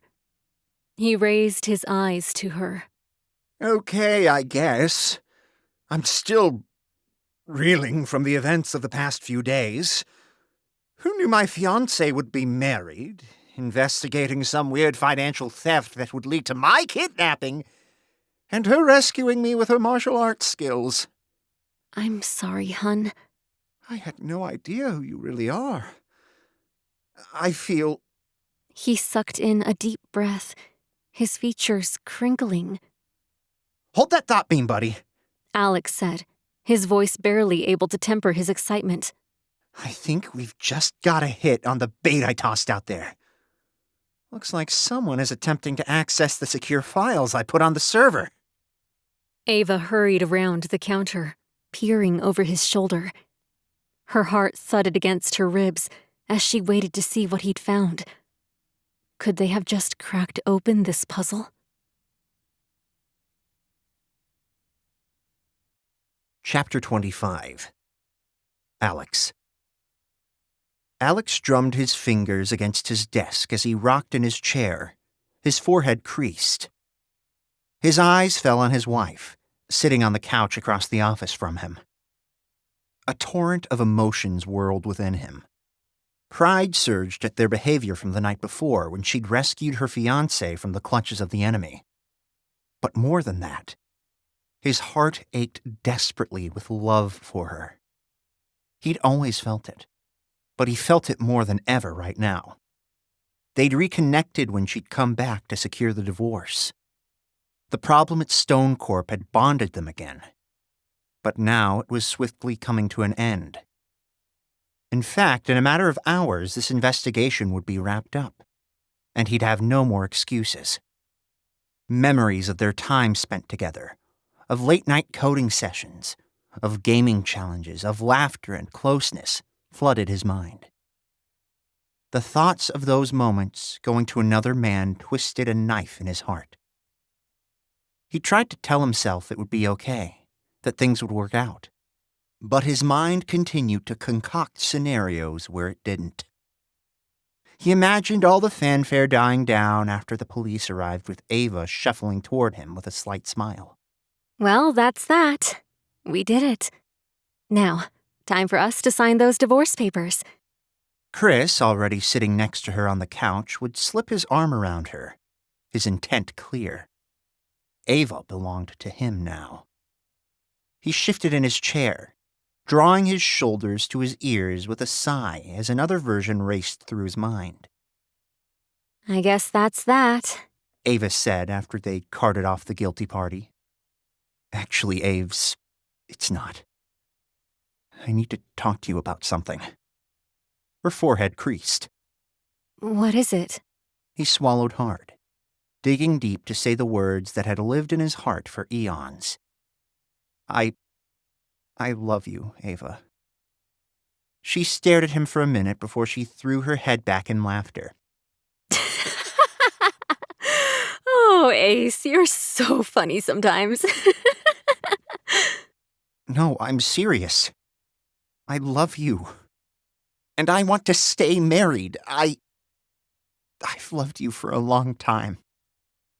Her chuckling died down, and she stared at him. I'm sorry, Alex, but I don't love you. I'm marrying Chris. Look, if this is difficult for you, just send me the papers, okay? She patted his arm before she strode to the door, joining Chris, who waited there. As they walked out of his life, Chris twisted back to smirk at him. See you later, Geek Squad. The vision made his stomach churn as he frowned over at the couple on the couch. He wanted to cross the room and rip her away from the man right now. But that would likely make things worse. He couldn't let her go. But he had no idea how he'd deal with it. With a sigh, he sank his forehead into his palm. Ace? Ava's voice called. He snapped his gaze up. You okay? The concern on her features touched him. Maybe she wouldn't laugh in his face. Or maybe she would. He didn't know. When he didn't answer right away, she rose from her seat next to Chris and crossed to him, leaning against the desk. Yeah, he said, his voice just above a whisper. Yeah, just... how long does it take the police to get here? Ava grabbed his hand. It'll be over soon. Chris blew out a sigh. Ah, gosh, I hope so. I can't wait for this idiot to pay for what he did. Ava slid her eyes sideways to him before she returned her gaze to Alex, offering him a reassuring smile. He threaded his fingers through hers as he tapped the space bar on his keyboard, waking the monitor. He stared at the evidence on the screen. In the files he placed on the server, he'd embedded a tracker to not only determine which account accessed, but the exact location of the person who'd done it. He stared at the employee file on the screen. Simon Blackburn. The man didn't look like a criminal. But he guessed you couldn't really tell about people. What's wrong, Ace? Ava prodded, her voice soft. Nothing, just... I'd like this to be over. Sort of. Sort of? She asked. He slid his eyes up to hers. He wanted to tell her right now. Can we... The buzzing of his phone interrupted him. Hold that thought, he said as he tapped the button to answer. Yes? Miss Collins, Mr. Stone, 2 detectives here to see you. He suddenly didn't feel ready to deal with the police. Their arrival pushed the doomsday clock 1 minute closer to midnight. Send them in, Ava said. With a hard swallow, he let go of his wife's hand and rose from his seat. 2 men in cheap suits strode inside. Mr. Stone, Miss Collins? The taller one said before his gaze slid to Chris. This is Chris Maxwell, my brother. Chris screwed up his face at her words as she smiled at him before shifting her gaze back to the officers. The words surprised him, though he didn't expect her to introduce him as her fiancé. Right, Mr. Maxwell. The detective crinkled his brow. Why do you two not have the same last name? We had different fathers. Ah, sorry. Hazard of the job. It's all right. Ava answered with a smile. Yeah, Mom was married twice. Anyway, that's neither here nor there. My wife is right, Alex said, enjoying using those words. The detective nodded. Right. We received all the information you sent. We have an arrest warrant. This looks like a slam-dunk case.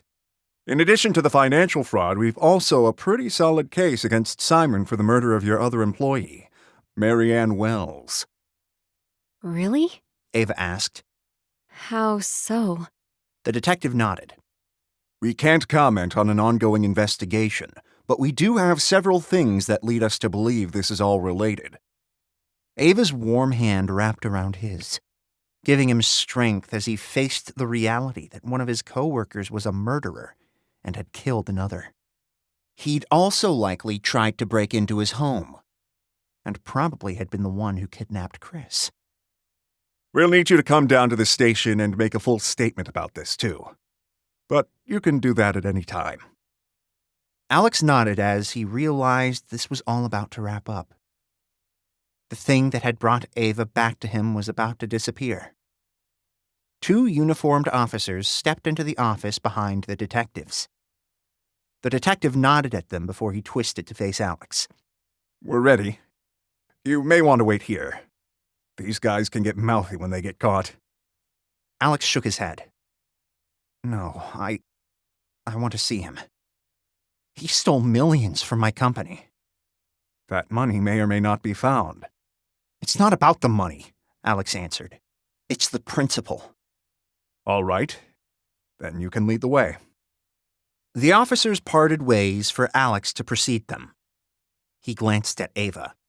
She offered him an encouraging nod before she slid her hand into his, squeezing it. Let's do this. He nodded, bolstered by her support, and skirted the desk, tugging her with him. Murmurs whispered through the office as they crossed to the finance area with the police in tow. His office is the third on the right, Alex answered as they stepped inside. Miranda's eyes widened as they entered, and she leapt from her seat. Alex? He held up a hand, signaling her to remain quiet, his fingers tightening around Ava's as the detective and uniformed officers strode to Simon's office. The man pulled his chin from his palm as they entered, his features twisting into a mask of confusion. Simon Blackburn, you are under arrest for multiple counts of financial fraud, evidence tampering, and murder in the first degree. The detective continued, reading the man's rights as a uniformed cop motioned for him to stand. What? Simon asked. No. The uniformed officer brandished the handcuffs. Stand up and put your hands behind your back. No, I didn't do any of this. What's going on? Stand up and put your hands behind your back, the officer repeated. No way. I didn't do this. I didn't. He flicked his wild eyes out the door the others gathered. Miranda, Mr. Stone, I didn't do this. I didn't. One of the officers yanked him from his chair as the other wrenched his arms back and slapped the handcuffs on him. I'm telling you, man, I didn't do this. Alex slid his arm around Ava's shoulders, tugging her a little closer as they shoved the man out of his office. She wrapped her arm around his waist, her eyes narrowing at the raving employee as they led him away. I didn't do this! I didn't! Mr. Stone, please! I didn't do this! Tell it to the judge, buddy, the officer said as they skirted past them and guided him through the throng of people who had gathered for the show. Wow, Miranda said as she closed the distance between them, wrapping her arms around herself. I can't believe this. Simon? A shiver shook her as she bit into her lower lip. She was likely more shocked than he was. She'd worked with him every day, and he'd robbed them right under her very nose. I never saw this coming, she continued. Gosh, I feel so stupid. The arch in Ava's eyebrow suggested that she didn't believe a word coming from his CFO's lips. The office had seen enough of a show today. He didn't need a second one between his wife and Miranda. None of us did, he answered. Listen, Why don't you give everyone the rest of the day off? I'm sure they aren't going to be concentrating for the rest of the day, and we don't need the office gossiping for the rest of the day. Good idea, Alex. She said with a nod. Gosh, this must be so hard for you. She reached a hand toward him, but Ava stepped between them. Yes, it is. Could you handle dismissing the employees? The woman's features settled into a stony expression as she stared at Ava. Sure.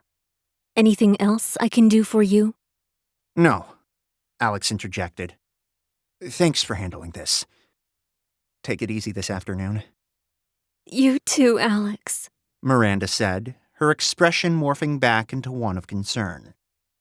Ava twisted on a heel and glanced up at him before she grabbed his hand and led him from the finance office. They made their way through the crowd of employees that remained gathered. Ava stopped him before they entered his office, turning to face him and leaning closer to whisper to him. Maybe you should say something to them. He screwed up his face as he twisted to eye the crowd who stared at him. What? Tell them that it's upsetting, but you'll move past it. Something short but reassuring. Right. Alex twisted to face his employees, clearing his throat. Everyone, I know this is upsetting, but we're taking all the steps to make sure the situation is resolved. For now, while things are unsettled, please take the rest of the day off, with pay. And we'll begin moving past this tomorrow. No one moved for a second. But then a few employees shuffled to their workstations to collect their things and head out. Gradually, the crowd thinned out. Alex blew out a long breath before he and Ava stepped into the office together. Well, is the idiot gone? Ava closed the door behind him, leaning against it. Simon Blackburn is gone. Alex's eyebrows knitted at her words. Good, Chris said as he collapsed onto the couch. At least I'll sleep better tonight. I won't. Ava answered, her features pinched as she stared down at her shoes. Aves, what is it? Her features turned pensive as she stared into mid-space. He kept saying he was innocent. Chris heaved a sigh. They all do that, hon. It doesn't mean anything. Ava chewed on her lower lip as she shook her head. Alex crossed back to her, catching her gaze. What's bothering you? He didn't have the tattoo, She answered, focusing on him. The man at the warehouse last night had a pawn tattooed on his left wrist. Simon Blackburn didn't. So you think he had a partner? Maybe he'll roll on him when they question him, Alex suggested. Ava wrapped her arms around her midriff with a shake of her head. I don't like this. Maybe you'll feel better after this is all wrapped up. I'll give my statement tomorrow. Do you mind staying until it's over? She glanced up at him, her features pinched. Of course. Well, it's too late to drive back now anyway. I'd like to get home at a reasonable hour, Chris said from across the room. Alex tried to ignore the statement. His stomach twisted into a knot as he realized Ava would be leaving in the next day or two. Unless he could make her stay. Can we get out of here? Chris asked. I'm still feeling a little off from yesterday. Yeah, Alex said as he crossed back to his computer. Let me just log... His words groaned to a halt as he shimmied the mouse. Alex? What's wrong? His blood ran cold as he stared at the screen with wide eyes. His knees buckled and he collapsed into the desk chair. Ava hurried to him, cupping his face in her hands as she studied him before she flicked her gaze to the monitor. He reread the message as she scanned it. The game is far from over. The board's reach goes deeper than you think. Stop them before it's too late. Raven. Ava's jaw unhinged as her eyes met his, a storm of questions in her gaze. The board? Alex's mind raced with possibilities. Had there been more to this all along? He gripped her hand, a mix of dread and hope swirling through him. The danger was far from over. But then again, so was his relationship. Whoever the board was, they just may save his marriage, if they didn't destroy his life. Chapter 26. Ava. Ava's heart thudded against her ribs as she read the message glowing on Alex's screen. She had a suspicion that the man they'd just watched being led away in handcuffs was not the final piece of the puzzle. But she hadn't expected this. Her stomach tightened into a knot, the weight of more uncertainty pressing down around her as more unknown threats lurked in the shadows. Chris crossed to them, his features pinched as he stared at the screen. What is this? Who is the board? No idea. Alex answered as he opened another window in his screen and typed frantically in it. What are you doing? Chris asked. Trying to track the source of this message. Chris narrowed his eyes at the screen. Who is Raven? Do you know someone named Raven? Alex huffed a sigh. If I knew Raven, I wouldn't be tracking this, would I? With a scoff, he rolled his eyes as he continued typing in a desperate attempt to find information. The search turned up nothing. He slammed his hand against the desk as he groaned. Nothing. I can't find anything. Are you sure you're the world's best hacker? Chris asked. Because this seems relatively simple. Alex glared at him. Ava set her hand on her hip, pressing a hand against Chris's chest. Tension remained high, and she needed to give Alex as much support as he needed. Okay, that's enough. Obviously, this was sent by someone who wants to conceal their identity. It's probably nothing. It's just someone messing around. Chris answered with a wave of his hand. Ava's features pinched as she considered it before she shook her head. No, it's not nothing. Ava, you have no idea what it means. You can't say that. I can say it. Simon said he was innocent. Chris set his hands on her shoulders. They all say that, hon. I told you that. He was just trying to get out of what he did. He's going down for a lot. He'll probably go away for life. Ava crossed her arms. He didn't have a tattoo. What? Chris's features pinched. The man who kidnapped you, the one who attacked me in the warehouse. He had a tattoo of a pawn on his left wrist. Simon didn't have a tattoo there. Chris shrugged. So he has a partner. This message seems to suggest he has more than a partner. It suggests there is an entire network of criminals out there. That this entire financial fraud thing is tied to a much larger scheme. We don't know that. What we do know is that this isn't solved. I don't think we got the right person.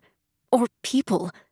I think Simon was a fall guy for a much larger conspiracy. Alex cursed under his breath again, as he sank his head into his hands. Another dead end. Ava twisted away from Chris, sliding a hand across Alex's shoulders. It's okay. We'll figure it out. Not before you leave tomorrow, he said, a tremor in his voice. The grimace on his face mixed with the terror in his eyes. She couldn't leave him. Not with this mystery still looming. She'd promised to stand by him, to help him solve this. And she would see it through. I'm not leaving tomorrow, she said as she squeezed his shoulder. Alex's features morphed into a grateful half-smile. But before he could speak, Chris interjected. Wait, what? Ava, we have to go home. Ava firmed her jaw as she tried to understand her fiancé's point of view. I promised Alex that I would help him solve this. It's not solved. Chris sucked in a breath, his eyes sliding sideways to Alex. Can we talk privately? Alex swallowed hard as he rose. I'll give you some space. Ava caught Alex's arm before he stepped away from the desk, her grip firm. No, stay. Anything Chris has to say, he can say in front of you. Chris's eyes went wide. Ava, are you serious? I would like to have a private moment to discuss our relationship. Anything you have to say, you can say in front of Alex. Fine, that's fine. If you want me to say it in front of him, I will. Chris threw his hands in the air. I think this is ridiculous, and I don't like it at all. He set his hands on his hips as he paced the floor in front of them. This isn't a matter for you and Geek Squad here to be tracking down on your own. This is a matter for the police. It's time to turn the creepy little messages over and let them handle it. I'm not leaving Alex, even if the police are handling this. He is still in danger, and I'm not leaving him. I promised him I'd help him, and I'm going to. Chris set his jaw as he came to a stop. So that's it. That's the end of the conversation?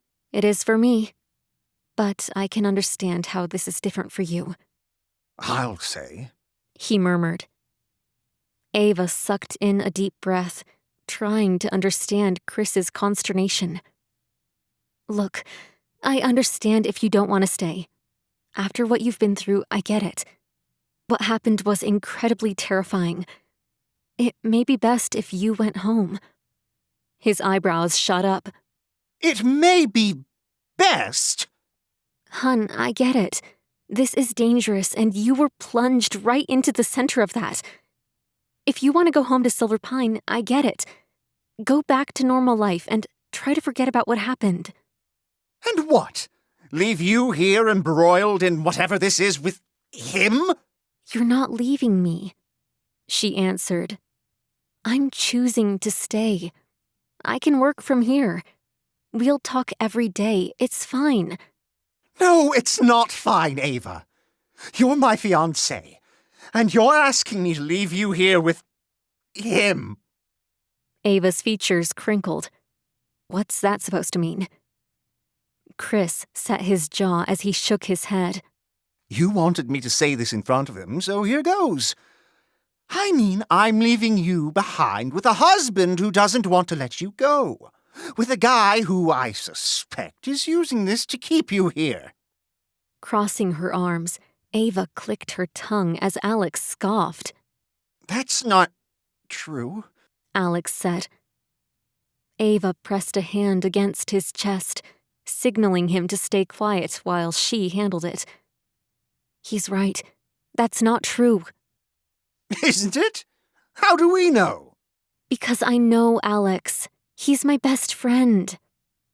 Chris sucked in a breath as he threw his hands in the air. Oh, come on. That just proves my point even more. Proves your point? Alex is my best friend proves that he's using me? She clicked her tongue, rolling her eyes. Chris shook his head before he set his hands on her arms. Ava, you're a smart woman. Think. The day you ask him for a divorce, suddenly his life is falling apart and he needs you to race out here and help him. He convinces you to stay with him. He buys you a car. He puts a ring on your finger. He insists you play wife. Alex poked a finger at him. She is wife. He's right, Ava answered. I am his wife. So it made sense that if I was going to start pawing through his company records, I introduced myself as his wife. Fine, okay, fine, I'll give you that one, but still. All those other things are still true. And then, just when it looks like we're going to wrap up, BAM! Another new threat, and poor helpless Alex. Hey, I'm hardly helpless. Alex interjected. Chris shot him a glare before he continued. poor, nearly helpless Alex needs you to stay around. Correction, I said I'd stay around. He didn't ask. In fact, he just said he assumed I'd still be leaving tomorrow. Oh, right, yes, I forgot, because he couldn't possibly use that to play on your sympathies. Ava heaved a sigh. He doesn't need to play on my sympathies, Chris. We're best friends. I'll always help him. He knows that. He doesn't have to ask. Chris shook his head as he set his hands on his hips again. Ava, please. I can't believe you can't see what's going on here. What's going on is someone is attacking Stone Corp, and we need to find out who is doing this. I can solve this case in 2 seconds, Ava. She raised her eyebrows. Really? Yes, really. I can't believe you can't. She set her jaw. Well, Sherlock, why don't you enlighten me? Oh, come on, Ava. It's your good buddy, your bestie, Alex, who's doing this. What? Ava choked out as Alex shook his head with a groan. Yes, Ava, yes. Alex Stone is doing this to himself. Come on, isn't he the world's best tech guy? He could easily set this up. I didn't steal millions of dollars from my own company over a period of a decade so I'd have a fun project to solve with Ava. That's ridiculous. Is it? Chris asked. Is it really? Yes, of course it is, Ava answered. Why would he be doing this? Oh, Ava, come on. He doesn't want a divorce. What? Ava screwed up her face. That's ridiculous. Alex, tell him that's ridiculous. Alex shoved his hands into his pocket, raising his shoulders high. I'm not behind this. Chris chewed on his lower lip as he shook his head. Okay, fine. If there's nothing going on here, fine. Ava flung her arms out. Nothing is going on here. Okay, but if you're staying, then I am too. Ava crinkled her brow. Was he staying for her or to monitor her? Why? He drew his chin back to his chest. Are you joking? You're my fiancé. I'm not going to leave you out here to deal with all this. What am I supposed to say? Oh no, Ava's in the Hamptons solving mysteries in her unicorn onesie and fighting some organization called the Board. But we talk every day. I wouldn't tell people, Chris, she said with a shrug. I'm not going to leave you here. If you truly believe this isn't a setup, it's not. Alex answered, his voice flat. Fine, it's not a setup. Then I should stay because you're both in danger, and I'm not about to walk away from my fiancée and leave her to handle it without me. He took Ava's hands in his. Ava, we're supposed to be in this together. For better or worse, right? She bobbed her head as she squeezed his hands. Yes, but like I said, I'd understand if, after what happened, this is too much for you. It's not. He flicked his gaze to Alex before he refocused on her. I'm here for you, okay? Ava nodded. Okay, but there's one thing we need to discuss before we can move forward.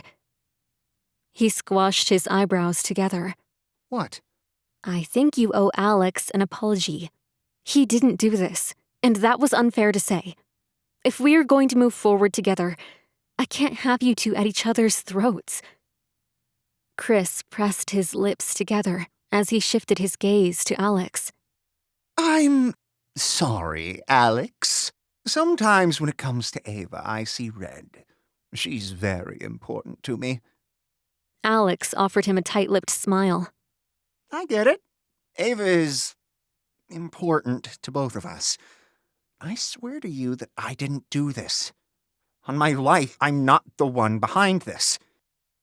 Okay, well, then I guess we need to get on to solving this so we can all move on with our lives. Chris arched an eyebrow at Alex. Which is what you want too, right? Absolutely. Alex answered with a nod. I really want to move on, yes. There's nothing I want more. Good. Chris thrust his hand out toward Alex. Two working together so we can move on. Alex stared at the man's hand for a moment before he took it and pumped it up and down. Good, Ava said as she looped an arm around each of them. Good, I'm glad that's all settled. Me too. Chris said, kissing her cheek. We just have one problem left. What's that? Ava asked. Where do we start? Ava crossed her arms as she flicked her gaze between the two men. I have an idea. What is it? Alex asked. The man who kidnapped Chris had a pawn tattooed on his left wrist. And while Simon was being arrested, I noticed that Miranda has a tattoo in the same spot. A bishop. I think it's time we dive a little deeper into your CFO's background. I don't think Miranda Vale is who she says she is. And it's time we rip away her mask. Ava raised her chin, sucking in a breath as she let resolve fill her. She cared for Chris, but she owed Alex too. The road ahead would test them, but she was ready. They'd face the truth. Together. The end. This has been Stone's Throw to Romance, Hearts and High Stakes, Book 1. Written by Nellie Steele. Narrated by Kaden, Catalina, and Spencer Brus. Copyright 2025 by Melissa Marie Sovak. Production copyright by A Novel Idea Publishing, LLC.